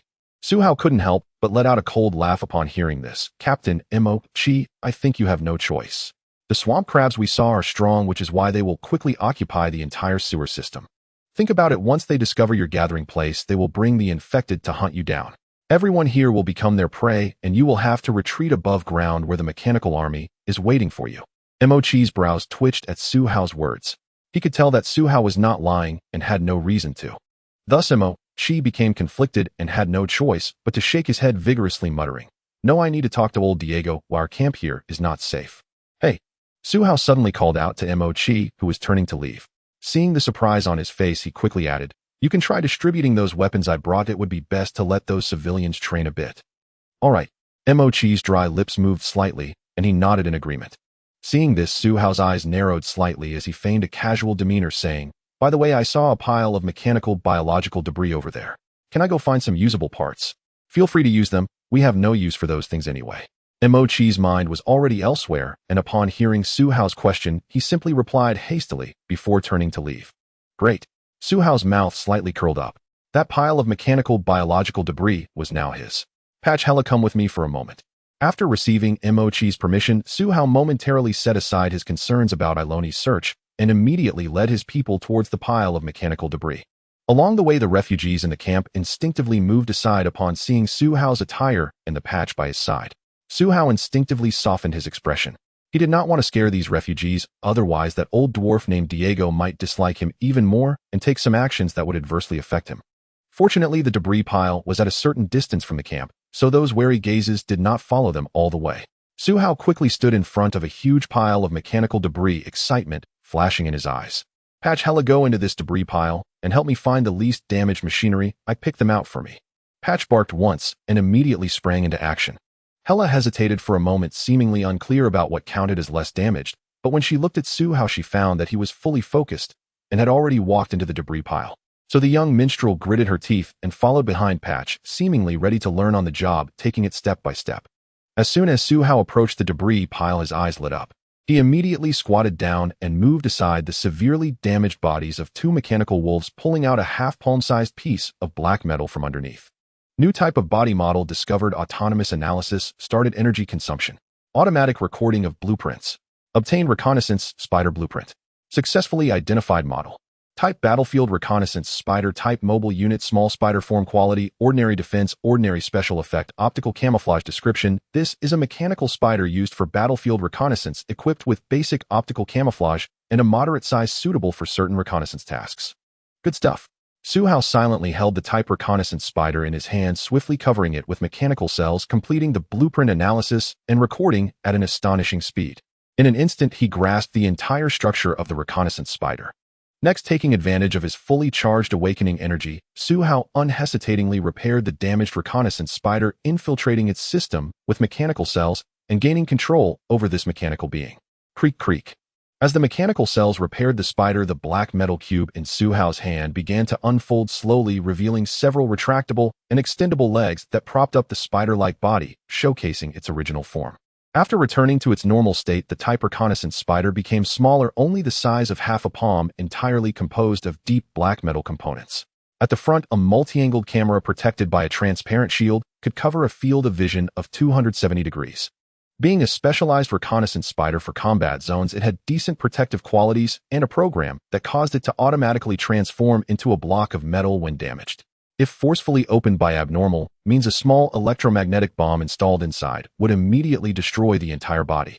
However, the most crucial design of this small reconnaissance machine was its 8 slender legs, which could traverse any challenging terrain. These legs were currently only extended to the length of a finger, obediently resting in Su Hao's palm. But through the recordings made by the mechanical cells, Su Hao was aware that these legs could stretch and shorten, reaching a maximum length of about 1 meter, greatly enhancing the agility of the spider-like body. Additionally, Su Hao discovered that the reconnaissance spider contained a thumb-sized independent space capable of carrying high-concentration healing potions, although many would likely use it to store poison. In this way, these potions could be injected through the sharp tips of each leg, serving either to save lives or take them. In his past life, Su Hao had encountered similar mechanical spiders, so he genuinely believed this was a highly useful mechanical being. Therefore, he began searching for type reconnaissance spiders amidst the debris. Hard work pays off. Su Hao eventually found 7 or 8 broken reconnaissance spiders, organized the parts, and successfully repaired 3, giving him a total of 4 type reconnaissance spiders. The only pity was that the small medicine cabinets of these spiders were completely empty, leaving him clueless about the previous contents. Perfect timing. You all check the surroundings first and be careful. Su Hao sat among a heap of garbage nearly 300 to 400 square meters against the wall, with discarded mechanical wreckage piled up 2 to 3 meters high, so no one noticed the 4 mechanical spiders crawling away from him, sent out to explore the dwarf camp and the surrounding sewer spaces. Soon, through the wolf head mask, Su Hao received image information transmitted back by the 4 type reconnaissance spiders. One of them helped him survey the entire dwarf camp, while the remaining 3 sent one back along the original path for vigilance, and the other 2 crawled into the sewer passage where the swamp crab had recently appeared to scout. From the observation of the reconnaissance spider overhead, Su Hao saw that there was a heated debate going on in the dwarf camp, with Imo-Chi and old Diego facing off, both spraying verbal volleys, with opposing views unable to persuade each other. Through the lens, Su Hao noticed that Aloni had also joined the debate. However, the female knight clearly had little opportunity to interject. Whenever she spoke, the 2 dwarves would more or less silence her, leaving her sidelined. Seeing this, Su Hao couldn't help but chuckle softly. The audio collected intermittently by the reconnaissance spider allowed him to understand the perspectives of the 3 parties in the debate. Aloni was naturally eager to return to the main city, so she not only needed the map promised by Imo-Chi, but also hoped that someone in the camp would join their team to head towards the main city through the sewer system. However, both dwarves opposed her suggestion. Imo-Chi recounted the dangerous theories he had previously shared with Su Hao, stating that he would absolutely not let his subordinates or the refugees follow him to their deaths. Yet it seemed Imo-Chi was somewhat swayed by Su Hao and prepared to launch a purge of the swamp crab-infected bodies in the sewers to prevent a fire from breaking out in the backyard. However, his opinion was completely dismissed by old Diego. The elderly dwarf chieftain with white hair and beard firmly disagreed with waging war against the swamp crabs, believing that Khalid would surely defeat the Mechanical Legion, so he just wanted to maintain the camp and ensure that his clan and the refugees could sustain themselves until the moment of Khalid's counterattack. As a result, none of the 3 could convince the others, leading to some influential figures in the camp joining the discussion, which quickly became even more chaotic. Su Hao watched this scene and chuckled softly. He actually hoped that the debate would last as long as possible, since his main mission was to survive for 15 days in Khalid City, and whether he could assist District 1 wasn't particularly important. Even if he missed some side quests as a result, there were so many discarded mechanical remains around that he could recover the losses from those tasks, and in some ways it would be more advantageous. After all, whether in the awakened world or other apocalyptic worlds, the most important goal for an awakener is to enhance their own strength, and for a mechanic, there is no better way to upgrade in a safe environment than through research. Just like now, after Su Hao repaired several type reconnaissance spiders, he not only obtained blueprints through mechanical cell scanning, but also gained 4 reconnaissance spiders, enhancing his overall strength. Moreover, this does not account for how many mechanical wolves he would ultimately repair. Once he transformed these mechanical wolves into his mechanical dogs, his combat power would similarly increase. This also doesn't factor in the potential unexpected gains from the debris heap. Most importantly, Su Hao understood that mechanics have a hidden manufacturing attribute, and mechanical creation is fundamental to a mechanic's existence. Swish. Just as Su Hao began examining the patches, and the mechanical wolf remained selected by Hela, a prompt from the Key of the Apocalypse flashed before his eyes. The mechanic's talent has improved, granting mechanical cells additional characteristics. Characteristic 4. Program control. Mechanical cells have absorbed and mastered some foundational constructs of intelligent brain programs. When you successfully create, repair, or modify any mechanical being, you can use the additional mechanical cells to establish a special link with the mechanical being, allowing your brainwaves to directly manipulate it through the mechanical cells. This talent is influenced by the intelligence attribute. This skill has finally emerged. A glint of joy quickly flashed across Su Hao's eyes. In fact, when he previously controlled the patches and the electronic eagle, this characteristic of the mechanical cells had already taken effect, but now this characteristic had genuinely integrated into his data template, signifying his complete mastery. Never underestimate this characteristic. This is the most crucial trait that allows a mechanic to command a large mechanical army in the future. After awakening the 4th trait of his mechanical cells, Su Hao accelerated his exploration of the scrap heap. Alas, though, he recovered several electronic eagles, and even a massive combat spider he had once glimpsed in a theater. Their components were too severely damaged for repair. Nonetheless, Su Hao seized the opportunity to rapidly scan the structural blueprints of both chassis, laying groundwork for deeper study later. Meanwhile, the debate within the camp raged on, granting Su Hao ample time. While Patch and Hela had already identified over a dozen relatively intact mechanical wolf carcasses and arranged them beside the scrap heap, Su Hao began inspecting these remains, modifying them according to Patch's template, while simultaneously refining his own schematics for mechanical hounds. In little over half an hour, he effortlessly repaired and upgraded 3 mechanical hounds. Though unlike Patch's work, theirs remained merely excellent in quality. Of course, with a scrap heap this vast, Su Hao would not limit himself to just 3 hounds. Yet the dilemma was stark. All modifications were done manually. Once his awakening energy depleted, his mechanical cells could no longer interact with metallic structures, forcing him to pause and await its natural regeneration. Fortunately, Su Hao faced no other pressing concerns. During recovery, he could continue scouring the scrap heap for items he needed. Another hour passed. Using regenerated awakening energy, Su Hao upgraded 2 more mechanical hounds. Just as he sat resting atop the scrap heap, Ryn and Murch approached together. Su Hao, Murch has located the map. Come take a look. The female knight now spoke his name with practiced ease, no longer resorting to the curt monosyllabic Su she'd used at first. Yet Su Hao detected a subdued tone in her voice, uncharacteristically somber. Very well, he replied coolly, his expression as placid and unreadable as ever before stepping out from the heap. Murch stood firm, waiting until both Ryn and Su Hao stood before him, then raised a notebook as thick as a dictionary and held it aloft. Your map is inside this journal. As the dwarf captain spoke, he flipped open the notebook to a specific page. Su Hao instantly sharpened his focus and activated the recording function embedded in his wolf head helmet. Across 2 facing pages, bold black ink traced a rudimentary map, yet its labyrinthine network of crooked intersecting lines numbered well over 100.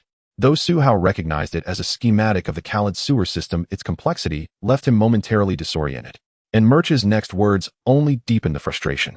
This section charts the route from our current position to the central district. But I must deliver unwelcome news. This is an ancient sewer map preserved by the graybeard dwarves. Many passages have since been overlaid by newer construction, so absolute accuracy cannot be guaranteed. Su Hao noticed Ryn's lips twitch faintly, evidence that even the seasoned knight now doubted the plan's viability. Murch, however, voiced no such hesitation, continuing instead with remarks that furrowed Ryn's brow ever deeper. I must warn you, following this map means traversing the swamp crab territory. Our patrols have encountered them repeatedly. Their numbers are certainly substantial. Moreover, the graybeards occasionally hunt within the sewer system itself.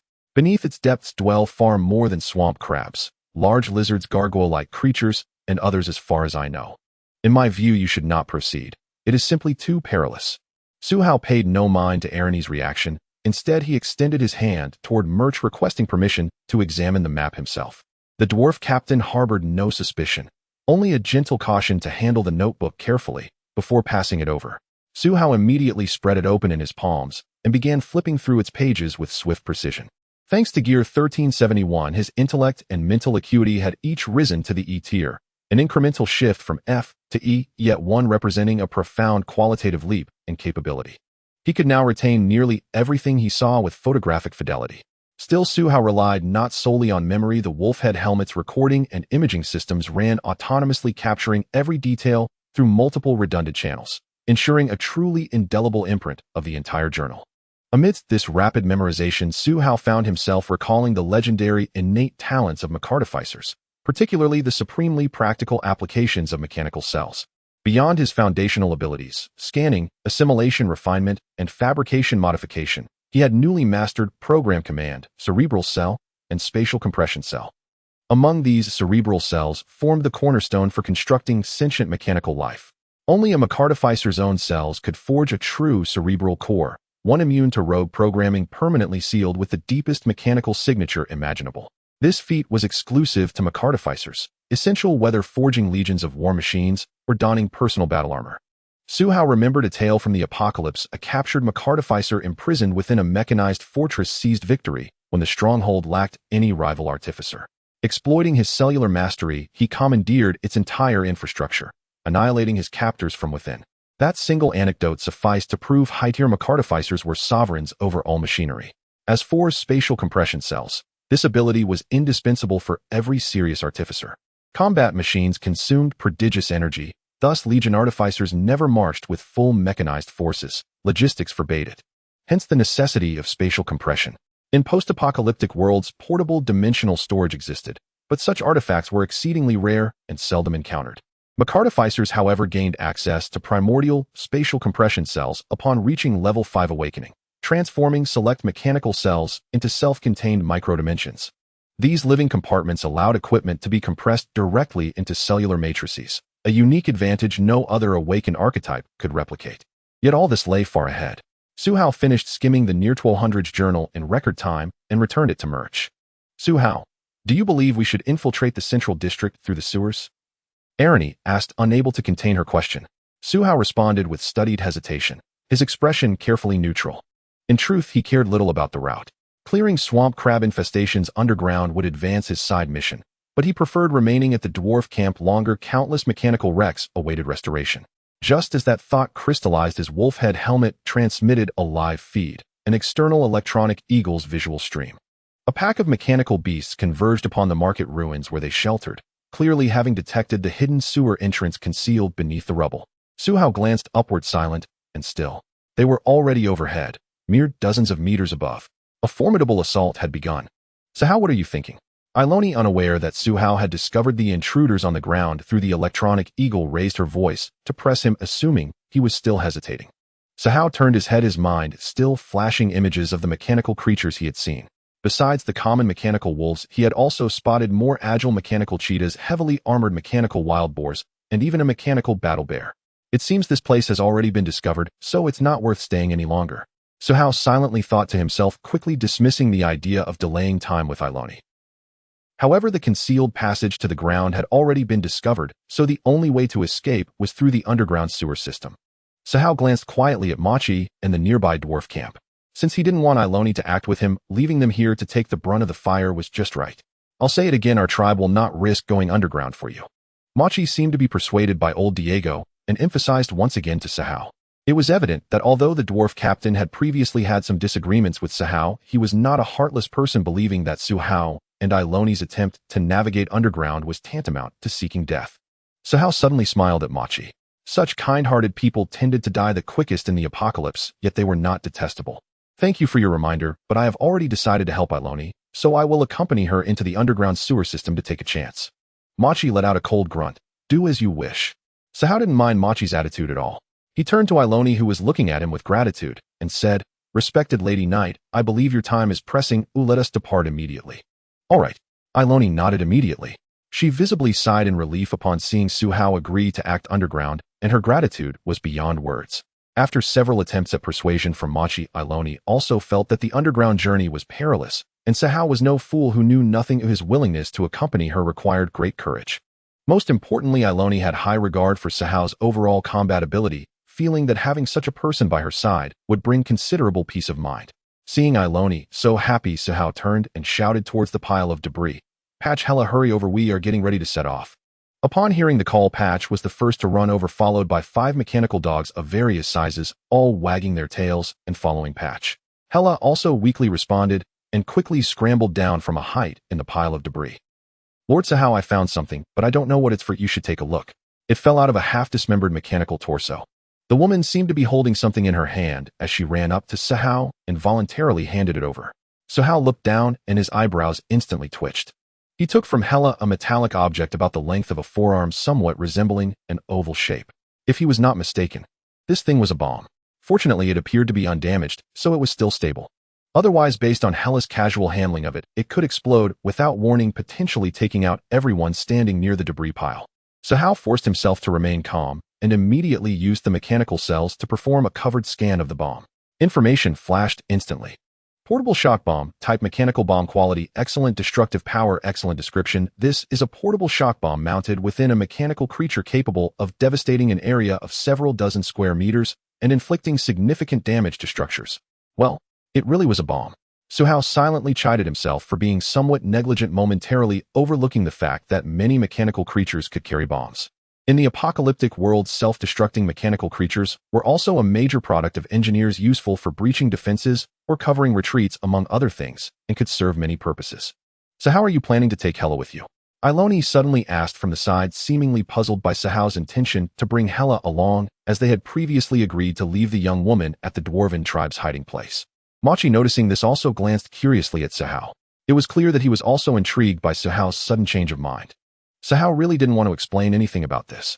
Did he have to say that the dwarf camp would soon be attacked by a legion of mechanical creatures, making it difficult for anyone to survive? Therefore, he wanted to take Hella away, even if it meant allowing her to fend for herself in the equally dangerous sewer system. At least there was a glimmer of hope for survival. Tap tap. Just as Su Hao pondered how to respond to Iloni, a sudden sound of footsteps approached from beside the debris pile. The few people gathered immediately looked over. Su Hao lowered his gaze slightly, for approaching was a dwarf. Upon closer inspection, a memory surfaced in his mind of the young dwarf he had kicked away after encountering the swamp crab infection. Machi clearly recognized the young dwarf and, looking somewhat displeased, said, "What are you doing here? Didn't you see I was discussing matters with our guest?" The young dwarf hesitated for a moment, and then said, "Captain Machi, I want to find Long Bana. His body should not be left in the territory of those monsters." Machi, upon hearing Wen mention Long Bana, immediately interrupted him, saying, "When you don't need to blame yourself for this, after all you are just a young man without soldier training." Long Bana was merely doing what he had to do. When hearing this response, clenched his jaw and retorted, "No. Long Bana was killed by monsters while trying to save me, so I must bring his body back for a proper burial." Machi frowned slightly. He had seen too many people traumatized lately. Just like when he had just gone to inform Long Bana's parents about their son's sacrifice, that family had almost fainted from crying, and Long Bana's father had taken an axe ready to go fight the swamp crabs. He had to persuade them for quite some time along with several others before they finally gave up that idea. Just as Machi was contemplating how to persuade when suddenly turned to Sahao and Iloni, loudly declaring, "If you are going underground, please take me with you. I have studied ancient sewer systems since I was young, so I will certainly be of help to your mission." "Nonsense," Machi shouted, attempting to rouse the young dwarf who was stubbornly stuck in his own thoughts. Long Bana was exceptional. His death was indeed a significant loss for the Greybeard dwarf tribe. Machi even trained Long Bana as the next captain of the tribe's guard. But death is final, and Long Bana's actions earned the respect of the entire tribe. The population of the Khala dwarves was sparse, making each individual invaluable. The Greybeard dwarves would certainly cherish every single member. They would absolutely not allow them to fall into despair. Just like with Wayne. Even if he had not inherited the blacksmithing and combat talents bestowed by his ancestors, he was a rare scholar among the Greybeard dwarves, playing an important role in their study of their ancestors and the history of various races from ancient times. However, at this moment, Wayne could not comprehend Moki's intentions. His mind was consumed by a single thought: find Long Bana's body and give him the most honorable burial a Greybeard dwarf could offer. At this moment, Wayne's gaze was strangely unfocused as he silently stared at the passage still stained with the blood of swamp crabs. He murmured, "Actually, I still believe Long Bana is alive. He is clearly so much better than I am, so I must have just been hallucinating. Those swamp crab bastards couldn't possibly have killed Long Bana. This time I will definitely find him. I must bring him back. He is the future of the tribe." As Wayne spoke these words, his voice grew louder, and it was evident that his blood was boiling. His entire face flushed red, and his hair stood on end. Bang! Wayne suddenly shattered the marble floor beneath his feet, his body suddenly swelling in size, his previously weak and pale skin inexplicably turning a shade of gray-white, while his eyes rolled back, the scara now grayish-white, giving the illusion that he had gone blind. Bloodline awakening. Suhao instinctively pulled Hela beside him back a step. Wayne's transformation resembled a sudden activation of some gene, resulting in a metamorphosis. However, it was unclear whether this situation was good or bad.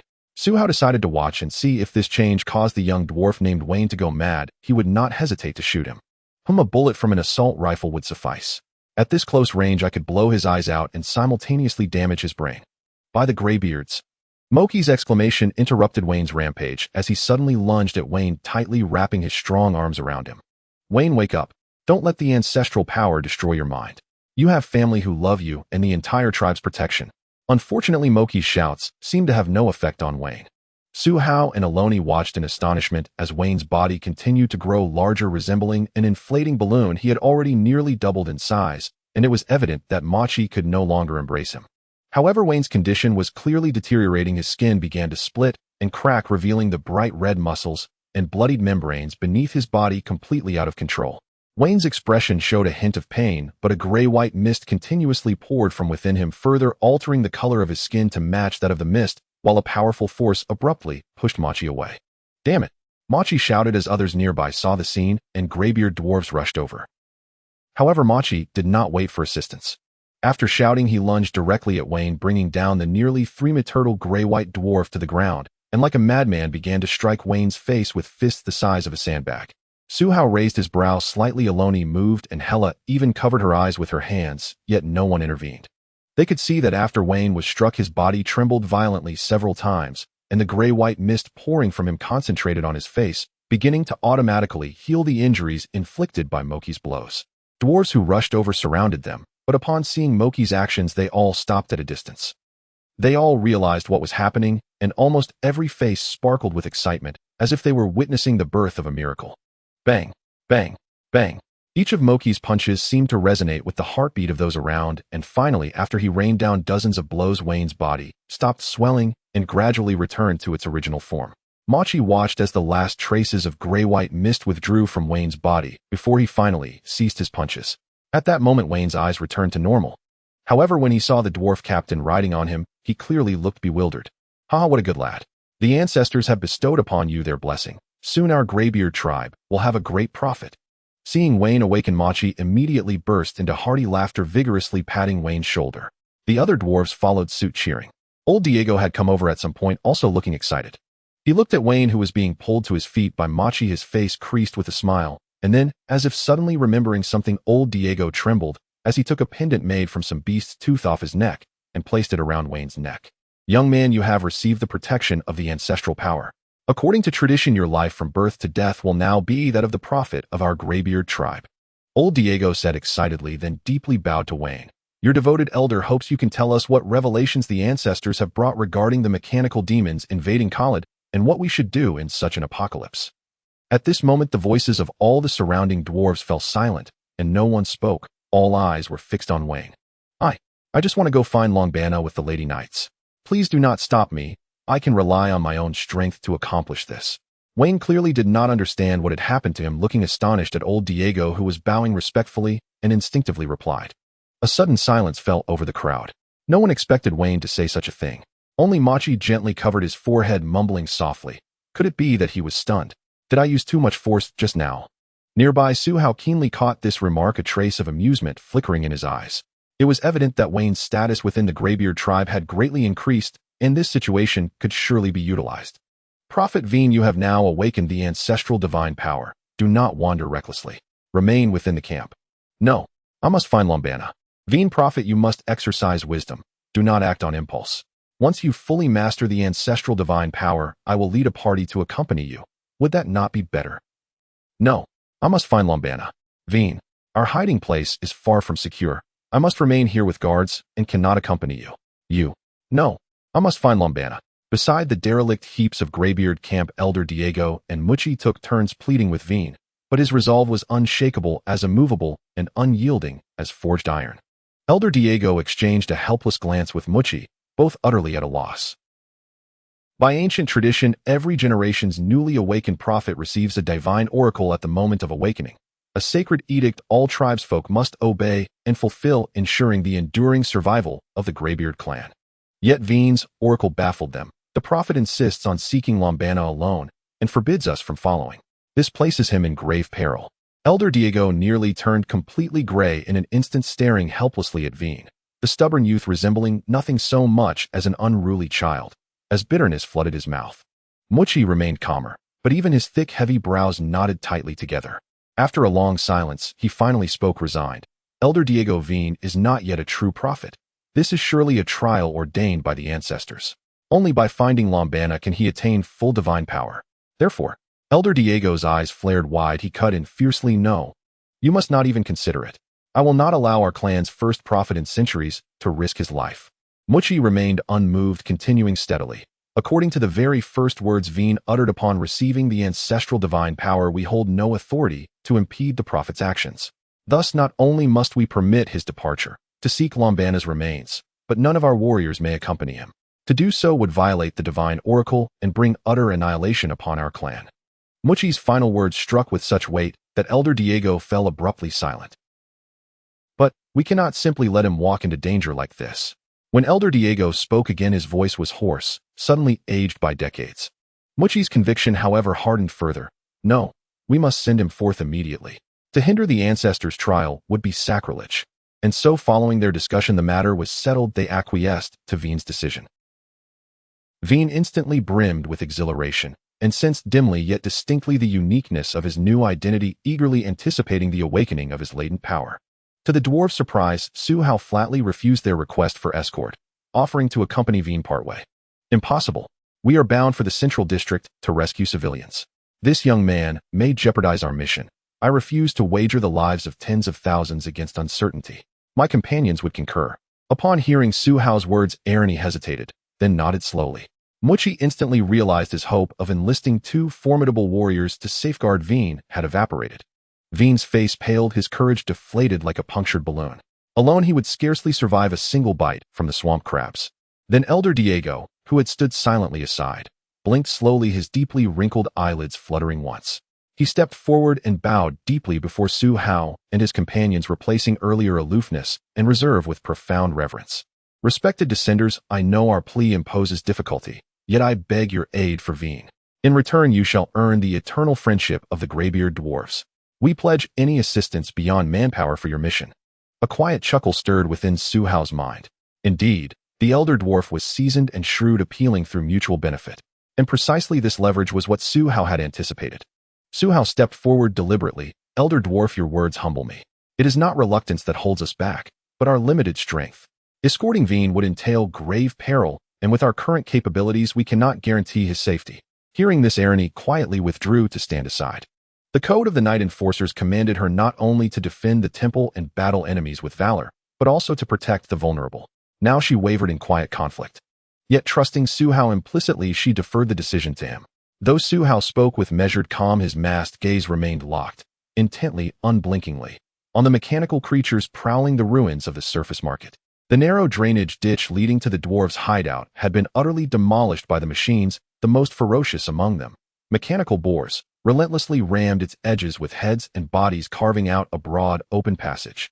It would not be long before the machines uncovered the entrance to the sewer system, and once found, the dwarves' sanctuary would inevitably be exposed. Thus, Su Hao was in truth eager to depart the dwarven camp without delay. Yet neither Elder Diego nor Muchi perceived this urgency, especially Elder Diego, whose mind was consumed solely with persuading Su Hao's party to ensure their miraculously reborn prophet completed his trial. Now Elder Diego turned those words over in his mind, not unwilling, limited strength, perilous, unable to guarantee Veen's safety. I see it. Suddenly Elder Diego felt he had grasped the crux of the matter.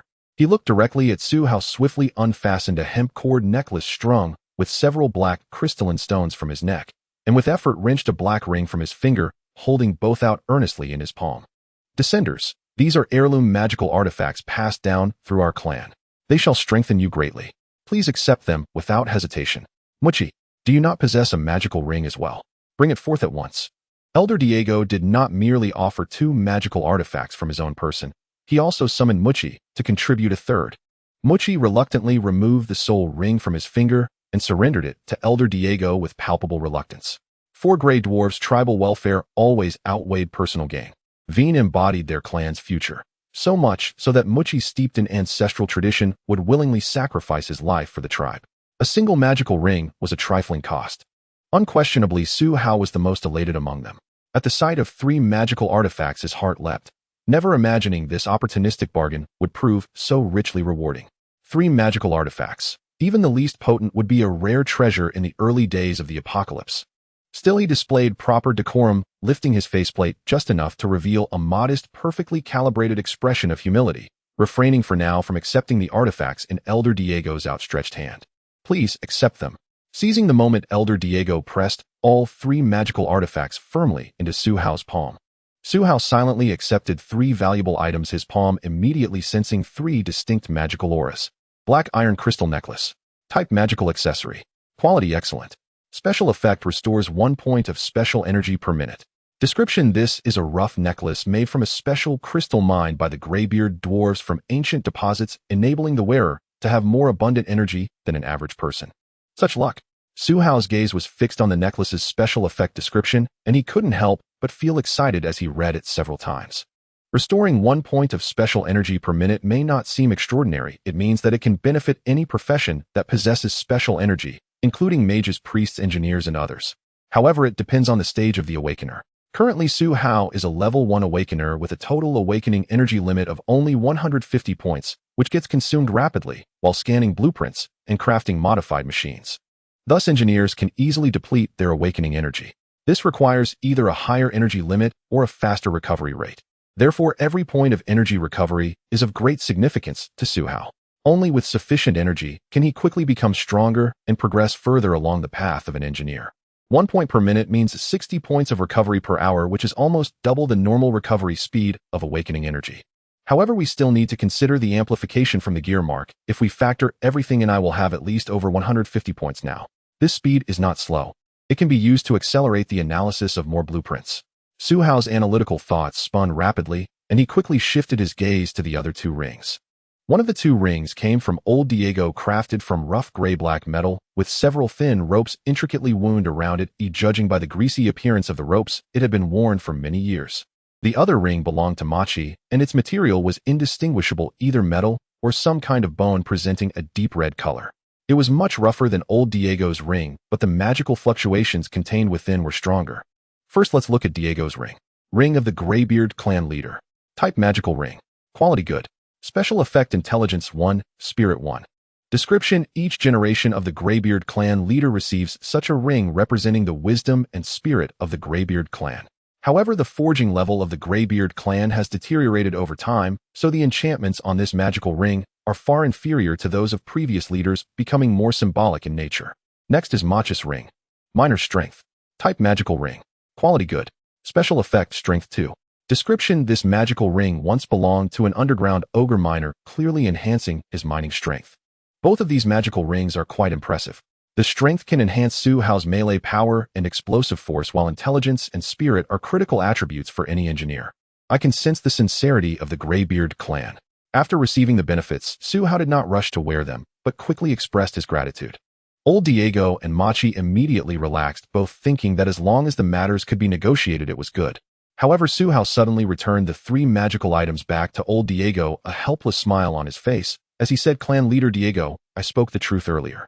If we bring Wayne along, we not only cannot guarantee his safety, but we will also be significantly affected. What do you want then?" Machi clenched his fists tightly. He was not good at persuading others. The key issue was that this matter concerned the trial of the young seer of the Greybeard clan, and he absolutely did not want any accidents to occur during this period. If it weren't for the fact that he could not defy the seer's divine revelations, he would have certainly led all the warriors of the clan to follow Wayne. But Wayne had stubbornly chosen to join this descender and that female knight's team. This left Machi feeling powerless. Old Diego's expression was also a mix of uncertainty, sensing that Su Hao had indeed returned the magical items to him. Could it be that even magical items cannot sway them? Old Diego looked at Su Hao, trying to discern something from his expression.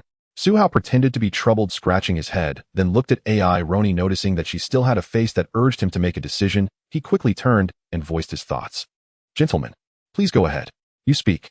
Old Diego and Machi responded in unison. Su Hao suddenly sighed, pointing at Wayne, and said, "Since you insist, I think you can arm that young man with the best equipment. After all, his survival ability might not be as good as Hella in our team. Does that mean you agree to take him along?" Old Diego asked with joy, while Machi beside him wore a surprised expression. "Exactly, but you must guarantee that Wayne will follow my and AI Rona's commands throughout the journey, otherwise we will not risk bringing him." Su Hao sighed again, then turned to AI Roni, who was fond of this, and said, "We will only bring one person, and it shouldn't affect our speed of action." AI Roni felt somewhat reluctant to reject Su Hao. To her, aside from his coldness in battle, the young man's kindness was also a virtue. Especially the kindness he showed when he risked saving her from the mechanical giant wolf at the beginning and proactively offering her the healing scroll. "You decide. We need to set off as soon as possible." AI Roni ultimately decided not to put Su Hao in a difficult position. Even if he suggested bringing a dwarf into the team, she chose to respect his kindheartedness. Old Diego and Machi immediately felt a glimmer of hope upon seeing this situation. "Thank you. You have all gained the friendship of our Greybeard clan. Also, please be sure to accept these 3 magical accessories."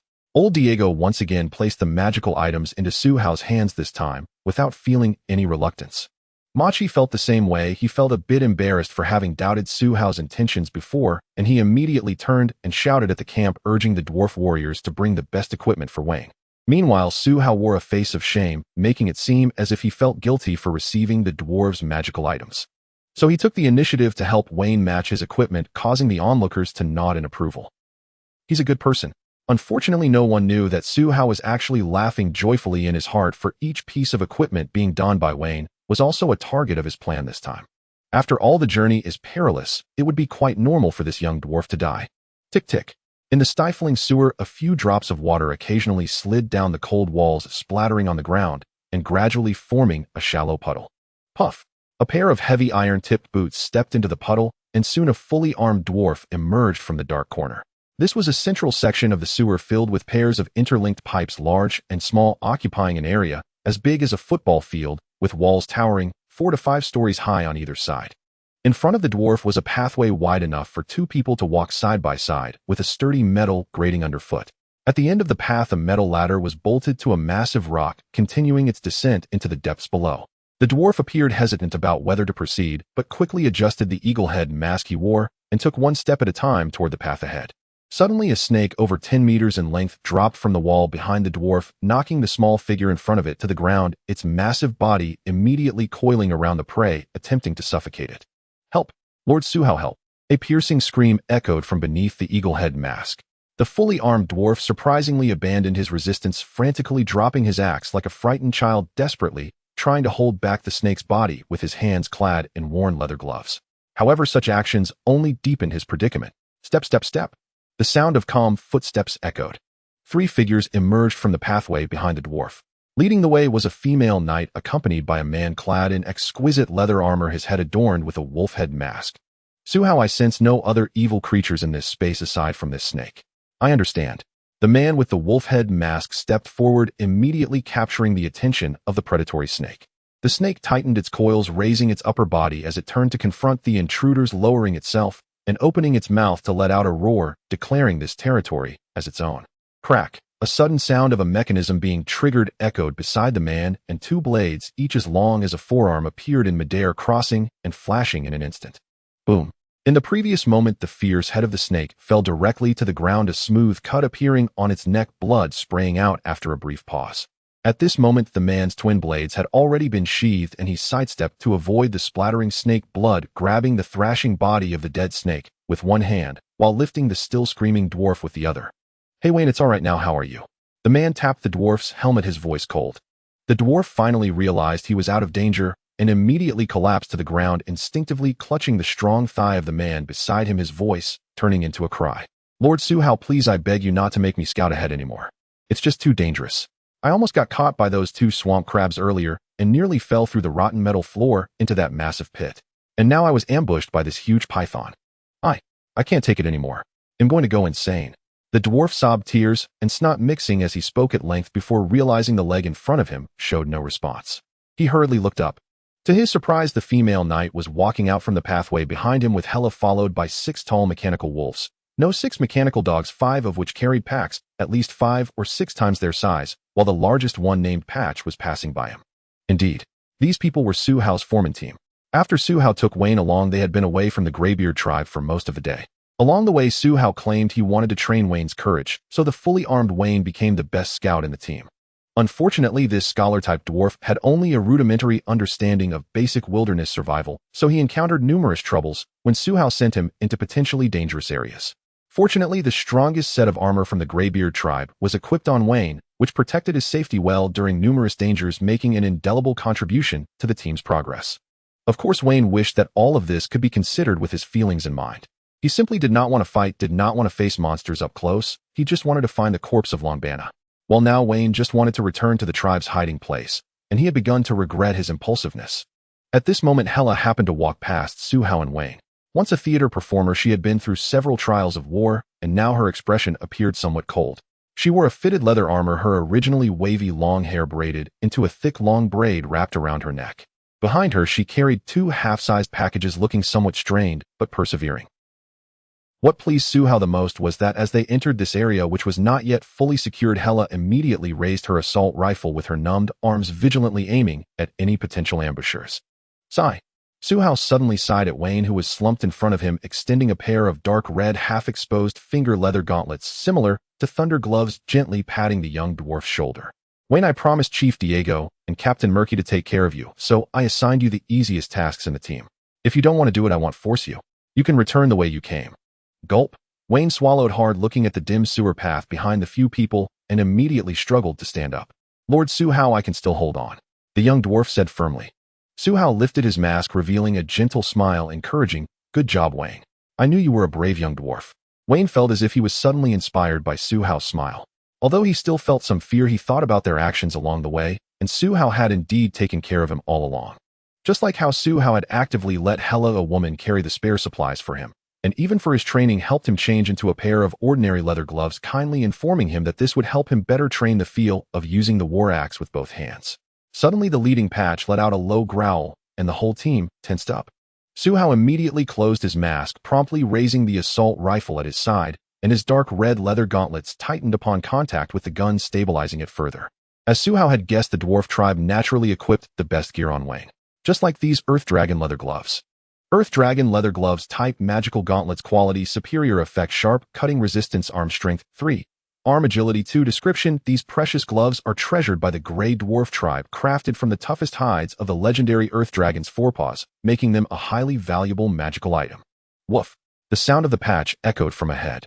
Su Hao immediately entered a state of combat readiness, activating the thermal detection in his wolfhead mask and cautiously surveying the surrounding space. In fact, he had already noticed in the video from the patch that just ahead at a chaotic junction of pipes a space the size of a door suddenly ignited, and the scattered black-red ashes were swept up as if by a fierce wind rushing wildly into the space they occupied. In an instant, a gigantic crab claw shot out from the burning portal, directly piercing several water pipes behind the patch, causing a mix of clear and murky water to surge forth along with debris. This was yet another massive infected swamp crab, but unfortunately this time the open portal of the Doomsday virus did not allow it to rush into Khaled's world immediately. The patch deftly dodged the attack from the infected swamp crab, and the system immediately devised a counterattack plan. However, everyone noticed that the patch suddenly retracted its body, which seemed poised to pounce, and instead cautiously stepped back a few paces, shouting towards the dimly lit space ahead. "Helavine, leave this space, and stay with the mechanical dog responsible for transport behind." Su Hao shouted sternly.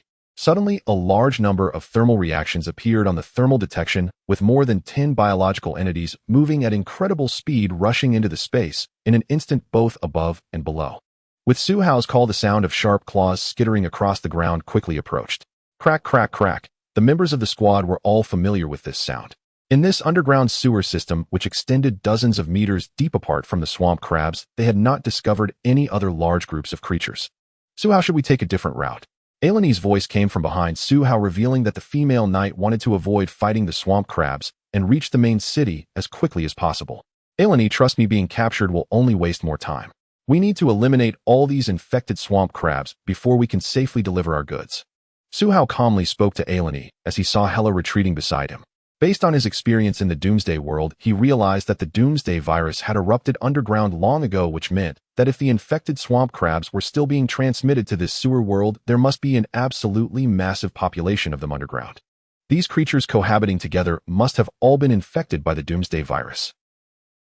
Therefore, even though Su Hao did not like trouble, he decided to take action to clear these monsters, as the infected creatures were beyond mere inconvenience. They threatened every world invaded by the Doomsday virus. If these creatures were allowed to grow unchecked, every infected world would be accelerated towards invasion. This was a matter of responsibility. Even when Su Hao was under the control of the Su family in the apocalypse, he felt that exterminating these infected creatures was not wrong, though he considered the exploitation by his family to be extremely vile. These two views were not in conflict. Especially since Su Hao had personally experienced the strength of the infected swamp crabs, he found them not difficult to handle, so he prepared to use this infiltration into Khaled's main city to eliminate more infected swamp crabs. This would definitely enhance the final evaluation of a certain side quest of his. Of course, if he could delay his time in the sewer system to gain more training, that would be even better. This point had already entered Su Hao's plan. Since the map of the dwarves was now in his mind, he could easily find a way to take a few more detours by leveraging Ailani's trust. Protect them well. Seeing Ailani hesitating and stepping back a few paces, Su Hao couldn't help but smile slightly. The fictional persona he had portrayed had gained the female knight's recognition without raising any suspicion. "Lord Su Hao, they are coming." Hela, during her retreat, spotted the rapidly approaching monsters in the darkness and could not help but alert Su Hao, who stood at the forefront of the team. "Got it." Su Hao slowly moved his wrist, securing his assault rifle tightly behind him, and drew out a pair of cobra-toothed curved blades, one in each hand. In the next moment, his body crouched low like a leopard, leaping onto a complex and interwoven sewer pipe, quickly blending into the darkness. After receiving several pieces of equipment generously provided by the Grey Dwarf tribe, Su Hao temporarily changed his combat style. The most important among them were the Miner's Strength and Earthwalker Dragon Skin Gloves. One ring gave 2 to overall strength, while the other provided 3 to arm strength and 2 to arm agility. With this boost in strength and agility, Su Hao's arm strength alone jumped from F to 5 levels higher, surpassing strength level E and rising to level D. This was the foundational strength level that only a third-level awakened person could possess. It can be said that level strength is the upper limit achievable by human basic physique, 2 to 3 times that of ordinary strength levels. A level strength is equivalent to a twofold increase over level strength, while level strength is equivalent to a fivefold increase over level strength. Do not underestimate just a few times increase. This is undoubtedly a qualitative change in the power possessed by awakened humans. Just as level strength allows you to easily lift weights between 100 to 200 kilograms, level strength allows you to lift 400 to 500 kilograms, while level D means over 1,000 kilograms. In other words, when you possess level strength, you can easily lift a car, whether with one hand or both. So you can imagine what kind of creatures could withstand the blade's attack wielded with such strength. Very few, especially in the early days of the apocalypse. So Su Hao adjusted his gear, donned a set of ordinary leather armor to cover his original equipment, and prepared to temporarily adopt the dual-blade rogue style. He believed that with his current arm strength rated at D and agility rated at E, along with 2 finely crafted poisonous curved blades, he would be equipped to handle many battles. The 10 or so infected swamp crabs before him were merely a small dish. This was not arrogance, but confidence. Su Hao quickened his stealth speed in the darkness, and soon approached the burning door that was being opened. At that moment, more than a dozen swamp crabs surrounded the burning door opened by the Doomsday virus from all directions, confronting Alani and the others in the passage. They were clearly there to protect their newly transmitted kin, so they had not yet launched an attack. However, Su Hao, hidden in the darkness, suddenly lunged out, his whirling blades resembling a pair of lethal fangs. Puff! Puff! 2 nearby infected swamp crabs were swiftly decapitated, their bodies of 2 to 3 meters high collapsing to the ground like mush. As Su Hao made his move, he swiftly dispatched 2 swamp crab infected in a flash. This was attributed to the extensive combat experience he had accumulated before his rebirth, along with the equipment enhancements he unexpectedly gained in the Khalid world. Both were indispensable. The remaining swamp crab infected immediately reacted. 3 of them on either side sprang into action, while the others nervously huddled by the space barrier breached by the Doomsday virus. A massive swamp crab with claws measuring 3 to 4 meters long struggled to push its body through the spatial gap. Bang! Bang! The enormous size of the swamp crab made movement in such a narrow and complex space difficult, causing it to crash into several pipes and significantly hindering its mobility. In contrast, Su Hao moved with exceptional agility. Faced with the encirclement of 3 swamp crabs, Su Hao pushed himself off a pipe in front of him, effortlessly slipping through the gaps between several pipes and immediately leaping to the outer edge of the encirclement. Before the swamp crab infected could break and turn, Su Hao made a swift leap, climbing to a height of several meters, dashing forth with a few quick steps, and flew dozens of meters away right towards the space rift that appeared to be burning. The swamp crab infected responsible for defense immediately grew restless, and one positioned at a similar height to Su Hao charged towards him. However, in this space filled with various pipes, no matter how strong the swamp crab infected was, it couldn't break through all the pipes by charging recklessly to reach Su Hao. Not to mention, Su Hao's agility far surpassed that of these behemoths. When Su Hao noticed that the horizontally positioned swamp crab infected would hinder his movements, he did not retreat, but advanced, intentionally confronting this swamp crab infected heathen. Crack! Crack! 2 claws, each the size of half a body, swooped past, Su Hao grazing his armor. Nevertheless, Su Hao continued to exert force with his feet, swiftly evading the claw attack, leaving the 2 claws that snapped shut in the air to emit 2 crisp clashing sounds in frustration. Irony and the others who had retreated beyond the space all tightened their expressions. Before their concerns could settle, they saw Su Hao's knife flash again, severing a row of legs from the towering swamp crab infected, causing its body to lose balance.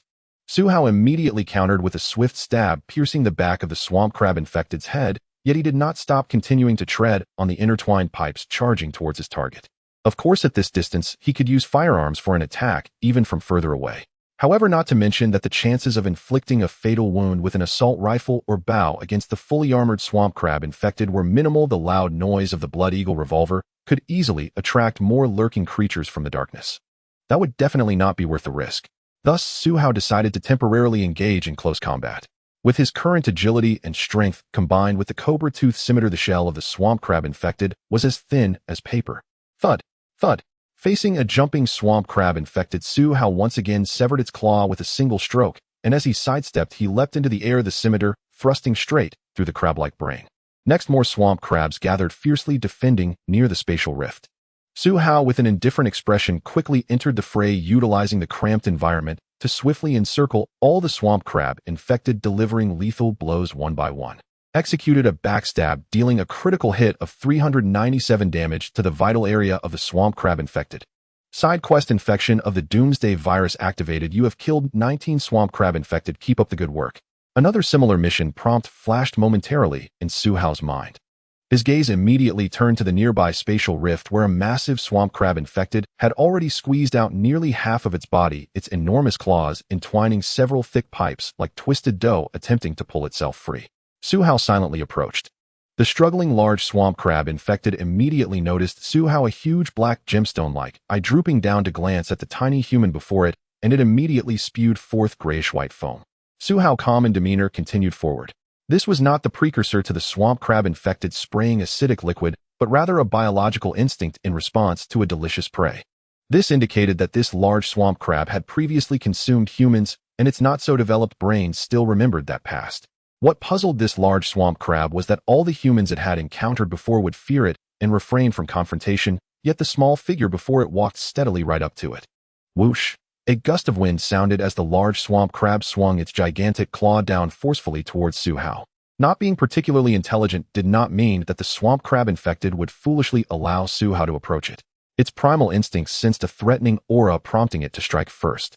In an instant, all the obstructive pipes before the giant claw were smashed away, resembling a bulldozer at full throttle. The claw carved a deep trench into the hard stone ground, extending right up to Su Hao. Swish! Su Hao nimbly dodged this attack. He was fully aware that the attacking power of the swamp crab infected certainly exceeded grade D, while his own strength was only temporarily boosted to grade D by magical items, leaving a considerable disparity between the two. It was akin to how Su Hao's primary attributes as a mechanic were intelligence and spirit, thus, he naturally had hidden advantages in these areas, while the swamp crab infected was inherently a power-type creature. Even if both had the same rating, there would still be a significant gap in strength. Therefore, Su Hao would not foolishly attempt to compete in strength with this behemoth before him. Step, step, step. Su Hao took 3 consecutive steps, activating the power burst of the Falcon Iron Foot, temporarily increasing his strength by 2, causing his speed to surge to an extreme. In the blink of an eye, he crossed a distance of 6 to 7 meters, lightly tapping the ground, his body soaring upwards, and with a flip, he landed atop the swamp crab infected's head. Thud! Su Hao crouched down, forcefully stabbing and twisting the cobra tooth scimitar into the back of the swamp crab infected's head.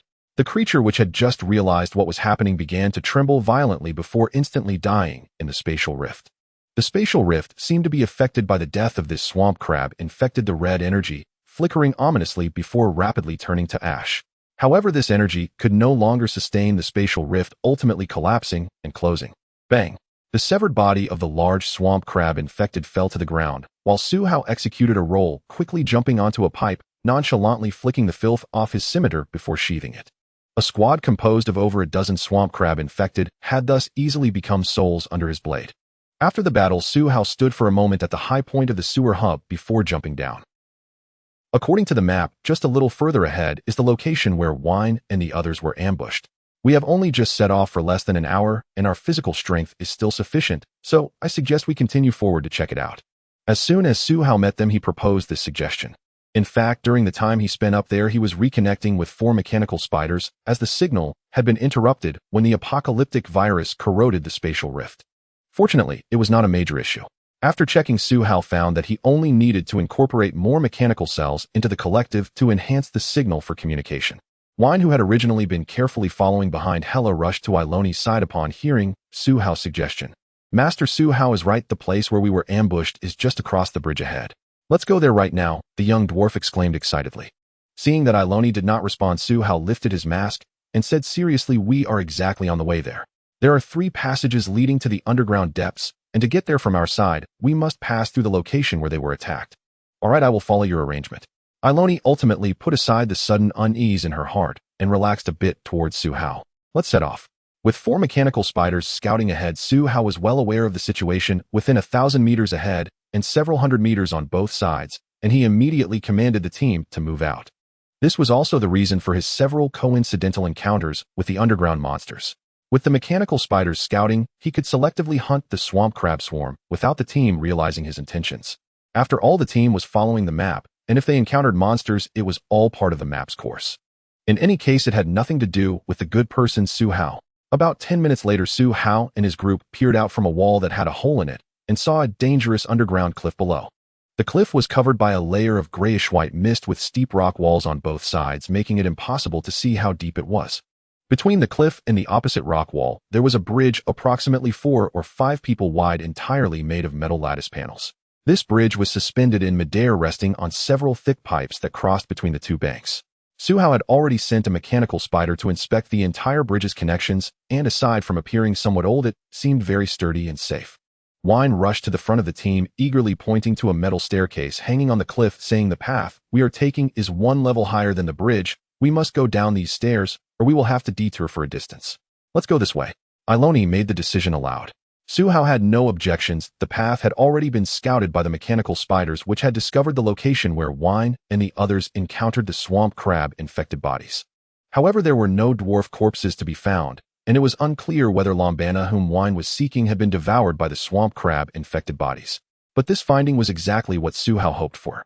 Since no bodies could be found, there was no need to continue searching, allowing the team to follow his instructions and avoiding a lot of trouble. This time Iloni led the way down the stairs on the cliff side. Suhao held an assault rifle, standing guard from above. The group smoothly crossed the bridge, heading towards the opposite side, and entered a vast space resembling a stadium. Bang! Wine, leading the team, suddenly dropped the short axe he was holding onto the ground.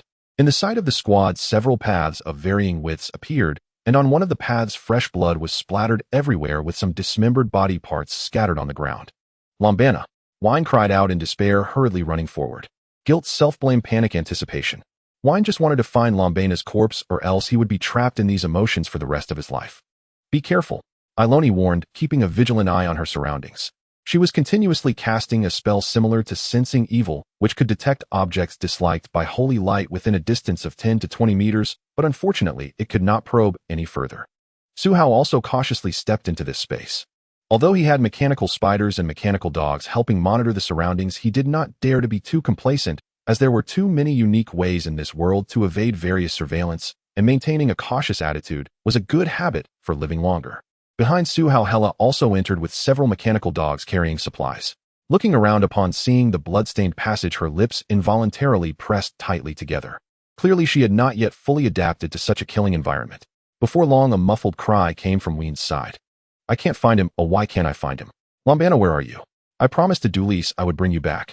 Look, at Dulis knew I was coming for you, and even tied her hair and necklace together, asking me to give them to you, so you would always remember her.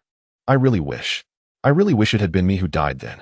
Wine wandered back and forth several times in the corridor, less than 50 meters long, but besides the wall where the apocalyptic virus had invaded and split the space, there were several connecting paths concealed in a dark and obscure environment, making it impossible for him to find any clues about Lambana. However, if the young dwarf were to enter the surrounding space to continue searching, his cowardly nature would resurface, and he would completely hesitate to venture into the surrounding darkness. He was afraid that another swamp crab-infected body would suddenly appear. This time Lambana would not be there to save him. Suhao quietly moved to Ween's side. For him, not finding Lambana was better, as it would help Wine let go. However, this did not prevent him from being a good person, so he spoke up, saying, "Wine, I'm sorry, but seems we arrived too late. I hope you can pull yourself together, because Lambana sacrificed himself to save you, and surely wouldn't want you to be so upset. For a warrior, he did very well." I know, but I just feel so useless." Wine sighed, deeply, responding with a low mood. Seeing this, Suhao immediately turned to Iloni and called out, "Iloni, let's take a half-hour break. I need to talk to Wine about how to proceed. You can go look around first to see if you can find Lambana's body." "Okay." Iloni had been obedient to Suhao throughout this journey, and for such a trivial matter she nodded and went to do it. Seeing this, Suhao immediately called over a mechanical dog to deliver the remnants and parts of the mechanical wolf. This half-hour time was enough for him to repair another mechanical dog. One was somewhat bewildered. He was currently in the passage filled with scattered flesh and blood, where his dwarf team had been ambushed by those monsters, and Lambana had also died here. However, one did not find Lambana's body. This left him at a loss. Especially gazing into the dark passage around him, the young dwarf could not understand why the courage that had been rolling in his heart suddenly vanished. In his mind, the chaotic image of Lambana being killed by a monster while trying to save him began to repeat frantically. Bloody cruel. Terrifying. Perhaps a monster lurked in the darkness. Suddenly a cold male voice entered one's ears, startling him into a shudder. Suhao approached the young dwarf after persuading AI Roni to rest on guard, gently patting his shoulder, and said, "Young man, one cannot live a life filled with regret and remorse. It is unfortunate that you did not find your friend's body, but he truly did everything a warrior should do. But one wanted to say that if it weren't for his own uselessness with Lambana's strength, he would definitely have returned to the tribe's hiding place." However, Su Hao lightly pressed on the young man's shoulder, interrupting one, and said in an instant, "One, you have your own things to do. I heard that you are a scholar that the graybeard dwarfs have not seen in many years, and you just awakened the blessing of your ancestors. So do you think you should wallow in self-pity here and be a useless dwarf?" Wen slowly turned his head, looking at Su Hao with a bitter smile. I don't know what I can do. Long Bana saved me, but I can't even find his body." Su Hao displayed a comforting expression, pressing on Wen's shoulder and saying, "No. You are the only one among us who understands this sewer system, so tell us everything you know. There are too many people in the main city waiting for our female knight to rescue them, so we need to pass through here as quickly as possible, and you are the one who can help us." After Su Hao finished this long string of words, he looked at the young dwarf with encouraging eyes. His idea was simple: to say a few words to soothe this naive young dwarf, to calm him down first and prevent him from doing anything impulsive that would delay his plans. Of course, being able to gather more information about the sewer system during their break would also be beneficial for subsequent actions. However, Su Hao did not hold much hope for Wen.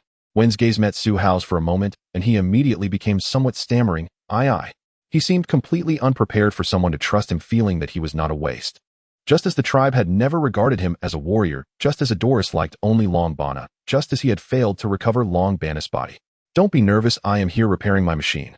Just tell me whatever you can think of, but it's best to think it through first, and not to be too detailed." Su Hao smiled encouragingly again, then squatted at the entrance of the passage, starting to organize the parts of a mechanical dog using mechanical cells to repair the damaged parts, and converting the simple intelligence of a mechanical wolf into single-line control.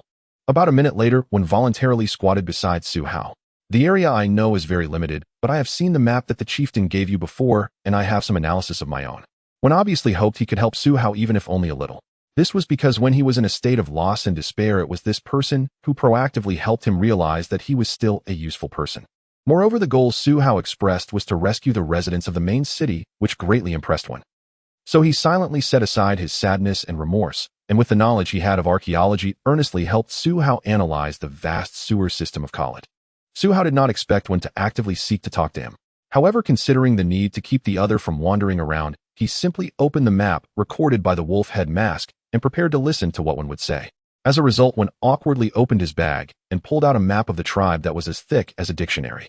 Su Hao was somewhat surprised that old Diego would hand over the map to such a naive young man, but considering that the other seemed to truly regard this young dwarf as a tribal prophet, he no longer found it strange. However, he definitely needed to study this thick map carefully later and also take the opportunity to capture a clearer version. Wen seemed to completely trust Su Hao, and after opening the thick map of the tribe, he spoke with great seriousness. "Master Su Hao, we are currently in the intermediate layer between the second and third underground levels. According to the Khalidians, this is the boundary between the modern sewer and the ancient sewer system. However, the map recorded by our Graybeard tribe is much more accurate than theirs. In fact, the true location leading to the ancient sewer is below the fourth layer, meaning that if we want to infiltrate the main city from underground, we must continue going down. Coincidentally, I have been preparing to patrol these days, chatting with the previous patrol team, and have heard quite a bit of news. The most useful point is that there were originally 5 routes on the map leading to underground, but now only 3 remain because 2 routes have already been submerged by the underground water veins, and this is all the doing of the monsters we encountered earlier. They are continuously destroying these passages." Upon hearing this, Su Hao couldn't help but ask, "Are you saying that those swamp crab infected are destroying those underground passages?" This was what surprised Su Hao. In general, the infected bodies of apocalyptic viruses act very directly, seeking out any living flesh and blood to kill, devour, and infect. However, just hearing Wen say that the swamp crab infected here are deliberately destroying the sewer passages immediately caught his attention. Because ordinary infected bodies do not possess much cognitive ability and focus on hunting flesh and blood creatures instead of doing other things. If they do, then it indicates that these infected bodies definitely have a high-level commander. Exactly, the patrol team discovered that these swamp crab infected appeared after the apocalypse began, first destroying the western passage, then sequentially destroying the nearest one. They are definitely doing it in order. Wen's answer immediately confirmed Su Hao's thoughts. Thus, Su Hao instantly felt a wave of concern. The depths of the underground here either hide a second-tier or above otherworldly creature, or a second-tier or above intelligent mutated infected body. Either way, it seems quite dangerous. "Do you know what special creatures exist underground here?" Su Hao posed the question to Wayne once again. He wanted to understand the biological system within this sewer system to analyze whether he would encounter an apocalyptic invading entity or an intelligent mutated infection. Wayne immediately began to recall and quickly provided an answer. When I was young, my grandfather often took me underground to hunt. There are many types of spiders, snakes of various sizes, and common rats, and sometimes we would even encounter some lizards. However, if we talk about legendary species, it is said that a few hundred years ago someone encountered a night elf down there, a killer that appears and disappears without a trace, though no one in our tribe has seen it. Su Hao glanced at the young dwarf, noticing that he seemed to be at a loss for words, so he nodded and prepared to continue focusing on his work. But at that moment, Aloni's voice suddenly erupted from a nearby passage. Enemy attack. Boom, boom. The knight's voice was powerful and did not sound urgent, but then two explosive flashes suddenly lit up the dim passage, illuminating the space the size of a stadium where Su Hao was. Su Hao immediately stood up, lowered the front mask of the wolf head mask, and rapidly unleashed the explosive power of the falcon iron foot, propelling himself toward the passage where Aloni was patrolling. At the same time, a series of commands were issued from the wolf head mask to the patches and its several counterparts. Stand guard Ding, Ita Ding Wu, protect Hela, and Wayne in place patch, come with me. Su Hao's emotions were not as calm as one might imagine. He had done his best to position the 4 mechanical spiders at critical nodes on the map, monitoring the area from 300 to 500 meters ahead. However, with Aloni's warning, it became evident that creatures were still lurking nearby. This immediately sparked a question in Su Hao's mind. Where did these creatures come from? Moreover, strangely, if these creatures could bypass the mechanical spider's surveillance, they must have noticed the presence of those monitors, otherwise they wouldn't have been able to stealthily approach so close. So why didn't these stealthy creatures deal with his mechanical spiders? Let's not think about it for now, let's resolve the problem first. Su Hao instinctively drew out the Cobra Fong curved blade, accelerating his body low and charging forward. The surrounding passage wasn't particularly spacious, so using close combat weapons was more convenient for the time being. Whoosh! The space Su Hao dashed through stirred up a low whistling wind, but his figure had already dashed into the passage Aloni had warned about. Rat-a-tat-tat! Rat-a-tat-tat!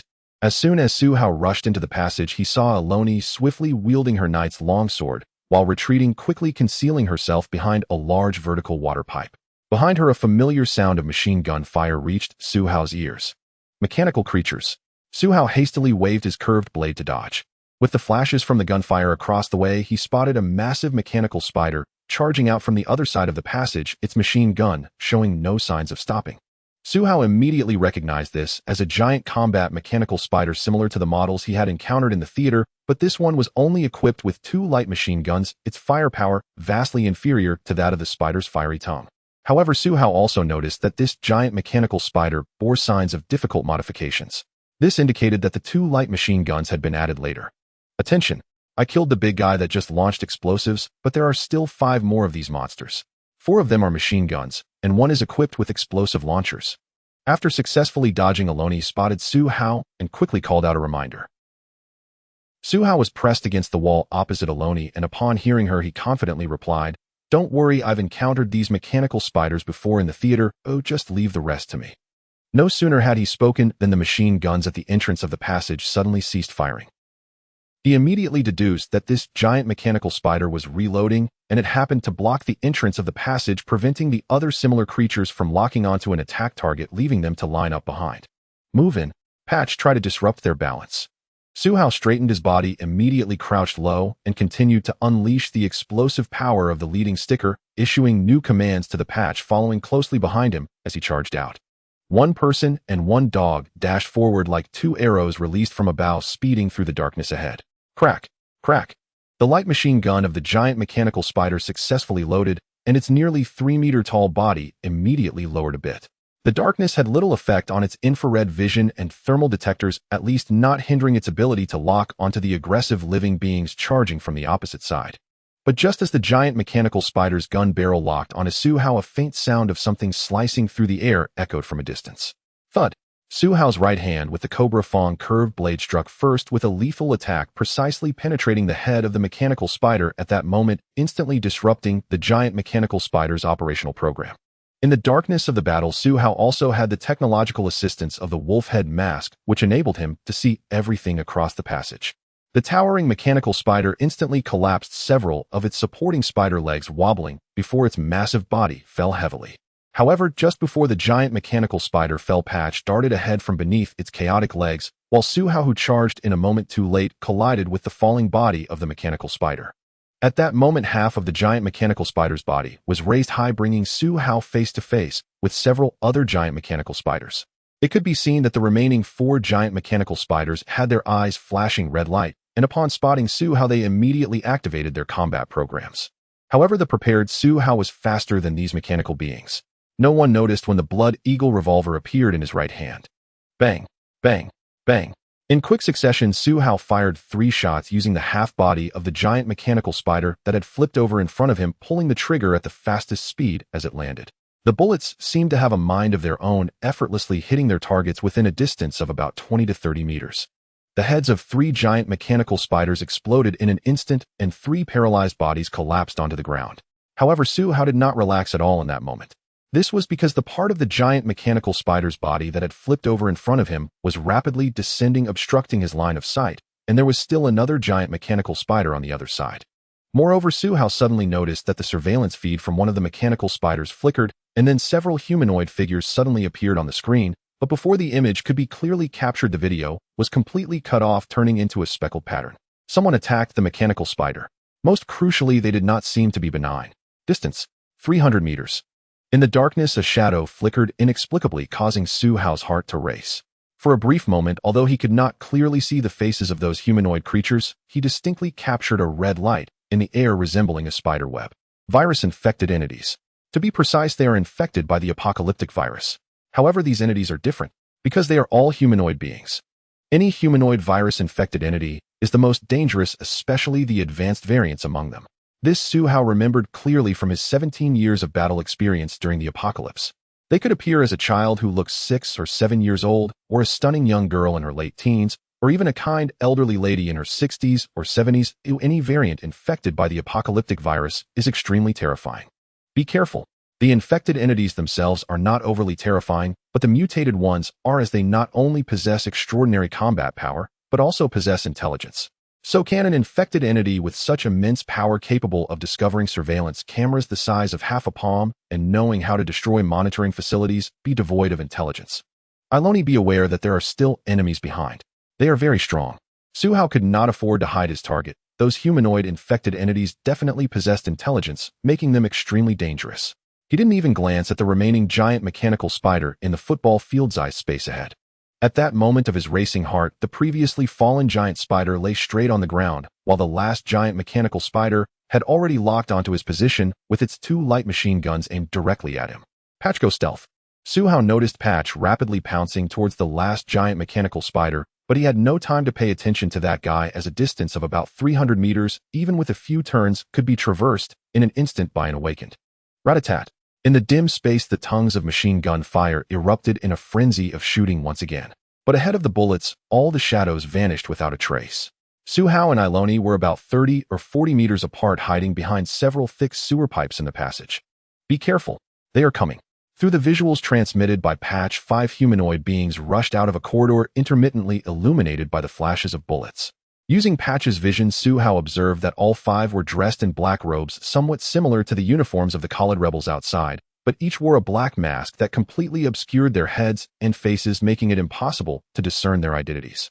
However, the most eye-catching was one of the 5 who was subtly protected in the center of the group, carrying a box slightly taller than his upper body with an unknown content inside. As soon as they appeared, they, along with the giant mechanical spider, spotted each other. Crack, crack. The giant mechanical spider immediately twisted its body, seemingly blinded by rage, clearly taking these shadows in the darkness as enemies. The person protected in the center appeared to be the commander of the entire team. He merely glanced at the giant mechanical spider that was turning around, casually turned around, and raised his arm to press something. Swish!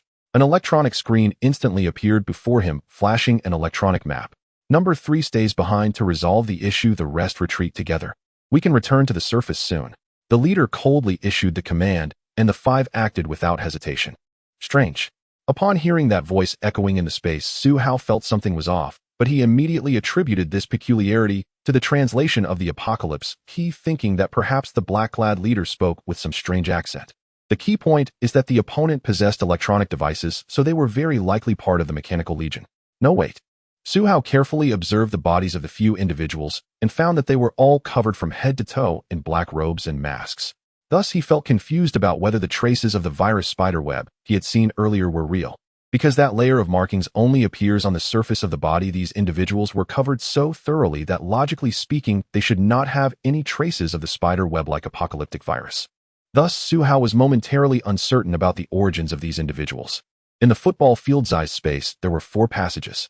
The 5 individuals moved apart, with 4 heading towards the passage closer to Su Hao and Iloni, but clearly heading for a different route.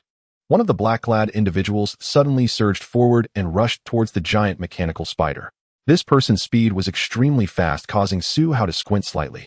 Thus, Su Hao immediately signaled Iloni behind him to continue hiding, as it was difficult to discern the identities of these individuals, and they gave an inexplicably dangerous feeling. However, the next scene left Su Hao stunned.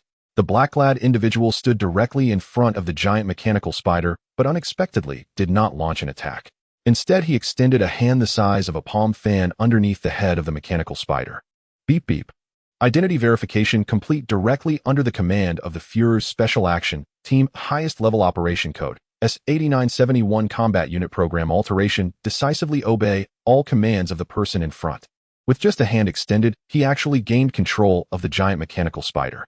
Seeing this, number 3 slowly turned his head, and his gaze landed directly on the position where Patch was hiding.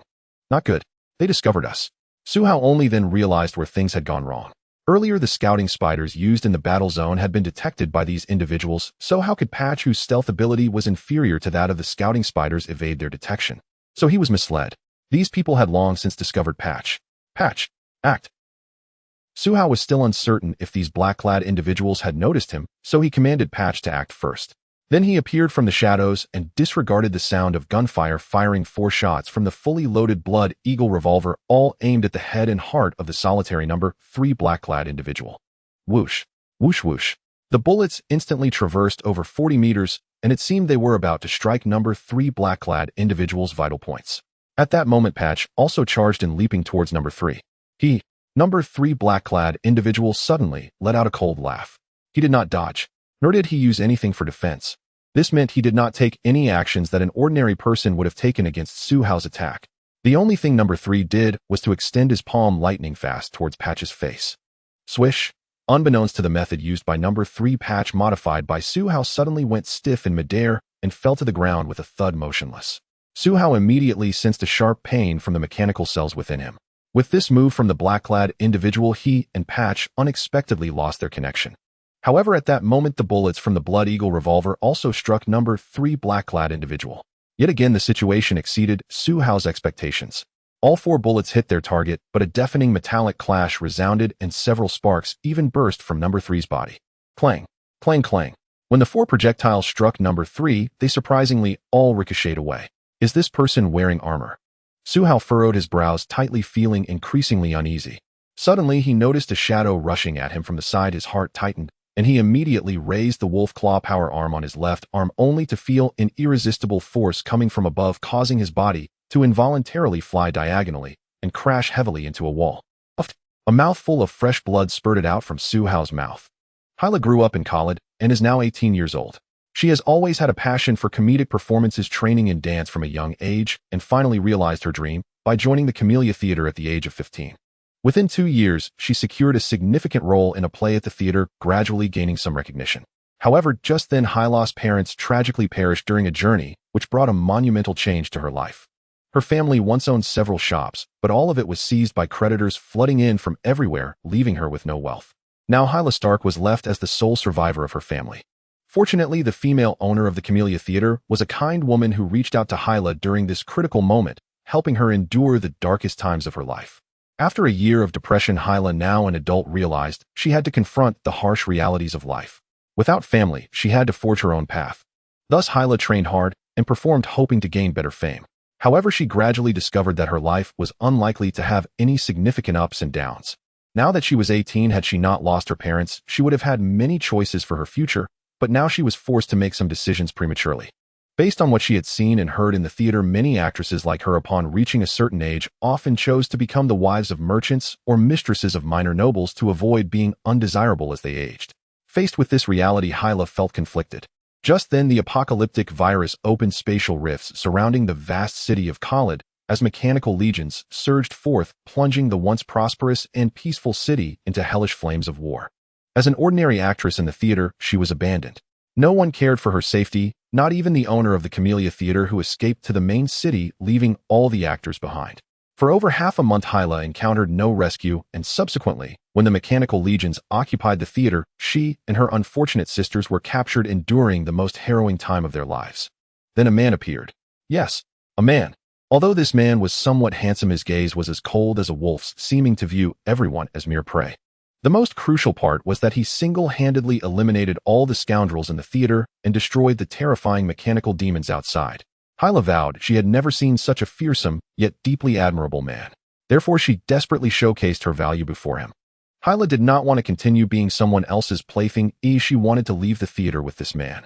Otherwise, whether it was the mechanical legions or the thugs and scoundrels who had betrayed Khalid, they would not spare her or the other women left in the theater. Hyla would always remember that when she anxiously wondered if he would agree, a miracle occurred. The man smiled. Although she could not see the face beneath the wolf mask, he indeed smiled, then asked her name and took her away from the theater. Later, Hyla learned the man's name. Suhao. This was a name not commonly heard in Khalid. However, that did not prevent Hyla from forever remembering it, deeply burying it in her heart along with the man it represented. For it was this man named Suhao who saved her from the suffering of the theater and taught her how to wield mechanical demon weapons, encouraging and guiding her to be strong and self-reliant. Hyla swore that the assault rifle was heavy and the recoil made her shoulder ache painfully, even leaving bruises on her fair skin, yet she persevered. She realized that Suhao did not want those around him to be too weak. Then Hyla finally discovered that her efforts were not in vain. Master Suhao's guidance was indeed for her benefit. A cunning mechanical wolf ambushed her from behind, but she ultimately blasted its head off with the assault rifle. Yes, although she was so frightened that her legs went weak and even lost control of herself, she had killed a mechanical wolf that many men in Khalid dared not face. From that moment on, Hyla felt that Suhao grew even more magnificent, in her heart irreplaceable. Many things happened afterward, but Hyla always stayed by Suhao's side, her resolve unwavering. Soon they encountered a resistance group of dwarves and, after discussions, entered the ancient sewer system of Khalid, as Suhao decided to help the Knight Aloni and assist more people in the main city. Suhao was a good man with a cold exterior but a warm heart. Hyla realized that both she and Aloni thought the same. Up to now, Hyla had been following Suhao's arrangements, hiding at the entrance of the passage where they came from, guarding several mechanical dogs that carried supplies, while watching Suhao heroically deal with the suddenly appearing giant mechanical spider. But just then a sudden change occurred. Bang! Boom! Hyla worryingly peeked out her head and found Suhao being punched away by a man in a black robe, crashing heavily against the wall, blood spraying from the seams of his mask. Master Suhao. Hyla watched as Suhao's body trembled, staggering to kneel on one knee, while the black-clad man continued to aggressively pursue him. The actress suddenly felt as if some nerve in her brain had snapped, and she screamed in terror. She did not know what she was terrified of. After all, that black-clad man posed no threat to her. Yet Hyla found that when she saw Suhao being attacked and injured, her heart suddenly ached to the point of suffocation. Get away from Master Suhao! Hyla shouted again, not knowing where her courage had come from, standing tall while aiming her assault rifle. At that moment, Suhao's teachings flashed through Hyla's mind. The rifle must be steady aim for the shot, align the 3 points, then squeeze the trigger. Da-da-da! Without a shred of hesitation, Hyla immediately fired at the black-clad man who had harmed Suhao, pulling the trigger all the way to the bottom, emptying the assault rifle of bullets. She did not want Suhao to die. Therefore, she had to kill this despicable black-clad man. Bang! As Suhao's back collided with the wall, he discovered the problem with the men in black. They were not human. Previously, he had fired 4 shots, all of which were withstood single-handedly by the third man in black. He thought the opponent was wearing some special armor, but when another man in black suddenly launched a sneak attack, he realized everything as he engaged the opponent with his mechanical arm. Among the enemies he had seen in the apocalypse, there were indeed these kinds of humanoid beings. To be precise, these 5 men in black were all robots. Suhao had initially thought these individuals were wearing masks, and when he first saw the viral web pattern, he even doubted whether he had misseen. However, when he faced off against this attacker, he caught a glimpse of the opponent's true face. It was a face of black metal featuring a simple design with eyes, nose, and mouth. The most striking feature was the pair of eyes, which were essentially cameras protected by a transparent cover, hardly different from the patches and those mechanical wolves, though the accessories were more advanced. Moreover, when the robot struck him with immense force, Suhao noticed the viral web pattern flashing across the mechanical face. The red viral web veins were so vivid that Suhao felt as if he had returned to 17 years after the apocalypse, when he was a controlled combat puppet facing such dangerous enemies in every battle. In the blink of an eye, Suhao connected all the information in his mind. Immense power and explosive strength, the ability to keenly detect the positions of battlefield reconnaissance spiders, the means to control giant mechanical spiders and patches. Combined with this mechanical appearance, there could be no other answer than intelligent robotic infected entities. I never expected to encounter such a tough issue in the awakening world. 5 humanoid variant robots completely infected by the apocalypse virus, possessing intelligence higher than that of normal humans and such formidable combat power. This seems quite troublesome. Suhao tensed up, prepared to engage against the 5 intelligent robotic infected entities in the dim space. Number 4, that human is not dead yet. Kill him, or we need to escort number 1 out. A robotic voice suddenly echoed in the darkness as the third man in black, who had previously controlled the giant mechanical spider and patches, communicated with the attacker while watching Suhao. Yes, number 3. The robot referred to as number 4 seemed to have a subordinate relationship with number 3, responding without a hint of hesitation and quickly turning to approach Suhao. Based on the actions of the 2 humanoid robots, it was clear they were confident in subduing Suhao. At that moment, Suhao felt uneasy. From their earlier confrontation, he analyzed that the power level of these robots was firmly above D rank, even reaching C rank, which was why they were overpowering him. Otherwise, with his equipment, his left arm's temporary power could reach D level, and he would not be in such a desperate situation. Just having one of these opponents was enough to give him a headache, let alone 2. Let's not forget there are still 3 other black-clad robots. Suhao instinctively lowered his gaze, secretly glancing at the figure of Irony hidden in the darkness. After he was attacked, the female knight concealed her life fluctuations with all her might, indicating that she had recognized the situation and decided to strike from the shadows, which might catch the opponents off guard. However, even with Irony's assistance, Suhao felt the situation was too dangerous. According to his combat instincts, the clearest choice now would be to turn and run, abandoning Irony and all members of the temporary team so that he could secure an opportunity to break free from the 5 black-clad robots. But Suhao realized he was already firmly locked onto by the 3rd and 4th black-clad robots. If he attempted to break through, he might die in their crossfire, making Irony's rescue attempt unlikely to succeed. In that case, the idea of breaking through is unfeasible. Now I can only hope Irony's sneak attack works, but to increase the success rate of the ambush, I need to think of ways to attract the attention of these robots. Suhao maintained the calmest and most rational mindset, understanding that he must provide cover for Irony to secure a greater chance of survival. Just as his thoughts shifted in this direction, he heard a gunshot from the end of the corridor. Bang! Bang! A series of flashes suddenly brightened from the corner of Suhao's eye. Get away from Lord Suhao. Along with a barrage of bullets, Hellas' voice came from the corridor. Well done. Suhao was not concerned about the source of Hellas' motivation for this action, but this series of gunfire clearly forced the black-clad robots to divert some of their attention. This instantly afforded him a chance to take the offensive. Click! The Blood Eagle revolver quickly reloaded in Suhao's hand, and he fired 4 shots, then reloaded again for another 4 shots. These bullets instantly merged with the rounds fired from Hellas' assault rifle, all aimed at the 3rd and 4th black-clad robots.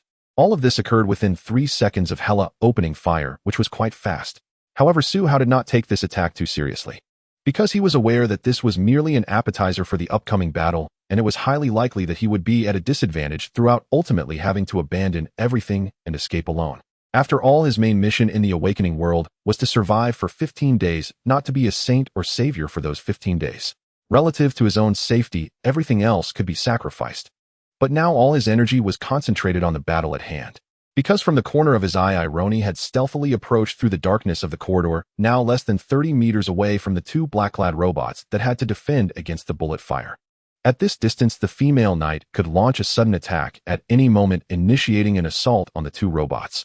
Clang, clang, clang, clang, clang. The 3rd and 4th black-clad robots slightly turned their bodies, allowing the bullets from the assault rifle to strike them. It was evident that their armor had sufficient bulletproof ratings. However, when these 2 faced the 8 large-caliber bullets fired by Suhao, they had no choice but to extend their arms to protect several areas of their torsos.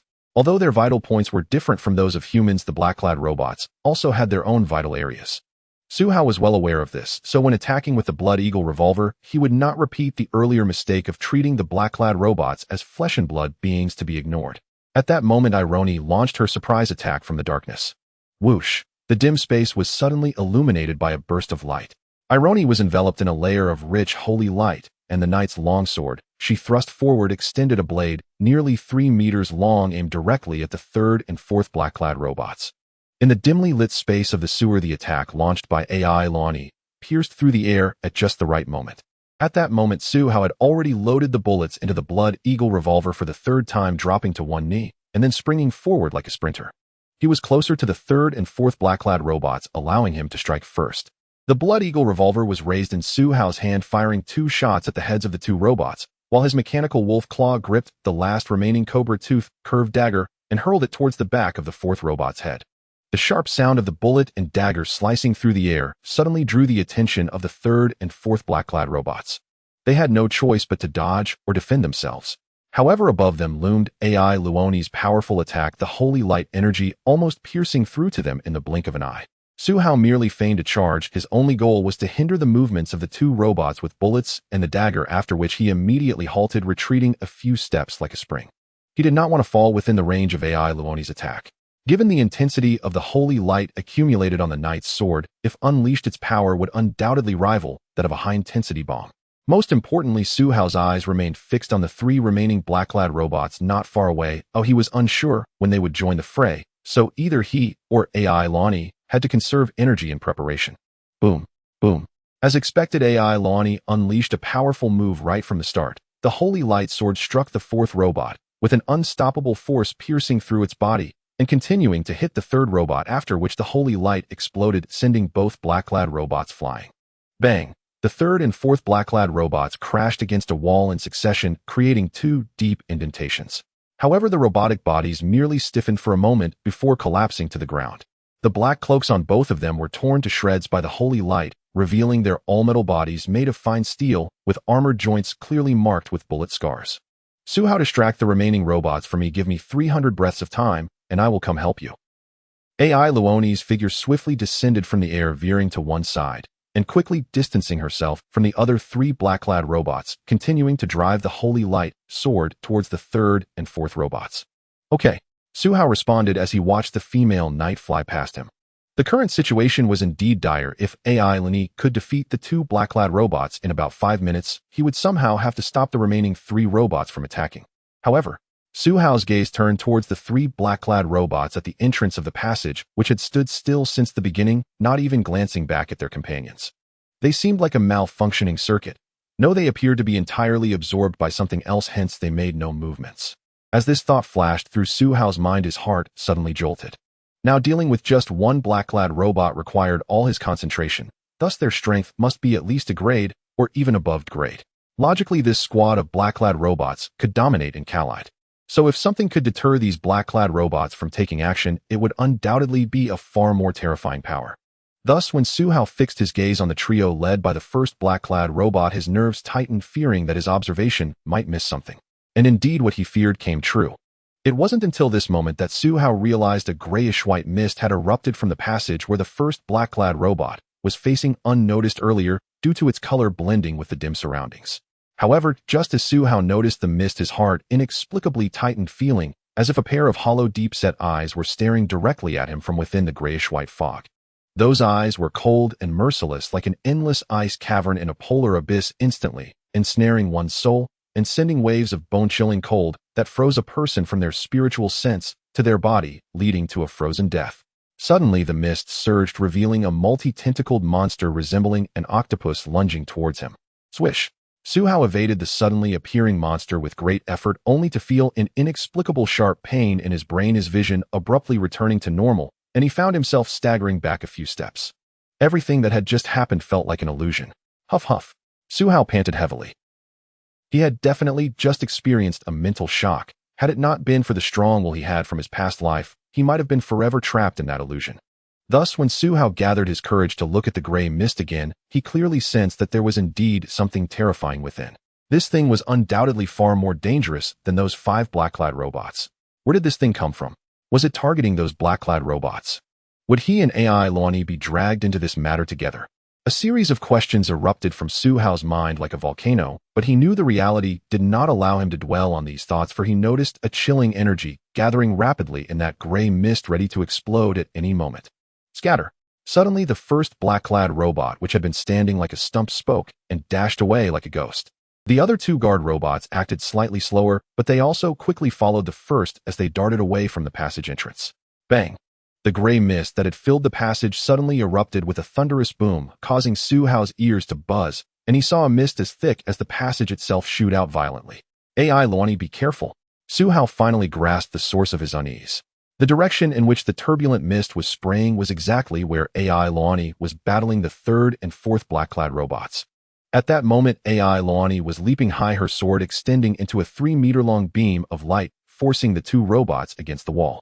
AI Luani seemed to have heard Su Hao shout, and in the midst of her assault, she glanced back to check the situation behind her. However, this moment's hesitation was disastrous. The grayish-white mist instantly engulfed AI Luani and the two robots, who were equally unable to evade. Then, the entire world seemed to come to a halt. No, it should be said that the world of AI Luani and the third and fourth robots came to a standstill. Upon closer inspection, that grayish-white mist resembled a substance that could bind space and time, freezing everything it touched in the moment before the impact. It was as if AI Luani was leaping through the air, swinging her sword to initiate an attack. The third robot was in a defensive stance, pulling out 2 iron shields the size of footballs to protect itself, while the fourth robot was bracing itself against the wall with one of its hind legs, looking as if it was gathering strength to counter AI Luani's assault. But everything had come to a halt. Su Hao suddenly felt a cold sweat soaking his back, his eyes fixed intently on the swirling gray mist of the passage, as if something was drifting out from within, accompanied by a chilling, sinister voice. "Return, the holy artifact, or else die. All will die." In the dim underground space, Su Hao dared not breathe a word. From the gray mist drifting out of the passage, a shadowy figure could be vaguely seen. However, Su Hao was not afraid of this unknown creature he had never seen before, nor was he intimidated by its intermittent, ghostly voice. What frightened him was the energy form possessed by this gray mist humanoid. In the apocalyptic world, such energy body creatures formed by certain rules were extremely dangerous, and even the most experienced awakeners found them to be formidable monsters. For apart from energy attacks, it was nearly impossible to inflict any significant harm on them. Thus, when facing energy body creatures, those awakeners without special energy attack methods felt like they were trapped in a nightmare, often choosing to retreat without a fight, avoiding the danger whenever possible. Of course, the mechanic profession that Su Hao belonged to was one of the few that did not lack energy attack methods. Unfortunately, at this stage, one could not expect a mechanic who had yet to complete their awakening task to possess such abilities. "Give me." The humanoid figure in the gray mist appeared intermittently, its hoarse and cold voice resonating throughout the space like an electric wave, sending an instinctual shiver through Su Hao's body. From above, it could be seen that the gray mist humanoid was drawing in the gray mist, surging into the space the size of a soccer field, where Su Hao and the first black-clad mechanic were positioned at the entrances of 3 passageways. Meanwhile, Iloni and the third and fourth black-clad mechanics remained suspended in the air closer to the entrance where the gray mist humanoid was. "Retreat." The first mechanic, carrying a black iron box, suddenly shouted fiercely, turning to flee down the passage behind him, seemingly abandoning the third and fourth mechanics. Su Hao immediately halted his actions, silently observing the movements of the gray mist humanoid under these circumstances. If the gray mist humanoid were to chase after the black-clad mechanics, he would not hesitate to turn and run, not even caring about Iloni, who was being controlled by an unknown force, and would flee this dangerous place with all his might. However, just as this thought crossed his mind, a deafening roar suddenly echoed throughout the space. "Leave!" The shout of the gray mist humanoid reverberated, and the surrounding gray mist suddenly coalesced, like an invisible hand blocking the entrance to the passage the first black-clad mechanic was heading toward. As the 3 mechanics collided with the gray mist, they were all forced back by an overwhelming force. Su Hao's heart immediately sank, sensing the dire situation. He realized that all 5 major and minor passageways in the entire space were covered by gray mist, and the gray mist humanoid clearly had no intention of letting anyone escape, as even Hella and Wayne were pulled into the space by a surge of gray mist energy. As a result, when a human and a dwarf crashed into the ground, they rolled a few times before becoming completely stiff, clearly unable to move under the oppressive pressure exerted by the gray mist humanoid. Moreover, Su Hao discovered that he had lost contact with the mechanical dog and mechanical spider outside. This meant that the gray mist humanoid had completely sealed off this space. The situation had evidently worsened. "You cannot escape." The voice of the gray mist humanoid was intermittent. Suddenly, it raised a hand, and Iloni and the third and fourth mechanics, who were suspended in the air, were abruptly pulled into the gray mist, as if the surrounding space had contracted violently. Indeed, the stilled space resembled an empty soda can suddenly having all its air sucked out, causing the entire area to twist violently. Crack! Snap! In the blink of an eye, the metallic bodies of the third and fourth black-clad mechanics twisted and deformed, crushed into 2 pieces of scrap iron by an unseen force. Furthermore, Su Hao noticed that the massive mechanical spider also had part of its body caught in this stilled space. Thus, as the gray energy was being withdrawn, that portion of the giant mechanical spider's body was also crushed, causing the spider to topple over, its massive form instantly compressed into a lump of metal. Spatial distortion. Su Hao furrowed his brow. However, a look of realization quickly crossed his face.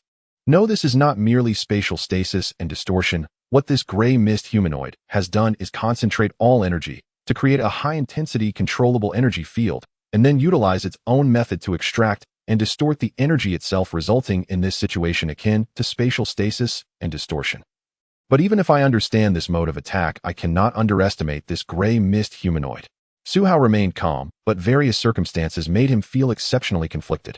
He was fully aware that if he wanted to escape the dangerous situation, he had to confront the energy body of the gray mist humanoid. However, he also knew that despite his rich combat experience from the apocalypse and understanding of many methods to counter this energy body creature, he currently had no means to inflict harm on it. This was what troubled him. Crack. The pressure and distortion of the gray stilled space continued. After the three mechanical beings were crushed into broken pieces, the rapidly extracted energy had already enveloped Iloni. TSK. Su Hao's gaze tightened as he quickly looked at Iloni. He knew that even if he attacked the gray mist humanoid now, it would not affect it and would not aid the female knight. The key was that the gray mist humanoid's attention was clearly focused more on those black-clad mechanics. If he were to take action, it would undoubtedly draw its focus onto himself.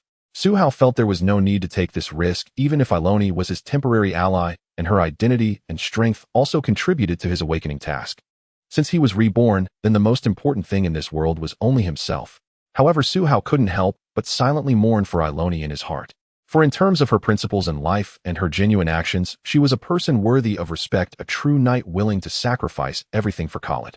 Just when Su Hao thought Iloni was doomed, suddenly, whoosh, a brilliant holy light erupted from the female knight, like a burst of fierce flames violently colliding with the rushing gray energy, illuminating the entire space. Unfortunately, this brilliant light flared up quickly, but was soon overshadowed by the subsequent gray energy, which threatened to completely engulf Iloni.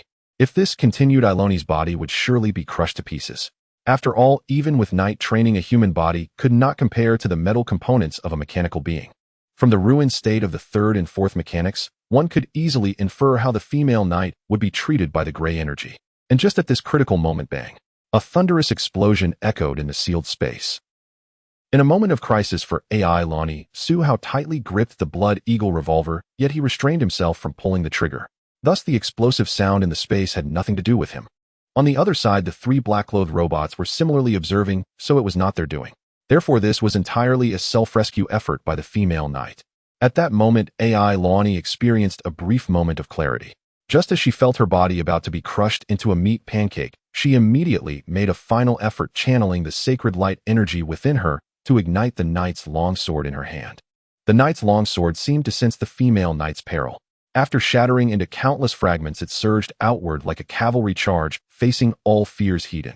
At this moment, there was still a considerable amount of swirling sacred light around Iloni, constantly being pressed by the gray energy. As a result, when the knight's longsword shot out in all directions, it was instantly tinged with this gelatinous sacred light, merging all the force and resistance. Boom! The shard of the longsword, burning with sacred light, shot into the surrounding gray energy, like a storm violently tearing apart all the gray light that was close to the female knight's body. In an instant, the gray energy surrounding Iloni was depleted. Meanwhile, on the other side, the gray mist figure suddenly let out a strange cry. The female knight's dying counterattack clearly had some effect on it.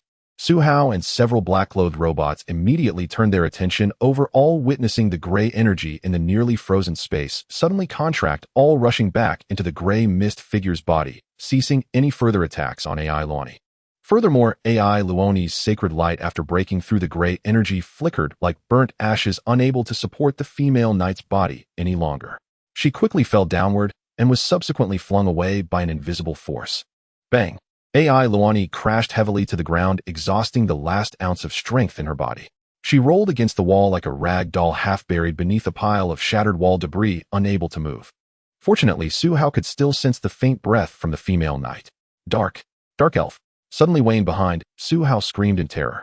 Although the young dwarf's body remained stiff and unmoving upon seeing the gray mist figure, he let out an almost terrified, twisted scream. Dark elf. So that's what it is. Su Hao had no time to turn back and look at Wayne as his mind recalled what the young dwarf had previously mentioned, a legendary creature born from the sewer systems.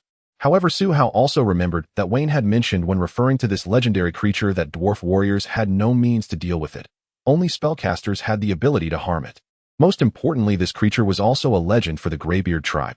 For hundreds, or even thousands of years, no one had seen such a creature in the vast, ancient sewer ruins. Damn it, Su Hao cursed inwardly, quickly returning his thoughts to the real world. Just moments ago, AI Luoni's explosion of sacred light had actually given him a clear hint. This confirmed for him that the gray mist figure's attack method was definitely generated by concentrating energy in a small area.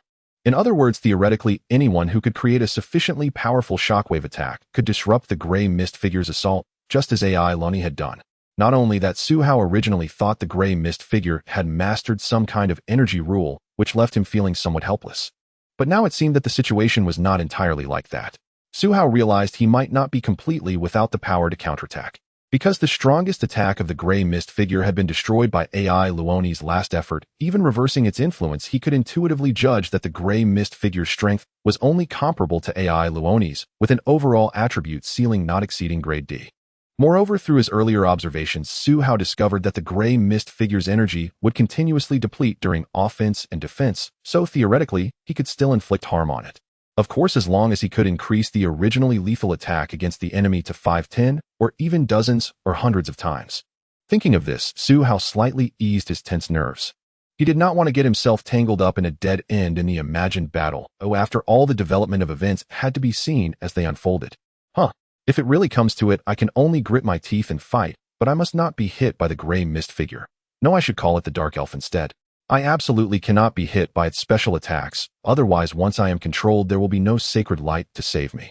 Su Hao silently complained, firmly gripping the Blood Eagle revolver as his eyes began to search for his Cobra Fong, curved blade, amidst the wreckage on the ground. Now to deal with the Dark Elf, besides the Blood Eagle revolver, he had only the mechanical wolf claws and the hawk iron foot, both of which had adequate attributes. Moreover, the two Cobra Fong curved blades he had just thrown out carried mechanical toxin damage, making them suitable energy erosion attacks. Definitely the most fitting weapons against energy-based creatures. Number 5. Kill that energy creature. In the briefly calm dark space, the black-clothed robot carrying the iron box saw that the situation was unfavorable for him and immediately ordered his last two subordinates to strike first. Yes, number 1. Number 2 and number 5 responded in unison, their mechanical eyes whirring as their bodies instantly transitioned from a previous stillness to a fierce charge hurtling towards the Dark Elf like cannonballs. Su Hao observed this sudden battle intently and immediately saw the two rushing robots shaking their arms as they donned oval shields shaped like rugby balls, preparing for combat like mechanized warriors. Speaking of mechanized warriors, this profession is a branch of mechanics engaging in combat through technological equipment differing significantly from pure warriors who can cultivate body-enhancing energy. Mechanized warriors primarily utilize various technological weapons to assist in battle, while pure warriors focus on self-training, treating their bodies as the most important weapon. Tread, tread, tread. The two mechanized warriors dashed over a distance of more than 20 meters, quickly arriving before the Dark Elf. You all will die. The Dark Elf gazed coldly at the two approaching robots, its intermittent voice sounding like a suddenly heightened aerioso, cold and piercing, instantly causing the temperature in the surrounding space to plummet to freezing point. Su Hao immediately seized the opportunity, rushing 2 steps to the giant mechanical spider he had just killed and pulled a Cobra Fong curved blade from the shattered spider's head. As for the other one, it had been blasted to the opposite corner by the explosion's shockwave. Wait. Su Hao suddenly noticed that number 1 had moved a few steps at some point and was now standing right next to another Cobra Fong curved blade. The two gazes immediately intertwined in the air. Human, how about we join forces to kill that energy entity? To Su Hao's surprise, number 1, the black-clothed robot, suddenly spoke to him unexpectedly, proposing cooperation. What should I do? Su Hao nodded immediately in response to the cooperation proposal suddenly put forth by the black-clad robot. In comparison to the 3 intelligent robotic infectors, the Dark Elf was evidently far more dangerous. Very well, I look forward to collaborating with a human. The number 1 robot nodded and kicked the cobra-shaped curved blade at Su Hao. However, whoosh! The cobra-toothed curved blade shot towards Su Hao's throat like an arrow released from its bow. Crack! Su Hao frowned slightly, raising his wolf-claw power arm to catch the flying curved blade in midair. Yet his arm trembled slightly, stopping the blade less than a centimeter from his throat. Su Hao's eyes narrowed instantly. Are you trying to cooperate with me? Boom. Su Hao's words were abruptly interrupted by the muffled sound of battle from the two robots, forcing him to look towards the battlefield. Over there, it was unclear whether it was the number 2 or number 4 robotic infector that had rushed in front of the dark elf. However, when it punched the energy mist, it seemed to be stuck in an extremely viscous liquid, unable to pull back its fist after a couple of attempts. In contrast, the dark elf showed no mercy towards the robotic infector that charged at him. The gray mist instantly solidified into several impacts the size of a thigh, continuously battering the opponent's head and chest, sending a robot weighing at least several hundred kilograms flying repeatedly. The most critical point was that the ensnared robotic infector could not break free from the grasp at all. While being beaten, it resembled a paper figure caught in the wind, continuously bent into a shrimp-like shape by the waves of gray energy, emitting a series of clattering sounds, as if it would fall apart at any moment. Number 5. Another robotic infector, witnessing the scene, immediately stopped and grasped its companion's body, pulling back forcefully in an attempt to rescue it. But the dark elf suddenly extended a black hand from the gray mist, and everyone saw a needle-like spike protrude from it, piercing sharply into the right wrist joint of the captured number 5 robotic infector. In an instant, a surge of rich gray energy erupted from the tip of the spike, enveloping the entire right arm of the number 5 robotic infector, and just like the previous encounters of the 3 and 4 robotic infectors, his right arm instantly atrophied into a piece of scrap metal detaching from his body. Fortunately, this form of attack from the dark elf was clearly not a large area attack. Hence, after the number 5 robotic infector lost its arm, its body was not twisted and crushed along with it. Instead, after losing its arm, it successfully broke free from the bindings, rescued by the number 2 robotic infector. However, just as the number 5 robotic infector landed, the dark elf suddenly let out a fierce howl, and the entire mass of gray mist lunged at the 2 robots, standing together like a hungry tiger. "Be careful! Dodge!" The number 1 robotic infector suddenly shouted, issuing a command to the 2 robots facing the dark elf. The number 2 robotic infector immediately stepped back, while the number 5 robotic infector attempted to dodge to the left. However, the balance of the number 5 robotic infector was clearly affected after losing its right arm. As soon as its feet left the ground, it was pounced upon by the dark elf like a wraith. "Save me!" The electronic voice of the number 5 robotic infector could only let out a cry for help, fading away like a candle extinguished by the wind, leaving no further response. Number 5. The number 2 robotic infector shouted angrily. Though it had the same electronic voice, Su Hao could detect a sense of sorrow and rage within it. This was the intelligent emotion brought about by the apocalypse virus infection in this robotic infector.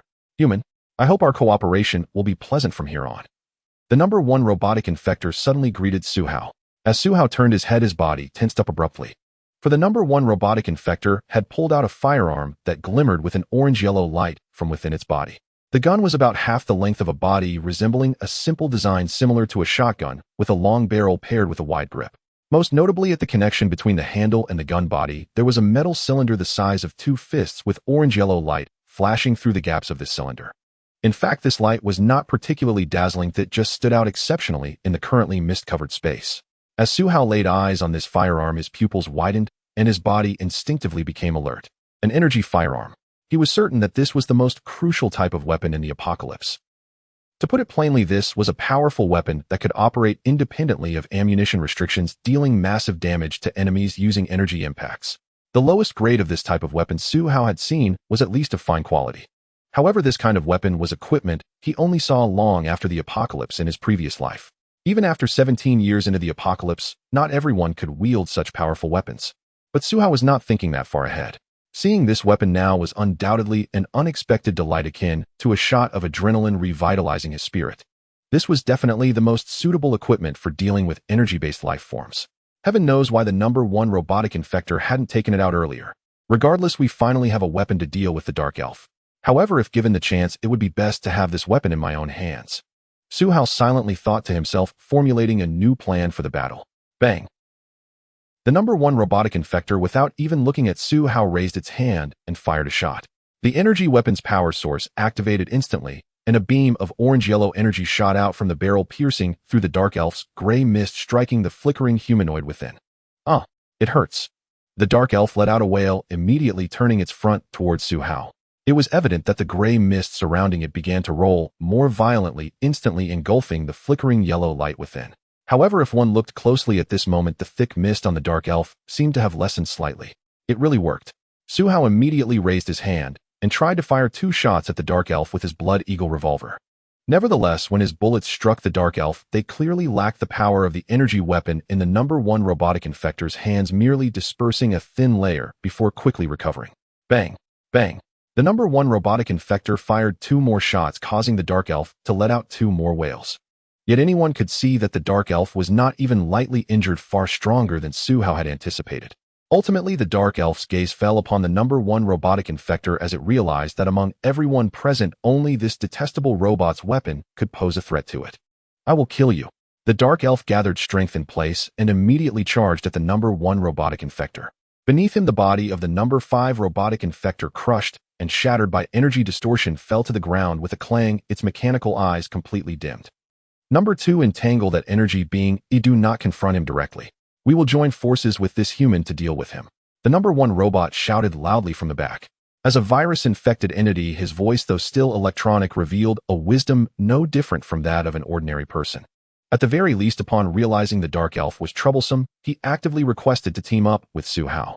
Number 2 was originally preparing to dodge the Dark Elf's fierce lunge, but upon hearing number 1's command, he immediately adjusted his stance and charged forward with thick metal shields reappearing on his arms, specifically guarding against the Dark Elf's attacks. Human, I also need you to help me buy time. With you near me, I cannot devote all my energy to the fight. Let's see how you show your sincerity. Number 1 suddenly turned his head and shouted loudly at Su Hao. Su Hao's gaze instantly sharpened. This robot-infected entity was quite direct with his words. So his original plan to use the Blood Eagle revolver for ranged attacks was clearly seen through by the opponent. All right. Su Hao inserted the Blood Eagle revolver into the weapon belt at his waist, instantly drawing out 2 cobra fangs, curved knives, and his body dashed towards the battlefield between the Dark Elf and number 2. The reason he agreed to number 2's request was due to a lack of choice. In the current situation, the only weapon capable of significantly harming the Dark Elf was the energy firearm in number 1's hands. If he did not actively engage in close combat, number 1 might very well hold back to safeguard against him, thus failing to unleash the full power of the energy firearms. So I really want to kill this guy to snatch the gun, but now is not the time. I can only be cautious. However, Su Hao was not a fool. He understood that he was currently being led by number 1, but to say that he could forcibly kill number 1 to seize the firearms was simply unrealistic. There was a risk of both being injured and falling prey to the Dark Elf. Of course, being forced into close combat by number 1 was dangerous from all sides, requiring extreme vigilance. Heaven knows if number 1 would treacherously shoot him, but all he could do was take one step at a time. At the very least, Su Hao was certain that number 1 definitely wished to kill him at the earliest opportunity.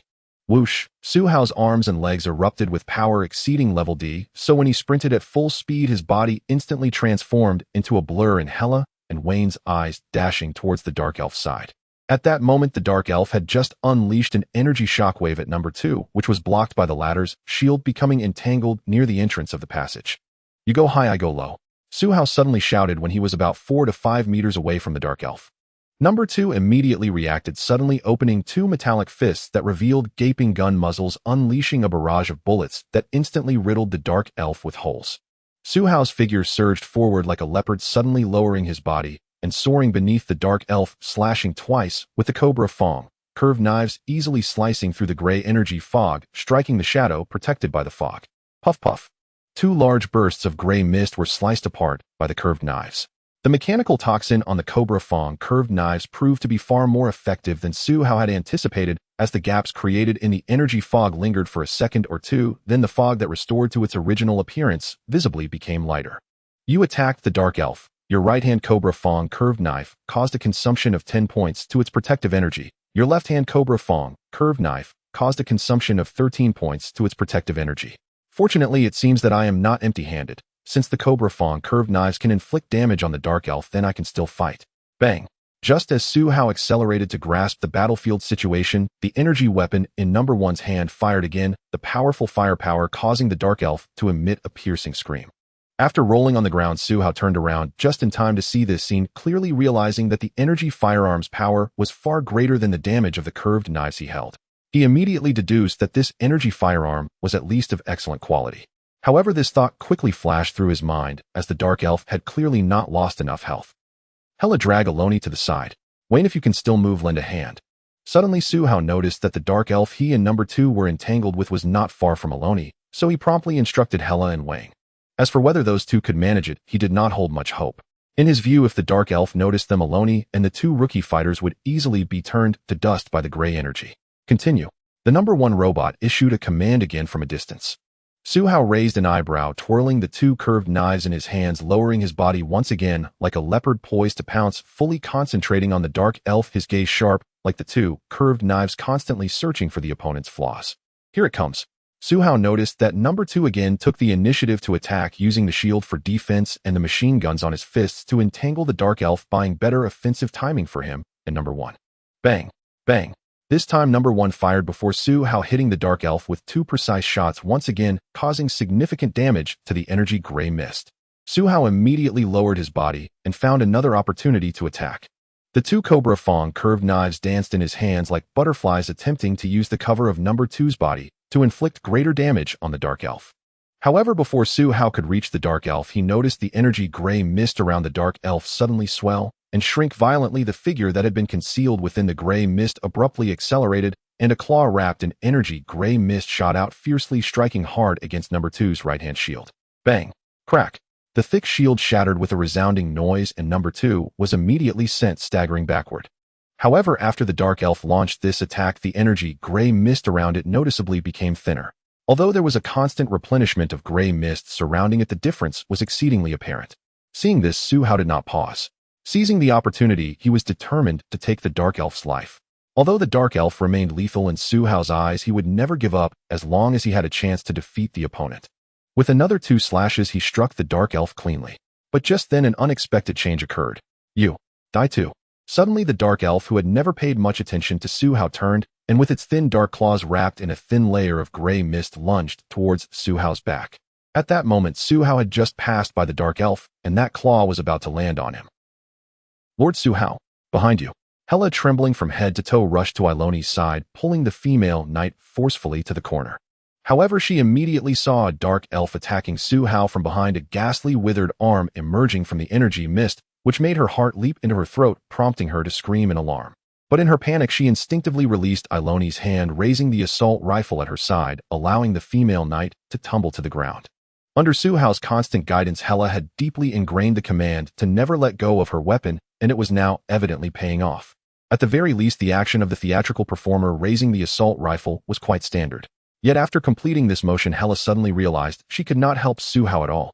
She was not a sharpshooter at this distance. She could easily hit Su Hao instead, leaving her helplessly anxious in place. However, if someone had seen the young dwarf trembling against the wall at that moment, no one would have criticized Hela's actions. For Wayne was utterly terrified, especially after seeing the dark elf. This was a monster from the legends of the Grey Dwarf tribe, one that even the strongest dwarfs in the tribe could not contend with. Throughout the ages, its name could silence a crying baby. Thus, when Wayne saw the dark elf, he panted like a bellows several times, trying to move his feet to help Hela, but lacking the courage to take a step. Now a scene that terrified him even more unfolded. The kind Lord Su Hao, who had been protecting him and guiding him to find Longbana's corpse, was bravely battling the dark elf, while the seemingly clumsy dark elf suddenly revealed its pitch-black claws from the mist, threatening to harm Su Hao. Wayne trembled even more violently. He had seen with his own eyes how those in black were turned into compressed iron discs upon contact with the dark elf's mist, and even the powerful female paladin of the Radiant Temple mentioned by Captain Murky in private had been rendered unconscious by the dark elf in an instant. So as Wayne saw the withered claw about to land on Su Hao, he opened and closed his mouth several times, realizing he was so scared that he couldn't make a sound. A deep sense of helplessness instantly spread from his heart to his limbs, and tears streamed down the young dwarf's cheeks. No, don't die. Wayne stared at Su Hao, wishing he could move his trembling legs to rush over and take that hit for the valiant warrior. Clang! A metallic arm suddenly intercepted the dark elf's claw. Hela and Wayne both felt an exhilarating rush in their hearts at this scene. It was as if Su Hao's nape had eyes. As he crouched forward, the wolf claw power arm blocked the strike, perfectly shielding his vital areas from behind. However, the sudden outburst of D-level power from Su Hao barely managed to block the attack from behind, completely disrupting his stance and steps under the immense force from the dark elf's claw. Seeing Su Hao stumble forward, losing his balance, his whole body fell like a car that had drifted too far, sliding for over 10 meters before crashing into a wall. Lord Su Hao. Hela, fueled by an unknown strength, disregarded the unconscious Iloni and the trembling Wayne running towards Su Hao. Cough, stop. Don't come over. A cloud of dust fell, and Su Hao immediately knelt on one knee, coughing before calling out to Hela to halt.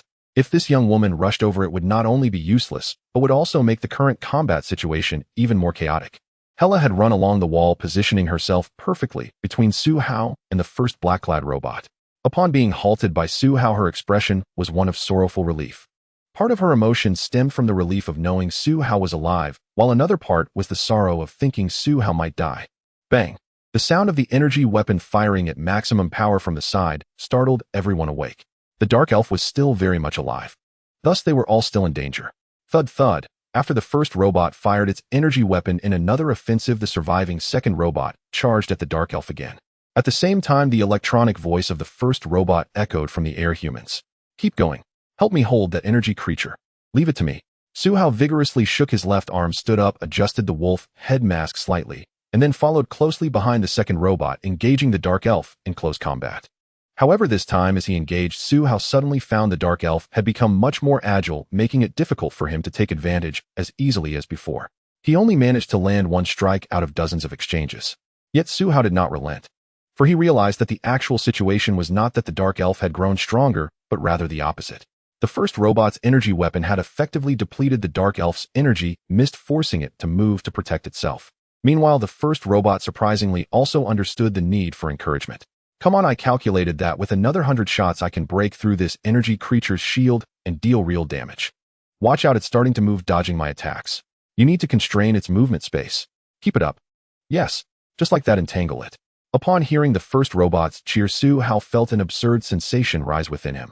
Collaborating with an intelligent infection of a doomsday virus, he had to try in numerous perilous situations in his past life, but such cooperation could never truly involve mutual sincerity, leading to bloody clashes each time. Thus, upon hearing the first robot's encouragement, he immediately grew cautious. The more they were in this situation, the more fragile their cooperative agreement became, risking turning dangerous at any moment, whether it was the other party striking first or even him. As if due to this distraction, Su Hao's attack was delayed just a fraction, giving the dark elf an opportunity. Its withered claws suddenly opened towards Su Hao, and a surge of energy mist erupted forth. Su Hao was caught off guard, quickly raising the wolf claw power arm to shield himself, angling his arm horizontally. Hiss! The claw-shaped energy mist slammed against Su Hao's wolf claw power arm, producing a sound like steam. Su Hao was immediately pushed back several steps by the energy impact, only stopping after missing the first robot, and upon checking his wolf claw power arm, he found a hollow cavity had been corroded into the side of his forearm. Fortunately, Su Hao had not taken the hit on the front side of the power arm, otherwise his arm would have been corroded into a mass of raw flesh. Warning: the mid-range energy impact it emits is highly corrosive. Su Hao steadied himself immediately, alerting the first and second robots, then shook his head as if to cast off some complicated thoughts, and then dashed past the first robot, rejoining the fray. Since there was now a chance of victory, he had to fight seriously. The number 1 robot infection had been observing Su Hao all along. Of course, it was not out of curiosity towards humans, but rather it was calculating the time to eliminate this bothersome fellow for maximum benefit. In its eyes, apart from its kind, who had awakened from mechanical bodies, all other beings were their prey. However, it seemed a bit premature to eliminate this person named Su Hao at the moment, all due to the existence of the energy creature. This creature was indeed troublesome. As a mechanical awakener, even the number 1 robot found it difficult to kill the opponent without getting hurt, which is why it chose to flee instead of getting entangled in this trouble. But unexpectedly, this monster continued to pursue it and had killed several of its companions. Thus, the number 1 robot no longer wished to escape, a surge of anger welling up within. It decided to kill this energy creature to avenge its fallen companions. Bang! The number 1 robot fired another shot, accurately hitting the dark elf. Puff! Suddenly, the number 1 robot noticed a muffled sound emanating from the surface of the energy creature, and a dense black energy began to leak from the wound. The dark elf let out a wretched scream, its energy mist shrinking suddenly and becoming faint again. Now is the time. The mechanical eye of the number 1 robot flashed with light. It was certain that this shot had broken through the dark elf's energy shield, making this the perfect opportunity to eliminate all troubles at once. It immediately shouted at the number 2 robot in the field, "Number 2, activate emergency program 7. Yes. The number 2 robot, engaged in a fierce battle with the dark elf and already covered in injuries, still responded to the number 1 robot promptly. Su Hao, who was flanking the dark elf, felt a tightening in his gaze. He could not decipher the meaning of the number 1 robot's command, but all the hair on his body stood on end, as if warning him of imminent danger. Su Hao shifted his stance, his eyes fixing intently on the number 2 robot. He understood that regardless of what command the number 1 robot had given, the executor would definitely be the number 2 robot, not him. So all he had to do was hold on. Damn it. Su Hao's mind suddenly erupted with a curse. He saw the number 2 robot suddenly lunging at the dark elf. At its abdomen, it opened a storage space, revealing a crystal tube about the thickness of a finger, which was flashing with a dazzling red light. A crystal tube bomb. Although Su Hao could not identify the specific model of the bomb he saw, just witnessing such a highly destructive bomb was enough to terrify him. This type of bomb represented the pinnacle of research in mechanical munitions and was a type that could not be overlooked in any world. Damn. Su Hao quickly chose to retreat, scanning for places to shield himself from the explosion, instinctively cursing again. He had figured out the number 1 robot's plan, which was to use his assistance to continuously wear down the dark elf, and once the energy shield was broken to a certain extent, to have the number 2 robot self-destruct. In that case, he being the closest to the dark elf would almost certainly be caught in the explosion, and as for the others, even if they weren't killed, the number 1 robot could easily harvest the remains. How sinister. And how direct. However, Su Hao knew that even if he had been aware of the number 1 robot's plan from the start, he would still unreservedly participate in this collaboration. Otherwise, no matter how many years of combat experience he had accumulated from his past life, he could not take on the dark elf alone. Boom. Without any warning, the number 2 robot chose to self-destruct the moment it rushed in front of the dark elf, and the enormous sound and shockwave of the explosion immediately shot outwards from the dark elf's center, engulfing the entire underground space the size of a football field. Ah! A piercing scream erupted from the center of the explosion, quickly drowned out by the rumbling of the blast. The dark elf vanished in a burst of flame. Facing the explosion, Su Hao suddenly caught sight of a massive shadow on the ground, and he dashed forward at full speed. Just before the shockwave hit, he managed to position a compressed iron disc of a giant mechanical spider in front of him, using his wolf claw mechanical arm to support it with all his strength. Bang! Bang! The explosive shock was far more intense than Su Hao had anticipated. He saw the remains of the giant mechanical spider he had propped up suddenly shatter, having only lasted less than 2 seconds before being utterly destroyed. Shit! Su Hao cursed furiously in his heart, curling his body into a ball, protecting his front with the wolf claw mechanical arm and his right arm, then felt his whole body suddenly lose weight as the explosion swept him away, crashing him hard against a wall. Puff! Su Hao felt a sharp pain in his back, and he immediately spat out a mouthful of blood. He was definitely injured, and not lightly.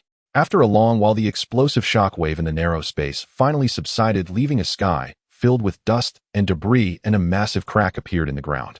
Through the crack, one could even see the deep space beneath this cliff.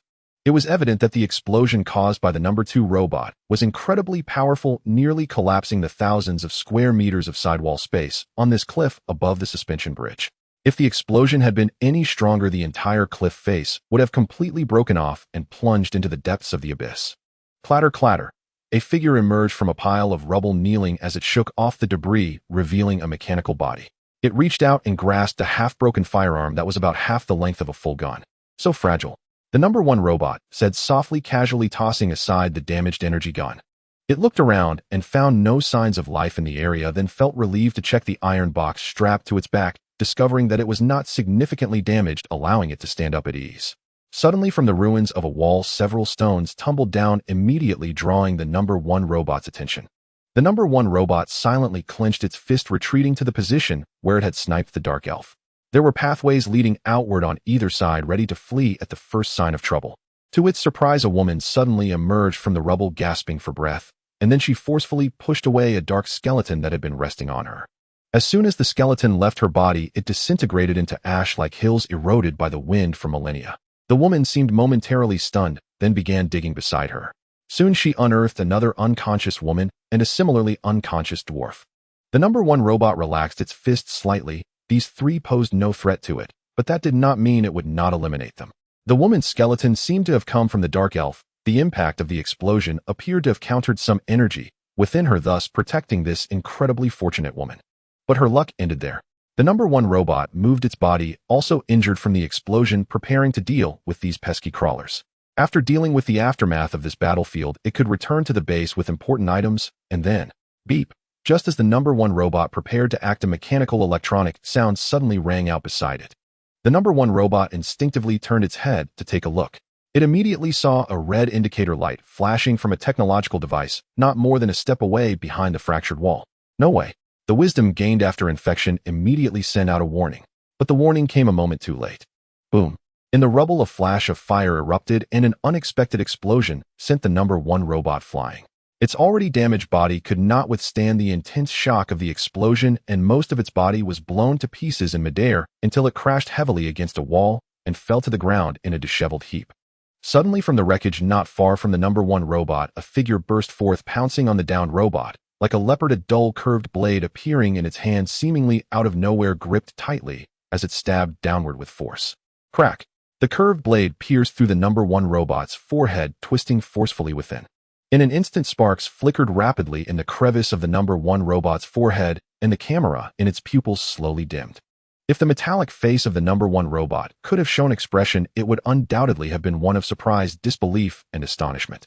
For in its eyes, the somewhat disheveled figure of Su Hao was reflected. Lord Su Hao. Hela, who had just dug out Aloni and Wayne, immediately spotted Su Hao along with the number 1 robot that had been taken down by him.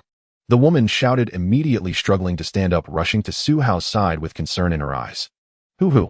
Su Hao gasped heavily, feeling all the injuries in his body start to throb painfully after using the last of his strength to deal with the number 1 robot, and he slumped down onto the ground. The recent explosion had nearly killed him, and even the wolf claw mechanical arm was now completely damaged. But at the crucial moment, the energy that had sealed the entire space dissipated abruptly, causing the impact of the explosion to diminish significantly, which saved Su Hao's life. That was a close call. Lord Su Hao, are you all right? Hyla looked at the injured Su Hao and couldn't help but ask softly. Only now did she realize the fear that had gripped her heart, fearing that the mechanical being might have attacked her, leaving her utterly defenseless. At the critical moment, it was still Lord Su Hao who stepped forward and killed that detestable mechanical being. Hyla suddenly felt a flame ignite within her heart, making her willing to do anything for Su Hao at that moment. Su Hao glanced at Hyla, slightly concealing his surprise. When he had been enduring the pain and hiding among the rubble, he had already thought that Hyla and Aloni were surely dead. However, to his astonishment, Hyla and the others had actually survived and successfully attracted the attention of the first mechanical being, allowing him to take the opportunity to detonate the portable shock bomb he had previously placed behind it. This bomb was something he had found among the ruins of the Grey Dwarf tribe and had kept with him. At that time, while the first mechanical being was rallying itself, Su Hao sensed something was amiss, so he decided to play along, allowing the dark elf to strike him, even allowing the energy shock to corrode his wolf claw power arm, which resulted in him being thrown behind the first mechanical being, where he placed the bomb inside the crushed stones. Subsequently, the first mechanical being indeed resorted to dirty tricks, as the self-detonation of the second mechanical being nearly killed him. Yet as luck would have it, Su Hao survived, successfully using the portable shock bomb to eliminate the first mechanical being. Suddenly, Su Hao coughed, enduring the pain in his body as he stood up. He felt that his left arm was somewhat fractured, and his left ribs and corresponding internal organs were also injured to some extent. This time he truly walked a fine line between life and death. Although he had experienced countless such instances in his past life, who wouldn't want to live well? Su Hao was no different after his rebirth. Perhaps this is the kind of thought one develops after having died once. Cough, cough. Bring me some water. I need to see how Aloni and that dwarf are doing. Su Hao coughed as he walked towards Aloni. The entire team's condition was not good, but the side quest was related to Aloni. It was now necessary to ascertain the knight's status to determine their next course of action. Upon hearing Su Hao's command, Hyla immediately prepared to find water. However, before she could locate anything amidst the wreckage, she heard a rush of footsteps coming from the passage outside. 5 mechanical wolves, previously blocked by the dark elf's energy mist, rushed in. They were laden with many useful items, including buckets of water sufficient for several days of drinking. Hyla quickly ran over to fetch water and used a wooden cup given by the dwarves to bring it to Su Hao. Su Hao took the cup and drank deeply before issuing commands to the mechanical dogs. Ding, ding, ding, send drop your loads and maintain vigilance within a 100-meter radius. Ding, ding, woo, drop your loads and head into the eastern passage to assist the remaining 2 reconnaissance spiders. Clear all the passages ahead, we will rest in place. The mechanical dogs, having received their orders, immediately scattered. Su Hao couldn't help but frown in resignation. The most rational plan now was to quickly evacuate from this area. After all, this place had just experienced fierce combat and was anything but safe, with a constant risk of attracting dangerous underground creatures. But where was there a safe place now? Su Hao confirmed that before this battle he still had 4 mechanical spiders, but one was destroyed by the infected black-clad mechanical being, and now through remote contact another had inexplicably vanished. Small reconnaissance machines like the mechanical spiders would definitely not be easily detected, so if any problems arose, it was highly unlikely to be due to regional electromagnetic interference. The greater possibility was that a creature more adept at hiding and stealth than the reconnaissance spiders had eliminated them as threats. Suhao could not determine what had happened to the mechanical spiders, but now both Aloni and Wayne were in a state of unconsciousness, and with his own considerable injuries, he simply could not lead the team forward alone. After all, if they encountered any danger, even with the mechanical dogs assisting in combat, it was highly likely they would suffer total annihilation. Especially since Suhao had just experienced a near-death situation in the explosion, making him cherish his life even more. He had lived again. No one wanted to die so gloomily at a brand new beginning. Thus, in Suhao's view, it was far more prudent to address the current issues as best as possible while remaining in place. Thinking of this, Suhao looked down at Aloni, and Wayne contemplated for a moment and directly splashed the remaining half-cup of water onto their faces. The grime on Aloni's face was immediately washed away, revealing the knight's fair cheeks. Unfortunately, Aloni seemed to have suffered too severe an energy shock, showing no reaction, much to Suhao's disappointment. On the other hand, Wayne opened his eyes wide when splashed with cold water. However, this young dwarf appeared to still be in shock from the earlier fright, his eyes wide open and speechless. Seeing this, Suhao found himself at a loss. If only he had a nano first aid injection from the technological creations in his hands, which could simply be injected into the injured person's body, allowing the nano robots to fully repair the damaged body and ensure the injured's condition wouldn't worsen. Unfortunately, that was a product that would appear long after the apocalypse. Now all Suhao could do was perform bandaging treatment with absolutely no healing effects. And the first person he needed to treat was himself. Suhao took a few steps and searched through the supplies left behind by the mechanical dogs for bandages. Seeing Suhao's actions, Hyla immediately ran over and actively said, "Lord Suhao, I see that your arm is somewhat inconvenient to move. I can help you get things out." Suhao glanced at the young woman beside him. Her leather armor was quite damaged with traces of being scratched by shattered stones on her arms and face, but at that moment, she seemed to possess some kind of spirit, appearing much calmer. This calmness was a sentiment that only arises after overcoming fear following a battle. Suhao was somewhat surprised that this young girl could achieve such a state, or rather that she could do so quickly. Among the people he knew, those who could reach such a mental state had either undergone bloody training multiple times or held steadfast beliefs. Yet Hyla seemed nothing like that. Perhaps she had developed some form of persistence within her heart. Suhao found this explanation to be the most reasonable. So Suhao smiled slightly at Hyla, saying, "Just right, you've been injured too. Find the bandages and ointments for treatment. Let's help each other bandage up. Also later, help me gather the patches and the remains of the mechanical beings that were not destroyed. I want to take a look." "Okay." Hyla immediately responded happily. A woman's intuition made her feel that Suhao seemed to have become a bit closer to her. Such a feeling was truly wonderful. Suhao admired people like Hyla. After all, in a world invaded by the Doomsday virus, the more of such people there are, the more strength there will be to resist the virus. Moreover, Suhao felt that if Hyla could truly be cultivated, she could stay at Khalid as a backup. Thus, he slightly increased his trust in her. The two helped each other bandage their wounds. The bandages and healing ointment were prepared by the Grey Dwarf tribe, which were quite standard, and the medicinal effect seemed satisfactory. In particular, there was an ointment that looked like mud for external injuries.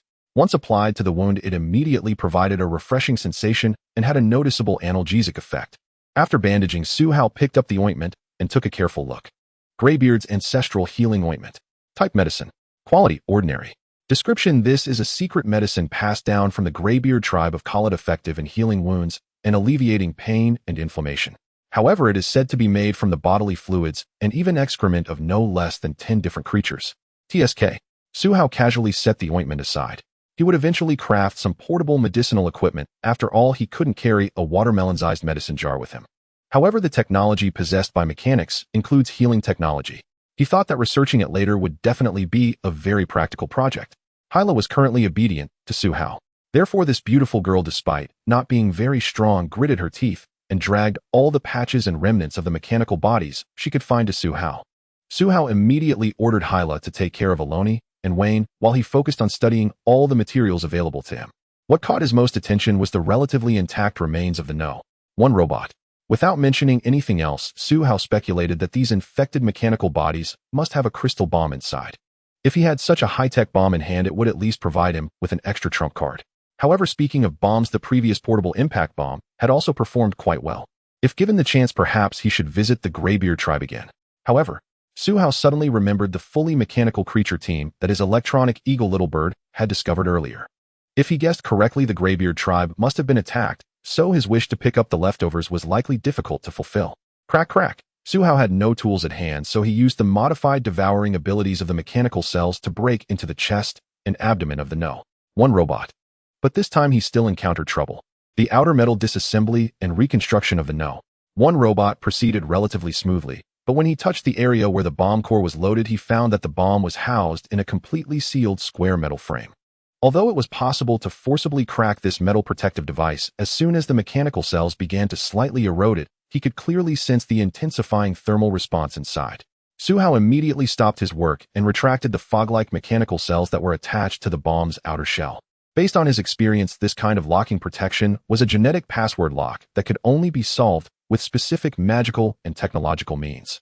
If he violently dismantled the outer metal shell of the bomb, it would lead only to an explosion.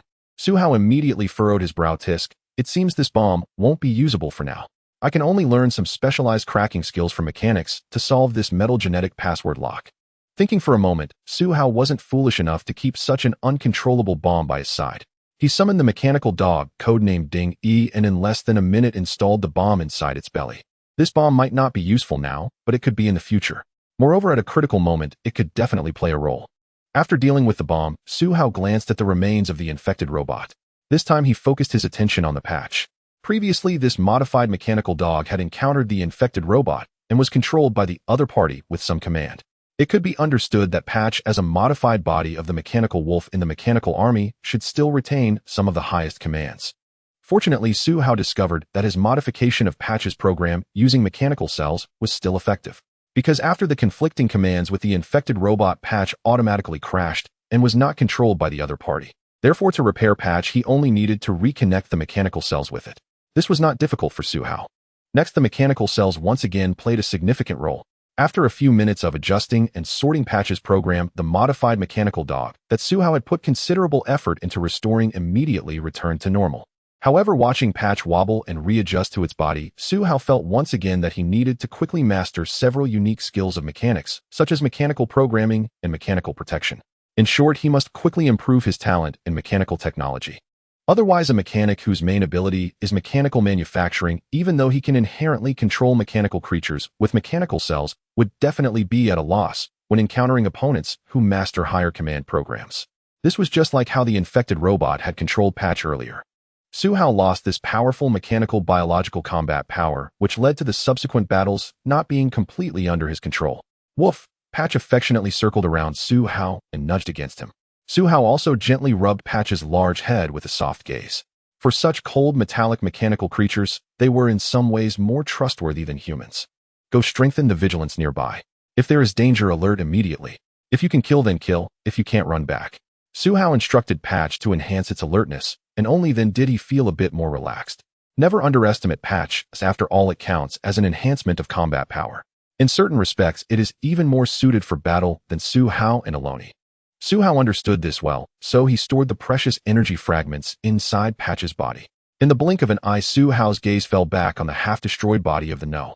1 robot. He had just carefully checked the other infected robots, and the results were either crushed into iron pancakes by the energy of dark elves or self-exploded, turning themselves into countless fragments. Now Su Hao had 2 points of observation and research. First, his wolf claw mechanical arm was completely damaged in the previous battle, but the No. 1 infected robot still had 2 intact mechanical arms. Perhaps they could be used to modify a new model of power arm. Second, he had been paying attention to the metal box behind the No. 1 robot, which seemed to be the reason the dark elves were chasing after it. So what exactly was inside? Su Hao was quite curious. Safety comes first. Only matters worth the risk will be considered. These are the 2 principles that Su Hao upholds with a clear order of importance. Thus, facing the modification of the power arm and the exploration of the unknown, Su Hao rationally chose the former. He needed to quickly create a mechanical arm to enhance his combat ability. From his combat experience in the Khalid world, the role of the mechanical power arm is irreplaceable. Just like the recent explosion, without the wolf claw power arm, his combat style would have been confined to that of a ranger. However, many battles require a hidden approach. Thus, Su Hao meticulously disassembled the remnants of the No. 1 robot, first setting aside the iron box on its back. Even though he saw a significant amount of metallic-colored liquid seeping from the box's damaged openings, his curiosity was instinctive, yet he forced himself to follow the blueprints and assemble a brand new mechanical arm. This time he spent quite a bit of time. The original wolf claw power arms design was obtained from the mechanical giant wolf, and the arm structure was more suited to the giant wolf's anatomy. Now with the No. 1 robot's design being more ergonomic after scanning and drawing, he also needed to study both blueprints together to create a more refined arm crucially tailored to his own combat style. Moreover, crafting a new power arm requires a large amount of awakening energy. Scanning, drawing, enhancing metal, and disassembling and assembling all require sufficient energy. Thus, for a good part of the day, the system prompts of the Doomsday Key kept flashing before Su Hao's eyes. Wolf Claw Mechanical Arm Blueprint Modification and Fusion. Unknown Model Mechanical Power Arm Modification and Fusion. Cobra Bow Blueprint Analysis and Fusion. Energy Consumption 10. 50. 100. New Blueprint Generation 1. 37. 100. Acquired New Type Mechanical Power Arm Blueprint, please name it. Self-Improvement Type Power Arm Blueprint. Type Mechanical Power Arm Blueprint. Dual-handed quality, excellent. Required materials, metal. Energy. Energy consumption with materials, without materials, 250 points, 500 points. Description: this is a fusion of the Wolf Claw Power Arm, an unknown model mechanical power arm blueprint, and a certain bow blueprint modified and fused based on the combat habits of the self-creator with excellent quality. Not bad. The energy consumption is twice that of the original Wolf Claw Power Arm, and nearly 10% more than that of the No. 1 robot's power arm, indicating that the actual quality of this mechanical power arm is significantly higher than the other two. However, the energy required for its creation is considerable, but this mechanical power arm is essential to craft. As for the Wolf Claw Power Arm and the unknown model power arm, they can also be manufactured separately, which could be exchanged at certain resource points. Su Hao looked at the brand new blueprints with satisfaction. The ability to synthesize this blueprint relied heavily on his knowledge of technological weapons from his past life, but more so on his luck. The modifications based on the two existing mechanical power arm blueprints provided plenty of references. One must understand that in his previous life, various blueprints for mechanics were quite rare. Special mechanical blueprints obtained from other worlds were akin to possessing a vast wealth. Even ordinary blueprints have considerable market value. Next, it's time to manufacture. Su Hao silently placed all the usable materials he had gathered in front of him, opened his palms, and gradually covered the metals and disassembled parts with mechanical cells, hastily crafting the power arm he needed according to the blueprint in his mind. This time he spent even more time. This was not only due to the meticulous nature of the manufacturing process, but also because he needed to wait for the recovery of his awakening energy. The difficulties of a low-level mechanic were clearly on display. After all, without sufficient awakening energy, even a mechanic would be unable to create equipment bearing his mark, and Su Hao was already quite lucky. Because he encountered the Khalid world, which was suffering from an invasion by mechanical legions. Otherwise, if he had ended up in a world with no technological foundation at the beginning of his awakening mission, it would have been utterly frustrating, as he wouldn't have had so much contact with mechanical beings, let alone researching new blueprints. Lord Su Hao, your dinner. Hela reappeared before Su Hao, cautiously presenting a clean mechanical shell as a tray, holding several steaming baked potatoes, a few slices of heated cured meat, and a bowl of hot soup. Su Hao glanced at Hela and nodded. He had previously seen her taking care of Eleni and Wayne for a while. Then she proactively gathered some wood and clumsily built a small campfire to cook. Su Hao initially wanted to stop her. However, after some thought, he realized that if this area were to be discovered, something would have happened long ago. Moreover, after experiencing a series of battles, Su Hao felt quite empty in his stomach and needed to replenish some high-calorie food. Cold food was naturally less appealing than hot food, so he decided to accompany Hela to cook. Hela received Su Hao's positive response immediately, pursing her lips with a smile. However, the girl who had braided her long hair didn't say much, as she simply placed the food down for Su Hao and turned to leave. Hela still remembered that Su Hao had tasked her with taking care of Eleni and Wayne, so she also brought dinner over to them. Su Hao had no qualms, as he was truly hungry. One hand continued to release and refine the mechanical cells, while the other hand repeatedly grabbed food, eating heartily. Hela kept an eye on Su Hao, and when she saw he finished a plate of food, she silently went to prepare another serving, until Su Hao actively asked her to stop. As for Eleni, she remained in a deep coma, but the color of the female knight's face seemed to have improved considerably. This should be the effects of the remaining holy energy within her. It seems that this energy was overconsumed while resisting the dark elf's gray mist assault and required some time to recover. In any case, Su Hao thought as long as Eleni wouldn't die, that would be good. Then there was Wayne, the young dwarf, who had completely regained consciousness, but whether it was due to recalling his fear during the battle or the aftereffects of being startled by the explosion, he had become somewhat taciturn. Yet just earlier, while Hela was cooking, he voluntarily helped gather materials for the fire and took care of Eleni. All of this seemed perfectly normal to Su Hao. because battles that involve life and death either completely destroy a person or lead them to grow rapidly. After finishing his meal, Su Hao continued to create the mechanical power arm he had developed during his first self-study. However, his gaze had repeatedly drifted towards the iron box not far from him. The contents of this box must have been obtained by the mechanical infection entities from the sewer system, and they must hold great importance to them. Otherwise, these intelligent infection entities wouldn't have left the mechanical army on the ground and infiltrated here. Looking at it this way, these mechanical infection entities might actually be the main force behind this apocalyptic invasion, while the mechanical army above is merely a smokescreen, ensuring they acquire whatever is inside that box. Of course, this is just a guess. But what exactly is inside that box that even the legendary Dark Elves have been drawn out? Putting other things aside, there must be some connection between the Dark Elves and the contents of the box. What could it be? Unfortunately, his understanding of Khalid and the vast underground sewer system was still too limited, so he couldn't definitively characterize the contents of the box. However, he knew that whatever was inside had captured the attention of the mechanical infection entities to the extent that they were willing to battle the Dark Elves for it. It must be something valuable, possibly related to mechanical technology. If it were some kind of mechanical equipment, it would be great as it could directly enhance his combat power. Su Hao silently gazed at the iron box just 2 steps away.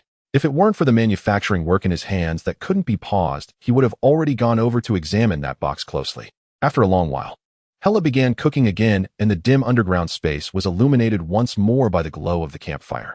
Su Hao also noticed that the dwarf ointment on his body had begun to take effect. The pain from his injuries seemed to have lessened. At that moment, the Apocalypse Key system prompted that the mechanical power arm had been completed.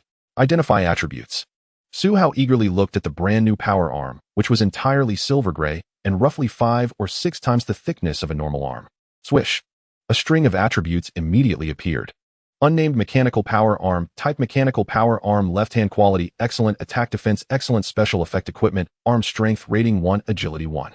Description: this is an excellent lightweight mechanical power arm with certain combat assistance, designs tailored specifically for the designer.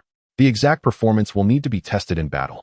Please have the mechanic name the blueprint and the power arm. Su Hao was carefully examining the power arm when the Apocalypse Key system once again prompted for a name. Without much thought, Su Hao directly equipped the power arm on his left arm. This power arm was now 2 to 3 times larger than the original, with both length and width increased, and the upper armor covered about 1/3 of the large arm. However, its flexibility had significantly improved. Su Hao immediately moved his arm a few times. Cobra Bow. With a whispered incantation, the silver gray matte power arm suddenly moved, unfolding a folding bow limb within the forearm, with the bow grip resting perfectly in his hand. Su Hao casually pressed a piece of discarded metal nearby, and the mechanical cells sprang into action, crafting a pure metal arrow in just 3 seconds. This design is indeed useful. As long as there is metal, the mechanical cells can produce ordinary metal arrows. Before, I can't create energy bullets out of thin air and can only use gunpowder bullets. This will supplement my remote combat firepower in many situations. Moreover, the mechanical cells can carry metals weighing up to 10% of the body weight, and any excess weight can be neglected. This not only does not affect mobility, but also allows for preemptive metal improvements and crafting arrows on the fly. In other words, as long as the mechanic has materials, it's like having unlimited firepower in battle. Unfortunately, gunpowder and energy weapons are still quicker and less labor-intensive. In the end, I will still replace this bow and arrow, but it's sufficient to use as backup equipment. Su Hao controlled the mechanical cells to retract the cobra bow on the power arm. At the same time, he gently squeezed with his left hand, and 2 grooves opened on the metal armor, causing a cobra curved blade to spring directly into his left hand. Su Hao immediately manipulated the curved blade with his mechanical fingers, then placed the blade in a certain position on his palm, allowing the power arm to automatically retract the blade.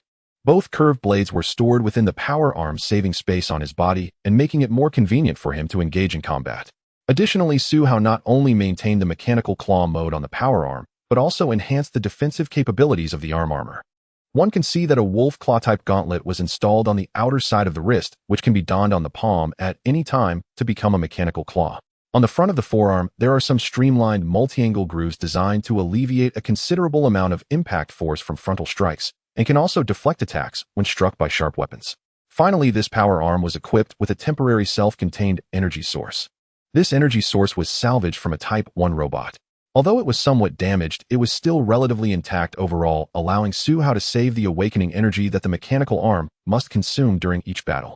Mechanical energy core infection entity type multipurpose energy quality excellent energy 8008001 of our recovery description. This is a conventional energy core from a Mordo World robot featuring a built-in energy conversion program, which has enhanced certain attributes under the influence of the apocalyptic virus and can be used for various machinery. This was an energy core that Suhao had picked up without any effort. While it had considerable differences from the energy core fragments obtained from Khalid City, it would definitely suffice for a long time. After all, this was Khalid, a world that had been invaded by the apocalyptic virus countless times. If he were to return to Earth, such energy cores would take who knows how long to appear.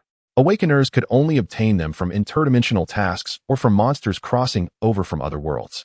Overall, in the early stages of Earth's apocalypse, such energy cores were extremely scarce and important resources. Having acquired a brand new power arm, Suhao stood up and waved it vigorously, trying out all the various modifications he had designed several times. Finally satisfied, he donned a black robe concealing the power arm beneath the wide sleeves. At this moment, the name bar on the mechanical arm flashed once more. Suhao pondered for a moment and whispered, "Since this arm is equipped with the cobra bow and the cobra tooth curved blade, let's name it Serpent Fang. I hope it can help me slay my enemies well."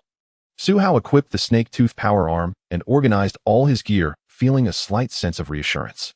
Recalling his past life, he realized that before he was captured by the Su family and forcibly transformed into a combat puppet, he did not possess such fine equipment.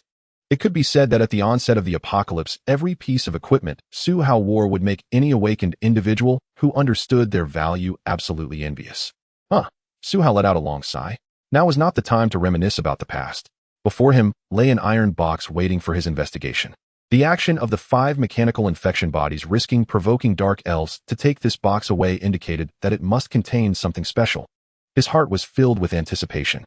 Especially in the current situation where his safety was uncertain, he welcomed any means to enhance his strength, even if it came with some danger. Suhao truly looked forward to gaining strength quickly, for both the mechanical infection bodies he had just encountered and the dark elves made him feel frustrated, as he had extraordinary combat experience, yet his body could not reach the level of strength he had attained over 17 years in the apocalypse. Patch, stay alert and protect my safety. Suhao closed the wolf head mask and cautiously approached the black iron box, issuing commands to Patch via voice. Patch immediately wagged its tail and carefully lurked to the side. Suhao did not bother to remind Hela, as the girl had behaved admirably all day and already understood what needed to be done. Slap. Suhao gently pressed his right hand, which lacked the snake tooth power arm, onto the slightly damaged corner of the iron box. He did not rashly open the box, but instead wanted to first understand the metal of the box. Mechanical cells immediately activated, spreading out from Suhao's palm in a mist-like form, completely covering the lid of the iron box. Is this just the most ordinary iron box? Suhao sensed the information returned by the metal cells and discovered that they had actually managed to corrode and transform a part of the box lid, revealing that the box was indeed made of iron, and this iron material was exactly the same as that of the indigenous weapons he encountered in Khalid.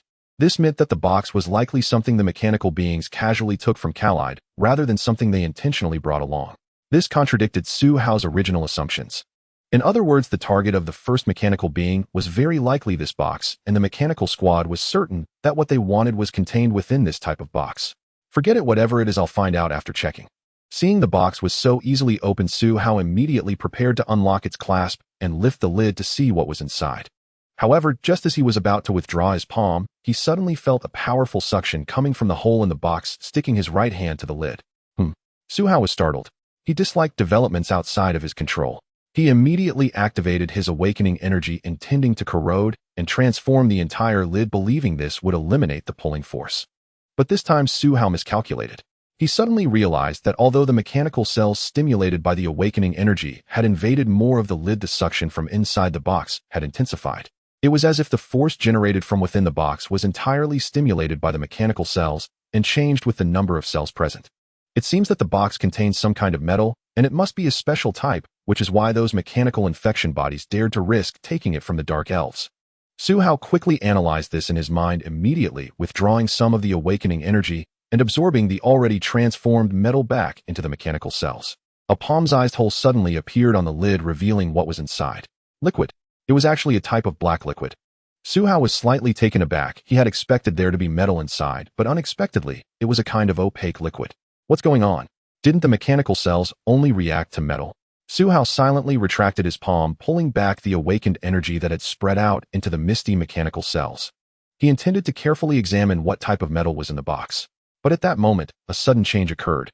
Su Hao suddenly felt a pain in his palm. A black liquid from the box had somehow adhered to his hand and was rapidly invading his body.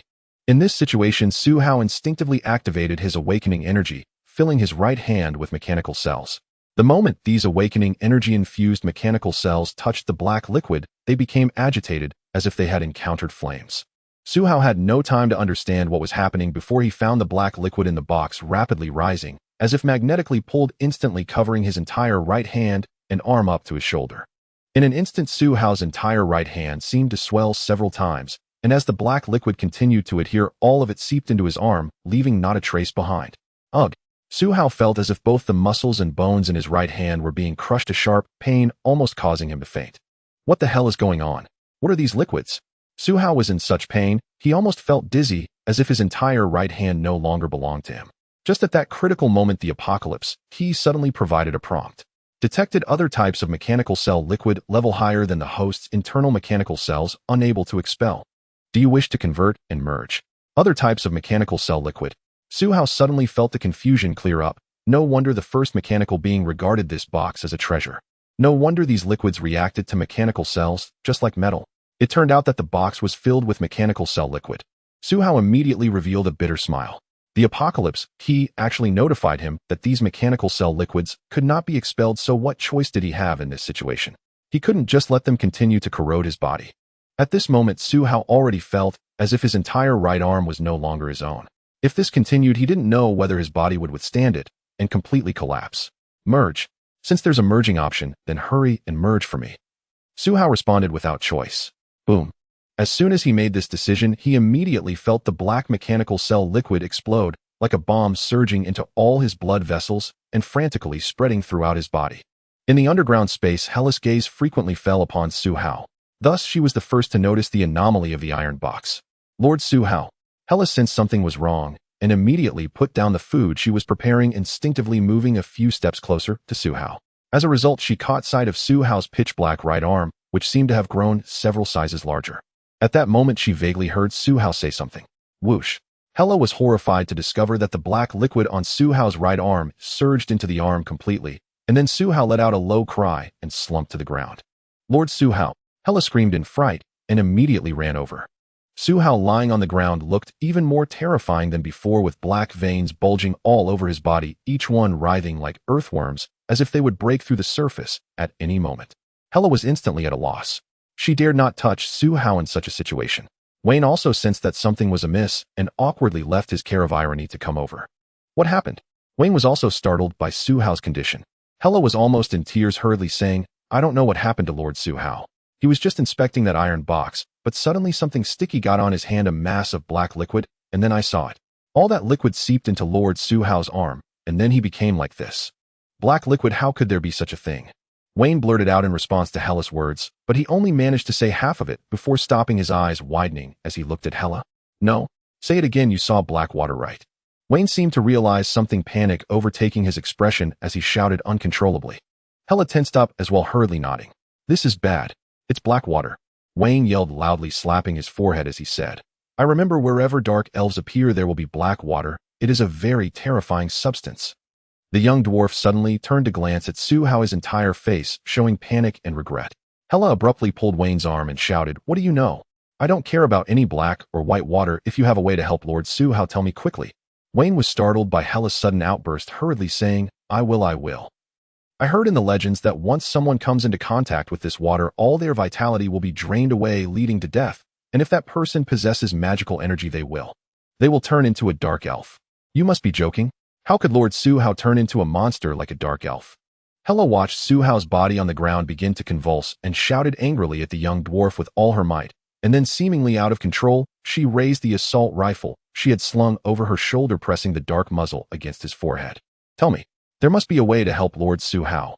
Hella's expression turned somewhat ferocious as she glared intensely into Wayne's eyes. I said I only know one. Hurry up and say it. It is said that in order not to turn into a dark elf, fresh blood must be used as guidance, and others must help share the energy of this black water. Then that person will take their place in death. Wayne nearly screamed this out in his last breath. Hella's suddenly anxious and reddened eyes completely lost their reason.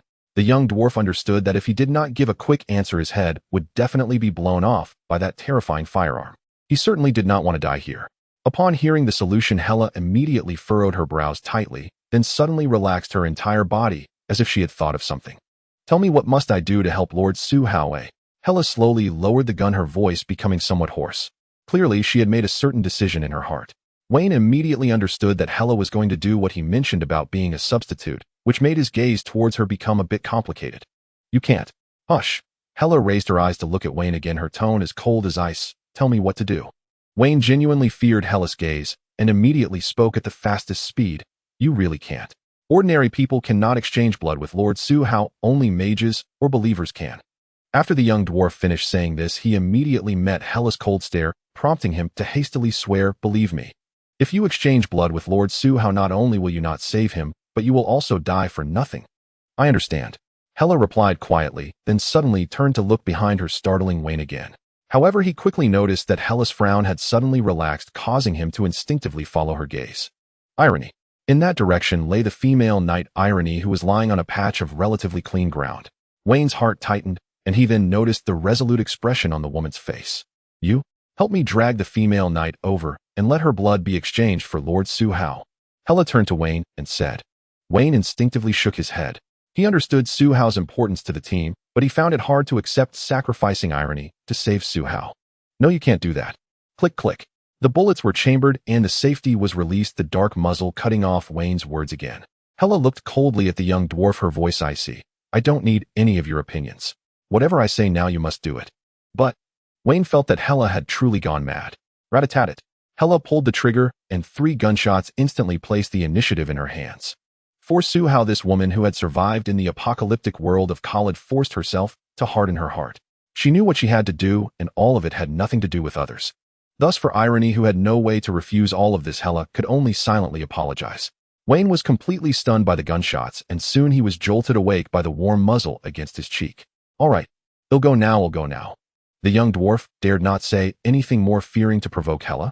As he looked at Wayne busily working clumsily, Hella suddenly noticed a Patch nearby, and immediately called out, Patch, come over and help drag Irony here. Lord Su Hao is poisoned, and we must replace his blood as soon as possible. Woof! Patch was triggered into action by certain keywords in Hella's statement and immediately ran over to help. After lying on the ground, Su Hao had not completely lost consciousness.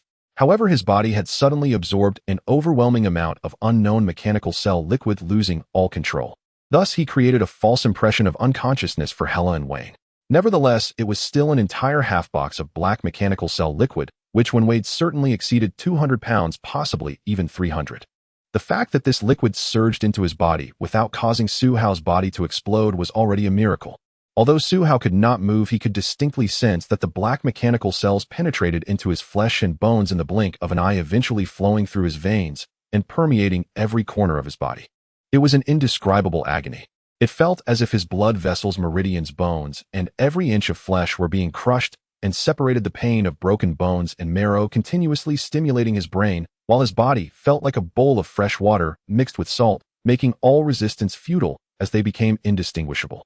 Though Su Hao could not move, he could still calmly observe himself through the perspective of the Patch. He was horrified to see his body rapidly swelling, his exposed skin turning pitch black, resembling a balloon filled with water, seemingly on the verge of bursting with a gentle poke. Meanwhile, several pieces of not so good news came from the Doomsday Key. Warning.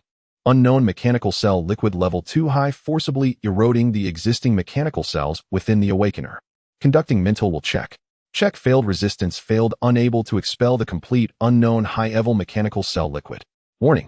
Unknown high-level mechanical cell liquid begins to dissolve, consuming awakening energy. Awakening energy consumption 10, 20, 30. Awakening energy depleted. Awakening energy automatically recovers. Consumption. Warning.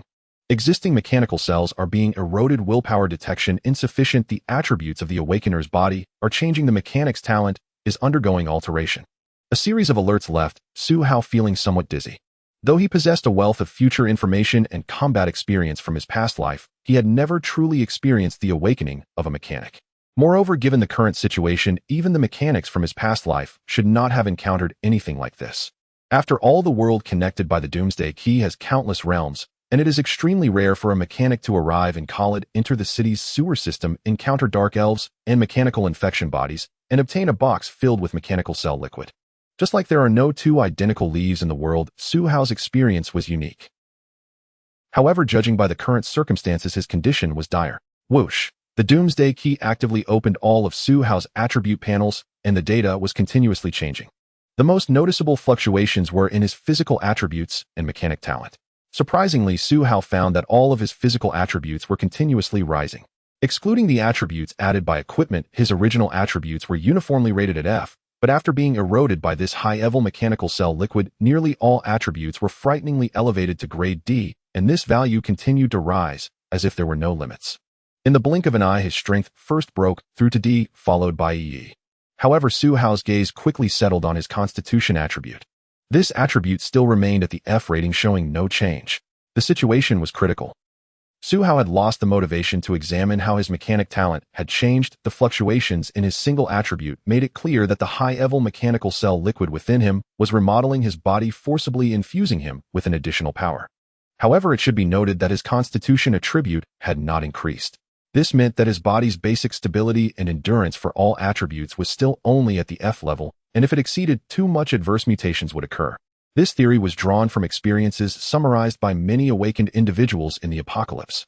If the combined evaluation of other attributes exceeds the constitution by 5 major levels, that is to say 15 minor levels, the physical attributes would spiral out of control.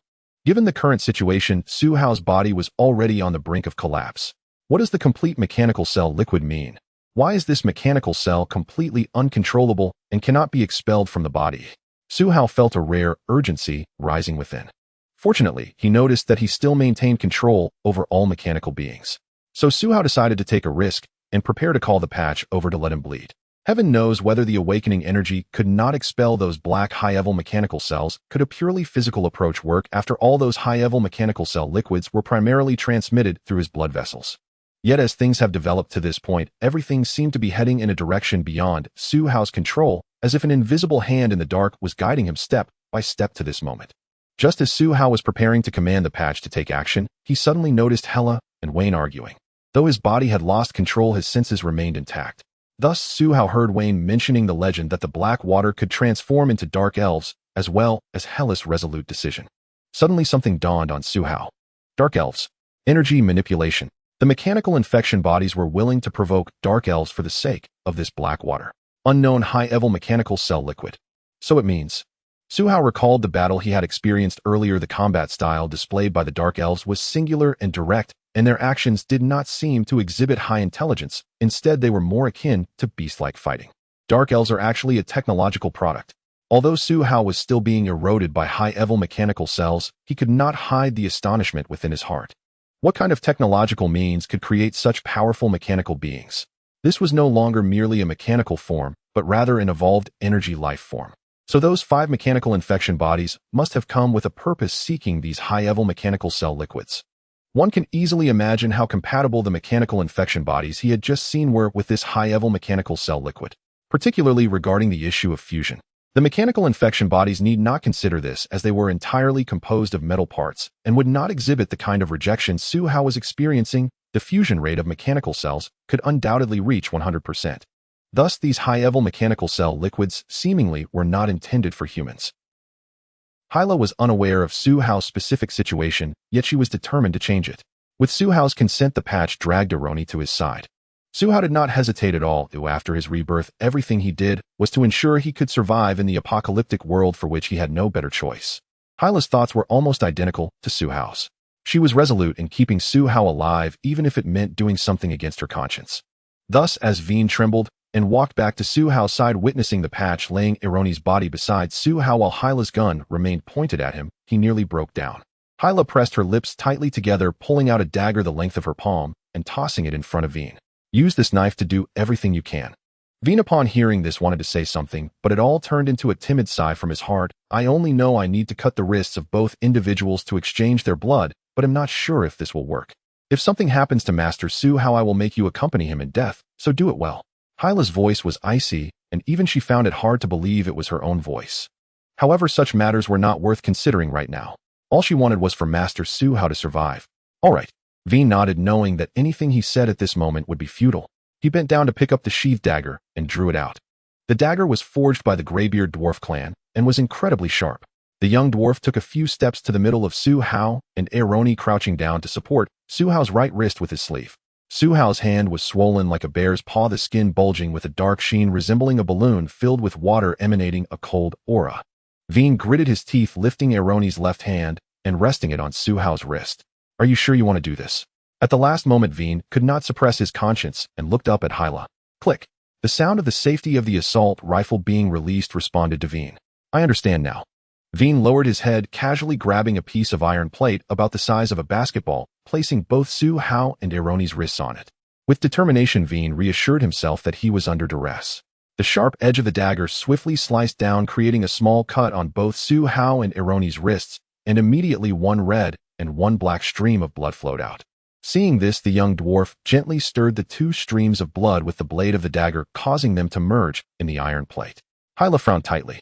Her understanding of blood exchange did not seem to align with this process.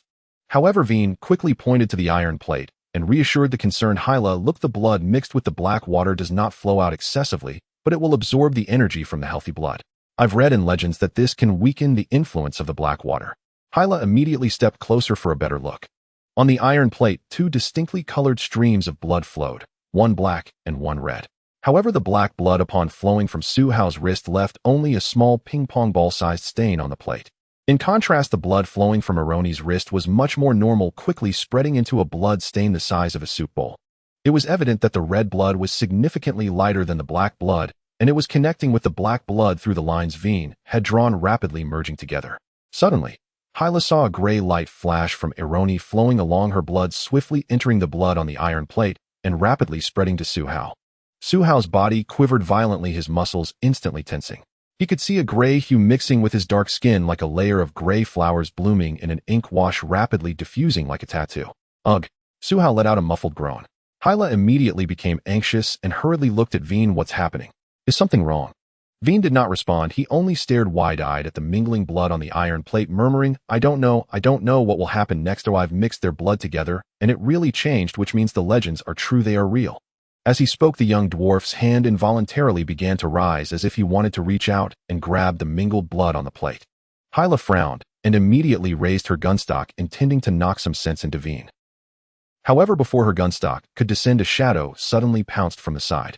The patch, which had been standing guard, unexpectedly lunged and bit Veen's pants, pulling him far away. Oh, what are you doing? Let me go? Veen, terrified, was instantly frightened by the patch's sudden action, thinking the mechanical dog had lost control. However, the patch merely dragged him away from Su Hao, taking a few steps back to position itself in front of Su Hao and Aroni, blocking the other two outside. Hyla's eyes brightened. The patch only obeyed Su Hao's commands. This meant that Master Su Hao might not be completely unconscious. He was directing the patch's actions. At this moment, Su Hao was monitoring Hyla and Veen through the patch's perspective. His body had entered an extremely unique state, and Veen's peculiar healing method using Aroni's blood was actually showing results. Su Hao could clearly sense the energy flowing from Aroni to him, and as soon as it entered his body, it rapidly spread, solidifying all the advanced mechanical cell fluid, cutting off the black water's indiscriminate plunder of his awakening energy. He had witnessed this phenomenon before. It was when the dark elf had momentarily stifled the gray energy of Aroni and the two mechanical infections. However, the previous energy had been terrifying, and now it had saved his life. Su Hao could clearly sense that just a moment ago his body was on the verge of exploding, but now the gray energy had completely stabilized all the advanced mechanical cell fluid. The only downside was that Su Hao realized his entire body remained in a swollen state. This certainly referred not only to the terrifying black water, but also to his body, which had become completely stiff, as if he had been replaced by a rigid metal body. Now the only movements possible for him were to begin recovering the accumulated awakening energy and to utilize the mechanical cells stimulated by the awakening energy. Strangely, being mechanical cells, Su Hao could not understand why his mechanical cells had not solidified. Blood has undergone a change. My heavens, the legends are indeed true. His blood has absorbed the life energy of the female knight, and it has now been reclaimed. What else did the legends say? Right. What follows is to pray that this man can endure the torment of the black water, or he will still turn into a dark elf. Wine sat slumped to the side, mumbling unconsciously. Since he was pulled aside by Patch, he had been gazing complexly at Su Hao and Eleni's bleeding arms. More precisely, he was staring intently at their blood. After Su Hao's blood absorbed the remaining gray energy within Eleni, the already extremely viscous black blood instantly solidified, and even his wounds closed up. Now the blood that had fused between him and Eleni on the iron plate had become distinctly separate again, resembling a small pile of black metal intertwined, with normal red blood unable to merge at all. Thus the young dwarf realized he was right. The way to resolve black water poisoning had to be this. However, a new worry arose in his heart. Although this method of resolving black water poisoning was indeed correct, he dared not tell Hela that it was not foolproof. In the legends, only a few individuals had escaped the toxicity of black water, ultimately becoming powerful beings who commanded respect in the world. Su Hao lay back on the ground, also noticing what Wine had observed, but he no longer felt the situation was as dire as before. Perhaps due to his identity as a living mechanic, the energy of the Dark Elves had not solidified his mechanical cells. As a result, his mechanical cells could still function. The crucial point was that Su Hao's mechanical cells, when faced with the solidified mechanical cells within his body, unexpectedly developed a desire to devour them, as if those mechanical cells had transformed into a special metal. It seems this statement is not without merit. Mechanical cells are essentially formed by the fusion of countless tiny robots that transcend the nanometer level, so fundamentally, they are a type of special active metal. My mechanical cells can devour these advanced mechanical cells. A flash of insight crossed Su Hao's mind momentarily, making him forget the pain in his body. The high-level mechanical cells solidified by the energy of the Dark Elves were for him akin to a vast treasure. It should be known that each awakening level of a mechanic can only convert 10% more mechanical cells, which is why countless mechanics in the apocalypse have been researching ways to enhance the various data of mechanical cells. In the past, someone had suggested the method of devouring others' mechanical cells, but in a normal state, mechanical cells are completely fused with flesh and blood, making the theory of a mechanic devouring another mechanic impossible. However, Su Hao's situation was different. Although he was unsure of the principle, the energy of the Dark Elves could turn the mechanical cells in the iron box into a metallic state, and these high-level mechanical cells were essentially unclaimed. This meant he could gradually devour these mechanical cells, thus achieving what mechanics in his previous life had failed to do: how to devour mechanical cells. At the very least, among the mechanics, Su Hao knew not a single one was so fortunate. Come on, let me see if devouring you will make me stronger. Su Hao's heart surged with determination as he quickly urged his mechanical cells to begin devouring the solidified high-level mechanical cell liquid, starting from his right arm, near the brain, just like he usually did with modified metals. Crack! Su Hao's mechanical cells lunged at the higher, more robust high-level mechanical cell liquid, like a wolf before a T-Rex, opening wide its mouth and biting down hard. A piece of high-level mechanical cell was instantly bitten off. Su Hao quickly stopped because he realized that his mechanical cells had exerted all their effort to devour and corrode, only biting off a grain-sized volume of the solidified high-level mechanical cell liquid, immediately consuming all his awakened energy. Regarding this situation, Su Hao could only sincerely lament that there was an incredible level gap between his mechanical cells and the solidified high-level mechanical cell liquid. However, this grain-sized high-level mechanical cell liquid began to rapidly deplete based on an awakening energy of 10 points the moment it was devoured, and the degree of corrosion was only 1%. In other words, to devour this grain-sized high-level mechanical cell liquid, according to his current speed of recovering awakening energy, it would take him at least 5 to 6 hours. Su Hao immediately grew worried about whether he had enough time. After all, at this rate of devouring, who knows how long it would take to consume an entire body of high-level mechanical cells. And he was now in a perilous world of awakening tasks, the most painful part being that he could not move at all. Su Hao once again realized that the reborn world had slipped out of his control. Aside from frustration, he had nothing to say, because this damned apocalyptic world is just like this. No matter who you are, the world will not revolve around you. Instead, it will only bring endless difficulties to your side, making you live in a suffocating feeling at all times. It seems this is the only way for now. I hope nothing goes wrong. Ugh, it hurts so much. Su Hao silently gritted his teeth after the high-level mechanical cell liquid solidified. Pain filled his entire body, as if countless tiny curved blades were stabbing into him, constantly stirring and ruthlessly tormenting his will and body. Fortunately, Su Hao persevered. Through Patch's sight, he discovered that his wounds had healed, leaving only a trace of dark blood on his wrist, while Eleni's wrist was still bleeding.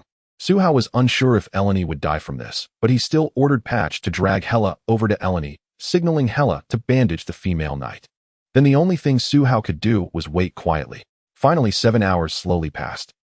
Su Hao found that the time he had anticipated was somewhat off, as his spirit was constantly being affected by the chaotic state within his body, causing the recovery of awakening energy to slow down considerably.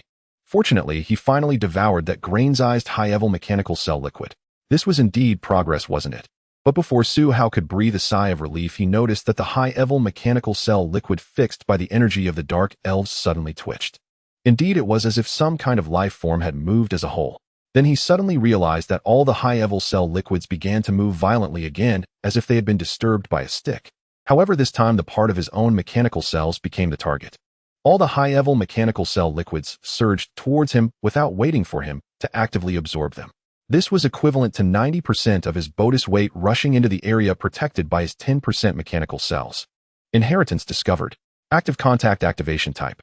Inheritance special number 1371. The awakener begins to receive a special awakening inheritance. Su Hao's heart trembled violently, the intensity rivaling his rebirth before the apocalypse. This was not something easily obtainable. Generally speaking, awakeners right after awakening only acquire basic inheritance information of their awakened profession and evolve from that foundation. This is because the awakening level of awakeners is not high enough and their own strength is insufficient, making it difficult to find deeper inheritance information in the awakening world. According to Su Hao's understanding, generally in the apocalyptic era, awakeners need to continuously venture into the awakening world to have a chance of finding the complete profession inheritance contained in the key of the apocalypse. In his previous life, Su Hao obtained the complete inheritance of the demon guardian approximately 7 years after the apocalypse during his 5th entry into the awakening world of demons. Once he obtained the inheritance, his strength soared, and his regenerative abilities became terrifying. This was the only reason he was able to survive after so many years fighting as an awakened puppet. So when Su Hao heard that the key of the apocalypse indicated he had triggered a special inheritance, his excitement was more a mixture of joy and shock. If not for his physical condition, he would have cheered like a true young man. Inheritance 1371 is being received. Some parts are undecipherable. Organizing and integrating existing inheritance. The talent template is being activated. Before Su Hao could settle his complex emotions, the key of the apocalypse system sent another prompt. A brand new virtual screen appeared before him. It was a talent tree he was familiar with, equivalent to a special inheritance documenting various talents and skills he could learn. Of course, to learn them, he must use skill energy points and talent energy points. These two special energy points can only be obtained after completing tasks in the apocalypse world. Inheritance 1371 from 1371. Inherited talent skills 1. Second brain. 2. Space compression technology. 3. Biomechanical manufacturing. 4. Su Hao silently watched as the key of the apocalypse displayed a series of data which gradually branched out in a tree-like form, quickly splitting into different categories and interlinking, revealing a deep sense of shock in his gaze. This special inheritance contained an abundance of knowledge. It was well known that apocalyptic awakeners could generally obtain 3 series of inheritances akin to different classes of talent trees in games. With the talent tree in possession, awakeners could freely allocate points, thus gaining mastery over more profound professional knowledge. Of course, some advanced skills required the completion of prerequisite knowledge, which was indeed very similar to games. However, no one would treat it as a game. The correct choice of learning inheritance knowledge was a prerequisite for an awakener's survival in the apocalypse. Yet at this moment, Su Hao's heart was filled with shock, for in his previous life, he had obtained the complete inheritance of the demon guardian, which contained merely a dozen talents and skills. But what he saw now? A record of over 100 talents and skills, and this inheritance data was still increasing all key skills that a mechanic needed to master at various stages. Su Hao could hardly fathom to whom this special inheritance 1371 belonged. One thing was certain: that person had to be a mechanic and powerful beyond imagination. So can this be considered a blessing in disguise? Su Hao had experienced too many surprises today, but it seemed he unexpectedly gained a rather impressive talent tree. It's a pity that this reward must wait until he completes the tasks in the awakening world before he can use the reward energy points for learning. Suddenly, Su Hao's heart tightened. He abruptly realized that his mechanical cells, after merging with some advanced mechanical cell fluid, were beginning to go out of control, especially as the inheritance information continued to increase. This feeling of loss of control became more pronounced. All the merged mechanical cells seemed to be shouting hunger at him. Indeed, that was exactly how Su Hao felt. His mechanical cells, having merged with higher mechanical cells, started to become agitated without the need for awakening energy to stimulate them, like a computer processor suddenly receiving too much data, causing his body temperature to rise rapidly, as if it could explode at any moment. This cannot continue. For the first time, Su Hao had to deal with the overwhelming inheritance information he had received. If he were to discuss this with others in his previous life, he would surely be ridiculed, for no awakener would refuse such a rich special inheritance. What should I do now? In his previous life, he had never seen a mechanic encounter such a situation, but he heard that some mechanics' mechanical cell fluids had gone out of control before. Their solution was to consume as much mechanical cell energy as possible. But now he lay on the ground, unable to move. What could he do? Su Hao felt a bit lost, but the rapid rise in temperature of his newly merged mechanical cells made it clear that he had to come up with a solution, or else his brain and internal organs protected by his mechanical cells would be damaged by these overly active mechanical cells in a short time. What to do? What to do? Su Hao felt a burning pain in his skull within just a few seconds. This cannot go on. He must think of a way to consume the energy of these merged mechanical cells. At a critical moment, Su Hao suddenly thought of a solution. Although his hands and feet were immobile, the active, newly fused mechanical cells within him could still act. All mechanical dogs and mechanical spiders, come here. Let my cells consume you, Su Hao shouted internally. Devouring metal for modification was an inherent talent of mechanical cells, so this would surely consume a large amount of energy. His current situation was dire, so he directly summoned the metal that could arrive the quickest without even considering letting the patches drag some other metal over.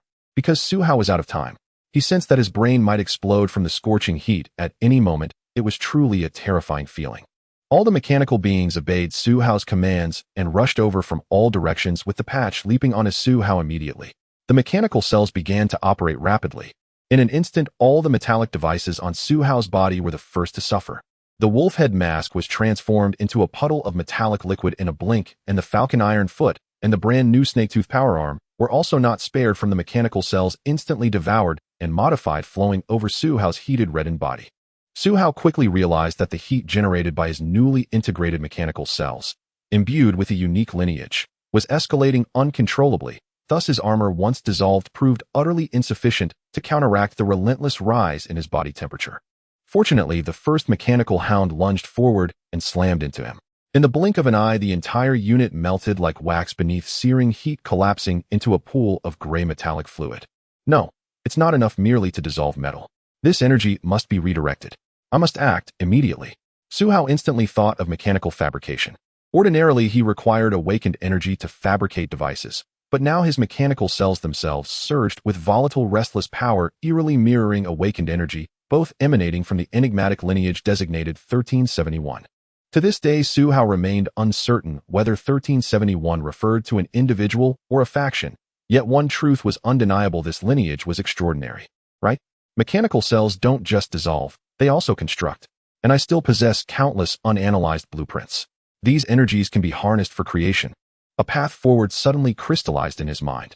Without hesitation, he committed himself to it. Gritting his teeth against excruciating pain, Su Hao channeled every ounce of energy from his freshly fused mechanical cells, first commanding the system to resume all suspended blueprint analyses, then drawing molten metal from the first mechanical wolf consumed by his cells, and forging from that very substance a refined, upgraded mechanical wolf. Moreover, his blueprint analysis speed had accelerated beyond comprehension. Within moments, he completed full analyses of his original gear and reconstituted each piece with flawless precision. Clearly, these newly forged artifacts possessed markedly superior attributes. Even the flickering screen of the Doomsday Key beside him displayed them, plainly annotated with the word refined. Yet this transformation was far from over. As second, third, and even fourth mechanical wolves were absorbed and refined by his integrated cells, Su Hao multitasked with astonishing focus, activating ever more mechanical cells across his body, until in rapid succession a pack of gleaming new mechanical wolves rose around him. Even the battlefield reconnaissance spiders converging from afar joined this metamorphic cascade. Finally, Patch himself obeyed Su Hao's command, stepping close, only to have his metallic form dissolved, and then reborn from a pool of refined liquid alloy, emerging taller, broader, and infinitely more formidable. Hela and Veen stood frozen, dumbstruck. Hela, her will firmer, snapped out of awe first, swiftly dragging Ernie away from Chun Baosheng. For Su Hao now appeared profoundly unnatural. Any mechanical creature brushing against him dissolved instantly into metallic fluid, only to reform moments later as if reborn by unseen hands. Such phenomena belonged only to mythic creators, primordial artificers spoken of in ancient legends. Veen's expression shifted rapidly, murmuring incoherently under his breath, his gaze upon Su Hao now tinged with unmistakable reverence. So it is true. If one endures the blood replacement rite, ancestral elders become master smiths beyond compare. This is surely the blessing of our forefathers, the grace of the dwarven god of forging. A heavy, muffled explosion shattered the silence. The blast jolted Hela and Veen violently. From Suhao's chest, a patch of flesh ruptured, spewing blackened gore, shredded muscle, and splintered bone. Hela and Veen clearly saw Suhao's body convulse, a fresh wave of dread crashing over them. Yet Suhao, though bleeding and broken, felt an abrupt lightness, and from the wound an unprecedented energy welled forth. It was a mark, an imprint of pure machinery. Suhao sensed its presence with absolute clarity. Through the reforged mechanical hound's vision, he watched in shock as the blast had torn open the edge of the Doomsday Key's sigil upon his chest, and as the liquefied gear 1371 flowed instinctively toward the wound. 1371. I'd forgotten. The clock tower bestowed this artifact upon me. And this mechanical imprint too. It came from the clock tower. If there's no connection between them, then the cosmos itself has lost its reason. But what does it truly signify? Suhao felt the mechanical imprint begin to shift, sliding across his chest to merge seamlessly with the molten gear 1371, settling beside the Doomsday Key's sigil as a newly forged metallic gear mark. Simultaneously, the metallic imprint pulsed with immense suction, stabilizing instantly every agitated mechanical cell coursing through his body. Then, except for those mechanical cells already saturated within him, every height-gear mechanical fluid surged as one toward his chest, pouring wholly into the tiny radiant gear. Suhao's body emptied completely, leaving only a gravely wounded shell. What had just transpired? The crushing pressure within him vanished entirely, leaving him unsure whether to rejoice or tremble. Suddenly, the Doomsday Key's interface blurred. Screens flickered wildly, refreshing in rapid succession. Suhao. Age, 23, male. Title, Rank 1 Awakened. Lineage, Mechanist, 1371, Potential S. Vitality, 352050 from Mechanist Talent. Energy, 1530050 from Mechanist Cell Mastery. Without needing explanation, Suhao immediately noticed his lineage potential had leapt to S, surpassing his prior A. Do not underestimate this single tier's ascent. It vaulted him across a pivotal threshold, placing his innate potential on par with legendary prodigies of old. Though still S, it was an unexpected triumph, and with heightened potential, several of his core attributes had visibly evolved. Even the previously cascading list of the 1371 lineage had stilled, its data coalescing beneath his character profile, ultimately merging into a singular luminous talent tree. A system prompt chimed beside him. 1371 lineage synthesis complete. Activating foundational mechanist fabrication knowledge. Initiating specialized ordnance ballistics curriculum. Launching integrated AI brain programming module. Deploying custom mecha exoarmor framework. Unsealing advanced combat mechanism systems. Awarded 2 lineage energy points, usable for mastering 1371 lineage knowledge. As the Doomsday Key's announcement echoed in his ears, Suhao forgot his agony entirely. A personalized lineage, foundational mechanist knowledge, and 4 advanced specialized disciplines. Most crucially, 2 lineage energy points, meaning he could immediately master 2 mechanist talents or skills. In that instant, all prior suffering paled into insignificance before this sudden, staggering boon. This was no mere inheritance. It was the legacy of a mechanist. Having resurrected from the apocalypse, Suhao knew, beyond doubt, how priceless this lineage truly was. The inheritance energy point. Suhao silently gazed at the exclusive inheritance named 1371, attentively scanning through the knowledge of several inheritances. This inheritance is undoubtedly among the top in the apocalyptic mechanical inheritances he knows. Because beyond basic knowledge, the mechanical engineers can primarily be divided into several advanced professions, such as gunner, mecha engineer, and demolition expert, and the inheritance of 1371 directly includes 4 of them. These are the gunner, who studies artillery ammunition, the super mechanical engineer, who researches intelligent brain programs, the mecha engineer, who studies armored suits, and the great mechanic, who studies combat machinery. These 4 categories all belong to advanced professions of mechanical engineers, typically only obtainable upon completing awakening tasks. However, Suhao had never seen any mechanical engineer with his fortune acquiring 4 exclusive advanced knowledge systems, at once indicating that as long as he chooses knowledge to learn and enhance according to this inheritance, he can fully develop his potential as a mechanical engineer. Suhao finally sighed softly. Although he still felt intense pain throughout his body, confirming that the inheritance had been received, and the agitation of the mechanical cells had completely ceased. This indicates that his body currently has no significant issues. The only thing left to do is to wait for it to gradually recover. Let me see what knowledge from this inheritance I can learn now. Suhao focused all his attention on the inheritance of 1371, is starting to read the basics of mechanical manufacturing. The several key skills he had seen before were all included in this basic knowledge, such as spatial compression technology and biomanufacturing technology. These are essential knowledge for a mechanical engineer's growth as they are prefixes to advanced knowledge. Without sufficient learning, he could not activate subsequent talents and skills. However, the two skills he was primarily interested in were somewhat further down the list, at least not something he could learn with just 2 inheritance energy points. Although the templates for the 4 exclusive inheritances were unlocked, all the knowledge within was presented in a grayish-black color indicating that he could not learn them at this moment. It seems that I can only choose to learn from the basic manufacturing knowledge first. Su Hao quickly came to terms with reality, though he felt a bit disappointed. This was indeed an unexpected benefit. The 2 inheritance energy points were quite useful to him. Especially in the early stages of the apocalypse, no one lacked talent, and skill energy points and inheritance energy points could be used as any kind of legacy from predecessors. At this time, the knowledge of basic mechanical manufacturing had been illuminated, and upon opening it, it immediately divided into a large and a small section. Su Hao curiously looked at this knowledge template and found that the large square template recorded some basic knowledge of mechanical engineers that he had roughly understood. Thus, he immediately turned his attention to the small square template with only a few knowledge records. 1371 Basic Manufacturing Knowledge. So that's how it is. Su Hao's eyes lit up. It turned out that this small square template recorded the unique foundational knowledge of 1371. However, Su Hao still suppressed this impulse with all his might, first letting his gaze fall on the large square template on the other side, scanning through the basic knowledge available to mechanical engineers. After all, this knowledge also represents talent skills. And Su Hao knew he needed to consider from the perspective of what he currently needed most, choosing 2 skills that could help him the fastest. As a result, he found several pieces of knowledge that needed to be prioritized for learning on the basic skills side. Basic mechanical manufacturing enhanced learning. This can increase the speed of mechanical basic manufacturing modifications by 20, improve the quality of metals refined by mechanical cells by 20, and enhance the quality and attributes of mechanical creations.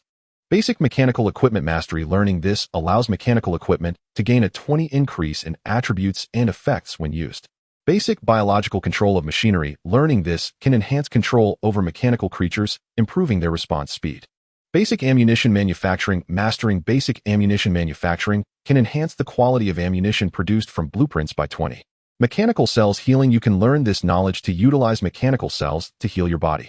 These several pieces of knowledge are what Su Hao wanted to learn immediately after reading them. Unfortunately, he only had 2 inheritance skill points. Moreover, Su Hao had not yet checked the special inheritance knowledge unique to 1371.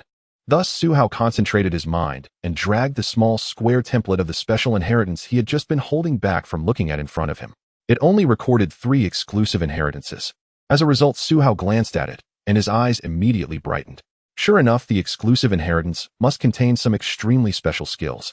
1371 Gear Imprint Space. The inheritance metal carries a small space for the inheritor to use. 1371 Gear Intelligent Brain. The inheritance metal carries a small intelligent brain for high-speed calculations. 1371 Energy Overload. The inheritance metal stores some high-grade mechanical cell fluid, which can temporarily overload the mechanical engineer's abilities. These 3 pieces of inheritance knowledge are exceptionally unique, as they are all attached to the 1371 Gear imprint.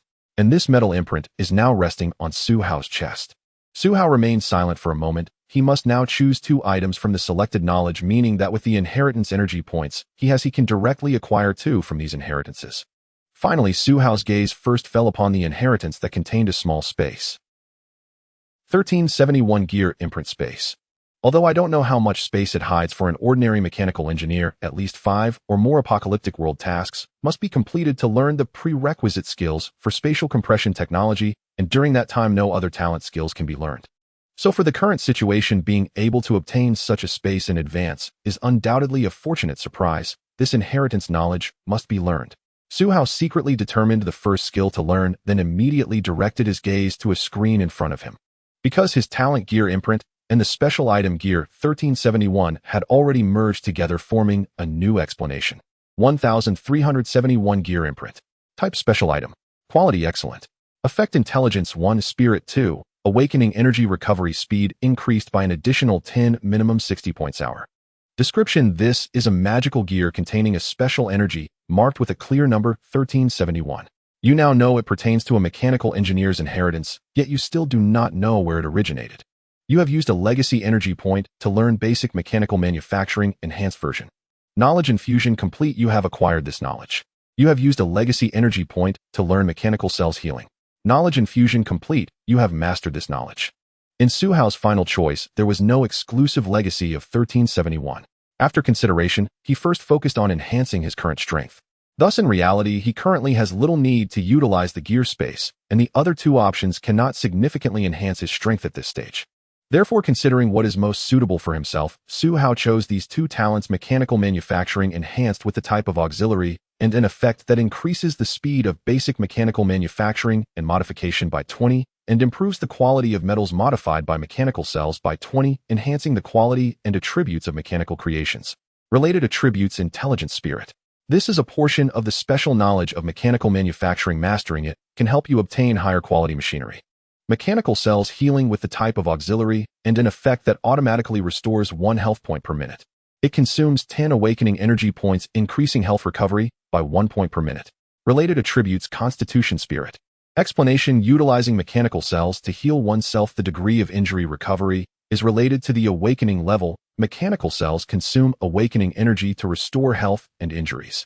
After acquiring the skill, Su Hao immediately activated the healing skill of the mechanical cells, witnessing his awakening energy rapidly deplete, while his injuries and health began to recover quickly.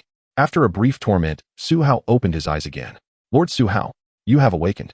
Hyla looked anxiously at Su Hao, who had suddenly come to her excitement unspoken. However, she was worried that Su Hao might be experiencing a moment of light before darkness, so she hesitated to speak.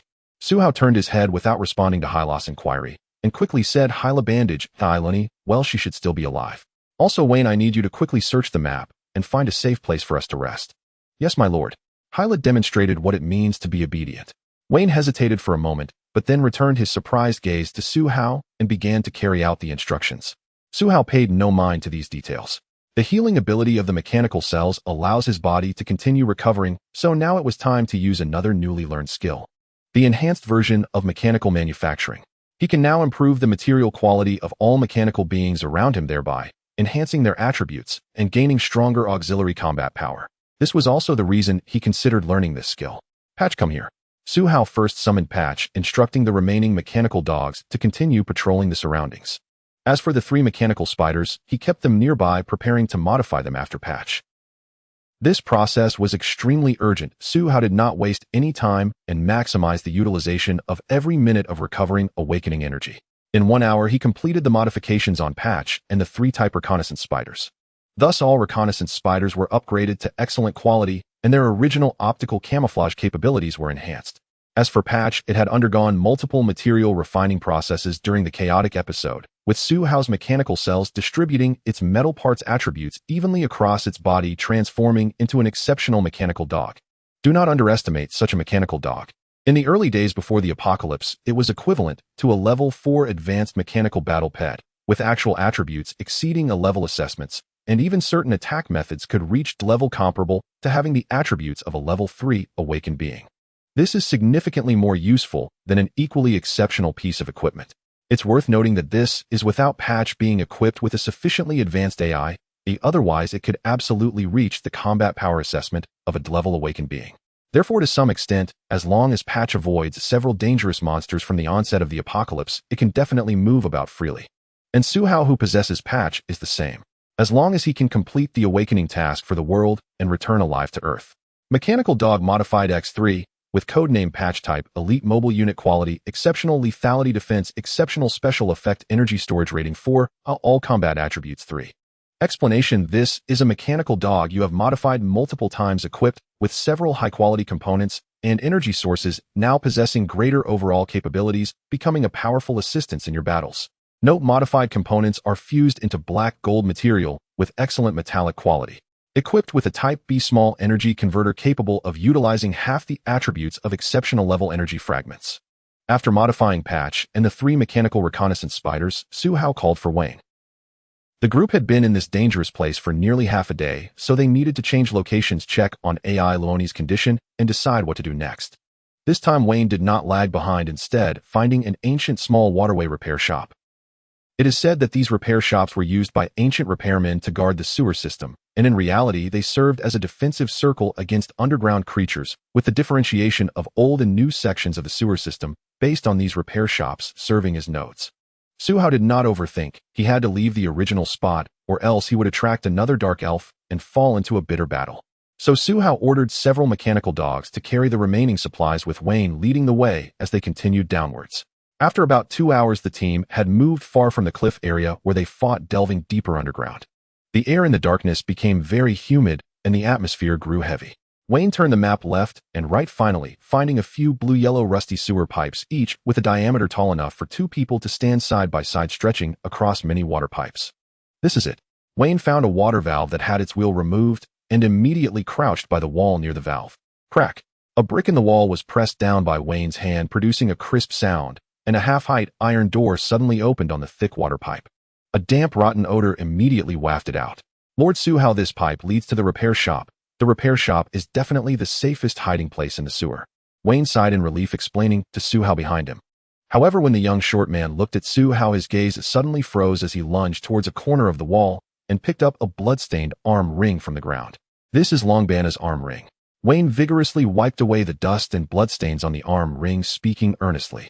In front of the hidden door of the underground repair shop, Suhao's team came to a halt as Wayne suddenly discovered the relic of Longbana.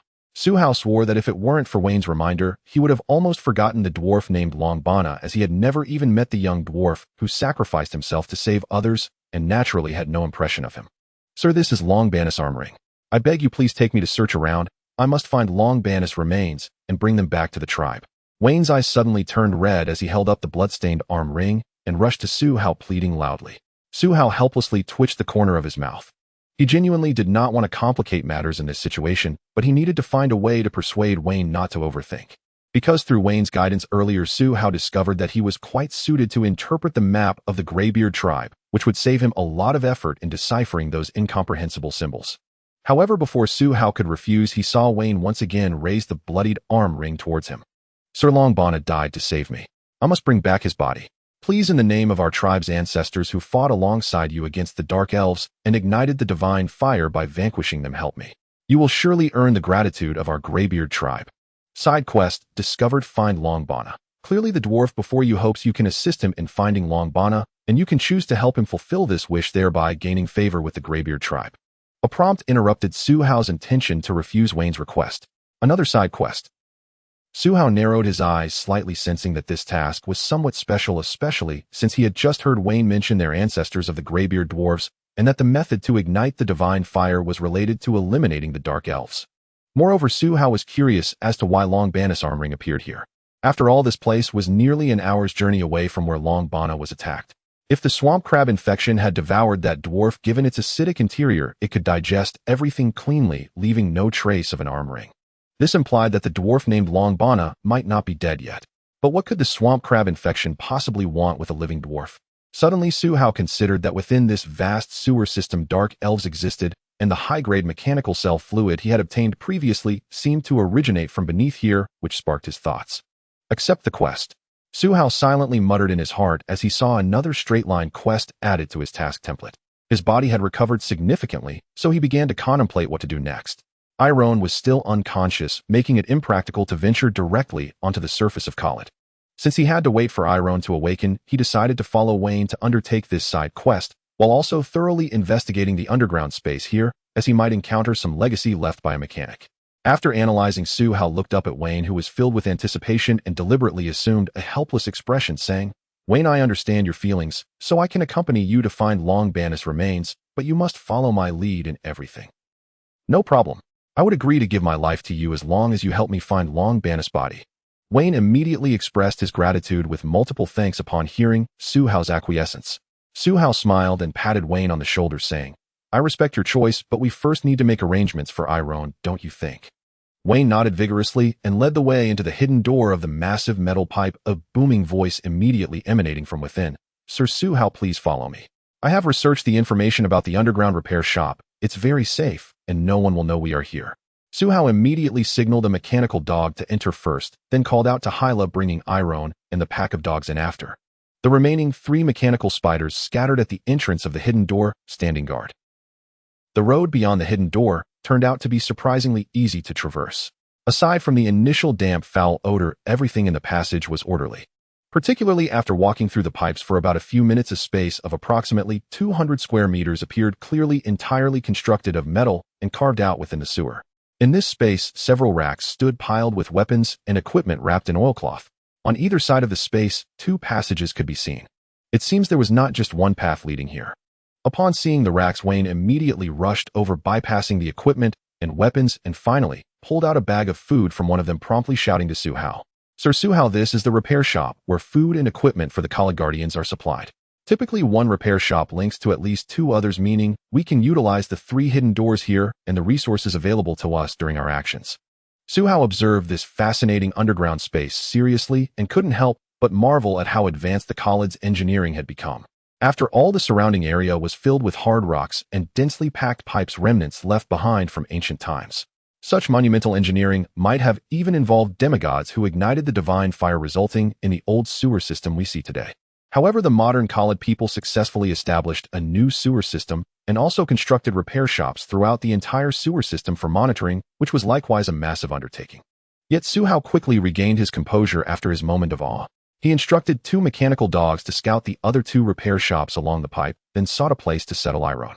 Afterwards, Su Hao asked Wayne what Iron's condition was. Wayne was uncertain as well. According to the information the young dwarf had summarized from legends, anyone who had exchanged blood with a person poisoned by dark elves would not survive, as the poisoned individual absorbed the special energy of the rescuer. Upon hearing this, Su Hao immediately felt that Iron still had hope. Because during their blood exchange, the energy Iron lost was originally meant to belong to the dark elves, which meant this was an accident that ensured the female knight's survival. Su Hao quickly settled Ironi, leaving Hela and 2 mechanical dogs to keep watch. Should anything unexpected occur here after his departure, he would be instantly notified. As for the weapons and equipment stored in the workshop, their quality was far too mediocre. After inspecting them, Su Hao chose not to take any.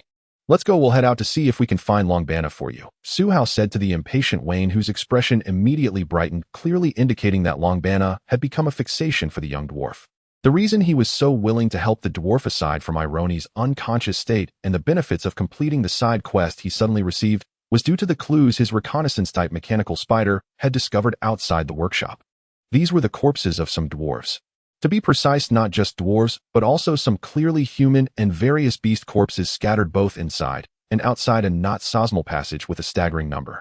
Most critically, within the corridor where these corpses lay, there was a massive space filled with many swamp crabs, evidently performing a ritual with these bodies to stabilize a doomsday portal over 10 meters high, corroded by a doomsday virus.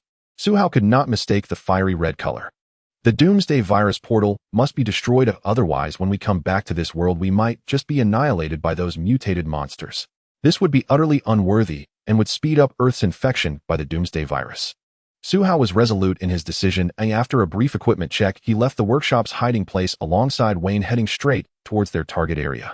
Wayne's expression was resolute this time. Before leaving the workshop, he quickly adjusted his soft armor, equipped a one-handed axe and a round iron shield, readying himself for battle. However, just after the 2 left the secret door for a short while and reached a spacious corridor, they began to see numerous severed limbs and dismembered corpses on the ground, which made Wayne's face turn pale. "And Master, why are there so many corpses here?" It was indeed a naive question. Su Hao knew that if Wayne observed closely, he would easily discover the numerous acidic slime present in the area they had entered. With a little thought, he could deduce that this slime came from the swamp crab infected that had nearly killed the young dwarf. Fortunately, Wayne was lucky enough. Su Hao did not turn him into a complete cannon fodder. Instead, he simply informed the dwarf that there would be many swamp crab infected ahead and that he would handle everything. Unexpectedly, despite his body trembling like sifted flour, Wayne gritted his teeth and insisted on finding Longbana's corpse. "All right, you can follow behind me." Su Hao nodded to Wayne. This young man finally exhibited some admirable qualities, and his determination to retrieve his benefactor's body was hard to find annoying. However, this did not naturally increase Su Hao's fondness for the young dwarf. For Su Hao, this was merely a task. Suddenly, Su Hao lowered his head silently and noticed a few small stones jumping on the ground beneath him, immediately directing his gaze to the corridor exit several dozen meters away. "Stay safe. Oh, don't run around, just follow me," Su Hao instructed Wayne, and sensed the tremors on the ground intensifying, followed by a rumbling sound of rapid footsteps echoing from all directions. "Why, yes, master." Wayne gulped hard, for he heard a series of hoarse roars from the exit of the corridor ahead, sensing that something was definitely approaching. Bang! Suddenly, a massive crab claw crashed into the entrance of the corridor, and then a giant swamp crab infected nearly 2 men tall turned in and entered the passage, followed by several, even larger swamp crab infected. The monsters have arrived. Itis. Wayne saw a monster that had nearly killed him, his mouth stammering as he felt a deep suffocation from fear. Stay here and don't move. Suhao lightly rolled his shoulders, drew his dual blades, and charged towards the swamp crab infected with a surge of battle intent. Wayne instinctively gasped for air, only to hear a sudden gunshot echoing in front of him, and then saw the head of the first swamp crab infected entering the corridor vanish, leaving behind a massive blood hole. Then in horror he witnessed Suhao's figure burst out of the corridor, and in the blink of an eye the heads of 2 slightly smaller swamp crab infected were cleaved in 2 and their bodies fell to the ground. Suhao had already grasped the layout of the upcoming battlefield. There were 3 underground passages connected together, all leading to the underground space previously explored by the reconnaissance mechanical spider. All he had to do was charge in and eliminate the 20 or so swamp crab infected inside. As long as he eliminated these infected beings, the blood sacrifice for the Doomsday virus would fail. Suhao had seen too many creatures aiding the Doomsday virus invasion, so he would not hold back in the slightest. Swish, swish. Suhao's entire body was equipped with improved gear. His hawk's iron feet surged forward while the 2 curved blades in his hands moved like scythes of death, creating bursts of blood as swamp crabs were severed and fell to the ground. However, the other swamp crab infected had discovered the intruder and charged at him fearlessly. To them, protecting the open door of the Doomsday virus was essential for their race's continuous strengthening, so this insignificant human must be eliminated. Bang, bang, bang. As Suhao swung his curved blades, gunfire rang out intermittently. The Blood Eagle revolver greatly assisted him in delivering devastating damage, exploding the heads of the swamp crab infected one after another like bursts of blood-colored fireworks. The air mingled with the acrid scent of blood and gunpowder fueled Suhao's battle intent as a reborn warrior of the apocalypse. Before long, Suhao found himself breaking through the encirclement. The more than 20-grade swamp crab infected were incapable of effectively blocking him, and at the end of the corridor the Doomsday portal formed from countless flesh and blood sacrifices corroded by the Doomsday virus was clearly visible. In the depths of the underground space the air was damp and stifling, with an occasional breeze that still failed to provide any relief. However, Wayne completely ignored this sensation, his head and face drenched in a cold sweat. Swamp crabs. So many swamp crab infected beings. He stood in terror before an access point in the sewer system, gazing at the piles of flesh and bones inside the passage. These remnants were all creatures of Khalid killed by the swamp crab-infected beings. Although Wayne did not understand why Suhao referred to these swamp crabs as infected beings, it was indeed these upright crab-like monsters that had killed Long Bana. Long Bana was the strongest warrior of the younger generation in the tribe. Suddenly Wayne shuddered. If Long Bana could be killed by these monsters, he surely stood no chance against them, but why were such powerful creatures so weak in front of Lord Suhao? The young dwarf's eyes widened in shock as he watched Suhao unleash a torrent of crimson fury, effortlessly dispatching each swamp crab infected being, leaving a chilling array of monster corpses behind. So it wasn't that the swamp crab infected beings were too strong, but rather that he was too weak. Wayne felt his body trembling more violently, but this time it wasn't solely out of fear. There was a deep-seated unwillingness mixed within. Half of a swamp crab-infected being lay directly before Wayne, the unfortunate creature, having been slashed by Suhao, leaving a shaped wound on its neck, its head barely connected to its body, completely losing control. Oh! Wayne suddenly raised the short axe beside him, shouting as he charged towards the incapacitated swamp crab-infected being, striking the creature's head with all his might. Splash! A foul-smelling viscous liquid erupted from the crab's head, splattering onto Wayne. This liquid had corrosive properties, immediately leaving several dents in the young dwarf's armor, and a few drops splashed onto his face, quickly dissolving a moderate-sized blood pit. "Oh, I will kill you all." The pain from his face only fueled Wayne's anger as he swung the short axe, heedlessly hacking the crab's head into a mushy pulp. When he lifted his head again, his left cheek bore 5 or 6 blood pits the size of fingernails, yet his gaze had transformed into an unprecedented resilience. "You killed Long Bana, so I want all of you to die." Wayne began to mutter to himself in a daze, a strange aura rising around him, his muscles swelling like balloons. If someone were to observe his eyes closely at this moment, they would see his pupils faintly glimmering with a silvery gray hue and a similar silvery gray radiance enveloping his entire body. Wayne's expression suddenly calmed, seemingly shedding his earlier timidity as he stepped slowly into the passage. Lord Suhao said these monsters hunt all flesh and blood creatures and are accomplices in invading the world of Khalid, so for the tribe they must die. May the ancestors with gray beards bless me. Even if I perish here, I must stop all of this. The young dwarf did not notice that as he spoke these words, a faint silhouette of a silvery gray dwarf appeared behind him, but it vanished in an instant. In the midst of the battle, Su Hao seemed to sense something, instinctively glancing back, immediately spotting Wayne advancing towards the small square, yet he merely contemplated for a moment before allowing him to proceed. His current goal was to eliminate these swamp crab-infected beings, preventing the altar of the viral transmission gate from continuing. That was the true priority. After all, it was these apocalyptic viruses that opened the gates of doom, bringing disaster to various worlds. Destroying them was the responsibility of all living beings, and the rewards upon completing the task would not be lacking. As for whether the young dwarf was impulsively planning something, Su Hao felt he had no time to concern himself with that. Splash! Su Hao swung the Cobra Fong curved blade, plunging it directly into the back of a swamp crab-infected being's head, and a flash of red virus patterns appeared on the creature, which quickly faded away. But just then a sudden disturbance arose. On the ground beside Su Hao, a pile of human and other creatures' corpses suddenly burst open, and a small, dark, glossy swamp crab leapt out.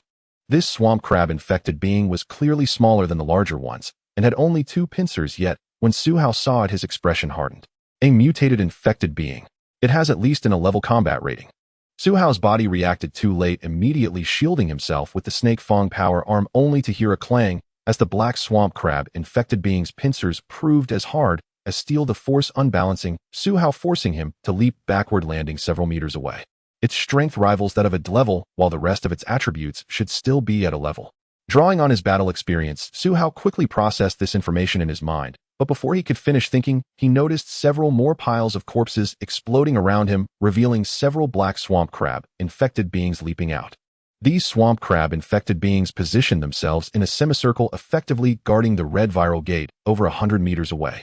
This is the intelligence that wild beasts begin to evolve. Boom. Su Hao suddenly turned left to evade a black pincer attempting to ambush him from behind. The massive pincer slammed into the ground, shattering a heavy rock into a web of cracks, with its tip embedding over half a meter into the earth. Bang! Without turning his head, Su Hao fired backward with his left hand the large-caliber Blood Eagle revolver's bullet, exploding the head of the ambushing black swamp crab-infected being. Its defensive power is around a level, so killing it isn't difficult. Su Hao's expression relaxed slightly, but now in a space no larger than a basketball court, there were already over 10 black swamp crab-infected beings, creating a complete encirclement with no room to evade. No wonder a virus transmission gate could be established here. More than a dozen black swamp crab-infected beings moved in unison, surrounding Su Hao in layers, frantically pouncing on the human who had disturbed their flesh and blood sacrifice. Wayne had just mustered the courage to step into the passage and was immediately confronted with this scene. Su Hao, Lord! Wayne exclaimed in shock, staring in terror at the suddenly appearing black swamp crab-infected beings, as Su Hao's figure had already been submerged within, disappearing from sight. However, at this moment, all of the young dwarf's attention was focused on Su Hao, completely oblivious to the ordinary swamp crab-infected beings dripping saliva that were rising behind him. Roar! Over 10 a level, or level 2 swamp crab-infected roared in unison, fiercely charging towards Su Hao.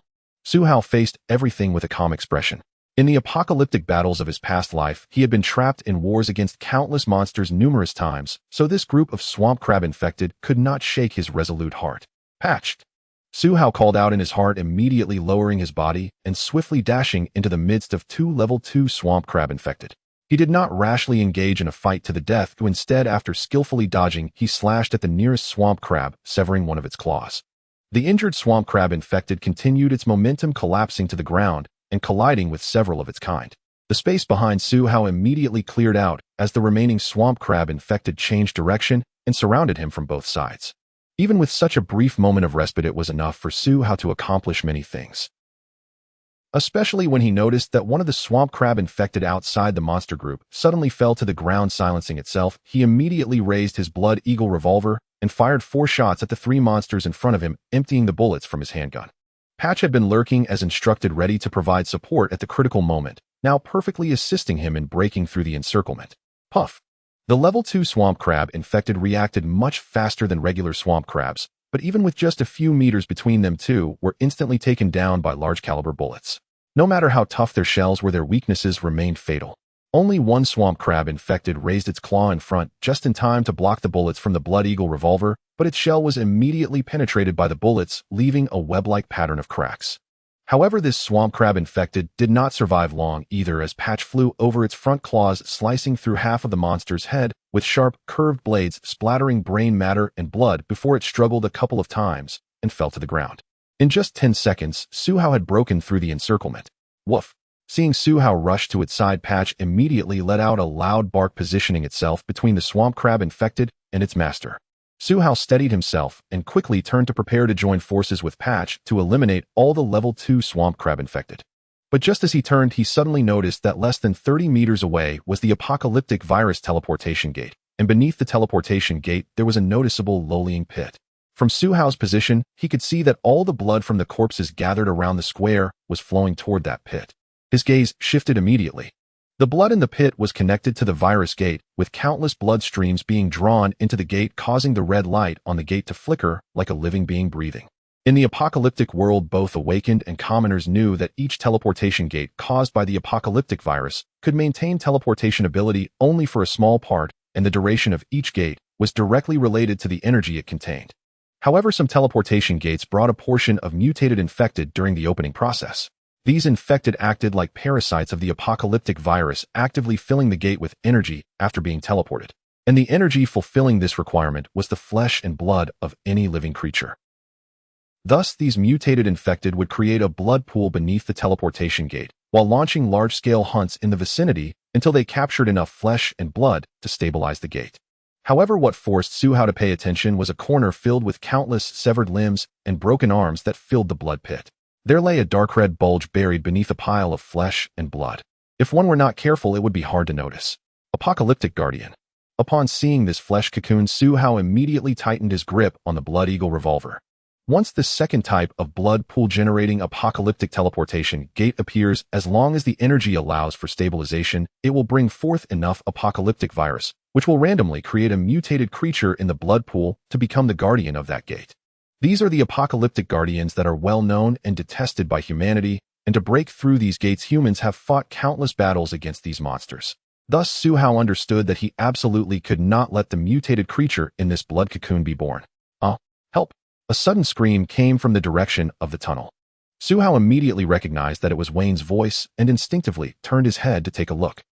Behind him, the group of black swamp crab infected had already caught up, and through the gaps between these monsters, he could see Wayne running into this space as well. However, this young dwarf seemed to have extremely bad luck, as a regular swamp crab infected unexpectedly emerged from the tunnel he had cleared earlier, grabbing the dwarf with its claws. No matter how frantically the dwarf struggled, he could not escape. What a terrible timing for interference. Suhao silently complained. In this situation, he wasn't at the point of having to abandon the young dwarf, so he would do his utmost to ensure the other's safety. The Blood Eagle revolver quickly chambered around. Bang, bang, bang. 4 bullets first blew the heads off the 2 level 2 swamp crab infected that charged at him, then the remaining 2 bullets were sent to the surviving regular swamp crab infected, which was less than 100 meters away, to ensure Wayne's safety. But plans often go awry. Suhao suddenly noticed a shadow rushing out in the path of his bullets. A level 2 swamp crab infected actually flanked him from the outside, preparing to attack him from the side. But the unfortunate creature was struck by 2 bullets in the chest and jaw, its chest exploding in a shower of flesh and blood. After taking a couple of steps, it fell to the ground dead as a doornail. Damn! Suhao cursed loudly in his heart. If the dwarf died, he would directly lose the related side quest, which would affect his final assessment in the awakened world. However, with a group of level 2 swamp crab infected pouncing from behind him, he had no time to save the young dwarf for his own safety. Puff! A sharp sound of something piercing thick skin suddenly rang out, followed by a swift sound cutting through the air that rushed towards Suhao from behind. Suhao's body immediately tensed. Because this sound came from the blood pit, if he remembered correctly, it was the location of the blood cocoon nurturing the apocalyptic guardian. Could it be that the apocalyptic guardian has matured, purposely hiding in the blood cocoon to ambush him? Suhao could no longer care about anything else. He turned back with his snake-toothed mechanical arm and curved blade protecting his front. In the end, with a whoosh, Suhao barely saw a shadow flash by him, the 2 of them being less than 2 meters apart, and a heavy stench of blood rushed toward him. Looking back at the blood pit, the blood cocoon had indeed broken open. The guardian of this apocalyptic teleportation gate was born. What surprised Suhao was that this apocalyptic guardian did not immediately attack him. What was it planning to do? Suhao quickly turned around, his entire attention focused on the scene. Just as Suhao turned around, he heard a piercing scream erupting from the air. The sound resembled the roar of some wild beast, extremely jarring. Not only Su Hao, but nearly all the swamp crab-infected beings in the vicinity hesitated slightly upon hearing the scream. Seizing the opportunity, Su Hao immediately caught sight of the figure of the Doomsday Guardian. He realized that the Doomsday Guardian was charging directly towards Wayne, its body expanding greatly in the air, revealing that it was actually a humanoid creature. Humanoid mutated infected beings are the most troublesome as they possess a high degree of intelligence. It's uncertain what type of mutation it is, and it might be very dangerous. Su Hao glanced at Wayne, feeling that whether he fell into the hands of the swamp crab-infected beings or the Doomsday Guardian, he was doomed. Thus, he calmly focused his attention on the Doomsday Guardian. In the entire space, if anyone posed a threat to him, the second-level swamp crab-infected beings were absolutely insufficient. Only this Doomsday Guardian, birthed from the Doomsday Portal virus, was an enemy he had to take seriously. Su Hao squinted slightly, watching as the humanoid Doomsday Guardian approached Wayne, suddenly raising its right hand and emitting a cold light. Puff! Blood splattered as Wayne's body fell from the claw of the swamp crab-infected being onto the ground. Wait! Su Hao's eyes widened. The one that died was actually the ordinary swamp crab-infected being, while Wayne, whom he originally thought was doomed, surprisingly fell to the ground unscathed, beginning to cough violently. The Doomsday Guardian surprisingly did not attack the young dwarf. It killed the swamp crab-infected being. The humanoid Doomsday Guardian seemed to sense Su Hao's gaze, turning its head to reveal a half-human, half-monster body. Its right half, to be precise, was entirely covered in a layer of red spiky carapace, while its left half appeared normal, standing at only about 1.6 meters tall, making it look unusually stocky. The Doomsday Guardian's face was also partially covered in carapace, resembling a mask with a prominent eye the size of 3 or 4 normal ones, bloodshot and extremely grotesque. However, Su Hao's attention was primarily focused on the right half of this humanoid monster. Besides being covered in knobby carapace spikes, the front end of its right hand had completely transformed into a claw. But this claw was far more dangerous than that of the swamp crab-infected being. Extending over a meter long from its forearm, the claw was only covered at the tip with a layer of carapace. The lower part resembled 2 heavy curved blades back to back. Both the inside and outside of the claw were extraordinarily sharp, resembling a weapon forged by a master blacksmith, sending chills down one's spine just by looking at it. Just moments ago, this claw had effortlessly pierced through the chest of the swamp crab-infected being, explosively crushing the monster's head, yet it bore no traces of blood, appearing to have absorbed it instead. The Doomsday Guardian possessed such an ability to absorb the Doomsday virus and convert it into its own power. Moreover, every Doomsday Guardian that appeared had a high chance of generating a Doomsday Key. Suddenly, Su Hao withdrew his gaze. The black swamp crab-infected beings in front of him became inexplicably restless, halting their assault on him and gathering around the Doomsday Guardian. Su Hao immediately raised an eyebrow. They generated the leader aura so quickly. This guy seems quite formidable. The so-called leader aura is a unique presence possessed by the leaders of group monsters in the Doomsday, enabling them to command their kin more effectively in battle. Seeing how these second-level swamp crab-infected beings surrounded the Doomsday Guardian for protection, upon sensing its presence, it was clear that the Doomsday Guardian's level was certainly above theirs. So this is probably a level 3 Doomsday Guardian. Su Hao, seeing that there was no immediate danger, refrained from taking any rash actions. However, he promptly instructed Patch to remain vigilant and ordered the reconnaissance-type mechanical spider to continue monitoring the surroundings of the small square, marking all possible escape routes, just in case. After a group of second-level swamp crab-infected beings surrounded the humanoid Doomsday Guardian, they immediately began to tentatively communicate with the new leader. One of them, spotting Wayne lying on the ground, seemed to find him a nuisance and quickly extended its claw to kill the young dwarf. With a flash of cold light, Su Hao was astonished to see the humanoid Doomsday Guardian strike again, swiftly severing the forearm of the swamp crab-infected being that was about to attack Wayne. The swamp crab-infected being immediately fell into chaos, emitting a piercing scream. Yet the half-human, half-crab Doomsday Guardian still did not respond. Meanwhile, Wayne, who had been lying on the ground, finally regained consciousness from his dazed state. Trembling, he raised his head and caught sight of the surrounding swamp crab-infected beings, instinctively using his hands and feet to push himself backward, colliding directly into the Doomsday Guardian. Startled, Wayne let out a scream and turned to look up. Longbana! The young dwarf exclaimed, calling out a name that Su Hao had not anticipated. Longbana! Su Hao's expression shifted as he carefully examined the Doomsday Guardian, immediately providing a new explanation for its stout, short body in his mind. This height perfectly matched the standards of dwarves. Previously, he had thought that this was a human body mutated and shrunk by the Doomsday virus. But Su Hao believed that Wayne would not make a mistake, yet he was more concerned about Longbana's current state. As a Doomsday Guardian, Longbana had a chance to retain some intelligence after infection, meaning that this dwarf infected by the Doomsday virus might recognize Wayne, which was why it had killed the swamp crab-infected being. If this were true, then it would explain why this mutated dwarf had just severed another mutated being's claw. However, Longbana could still go berserk at any moment. Get lost. Longbana suddenly spoke, and an aura of palpable killing intent surged from its body. Wayne was immediately choked, swallowing hard, while the nearby swamp crab-infected beings grew restless again, uneasily watching Longbana. They seemed unable to comprehend why they could sense the presence of their kind from this person, yet he was clearly rejecting them. Longbana, what's wrong with you? I am Wayne, do you remember me? Looking at Longbana's half-human, half-monster face, Wayne suddenly summoned his courage, trembling, as he stood up and reached out to pat the creature's shoulder. Roar! The swamp crab-infected beings went into a frenzy, with several immediately lunging at Wayne. They vaguely sensed that the Doomsday Guardian was ignoring them, likely because of this dwarf. Thus they aimed to eliminate this obstacle. Longbana suddenly swatted Wayne's arm aside, pushing him away, and then let out a roar, charging headlong into the group of second-level swamp crab-infected beings, raising its hand to unleash a storm of blood and carnage. Like a poised venomous snake, every attack struck at the vital points of the swamp crab-infected beings, its claws effortlessly causing the monsters to burst into a spray of blood and flesh. Soon all the second-level swamp crab-infected beings were left as nothing but a pile of corpses. Tick-tock, tick-tock. Deep within the underground square, an unexpected silence fell, making even the sound of dripping water from the surrounding pipes eerily clear. Longbana raised the curved claw resembling a sickle in front of him after slaying a group of level 2 swamp crab-infected. The blood of the swamp crabs quickly seeped into the blade, as if it were a sponge absorbing water. A hint of redness flashed across the face of the revived dwarf, and the shell on his body grew increasingly dark, turning a shade of blackish red. Longbana, you are not dead, that's wonderful. Vayne watched in astonishment as Longbana killed the surrounding terrifying monsters, a flicker of joy in his eyes. However, when he attempted to approach Longbana, he suddenly felt a chilling sensation at his throat as Longbana's sickle-like claw pressed against it. Do not come any closer.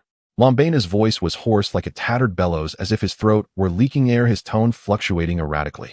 Suhao quietly observed this scene, slightly furrowing his brows, and called out to Vayne. Vayne, I think you should listen to him and not move recklessly. Vayne turned his head to glance at Suhao, but he shook his head with a smile. He took out an arm ring from his close-fitting pocket and said to Longbana, Look, you actually discarded this arm ring. If Adoris knew, she would be heartbroken. Longbana glanced at the arm ring in Vayne's hand, and the blood vessels in his large and small eyes seemed to swell even more. Seeing this, Vayne's gaze dimmed slightly. Then he pulled out another relatively smaller arm ring from the same pocket. Upon closer inspection, the two arm rings were identical in design.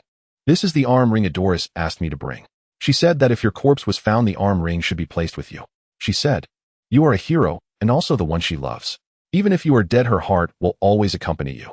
Enough. Longbana suddenly raised his left hand to cover his bald head, loudly interrupting Vayne's difficult words. Longbana. Bang. Longbana suddenly swung his clawed right arm, fiercely stabbing towards Vayne's chest, but his left hand made a completely opposite movement, striking down on the bend of his right arm, deflecting the attack. The sharp claw flashed past Vayne's cheek, leaving the young dwarf breathless, a cold sweat immediately breaking out from his head, face, and back. This made him realize that although Longbana had saved him, he had changed. He was truly different now. Fool. Get out of here. Longbana glared at Vayne viciously, his voice twisting, but just by looking at how hard he was pulling his two arms together, it was clear how much he was struggling inside. Suhao attentively watched this dramatic scene. He had seen many high-level mutated infected, some of whom, due to unknown mutations, possessed intelligence comparable to humans. Thus, these intelligent mutated infected understood cooperation and under certain circumstances would choose to collaborate with humans. Of course, they still had the bloodthirsty nature that the apocalyptic virus could not eradicate. Based on this alone, humans and they ultimately could not coexist under the same sky. Thus, Suhao remained inactive as a sense of curiosity arose within him. This Longbana seemed to have miraculously retained some of his original intellect, capable of communicating with Vayne, indicating that this apocalyptic guardian was fortunate enough to achieve a development far superior to other infected beings. So would Vayne be able to persuade him? Get lost. Longbana suddenly swung his left arm, sending Vayne flying, while his right claw moments later deeply embedded itself into the ground where Vayne had just stood. You all should leave. Longbana stood upright again, clearly exerting effort to control a certain bloodthirsty instinct beginning to erupt within him. His voice became more hoarse and cold, resembling the sound of sharpening a blade. Vayne, struck by Longbana's punch, turned pale, but still struggled to stand up from the ground, saying, No, you should come back with me. Adoris is still waiting for you. Lombana obviously showed no signs of wavering at Vane's words. At this moment, he spoke solely to himself, saying, "You don't understand, there are countless evils buried underground here, and I will not release them." That's right.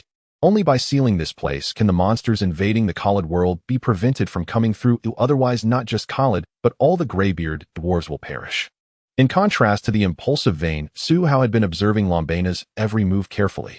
He keenly captured this statement of Lombana through his wolf-head mask and immediately had some new thoughts. This infected, mutated dwarf indeed retains some of his obsessions, but it is quite rare for him to remember his loyalty to the tribe so clearly after being infected by the virus. This might actually be an opportunity to exploit. Su Hao narrowed his eyes slightly, his expression still calm, as he suddenly spoke loudly. "Lombana, the demons invading this place are not only underground. I am currently escorting the Night Irony of the glorious temple back to the surface to stop them from destroying Khalid. Will you go with Vane? Khalid needs your strength." Swish, Lombana and Vane's gazes fell on Su Hao one after the other. Su Hao did not stop continuing to look at Lombana and said, "You should know that if Khalid is overrun by otherworldly monsters, those apocalyptic beasts will leave not a single survivor in this area." In the underground space filled with corpses, a sudden silence fell. "I will not go out." Lombana furrowed his brows tightly, clearly engaged in some sort of internal struggle. His crimson eyes looked at Su Hao and he hoarsely said, "If I go out, I will kill everyone I see."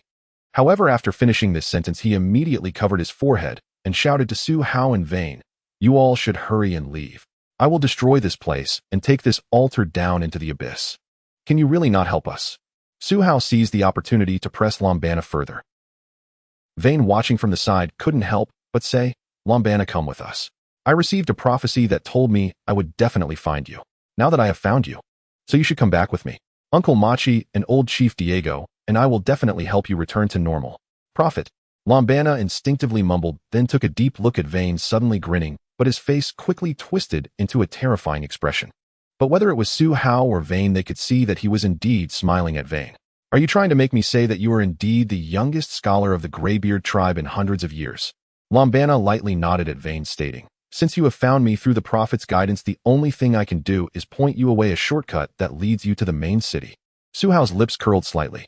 This was definitely an unexpected delight. However, he would not let down his guard as Lombana had already become an infected mutant of the apocalyptic virus. Upon hearing the mention of guidance from his ancestors, Lombana's emotions seemed to stabilize somewhat under strong pressure. He turned to glance at Su Hao and Wayne and said, "My mind is currently fused with the memories of other beings that originally lived in this sewer system, so if anyone in this world knows the passages here, it would be them." Wayne silently observed Lombana, seemingly still harboring the intention to bring this mutated dwarf back to the tribe. Su Hao looked at the silent dwarf and took the initiative to communicate with Lombana, saying, "When I passed by the Graybeard tribe, Chief Diego gave me a map indicating that to enter the main city from the sewer system, we must go deeper underground. I wonder if this is the route you meant." "Of course not." Lombana closed his normal right eye, exhaling with a puff, revealing a layer of spiderweb-like red patterns on the left side of his body, a symptom of the apocalyptic virus infection. In theory, the more viruses contained within a life form after being infected by the apocalyptic virus, the stronger they become. Lombana had just absorbed the viruses from several second-level mutated swamp crabs and was currently digesting and absorbing them. Seeing this, Su Hao couldn't help but frown slightly. If Lombana showed signs of going berserk, he would definitely be the first to attack. Fortunately, Lombana soon opened his normal eye and cast a glance at Su Hao, seemingly sensing something keenly, yet his expression was as cold as steel, making it impossible to discern any thoughts he held within. "Outsider, the deep underground path you mentioned leads only to death. If you go down, you will remain there forever. Then how should we proceed?" Su Hao fixed his gaze on Lombana and asked. Lombana slowly rotated his shoulders, suddenly reached out to knock on the wall beside him, which immediately produced a muffled sound. He then said, "There are 2 sewer systems underground here, new and old. There are 3 main pipes connecting them, 2 of which have been destroyed by that group of swamp crabs. They have produced a large number of small monsters underground, so I must seal off the last pipe and trap them underground with me." Su Hao raised an eyebrow. He was not concerned about whether this mutated dwarf had tendencies for self-destruction. In the apocalypse, intelligent mutations were all kinds of perverse with no normal people among them. So he simply wanted to know what shortcut Lombana would point out to them.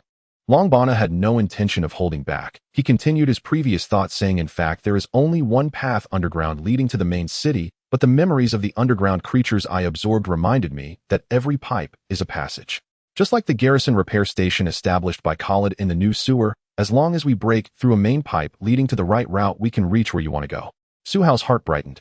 Long Bana was indeed correct, however he had not considered this approach before as he did not understand the sewer system here, as well as the graybeard dwarves. So he glanced at Wayne.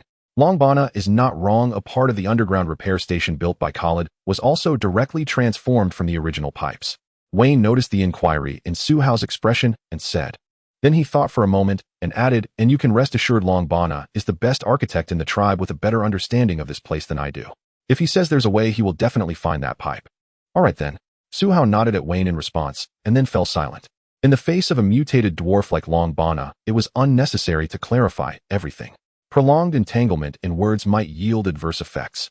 Seeing that both Su Hao and Wayne were looking at him, Long Bana continued in his fluctuating voice, in 10 minutes, I will locate an oil transport pipe buried in this wall. It connects to the magical oil factory of the Grand Lord. I will break it open and the crude oil will flood this space and all subterranean areas, drowning the small monsters inside. By then you can use this pipe to reach the main city, and my only request is that once the oil inside is exhausted, you help me ignite that crude oil so you can leave without worries. Long Bana's plan seemed to pose no issues. Of course, even if there were any issues, Su Hao knew they could not be discerned now. Therefore, he decided to take it step by step. After all, Long Bana had made it clear, and they could choose when to leave, especially after helping him self-destruct. This aspect would naturally pose no problems. Su Hao did not engage in further dialogue with Long Bana or concern himself with the actions of the two dwarves. While Long Bana began to dismantle the wall with his pincers, he remotely commanded the battle zone to monitor the surroundings with reconnaissance spiders, taking the opportunity to map out more areas remaining prepared. At the same time, he sent a message to Hela, who was hiding in the underground repair station, asking her to bring AI Lonnie over. About 5 minutes later, Hela arrived with several mechanical dogs. However, through the mechanical dog's communication, she brought AI Lonnie and the mechanical dog group to temporarily stop outside the small square out of Long Bana's line of sight. Clang, clang, clang. Approximately 10 minutes later, Long Bana excavated a passage in the thick stone wall large enough for 3 people to walk side by side. The original interior of the wall was breached, revealing a concealed space inside. Long Bana stepped in first, not looking back, as he said, right here the location of the oil pipe connects the upper and lower sewer system's main pipe. As long as we release the oil here, it can directly permeate to the deep underground. Su Hao cautiously followed behind. As he reached the entrance of the passage, a vast open space suddenly appeared before him, much larger than the space where the teleportation portal and blood pit were located, several times bigger. The ground of this space was covered with hollow metal plates with stairs leading up and down everywhere, along with huge pipes crisscrossing. Long Bana walked ahead, meticulously observing each pipe, finally stopping in front of a pipe approximately 2 meters in diameter, lying flat on the ground. This is it. Are you ready? Long Bana casually waved his hand, and the pipe in front of the group was immediately cut open with a neat incision, and a strong-smelling crude oil flowed out. He had found the right pipe, and now all that was left was to release the oil, and they could walk through. The speed of the oil pipeline's discharge was considerably slower than Su Hao had anticipated. After a few hours, the crude oil flowing through the pipeline was no longer gushing out so abundantly. The thick crude oil had dropped to half the pipe's capacity, having released about half of its contents. The underground space leading here was also sufficiently large. Looking down from the railing beside the hollow iron plate covered in crude oil, the deep underground was already covered with a layer of crude oil, slowing the outward seepage. This indicated that the underground space targeted by Long Bana was already filled with crude oil. However, during this waiting period, Long Bana was not idle. To Su Hao's surprise, this mutant dwarf seemed to retain more rationality and heroic spirit than he had expected, cleverly managing to transport a batch of crude oil through pipes, sending the apocalyptic portal into a sea of flames. Su Hao had no objections to this. Considering the task reward, he proactively directed the mechanical dog to assist, and indeed received a notification for successfully destroying a small apocalyptic portal. What followed was a somewhat lengthy wait. Su Hao and his team temporarily stayed at a high point near the oil pipeline, while Long Bana sat quietly at a distance after burning the apocalyptic portal. Wayne couldn't help but approach to try to communicate, only to return with a disappointed expression. Finally, after a full day of waiting and after having lunch the next day, Su Hao and his group saw the crude oil in the pipeline flowing in a trickle, while below in a pit-like space lay an unknown thickness of crude oil, making it impossible to discern how much space had been submerged underground. It's time. Long Bana took the initiative to walk to the pipeline, addressing Su Hao and the others. Su Hao nodded. Rest assured, once you descend to a sufficient depth, I will ignite it before leaving here. After their brief exchange, they parted ways. They both understood that this would likely be their last conversation in this lifetime. Hyla Wayne, you both ride the mechanical dog. We need to leave here quickly. Otherwise, once I ignited it might affect our subsequent actions. Su Hao commanded the two newcomers in the team who had just encountered the apocalyptic invasion and then privately instructed the patch to keep an eye on them to prevent any reckless actions that could disrupt his plans. After saying this, Su Hao checked the communication connections with all mechanical beings. 3 mechanical spiders had long been dispatched into the crude oil pipeline now spread across the pipeline spanning over 10 kilometers underground, mapping out a viable route leading to the main city of Khaled. Then Su Hao turned his gaze towards Longbana. The virus within the mutant dwarf had reached an uncontrollable state, so after their final conversation the two walked to the edge of this iron plate platform, looked down at the hundreds of meters deep pit, and jumped down without hesitation. Soon Su Hao saw the crude oil deep in the pit ripple as Longbana jumped down as promised. However, there was no need to rush. A mutant like Longbana, who was nearly a tier 3, wasn't so easy to kill. He had to wait until he sank deep into the crude oil before igniting it, or else, if the apocalyptic virus forcibly took control of his body, he might escape the fire. Su Hao had witnessed countless mutants infected by apocalyptic viruses, with the apocalyptic guardians being the hardest to deal with. Their robust vitality terrified many awakeners. Fortunately, Longbana was merely a low-level intelligent mutant. He just needed to wait a little longer. 1 minute, 5 minutes, 10 minutes. Su Hao quietly waited for half an hour, ensuring that Longbana could dive deeper underground.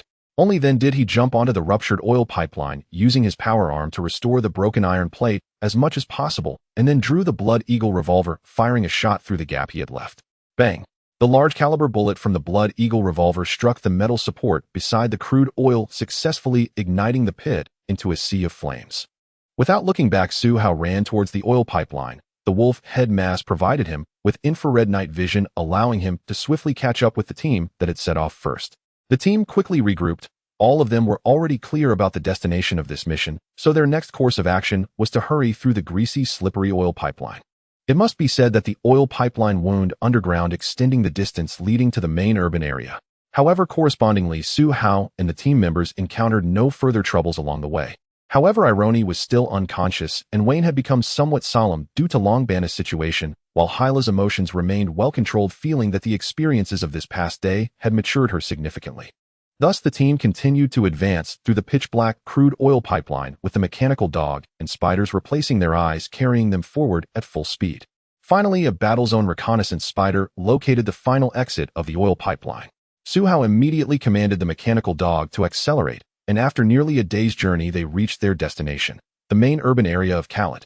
However, after emerging from the oil pipeline, they found themselves in a large workshop where the crude oil previously delivered through the pipeline was concentrated in a massive oil pool, with many workers bustling around it.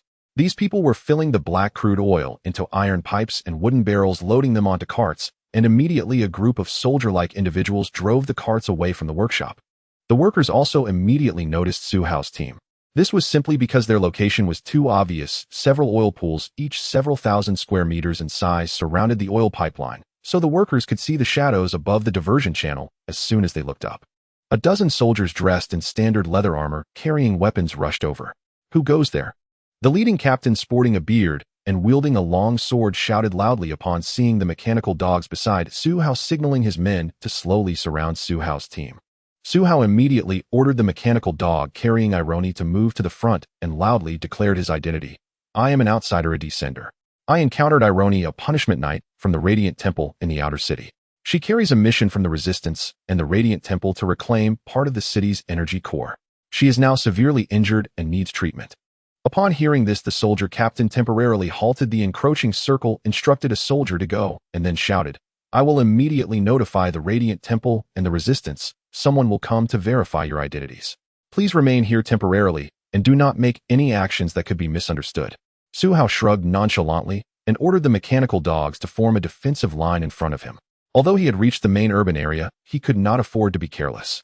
Just like the Archbishop of the Radiant Temple named Anmin, who had betrayed this world, the main urban area must also have spies infiltrated by the mechanical army from outside the city. So it was wise to be cautious. Su Hao had even prepared to abandon his team and escape through the oil pipeline at any moment. After all, nothing was more important than his own safety. Su Hao had just leaned against the oil pipe for a brief rest when he heard a commotion coming from the oil pool nearby. "Where is it? Where is the person who claims to be a follower of the Radiant Temple?" Knight Elroni had been dispatched on a secret mission to the outer districts and had no backup, so those outsiders were utterly untrustworthy. I will personally capture him and deliver him to Lord Ammon for interrogation. A group of knights clad in half armor rushed over from one side of the oil pool, with the leading knight carrying 2 long swords at his side. Upon arrival, he shouted loudly. Su Hao frowned slightly. This was not what he had imagined. This was clearly a refinery workshop of a certain prince, yet the first ones to arrive were the followers of the Radiant Temple, and it was obvious that they did not come with good intentions. Especially the statements made by the leading knight seemed somewhat reckless, but they effectively incited everyone present to suspect him and Hela. This situation was somewhat troubling. Su Hao immediately instructed Hela and Wayne to take good care of Elroni. If anything seemed amiss, they should withdraw at the first opportunity, while he himself moved behind a row of mechanical dogs quietly facing the group of approaching knights. His understanding of the Radiant Temple was limited to Elroni and Ammon. He could say that if it came to a fight, he would not hesitate in the slightest. At this moment, several foremen by the oil pool noticed something was wrong, and a few of them immediately approached the group of knights. One of them said to the lead knight, "Captain Delaney, please hold on. We already have someone who recognized Knight Elroni. That person may not be lying, and we have already sent someone to report to Prince William. Step aside. I have serious doubts that Knight Elroni has been schemed against by those few people. I will apprehend them for questioning right now." The knight captain named Delaney stretched out his hand and pushed aside the foreman who was blocking his way. The other knights followed suit, pushing aside the workers in front of them and charged towards the platform beneath the main oil pipeline. As Delaney arrived here, he slightly lowered his head and a fierce look flashed across his face. Clang! Delaney drew a knight's longsword, pointing it at Su Hao from a distance. "Someone go capture those spies. Make sure to protect the safety of Knight Elroni." More than 30 knights immediately responded loudly and rushed towards Su Hao. It would be strange if there were no ulterior motives here. Su Hao silently mocked in his heart, letting out a faint laugh as he calmly faced everything. Based on his experience from the apocalypse, these knights, while strong, were merely at a level achievable by ordinary people through training. They were not on the same level as awakened beings or human powerhouses like Elroni, who possessed special abilities. He could tell from the postures of the group of knights that without boasting, he could easily defeat several of them in his current state. However, Su Hao's gaze remained fixed on the knight captain named Delaney. He soon realized that after issuing commands, Delaney's gaze was always on him, and his demeanor did not seem to reflect a genuine urgency to capture him. Instead, it seemed as if he was waiting for something. "So what is your purpose here? To provoke me, to anger me, and then to lead me into resistance so you can act more justifiably against me?" In a brief moment, Su Hao's mind raced with analysis, and after a few knights reached the top of the platform, he made a decision. "Consider yourselves lucky, though I do not wish to escalate this matter." Su Hao did not issue any commands to the mechanical dogs, but instead jumped out of their protective circle, confronting the foremost knight, empty-handed. Clang! Bang! The knight's basic sword techniques were quite solid, and they approached with a powerful two-handed thrust aimed at Su Hao. However, Su Hao had anticipated this attack. He lightly blocked it with his snake-tooth power arm, protecting his body, and then delivered a heavy punch to the unarmored abdomen of the knight. The burly knight instinctively recoiled in pain, and Su Hao seized the opportunity to kick him off the platform, deftly taking the knight's longsword. With a sword in hand, Su Hao's counterattack became significantly easier, and in the blink of an eye he wielded the longsword, forcing several knights who charged onto the platform to retreat. Meanwhile, Su Hao deliberately shouted, "I want to see the prince. I am here with good intentions to escort the Lady Knight. She carries fragments of the city's energy crystal core that can enhance the protective power of the city's magical array. I do not wish to be wrongfully accused."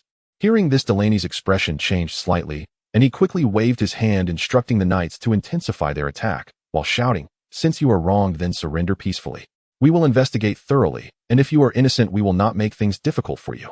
"Do you think I am that foolish?" Su Hao suddenly chuckled mockingly, then shouted, "If you charge at me again, I will show no mercy. I hope you think carefully before acting." Su Hao was applying pressure to the knight captain. Since the other party had ulterior motives, he had no qualms about exerting some pressure back, especially since everyone in the oil pool workshop was watching. If he shouted this, and there were still knights rushing forward, he had already given his warning. Sure enough, the workers in the oil pool workshop who had initially not engaged now stood further back to watch, making way for the battlefield. This time Delaney did not respond, but he also did not order the knights to stop charging. Seeing this, Su Hao did not hold back. As the knights charged, he swung his longsword, swiftly striking at each knight's thigh or calf, ensuring they temporarily lost their ability to move. In no time, blood splattered everywhere around the platform, and each knight rolled off the platform, unable to stand properly on their 2 feet. Delaney's expression darkened significantly. After a moment of thought, the knight captain still did not retreat. He drew another longsword from his side, fixing his gaze on Su Hao as he stepped onto the platform. At this moment, there was another commotion from outside the crowd. "The prince has arrived," someone shouted, and the workers respectfully stood aside. From his elevated position, Su Hao could see a middle-aged man dressed in lavish clothing being escorted by a group of guards as he approached from a distance. However, Delaney did not seem ready to relent. With a flick of his wrist, he lunged towards the platform. Su Hao casually dropped the knight's longsword, and the cobra-toothed curved blade slid into his hand.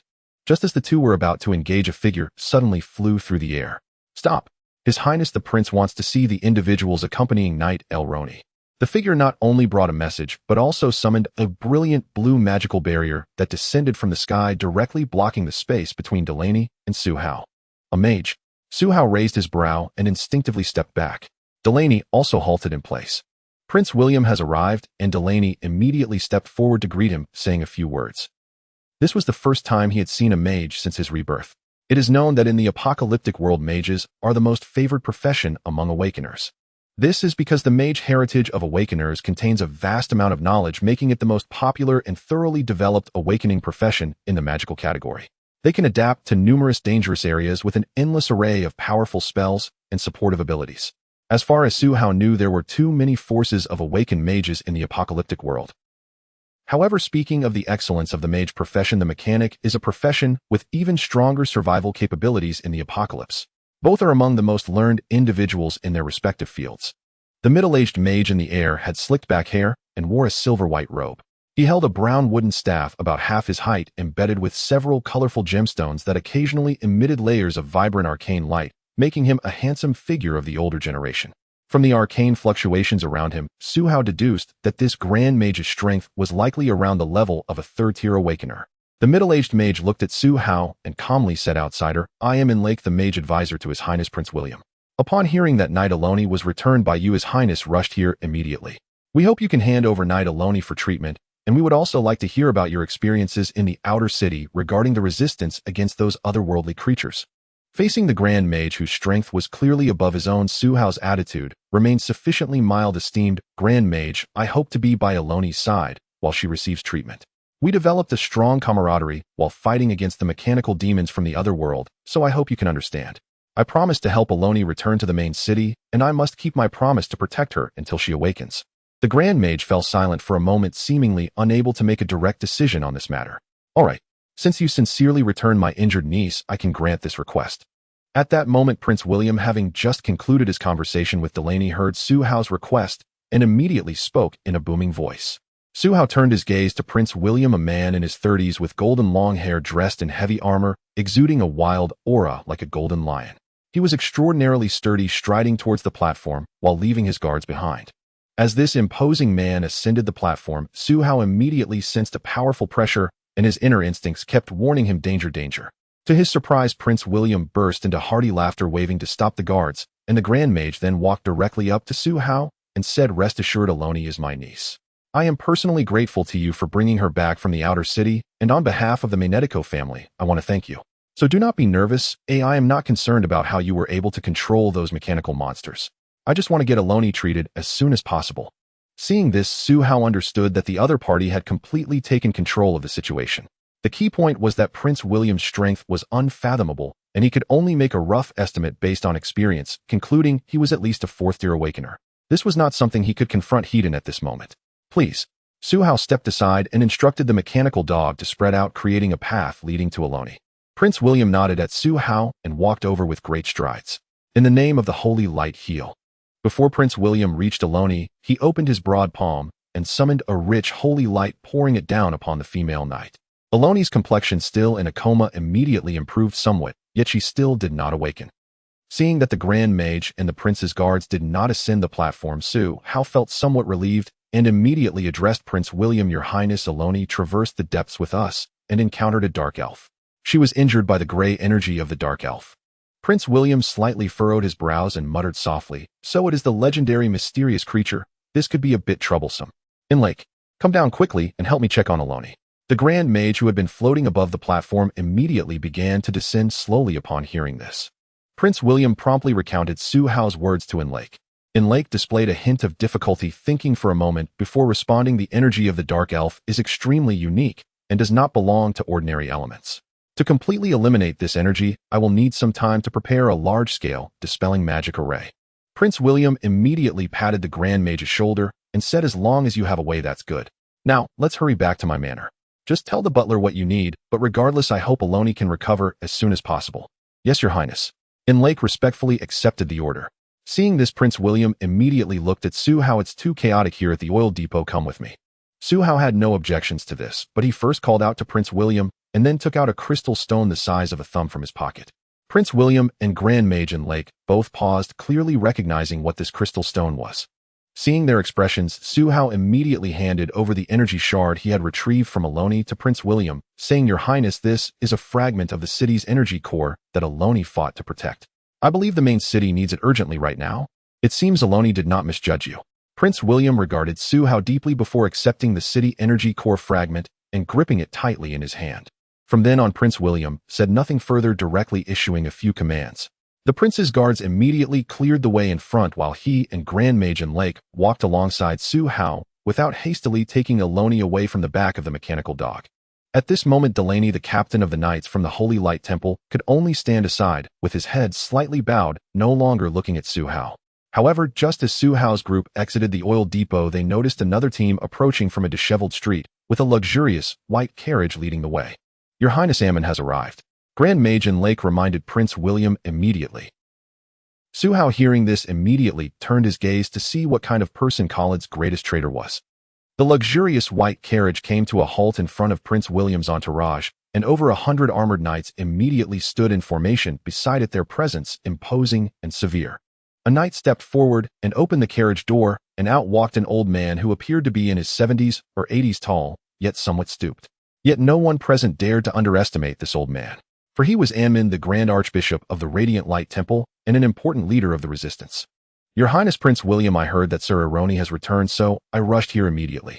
I wonder how she is doing and how the mission was accomplished. Anmin was dressed in a grand red archbishop robe, holding a white staff of medium length, and otherwise looked like an ordinary old man, albeit a clean one. However, just as no one dared to underestimate him, no one would ignore his inquiry. Among everyone present, only Prince William was of equal standing with Anmin, yet he was anxious to take Aroni back for treatment, so he was somewhat displeased with Anmin's knights blocking the entire street. Grand Archbishop Anmin, Aroni has been gravely injured, and those who just rescued her were reprimanded by your temple's knights. I need to return to the royal mansion. Are you blocking my way? This statement carried a strong undertone of anger. Su Hao immediately began to secretly observe Anmin from the side. He was a significant character from the opposing faction in the mission, and he had a side task to report to Prince George, the leader of the resistance, and to thwart this great traitor's actions. But where was Prince George? It seemed he would have to ask soon. Just as Su Hao was quickly analyzing his task, a commotion suddenly erupted from Anmin's side, and everyone witnessed a large crowd surging into the previously desolate street. From behind the crowd, a towering giant mechanical spider emerged, equipped with 2 rotary machine guns on its back. As soon as it appeared, it began a bloody barrage, cutting down the people who were at the back of the crowd. Prince William and Anmin's 2 teams immediately went on high alert, protecting the 2 important figures in the center. Monsters have entered the city. Mechanical demons are killing. Hurry to report to the resistance camp. Prince George has been assassinated. Once again, a large number of mechanical wolves appeared behind the crowd, followed by a second and third giant mechanical spider, leaving everyone in stunned silence. What? Su Hao's heart sank as he saw a swarm of mechanical creatures appear in the central city of Karide.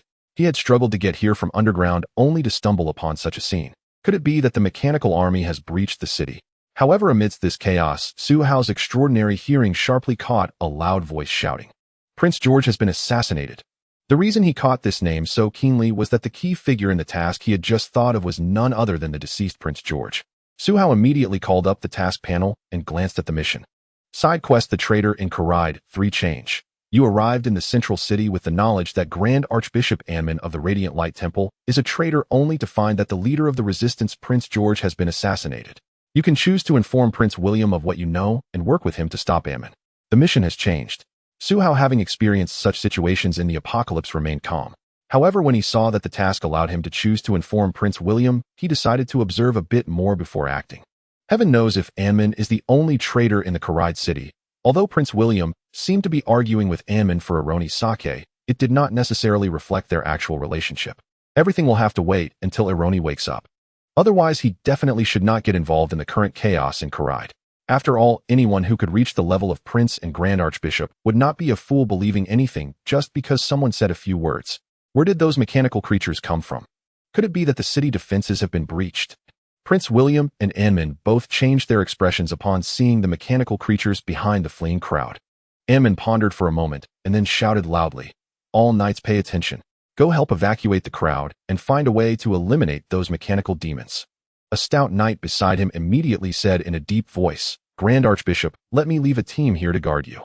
Anmin furrowed his brow deeply. "I said everyone. You are the strongest temple guards of the Radiant Light Temple. In such a situation, you must prioritize the responsibilities bestowed by the divine. Go now. Use your longswords to protect those who need protection." "Yes, Grand Archbishop." The knight immediately bowed to Anmin, then loudly issued commands. The 100-strong knight brigade swiftly turned and unleashed their strength, charging like cannonballs towards the nearby street. Su Hao raised an eyebrow. Anmin's actions were indeed impeccable. Especially the way Prince William looked at Anmin shifted to a much more favorable view. Just then someone whispered something to him, and he quickly turned to Anmin and said, "Grand Archbishop Anmin, please withdraw with us. Prince George has been assassinated, and we must return to the Resistance headquarters promptly to arrange the next actions." However, Anmin shook his head, and with a serious expression said to Prince William, "Prince William, we must ascertain how these mechanical demons entered the city. I suspect there is a problem with the city defenses as Prince George has been personally commanding from there, so I need to take a look. We must resolve this matter now." Seeing this, Prince William hesitated for a moment. After all, Anmin was the Grand Archbishop of the temple and a vice-commander of the Resistance like him. With Prince George assassination, people would soon be in a state of panic. Most importantly, the only important figures left in the Resistance were him and Anmin. If something happened to Anmin at such a time, the temple would lose its command and the situation could spiral completely out of control. Thus he looked at the resolute Anmin and said earnestly, "Grand Archbishop Anmin, I will ask Master and Leek to check on the city defenses. You must return with me to the Resistance headquarters. We absolutely cannot let those invaders disrupt our formation." But what about Sir Ironi's injuries? It was the great mage Derek beside Prince William who raised the question. Prince William silently glanced at Ironi, who lay on the mechanical wolf, his expression tightening. He still said to Enleek, "You should go check the city defenses first. Didn't you say that Ironi's injuries would require some time to treat? If the city defenses are breached, we must evacuate from the central city and treatment can only be delayed." Derek nodded upon hearing this, soaring into the air once more and leaving the group. At this moment, Su Hao was secretly observing Prince William and Anmin, quietly instructing the patch to remain vigilant and calling the mechanical dog carrying Ironi to come a bit closer. Prince William's entourage did not engage in battle. Instead, they collectively retreated to a vast estate not far away. It was evident that the estate was once magnificent and opulent, but upon entering, Su Hao discovered that it had become a large refugee camp. The headquarters of the Khalid Resistance was established here. Due to Prince William's orders, several elite guards who never left his side accompanied Su Hao. In reality, these guards were there to protect Eleni. However, this did not prevent Su Hao from obtaining some of the information he desired from these people. The estate, being Prince William's residence, was chosen by Prince George, a military figure, as the headquarters for the Resistance. Since the dawn of the invasion, a large number of refugees had been concentrated here for unified management, and the city's energy center was also located here. Thus, several elite warriors confidently stated to Su Hao that the safest place in the entire city was right here. Unfortunately, Su Hao did not share the same sentiment. Despite the estate being protected by a city-level energy shield, the traitorous villain Anmin was present, and as one of the two deputy commanders of the Resistance, he wielded significant power here. Moreover, this did not account for the power of the Radiant Temple that Anmin controlled. Thus, Su Hao contemplated leaving with his team several times so as not to be caught in the immediate chaos should Anmin instigate a riot. Sadly, Prince William would not allow him to take Eleni away, and as a result he, along with Hela and Vane, was well protected and remained in the estate. Thus Su Hao spent his 4th night in this world. On the 5th day the sun rose again from the east, and Anmin had not taken any action. Instead, Grand Mage and Lek returned tired from a city defense inspection, bringing both good news and bad news. The good news was that the city defenses had not been breached, so the main urban area was relatively safe. The bad news was that the mechanical army had somehow caused the appearance of several teleportation arrays in the main urban area, intermittently unleashing mechanical creatures, which brought considerable trouble to various aspects of the city. Su Hao understood that all of this was likely related to Anmin, yet the Archbishop of the Radiant Temple conducted himself with great poise in public, rationally assisting the resistance in solving significant issues, earning the unwavering trust of the entire resistance and the refugees. Especially since Anmin commanded a Knight Order of the Temple, which was now the backbone of the resistance against the mechanical army. Thus, Su Hao had refrained from exposing his true identity until now. After all, his main task was to survive for 15 days in Khalid, and with Eleni still in a coma, making a move would not align with his interests. Consequently, Su Hao spent another day at the prince's residence. Later, Prince William personally visited and inquired about Eleni's condition from the mage Klek, who had been responsible for her treatment. Afterward, he surprisingly approached Su Hao, explaining that the resistance was still somewhat ignorant about battling mechanical creatures, and he wanted Su Hao to conduct some lectures to help more people familiarize themselves with fighting mechanical beings. Additionally, Prince William mentioned that Anmin had suggested the resistance use mechanical weapons, and based on the quantity of confiscated weapons, they could form a team of over 100 people. Thus, Prince William sincerely requested Su Hao's assistance in explaining and aiding the resistance in some training. Faced with such a request, Su Hao found it hard to refuse and agreed, but he insisted on strengthening Eleni's protection. Prince William acquiesced and took the lead in moving Eleni to a certain location underground at the resistance's center. Accompanying him, Su Hao realized that Prince William genuinely cared for his niece Eleni, as this time the placement of the female knight was near the core of the city's defense array. If there was any place in the city with the strongest protective capability, it would undoubtedly be here, as Klek had been stationed in the control room here, ensuring the proper operation of the array and providing energy protection for the main urban area. Seeing this, Su Hao felt somewhat reassured about Eleni's safety, and upon noticing that Prince William did not prevent Hela and Vane from staying here, as well, he earnestly agreed to start the lectures.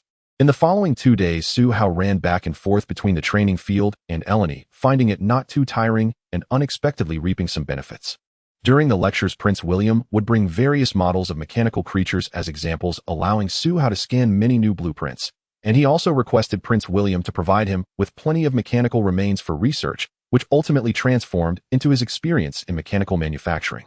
After several days, just after Su Hao finished teaching a class on how to properly use firearms, a guard responsible for protecting Eleni came to find him.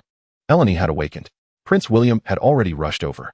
Su Hao immediately headed underground, simultaneously contemplating that he could finally reveal some truths. Upon arriving, Eleni's room was already surrounded by guards, forming 3 circles inside and outside.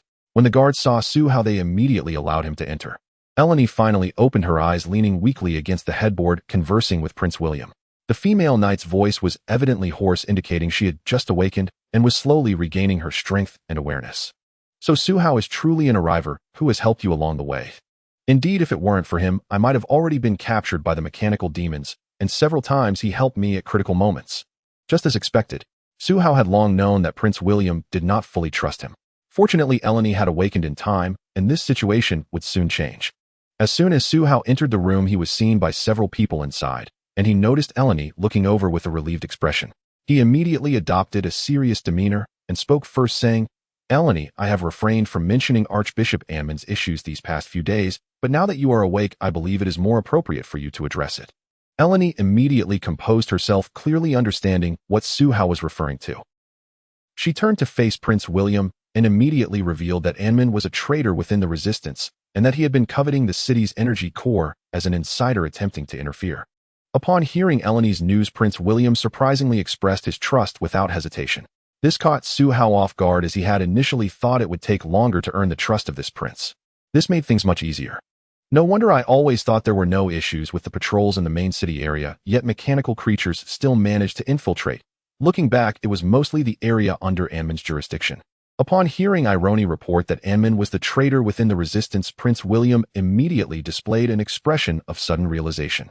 After saying this, he stood up, seemingly preparing to take action. Su Hao was aware of this because the prompt for the apocalypse key flashed before his eyes. Side quest traitor in Khalid 4 unlocked.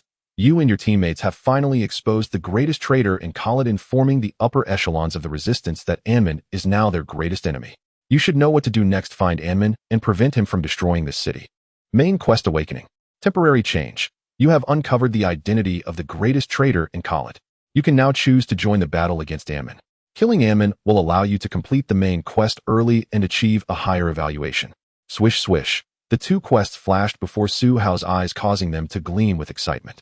His performance seemed to have advanced the entire quest's progress, which even led to a temporary change in the main quest, shifting from mere survival within a time limit to killing Amon, while also gaining the opportunity to enhance the quest evaluation. Because the task did not specify that the awakener must personally kill the target, the controllability of this matter became quite strong. After all, Prince William would definitely take action against Amon, and at that time one could seize the opportunity. Su Hao quickly analyzed the current situation and prepared to face the impending battle within the resistance. Irony clearly saw the situation as well. She immediately dragged her somewhat weakened body off the bed and asked Prince William for a set of knight armor, preparing to go after Amon. Just then a commotion suddenly erupted outside the door, and soon after Archmage and Lake rushed in shouting, "What happened to Knight Irony? Why did her injuries suddenly flare up?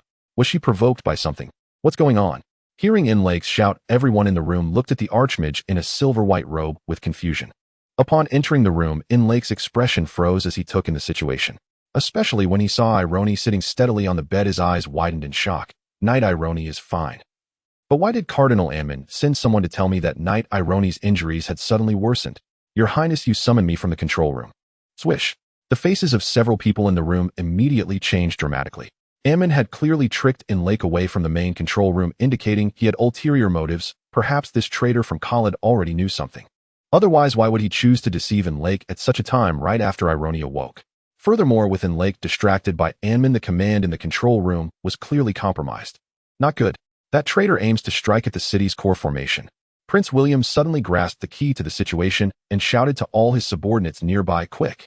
Gather all available personnel to the city's core formation. We must not allow that traitor Amon to enter there. If the energy at the formation center is destroyed, the magical shields in all directions of the main city will vanish, and the mechanical demons outside will surely take the opportunity to infiltrate. Khalid will be truly finished." The prince's guards quickly responded. Several Khalid commanders dashed out at once, and a multitude of orders were rapidly conveyed. In Lake understood much of the situation after hearing just a few words. Without a second thought, he turned to leave. "I'll head back to the control room, where over a dozen mages from the Mage Tower are guarding. We can utilize the protective functions of the city's core formation. Amon shouldn't be able to breach it so quickly." However, before Inlake's words had even dissipated in the air, he heard someone outside shouting. Prince William, Archmage and Lake Amon suddenly attacked the city's core formation with a group of knights. The magical protection of the formation has inexplicably vanished, and the defenders are struggling. They've already breached the inner defense line.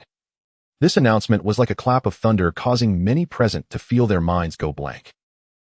For the first time, Su Hao felt he should have revealed Amon's situation sooner, even if it meant Prince William would suspect him. It was better than letting Amon remain hidden in the shadows, waiting for the right moment, and indeed allowing that old fellow to seize the opportunity. However, this was merely Su Hao's current sentiment. He knew that if he were to push the timeline back a few days, he likely would have still kept this matter to himself, refraining from reporting it recklessly. "Su Hao, let's go. We must stop that madman Amon." Irony quickly donned the armor she had obtained, and as she passed by Su Hao, her voice remained as cold and rational as when they first met. "All right." Su Hao didn't bother with Prince William's arrangements and followed Irony out of the room at a brisk pace. The two did not waste time greeting anyone, and as soon as they exited, they began to sprint, quickly chasing after the hurried Archmage and Lake. Irony. Upon realizing Irony had left, Prince William felt a rush of regret, clenching his fist in frustration, and quickly followed with his guards. Now the city's core formation was the key to all problems. If it were to be occupied by Amon, it would mark the beginning of Khalid's complete destruction. When Su Hao rushed to the underground city's core formation behind Irony, the outer passages were already engulfed in flames of war, with numerous knights from the Radiant Temple engaged in a bloody battle with the prince's guard, and there were rows of fallen bodies everywhere. In Lake, witnessing this scene, had turned bloodshot as he hovered in the air, continuously unleashing powerful fireballs, bombarding Amon's knights and forcing them to retreat. Irony arrived at the battlefield looking at her former comrades from the temple and immediately frowned tightly. In the next moment, she mustered her strength and shouted, "I am Irony, the Avenger Knight of the Arbitration Bureau. Amon has betrayed the faith of the temple and allied himself with the mechanical legions outside. Now I hope that knights who still hold genuine faith in their hearts will lay down their weapons and not be deceived by him any longer." Haha, Irony. Do you think the loyal followers of the apocalypse will listen to you? You are too late. Khalid is about to perish. Suddenly, Amon's arrogant laughter rang out from deep within the crowd of combatants. Su Hao immediately spotted Amon several hundred meters away through the throng. He was standing before a layer of blue magical barrier, with several individuals dressed in mage robes lying beside him. Behind Ammon stood two burly knights, their bodies flickering with a strange red light, as they relentlessly struck at the magical barrier with their swords, revealing a massive door that stood 7 to 8 meters high. Beyond the door lay the central area of the city's core formation. Bang! A gunshot resonated amidst the battle of magic and blades, so distinct that many instinctively turned their gazes toward the source of the sound. Su Hao held the K1 assault rifle in his hands, striking a man at the end of the corridor with a single shot. This shot completely caught everyone off guard. Whether it was Aloni and Lek, or even Prince William, who arrived last, all were tense watching the outcome of this shot. And man's body leaned back forcefully, a spray of blood erupting from his chest. He hit. The morale of the resistance surged, pushing harder toward the center of the formation. Su Hao. Aloni turned to look at Su Hao, seemingly trying to marvel at the precision of that shot. However, a series of intermittent bangs reached her ears as Su Hao unexpectedly charged into the fray with his gun raised. With every shot, he continued to target in man, causing successive rounds to hit the tall, yet somewhat hunched figure until the two Guardian Knights shattered the last layer of the formation's protective shield, immediately shielding in man. Attention! Those glowing with red spiderweb-like patterns are infected by the Doomsday virus. If their vital points are harmed, they will quickly spread the infection. Furthermore, in man is also an infected being, he won't die easily.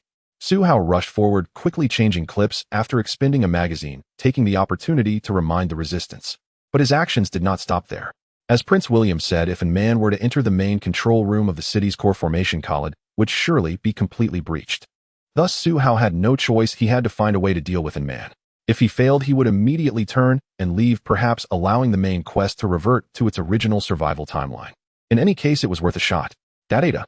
After rushing a distance, Su Hao entered the heart of the battlefield, and the assault rifle immediately switched to rapid-fire mode, quickly clearing a stretch of empty ground. But at that moment, a scarlet light suddenly emanated from in man's position. The two knights infected by the Doomsday virus were engulfed by the red light, and then in man's reddened skin appeared before everyone, his wounds miraculously vanishing in the blink of an eye. A variant of the Doomsday virus-infected being. Su Hao was startled, but he quickly calmed down. It would be strange if no infected variants appeared among the key figures in the Khalid crisis. Within man's identity, he was undoubtedly an intelligent variant, which was why he stirred the tides of war within the resistance. The red light absorbed the flesh and blood of the two knights. It's a common recovery skill of infected variants, devouring a large amount of virus to heal itself while gaining temporary additional energy. As he pondered, Su Hao charged through a portion of the battlefield, while in man also made his move. And man, clad in a red robe, grabbed the torn fabric at his chest where the bullet had struck, forcefully tearing it apart to reveal a robust torso, but at the center of his chest a metallic heart protruded from his body. Once I summon my mechanical army, this city's formation will be nothing but a toy in my palm, and one by one you shall all perish. All living beings shall die. And man's eyes glowed red as he swept over the battlefield, his gaze lingering fiercely on Su Hao for a moment, and with a swift motion, he yanked out the metallic heart from his chest and hurled it violently to the ground. Crack! The metallic heart emitted a crisp sound upon hitting the ground, and immediately a web-like scarlet glow enveloped it, exploding into countless metallic fragments that miraculously connected in midair, forming a metal gate 3 to 4 meters high and nearly 3 meters wide. In an instant, a layer of red and blue intertwined energy light flashed from the gate, resembling a pool of concentrated radiance. A teleportation portal. Su Hao's gaze sharpened as he saw a massive wolf's head emerge from the portal in the blink of an eye. This was a giant mechanical wolf he had encountered once before when he first met Aloni, but the feeling was entirely different this time. The first time, that wolf had already sustained significant injuries, prompting him to assist Aloni. However, encountering it this time felt extremely ominous, as Su Hao understood that if the teleportation portal could bring over a giant mechanical wolf, there would surely be more to follow. Charge! Destroy that teleportation portal! Su Hao shouted loudly. He saw a man open the teleportation portal, dragging it with him as he walked into the heart of the city's core formation, which did not hinder the portal's operation as more mechanical beings crawled out from within. This time, it was a giant mechanical spider carrying a heavy machine gun on its back, and upon appearing it unleashed a barrage of bullets, turning in man's temple knights into Swiss cheese. At that moment, Aloni, along with a group of elite warriors led by Prince William, rushed into the battlefield just in time. Kill! We cannot let in man bring the demon's teleportation portal into the core formation. Otherwise, if he channels the energy of the core formation into the demon's portal, countless demons will be summoned and Khalid will be doomed. Aloni dashed into the battlefield swiftly, but she was a step too late. By the time she reached the position Su Hao had passed through, she found no trace of him. Just then, all the resistance fighters heard a dog's bark coming from somewhere on the battlefield. Woof! Some instinctively became alert while others didn't have time to look, but Aloni's keen eyes caught sight of a patch that had somehow dashed to the entrance of the city's core formation, the bark coming from atop the 2-meter-tall mechanical giant wolf. The front paw then struck down, causing half of the mechanical wolf's head to vanish. Woof! Woof woof! Many had not noticed that as Su Hao rushed to the battlefield, all the mechanical beings had silently followed beside him. As Su Hao plunged into the fray, a pack of mechanical wolves sped across the battlefield, targeting the entrance to the city's core formation. At that moment, the giant mechanical spider opened fire while a group of mechanical dogs skillfully dodged the machine gun's fire, ignoring the massive multi-legged creature, each one focusing on an man and pursuing him. Ha ha, using mechanical beings to fight me. What a foolish decision. And man raised his hand, and the skin on his palm and arm suddenly erupted, revealing a mechanical hand covered with flesh and blood. Indeed, it was a mechanical hand. Anyone who got close could see that the bones within in man's flesh were also metallic. This meant that in man was not a pure human. The real in man had likely died long ago, successfully replaced by this intelligent robot, without anyone noticing. Now as in man raised his hand, several mechanical dogs momentarily slowed their pace, clearly influenced by some signal similar to what Su Hao had witnessed underground with the intelligent variant robots affecting Patch. So that's it, you are in league with those mechanical beings underground. Just as Su Hao vanished into the fray, he reappeared, witnessing several temple knights nearest to an man being cleaved in two by curved blades. He burst forth from the crowd, drenched in blood like a bloodthirsty yiksha. Bang! Before Su Hao's voice faded, the curved blade in his hand, and the Blood Eagle revolver quickly transitioned, raising his gun to fire at Man. Seeing in man's mechanical hand and bones, Su Hao realized that the war of the Doomsday invasion was evidently orchestrated by man and his kind of intelligent robots, while the mechanical army was merely their strength converted to their side. No wonder the main quest was set to complete the awakening task just by killing him. Perhaps it was because the planner of this Doomsday invasion was reduced to only the last variant of the infected intelligent robot, meaning that Su Hao's accidental kill of the intelligent robot in the underground world triggered such a change in the quest. Clang, clang, clang. And man, dragging the temporary teleportation portal with one hand, could only use the other to block Su Hao's bullets.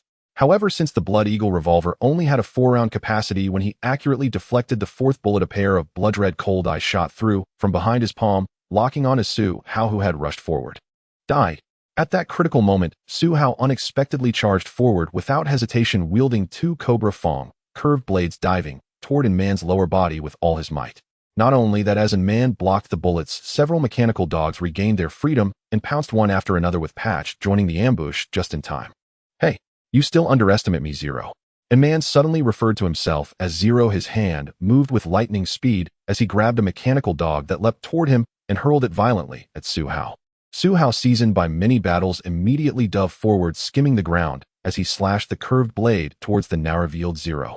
Knowing that Zero's reaction speed was beyond imagination, he suddenly kicked up his leg, not only dodging Su Hao's blade attack, but also smashing a mechanical dog's head with a kick. However, his body was inevitably forced closer to the teleportation portal. Then the third and fourth mechanical dogs continued to pounce. One mechanical dog held by Zero was flung away, while another leaped onto him, pushing him back almost half a step as it bit into his neck. But soon Zero burst into maniacal laughter. Huh! How could these ordinary metallic mechanical beings possibly injure me? Though his neck was bitten and bloodied by the mechanical dog, the metallic skeleton beneath his skin remained unscathed. Just then, 3 palm-sized black shadows suddenly swooped down from above, crashing onto Zero's face and body, blocking his line of sight. Damn mechanical spider! Zero cursed, discarding the mechanical dog in his hand and grabbing one of the reconnaissance spiders clinging to his face, crushing it in his grasp. At that moment, Su Hao had just gotten up from the ground, the Blood Eagle revolver reappearing in his hand, firing 4 successive shots aimed at the back of Zero's head. Of the 4 shots, only the first one missed, slightly grazing the right rear side of Zero's head. At this point, Zero could no longer afford to pay attention to the teleportation portal, his body forced to dodge left and right as he stepped towards the portal. Patch, now's the time. Su Hao suddenly shouted, a glint of gambler-like excitement flashing in his eyes. Woof! Patch, trailing behind the pack of mechanical dogs, could have rushed to the front, but chose not to, as it was waiting for Su Hao's command. At this moment, as Zero was forced to move by Su Hao's machine gun fire aimed at his back, Patch seized the opportunity, accelerating forward, its core city's energy powering it to its maximum capacity as it shot toward Zero, performing a midair flip and delivering a powerful kick to Zero's chest. Thud, thud, thud. Patch's strength exceeded that of many second-level awakened beings, so even Zero was knocked back repeatedly, eventually stumbling into the mechanical teleportation portal. Now, Su Hao shouted again, but this time after landing, Patch dashed towards Su Hao without looking back, and together they forced the large door of the city's core formation open a crack and squeezed inside. You all shall die. Zero's head re-emerged halfway from the teleportation portal, the expression on an man's face turning exceedingly sinister. However, waiting for him was a mechanical dog that had not moved until now. This mechanical dog leapt lightly, voluntarily jumping into the mechanical teleportation portal, while only Zero closest to it heard a series of beep, beep, beep mechanical sounds emanating from it. Zero initially showed disdain, but his expression suddenly changed as he peered halfway out of the portal. Crystal. Crystal 2 bomb. Others may not recognize it, but Zero quickly grasped the key point. Every intelligent variant mechanical being participating in this Doomsday invasion mission carried